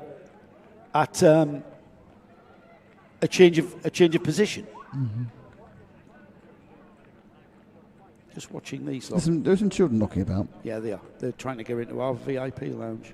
It's locked. Yeah, and that's the reason it's locked. Yes, guys, sorry. Yes, a very, very different race day altogether with that wet weather. Rain delay at lunchtime. For the simple reason is we only run in slicks in the UAE, and we saw that once the rain had gone away, the track dried very quickly. Yeah, I mean, we've seen, we do see slicks on rain in the UK, in the GX class, of course. That's true. And so we're seeing it here. You'll see the same thing. You see crank it later on next month, isn't it? For next week. We saw it. Wilton Mills next week, if it rains. Of course it is. Yeah, you'll see it next week. Yeah, we'll see the GX 100 class on Karting Live TV. 2 broadcasts coming to you on Karting Live TV next week. Next Sunday. That's Sunday. Just one on Saturday from here. Yes. But do you want to take us through the timetable for the next couple of weeks or so? No, because Henry's looking ready to go. Oh, I see. Okay, we'll do that later then. I'm sure he is ready to go. For our Karting Live TV audience. I've got Henry on my pitch. I haven't got any of his victims. It's a victim-free environment for Henry down there at the moment. Yes, well, they've got to get. There's a big long queue of carts there, isn't there, from to get scrutineered.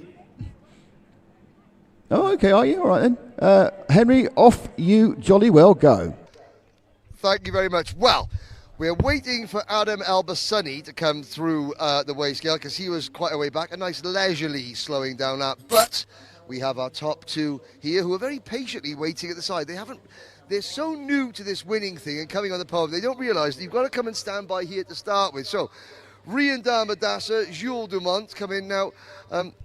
Your friends have said, make sure that you say hi to Riri and congratulate him for winning. That's your nickname, isn't it? Don't really like it, to be fair. No, I didn't think you really like it. By the way, they were all smiling and giggling when they said, make sure you say well done to Riri. But well done, Rian Damadassa. The O-plate and now a senior Rotax win in the UAE RMC. Yeah, I mean, it was a good race. Got quite lucky in the middle, but I mean, yeah, it's good to come away with P1. Now, let's talk about, we'll come in about the centre. So talk about the ups and downs because there was a lot going on there. Talk about some of the moments where you thought, I've lost it. I mean, yeah, got a good start going to P1, then just overdrove a bit, let the others catch up, tried to defend for a lap, just left a gap in the last corner, and I got done by 3. but then pick them off one at a time. What were you going through your mind where you saw George and Nathan heading off into turn number 4 and then heading towards the barriers? Well, I mean, it's a bit of relief, I guess, because now the work of getting into P1 is gone. Just got to stay there. But of course, you didn't have it all your own way because Jules de Mont was right behind you. Before we let you go, Rian, who would you like to thank? I'd like to thank George, my team, my parents, my mechanic, Chris. Excellent, congratulations, well done. Rian Damadasa, not Riri, doesn't like Riri. Okay, Jules de Mont. Talk about, a fighting drive. This is the best you've ever finished, correct? Yeah. When you had that one look at Rian, I think it was a lap, 2 laps for the end, down at the last, or the penultimate corner. How much was going through your mind, if I don't do it now, I'm never going to do it, and how much you thinking, okay, second is good, tomorrow we go for the win? What was going through your mind then? Well, I knew I had to go for the move because I wanted P1. But yeah, unfortunately it didn't quite work out. He held it around the outside, which fair play, it was a good move. But yeah, P2 is still good, best result of the season, so it's better than nothing, but tomorrow we'll go for P1. What about the team? Telios Racing. Talk a little bit about them because it was both you and Max Dexter that are running so far up near the front at the moment. Come and step a little bit by you. There we are. Yeah, it's actually a new team. We've done lots of hard work this season, and thanks to everyone in the team, Luigi, Andrea, everyone, and my mechanic Ruben, of course. Yeah, it's been lots of hard work. It's only my first racing season, so yeah, to have a good result like this at the end of the season shows that we worked a lot with the team, and yeah, it's really nice. Well done, congratulations. So thank you very much, Jules de Mont. Now, the final position on the podium. Welcome back to the UAE RMC, Adam Al Shaikh. At one point, you were 3 seconds behind Mohamed Menaim there. What was going through your mind when you were trying to close that gap? Nothing, to be honest. I mean, just focusing on getting the lap together, staying consistent, making sure the tires are on point. Did you think at any time, I'm not going to catch him, or do you always know that you had the pace in the XL kart to get up there? I always knew I had the pace, but I just don't like thinking about whether I don't have pace, I don't have this, I don't have the power. I mean, it's quite evident since finishing from P3, so I mean, there's nothing to complain, is there? No complaints, no complaints. Tomorrow, can we do it all again, and can we climb just a couple of steps higher? Not a problem.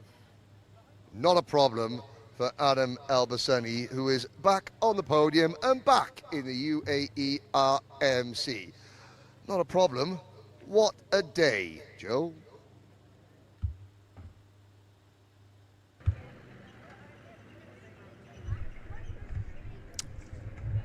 What a day indeed. What a day indeed. I tell you what, that's an understatement, Henry. What a day's racing. I tell you what, though. So the racing's finished, yes. The coverage isn't finished. No. Thank you, Henry, for all of those interviews with our winning drivers this afternoon. We've got a bit of a break before we make the results official. We've got our trophy presentation that will bring you live. For now, we're going to go to our Paddock show for a second screening. Before we do that, we'll just remind you that we're back tomorrow with Karting Live TV's coverage of round 7 of the UAE RMC. At 9 o'clock. At 9 o'clock. Local, and we'll 6 o'clock in the UK, 7 o'clock in Europe. More information about next week. Exciting weekend. Oh, it's a big week next weekend. 2 point scoring days for round 8 of the UAE RMC and racing in the UK, all on Karting Live TV. All on the same time on the Sunday. But more of that tomorrow. For now, enjoy the Paddock show. We'll see you at the trophy presentation. Well, hello and welcome to Karting Live TV and the UAE RMC for round 6 of the championship here at Al Ain, but with a new track configuration. Now, when I think about Al Ain and the UAE RMC, I think of only one person.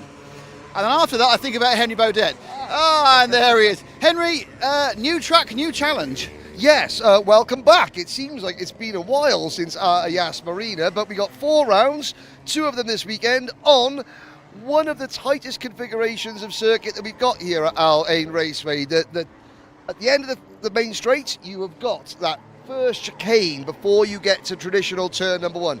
It means it's going to be the absolute antithesis of what we saw at Yas Marina. Yas Marina, 95% of the lap flat out. Here, one of the most technical. This is a real driver's track. As well, here's something we haven't had to take into consideration this season. Yeah, apologies, we appeared to brought the weather with us. So you talk about drivers. So what I want you to do, Henry, is go and talk to drivers in this next 22.3 minute segment. I'll go that way and speak to drivers. Well, it might seem like a long time ago, but in fact, the last round of the UAE Rotax Max Challenge took place in February at Yas Marina.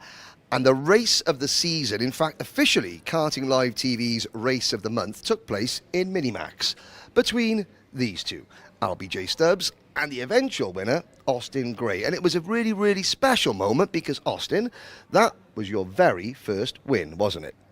Yeah, I was very excited about it because in the race there was a point where he just pulled away and I just didn't think I was going to win it.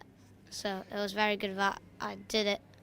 Now they're sitting together because off track they're good friends, and as well, Albie, you said something that was very, very special because even though you're both fighting for a championship, you're both fighting for that ticket to the grand finals. However, the Saturday you won, the Sunday was all about Austin. But what were your thoughts when Austin won? Because what you just said off camera is very, very, very important. Well, it was a really good race between me and Austin. Like at the start, Austin pulled away a bit and I managed to reel him back in. And then Austin done a really good move at the last corner. I didn't expect there to be a move there, so I didn't defend. But when he won, I was really happy for him because it was his first ever race win and I was happy with a P2. I'm happy with any podium.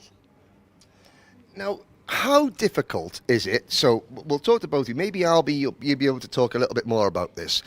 When you have a race like that against somebody who off track you get on with, how difficult is it, even at your age, to separate? Look, behind the scenes, we're mates. On track, there are no rivals. How do you find? How hard is it to differentiate and separate that, and to go up afterwards and say, "Well done, you beat me fair and square"? It depends. If they didn't beat me fair and square, then I'd be really annoyed. But like when he won, he didn't do anything wrong, so it was a good race, it was a fun race, and I was really happy with Austin. Now, Austin, the winner. Tell me something. So this is your first full season, really, in karting, isn't it? You've done bits before, but this is our first real championship battle, isn't it? Yeah. You know, I feel like when I'm going up against one of my friends, like maybe like Albie, Charlie Page, or like Ben, or something like that, you know, it's just like, yeah, there's not really a friendship on track, but off track there's a lot of friendships. But I feel like on track, if they're your friend, you feel a little bit safer around them because you know they're not going to just punt you off or something.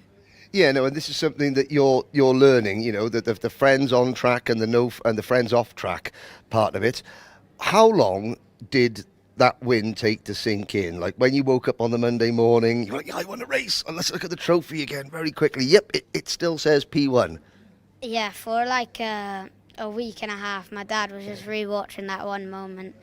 But like, you know, I don't like a week in. I just look at it every morning now because even if something goes wrong, I know that that's the one thing that I wake up to see. Yeah, now, of course, you've both had big wins. Albie, could you remember your first sort of major national level win? Of course, you come here as a British champion in Water Swift Restricted. Yeah, do you remember what it felt like with your first big win? And how does it change you as a driver once you get that first big win under your belt? When I won the O plate for the first time, the Monday morning I woke up and everyone come over to say well done. I'm like, I still can't believe that just happened.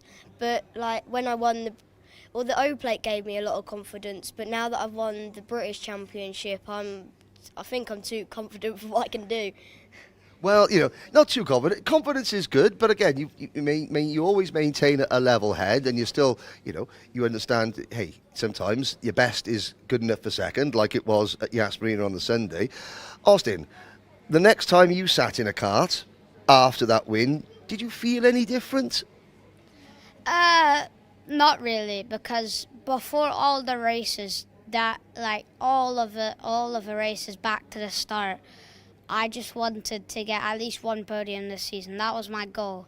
And now that I've won a race and I'm fighting for the championship, it's just like, wow, I've got all the way here. Because you don't know how horrible I was before this season. Everybody starts somewhere, isn't that right, Albie? I seem to remember you going around not very quickly in a Bambino at one point. Yeah, in Bambino, I definitely wasn't the best. But it all catch up. Now, look at these two faces. Look at these two smiling faces. We're going to put them on the spot now a little bit. Okay. Yas Marina, part 2. It's at Al Ain. It's the last round of the championship. It's neck and neck for the championship and the ticket. Does the final lap play out any differently in terms of how you race each other and the smiles afterwards? I don't really care about the championship at the moment. There's no point. I don't really care about it. No. Albie, I know you do. I really care about it, but it's my first year. I'm not hoping for too much. I'd feel great if I won it, but I wouldn't be as devastated if I was in my second year. Okay, so 2 first-year Minimax drivers, 2 friends. Are we going to see plenty more of the same than what we saw in Yas Marina? Are we going to be Joe Bradley's race of the month for the next 2 months, just with you two? There's going to be way more racing this weekend. I know it for sure. And Albie? I think the same. It's really close, and like at Yas, it's very fast, whereas here there's a lot of braking points. I think it's going to be an incredibly good race. Okay, all smiles at the moment. The 2 Minimax drivers that competed for the win at Yas Marina, all smiles now. Let's see. I'm sure it's going to be all smiles by the end of the weekend as well, isn't it? Maybe. Yeah. Yeah. One of the most emotional podiums that we've seen all year happened in Senior Rotax at Yas Marina. Amani Kinua on the podium, 3rd place. It's been a long time coming, hasn't it? Yeah, it has. I really enjoyed the podium. I'm so happy to finally be on the podium in Rotax, especially on a big field like this. It means a lot. It does. Now, for those of you that watch on Karting Live TV, and of course you all do, because that's what we're on, you will know that on the live chat, Amani Kinua has the biggest online following of any of the drivers here. Because, Amani, originally you're from South Africa, but your family live in Kenya, so you're doing a lot of travelling. You went home in the interim between Yas Marina and here. What was the reception like when you got home? We're wearing our African bands of friendship here. All the people from Kenya and South Africa that tune in to watch you race, what was their reaction when you came home with some silverware? They were just so pleased to see me. They were so proud of me. They all just screamed. They all just yelled when they saw me. They were just so... Really? Was that just extended family or people that just watch you because they like karting and they've got someone to cheer for?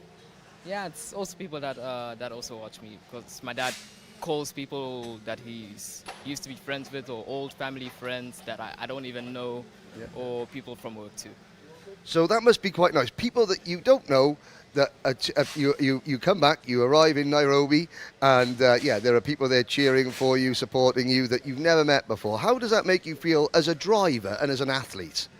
It makes me feel really good. I feel so much pride whenever the chat says my name or comments on me. Now, let's go back to Yas Marina, that final. Talk us through it, because you didn't start in the top 3. You had to fight every step of the way. So in the final, I started 8th, just behind Connor, who was in 6th.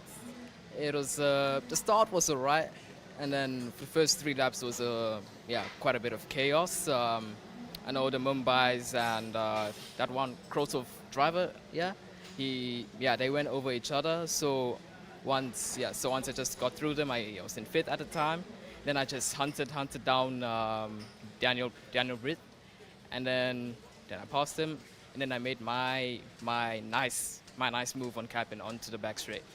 Now, yes, the nice move on Nathan Capin. You say that with a big smile on your face, because you've had podiums taken away. There's been pole positions, track limits, penalties. When did you think, okay, Nathan's not coming back past, I've got this?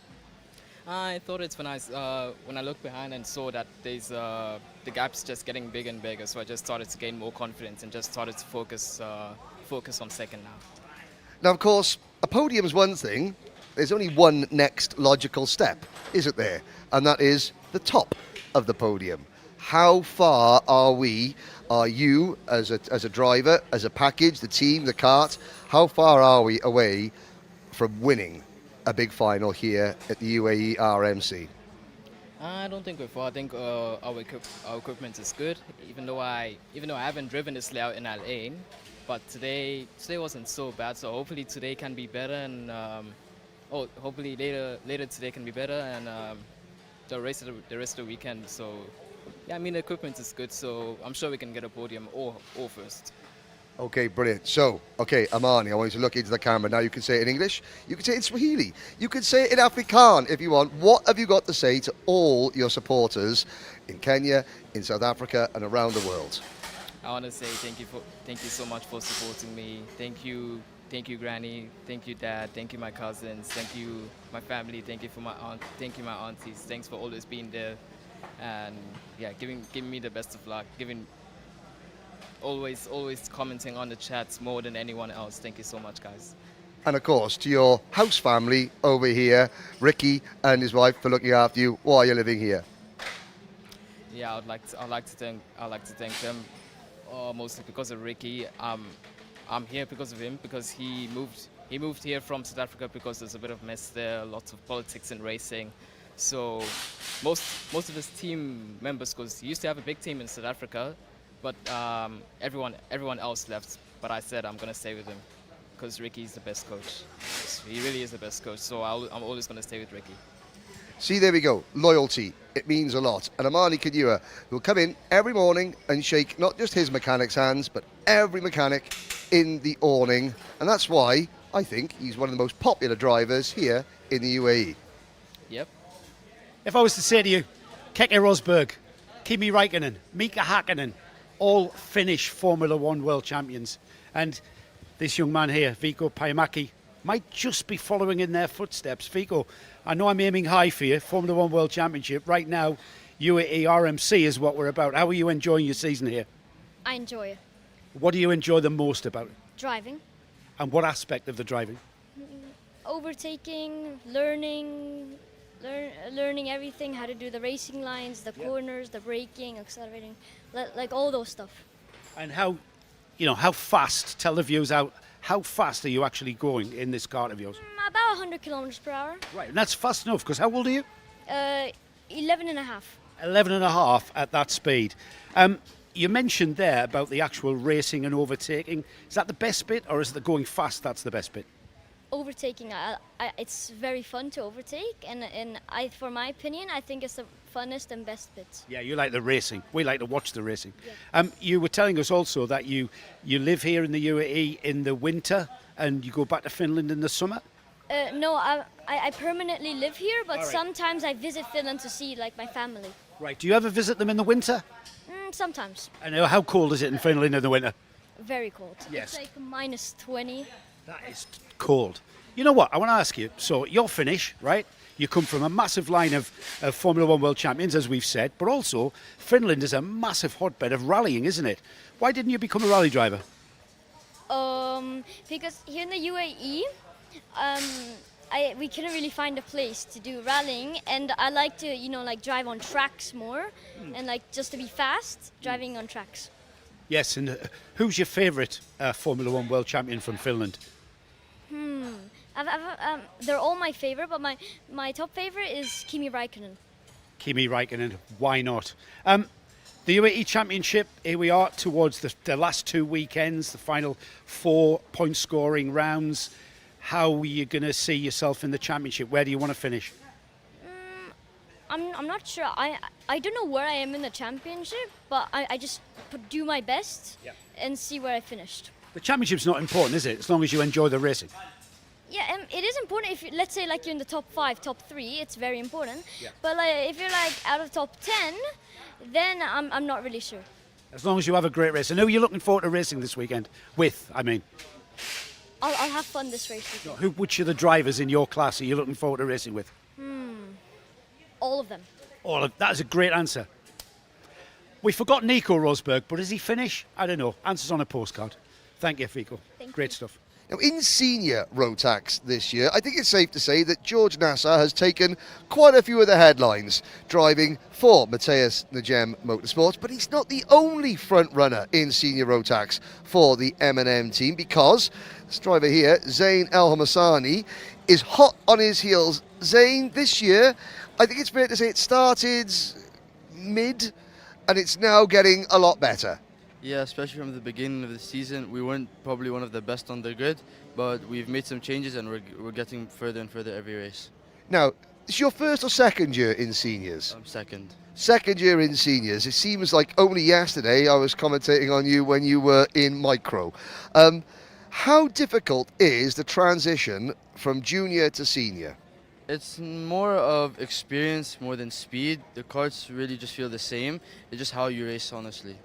Now, all your career, you have proudly flown the Egyptian flag, haven't you? Yeah. How much does it mean to you to carry the Egyptian colours on your crash helmet, on your kart, next to your name? Yeah, what does that mean to you? It's an honor usually to represent my country as one of the best Egyptian drivers. It's something you can't really believe to be one of the best in your country.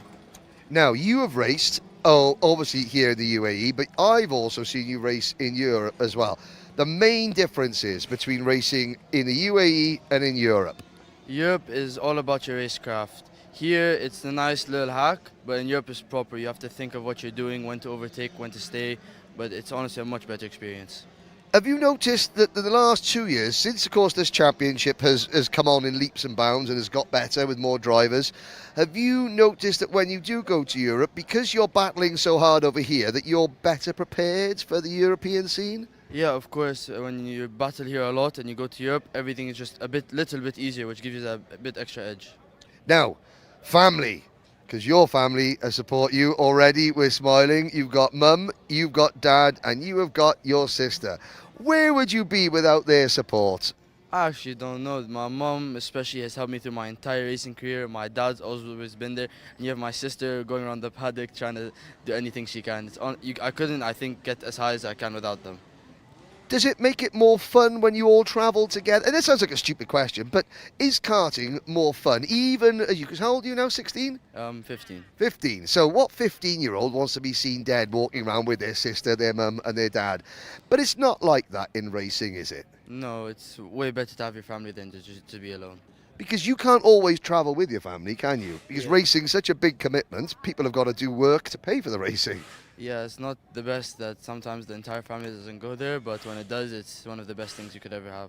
Now, let's talk about this season. So, Yas Marina, was it fair to say that was probably your best, even if the results weren't the best, speed and in pace, was that the best performance the last 2 rounds?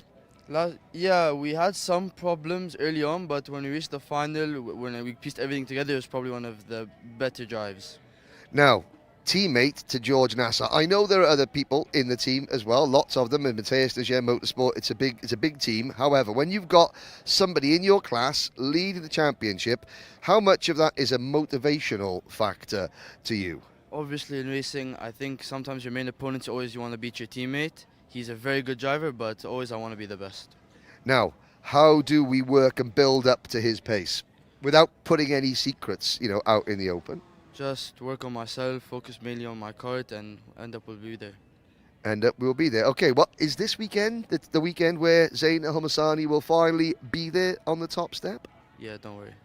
Yeah, don't worry. Full of confidence. Zain El Hamasani, always proud to represent Egypt. Now we are representing Matthias Najem Motorsport, maybe the next new winner here in the UAE RMC. So this number plate, that's not a 0, that's an O for the Dubai Open, the O plate, a prestigious trophy that this young man, Francesco Lisgnoli, took a few months ago. Francesco, you must be very proud to run that O plate number. Yeah. How does it feel to actually be carrying that? It feels very nice after all the work I've done in the O plate. It feels like all the work has paid off. And here we are outside of that one-off event at Dubai. Here we're back with the UAE RMC. How has your UAE RMC season been so far at GGM? It's good. Like, I'm not doing the full season, but I've Right. done some races and it's going well. And we're here at Al Ain for the last 2 weekends. Is this a track that you like? Al Ain, yeah, it's a track. It's a decent track. It's Yeah. fun. It's technical, and yeah. You've been out on this fresh configuration last used in this championship in 22-23 season. What do you think of the first corner, for instance? It's now a tight sequence of corners, isn't it? Yeah, the corner, very fun, but also technical. You can make a lot of mistakes, and yeah. Is it a place where you maybe can see some overtakes developing? Of course. And is it also a place where, therefore, you may have to defend? It's both. It's both. What are you expecting? I'm expecting very good overtakes in that corner. Yeah. And a lot of people defending. Who are your main competitors in your class? Who are you going to be looking out for?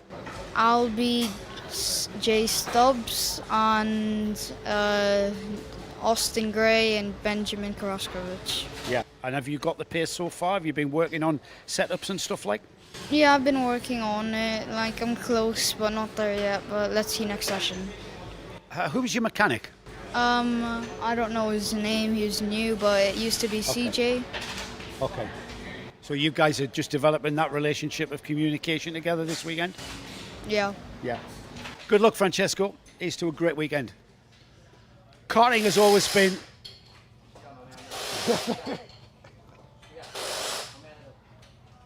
I'm going to have to do that again now.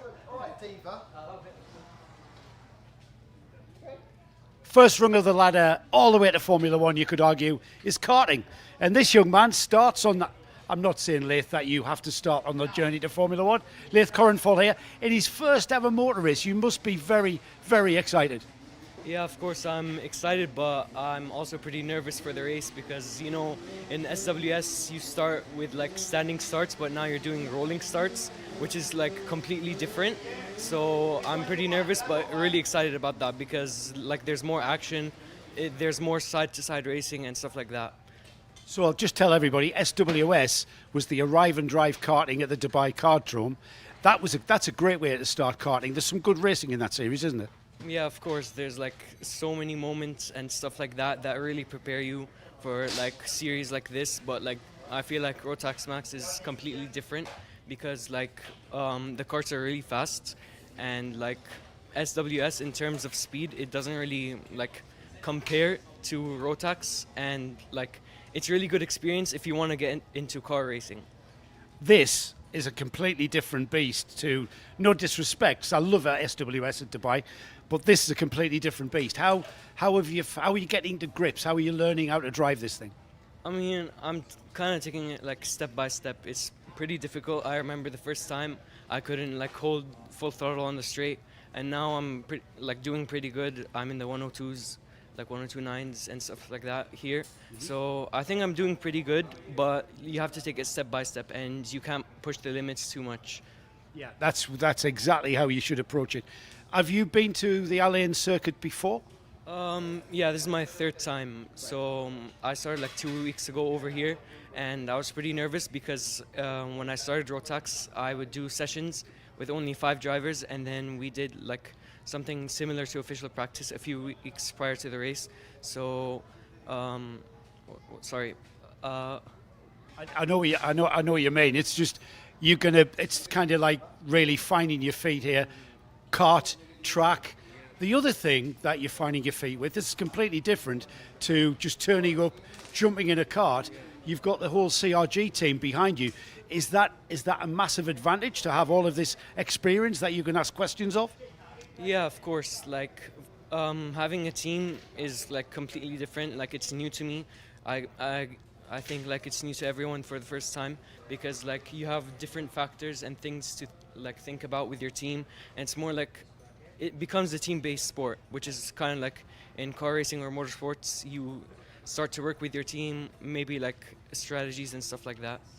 Is it? You mentioned car racing twice now. Have you got sort of aspirations to maybe move into cars eventually? Yeah, I hope so. Maybe like a factory team or something like that. I've already tried a car in Yas Marina circuit, so you know, and I also have a simulator, so I'm trying to prepare myself with Rotax to start motor racing. And you know what the most important thing about this weekend, Leith, for you? Do you know what that is? Shall I tell you? Because I've raced as well. Enjoy it and be happy. Yeah, of course. I think the most important part about racing, and like I think a lot of people like stop racing, is because they don't enjoy it. There's like so much stress and pressure when you start, and you kind of have to enjoy like and embrace everything that you go through, because it's going to be a memory someday, and I think you have to embrace everything, because that's the whole point. I think he said it all there. Wish you all the very best of luck. Enjoy your weekend, Leith.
just one final investigation being conducted. Everything else is clear, and so we expect to be getting on with the podium presentation in just a few minutes. Thank you for your patience.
fantastic with the presentation, so just got a couple of minutes to wander in from the paddock, and happy to go for comments.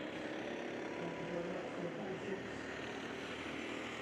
We'll start in just a couple of minutes, so everyone that's still here in the paddock,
We're going to wait. We're going to wait 1 moment. Ladies and gentlemen, good evening and welcome to the podium presentation for round 6 of the UAE Rotax Max Challenge at the Al Ain Raceway. It has been a day. Mother Nature has thrown her best at the drivers, and yet we were rewarded with some exceptionally exciting finals. As usual, we have the top 3 drivers in each class, plus the best novice where applicable, and at the end of the presentation we will hand out the team awards for the day. But let's get things up and running to start off with Micromax. And finishing in 3rd position, it's Samar Chopra.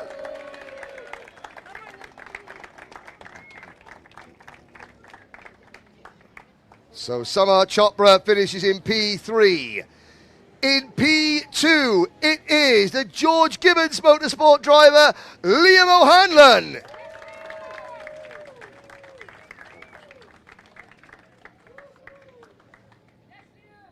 And your winner, his 2nd win of the season for XL Motorsports, Adam Al Shaikh.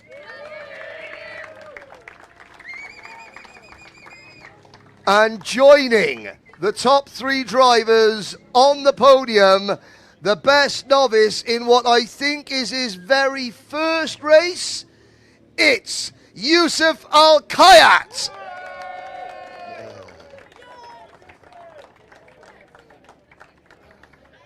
So, one of the incredible ladies that helps run the show, Mercy Joy, and lots of high fives.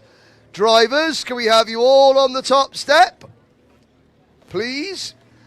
And once again, all trophy winners to stay behind for one final group photo. All trophy winners to stay behind for one final group photo. So there we go. Trophies and medals in the air, drivers. Your top 3 and best novice in Micromax.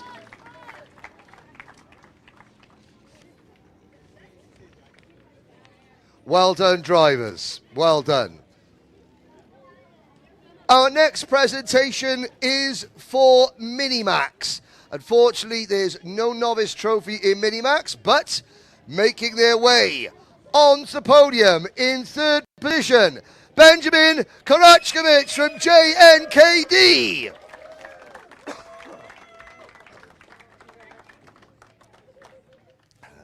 Well done, Ben, who is a lot healthier this weekend than you were last weekend.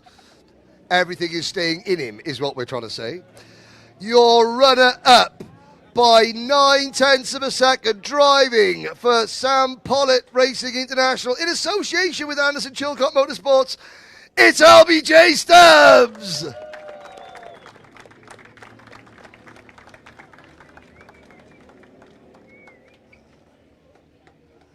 Well done, Albie. But they say nothing is sweeter than your first win, and this first win was very sweet indeed for the Mumbai Falcons driver, Oliver Butchard.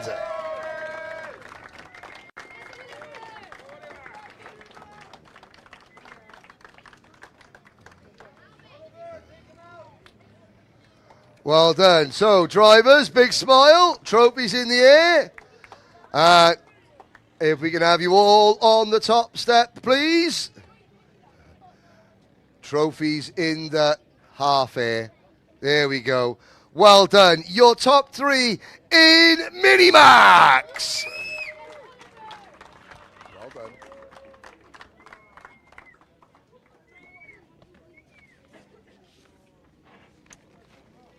We look ahead now to Junior Rotax. A very strong field. There were a couple of post-race penalties. Finishing in 3rd position. Took his first ever pole position this morning. Now we're on the podium. Mateus Dejean Motorsports, Harrison Stevens.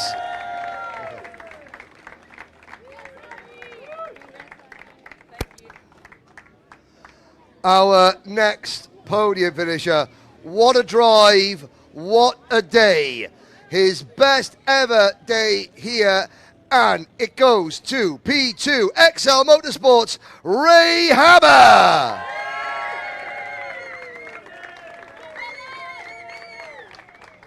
And we talk about comebacks. The last time that we were supposed to be racing here, Ray Haber got as far as, what was it, Friday morning practice before we rolled our cart and fractured our shoulder, comes back on the podium. Well done. But your winner, he took it from Ray towards the end of the final, hangs on to win by 0.7 of a second. The Emirati Express, Yas Heats Racing, Faris Haroon.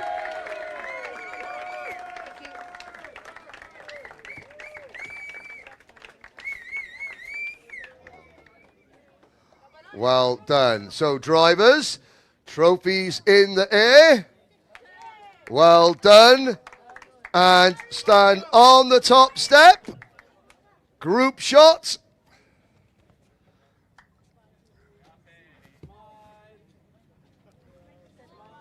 So, ladies and gentlemen, your junior Rotax podium.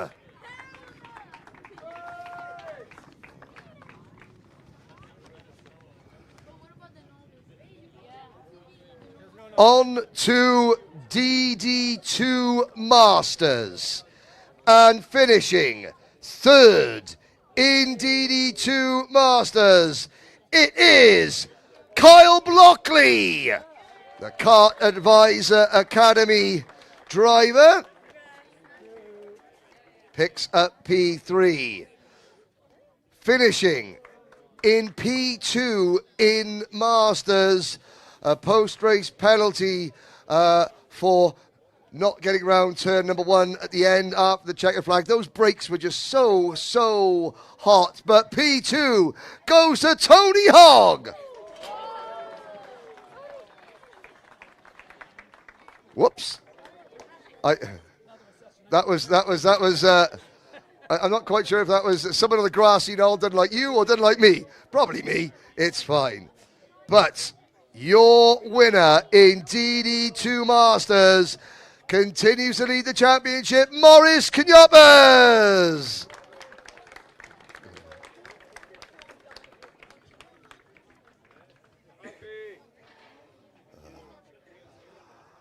Well done. Drivers, trophies in the air. And we can all stand at the top step of the podium. Why not? Ladies and gentlemen, your DD2 Masters podium. Congratulations.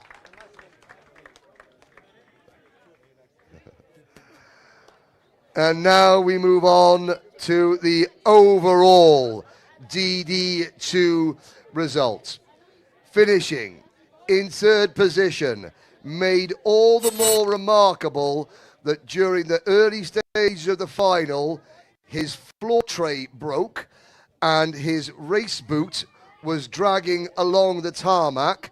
He now has half a race boot, finishing P3 overall. For Mateus Dejean Motorsport, it's Adam Malik.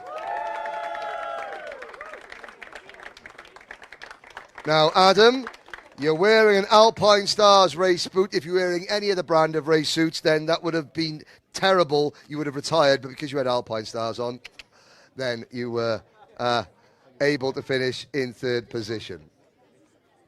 Finishing in second position overall. You've got to be in it to win it. It's Maurice Knyopers for the Mumbai Falcons.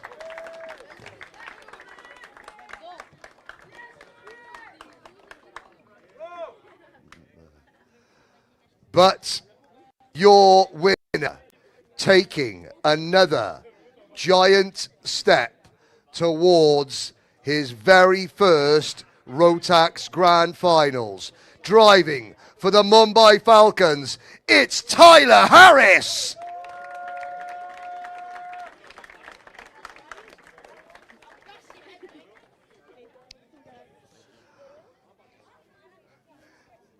They were chatting amongst themselves, their friends. It's okay. You could have shaken his hand, Tyler. Dearie me.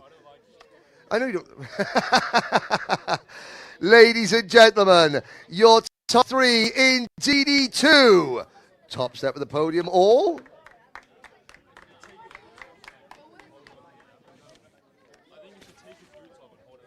Well, no. We'll see the boots. It's an Alpine Stars boot, so it's absolutely fine. Trophies in the air, please, gentlemen. As you were. Behave yourself. Look at that. Big wave, big wave. Ladies and gentlemen, Rotax's ultimate class, DD2.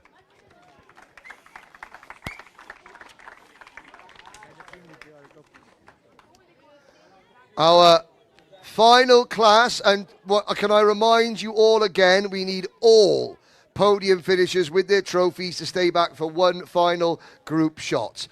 We have senior Rotax up next. What a race. Finishing in third position on his return to the championship for XL Motorsport, it's Adam Al Shaikh.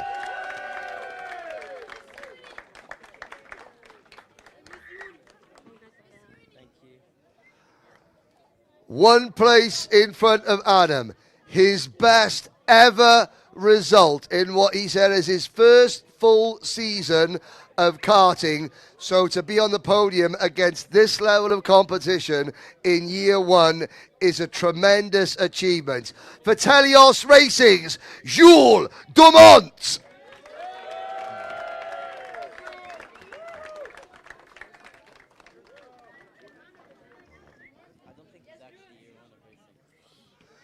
But your winner, a really tough race. He thought he lost it on a number of occasions, but he kept digging, comes away with the victory.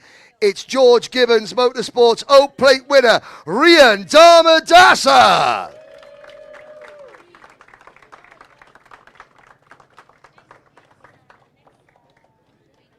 And Rian, Jules, and Adam will be joined on the podium by the best novice, incredibly, in his very first kart race out of rentals. It's his first two-stroke race, his first Rotax race, and his best lap was 1.3 seconds slower than the race winners. Please welcome Leith Corenfall.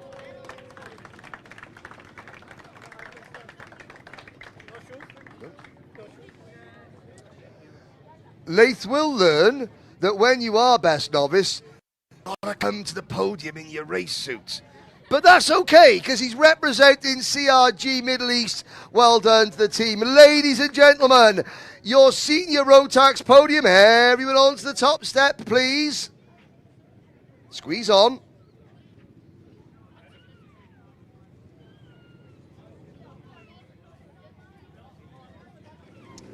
Ladies and gentlemen, your senior Rotax podium and best novice.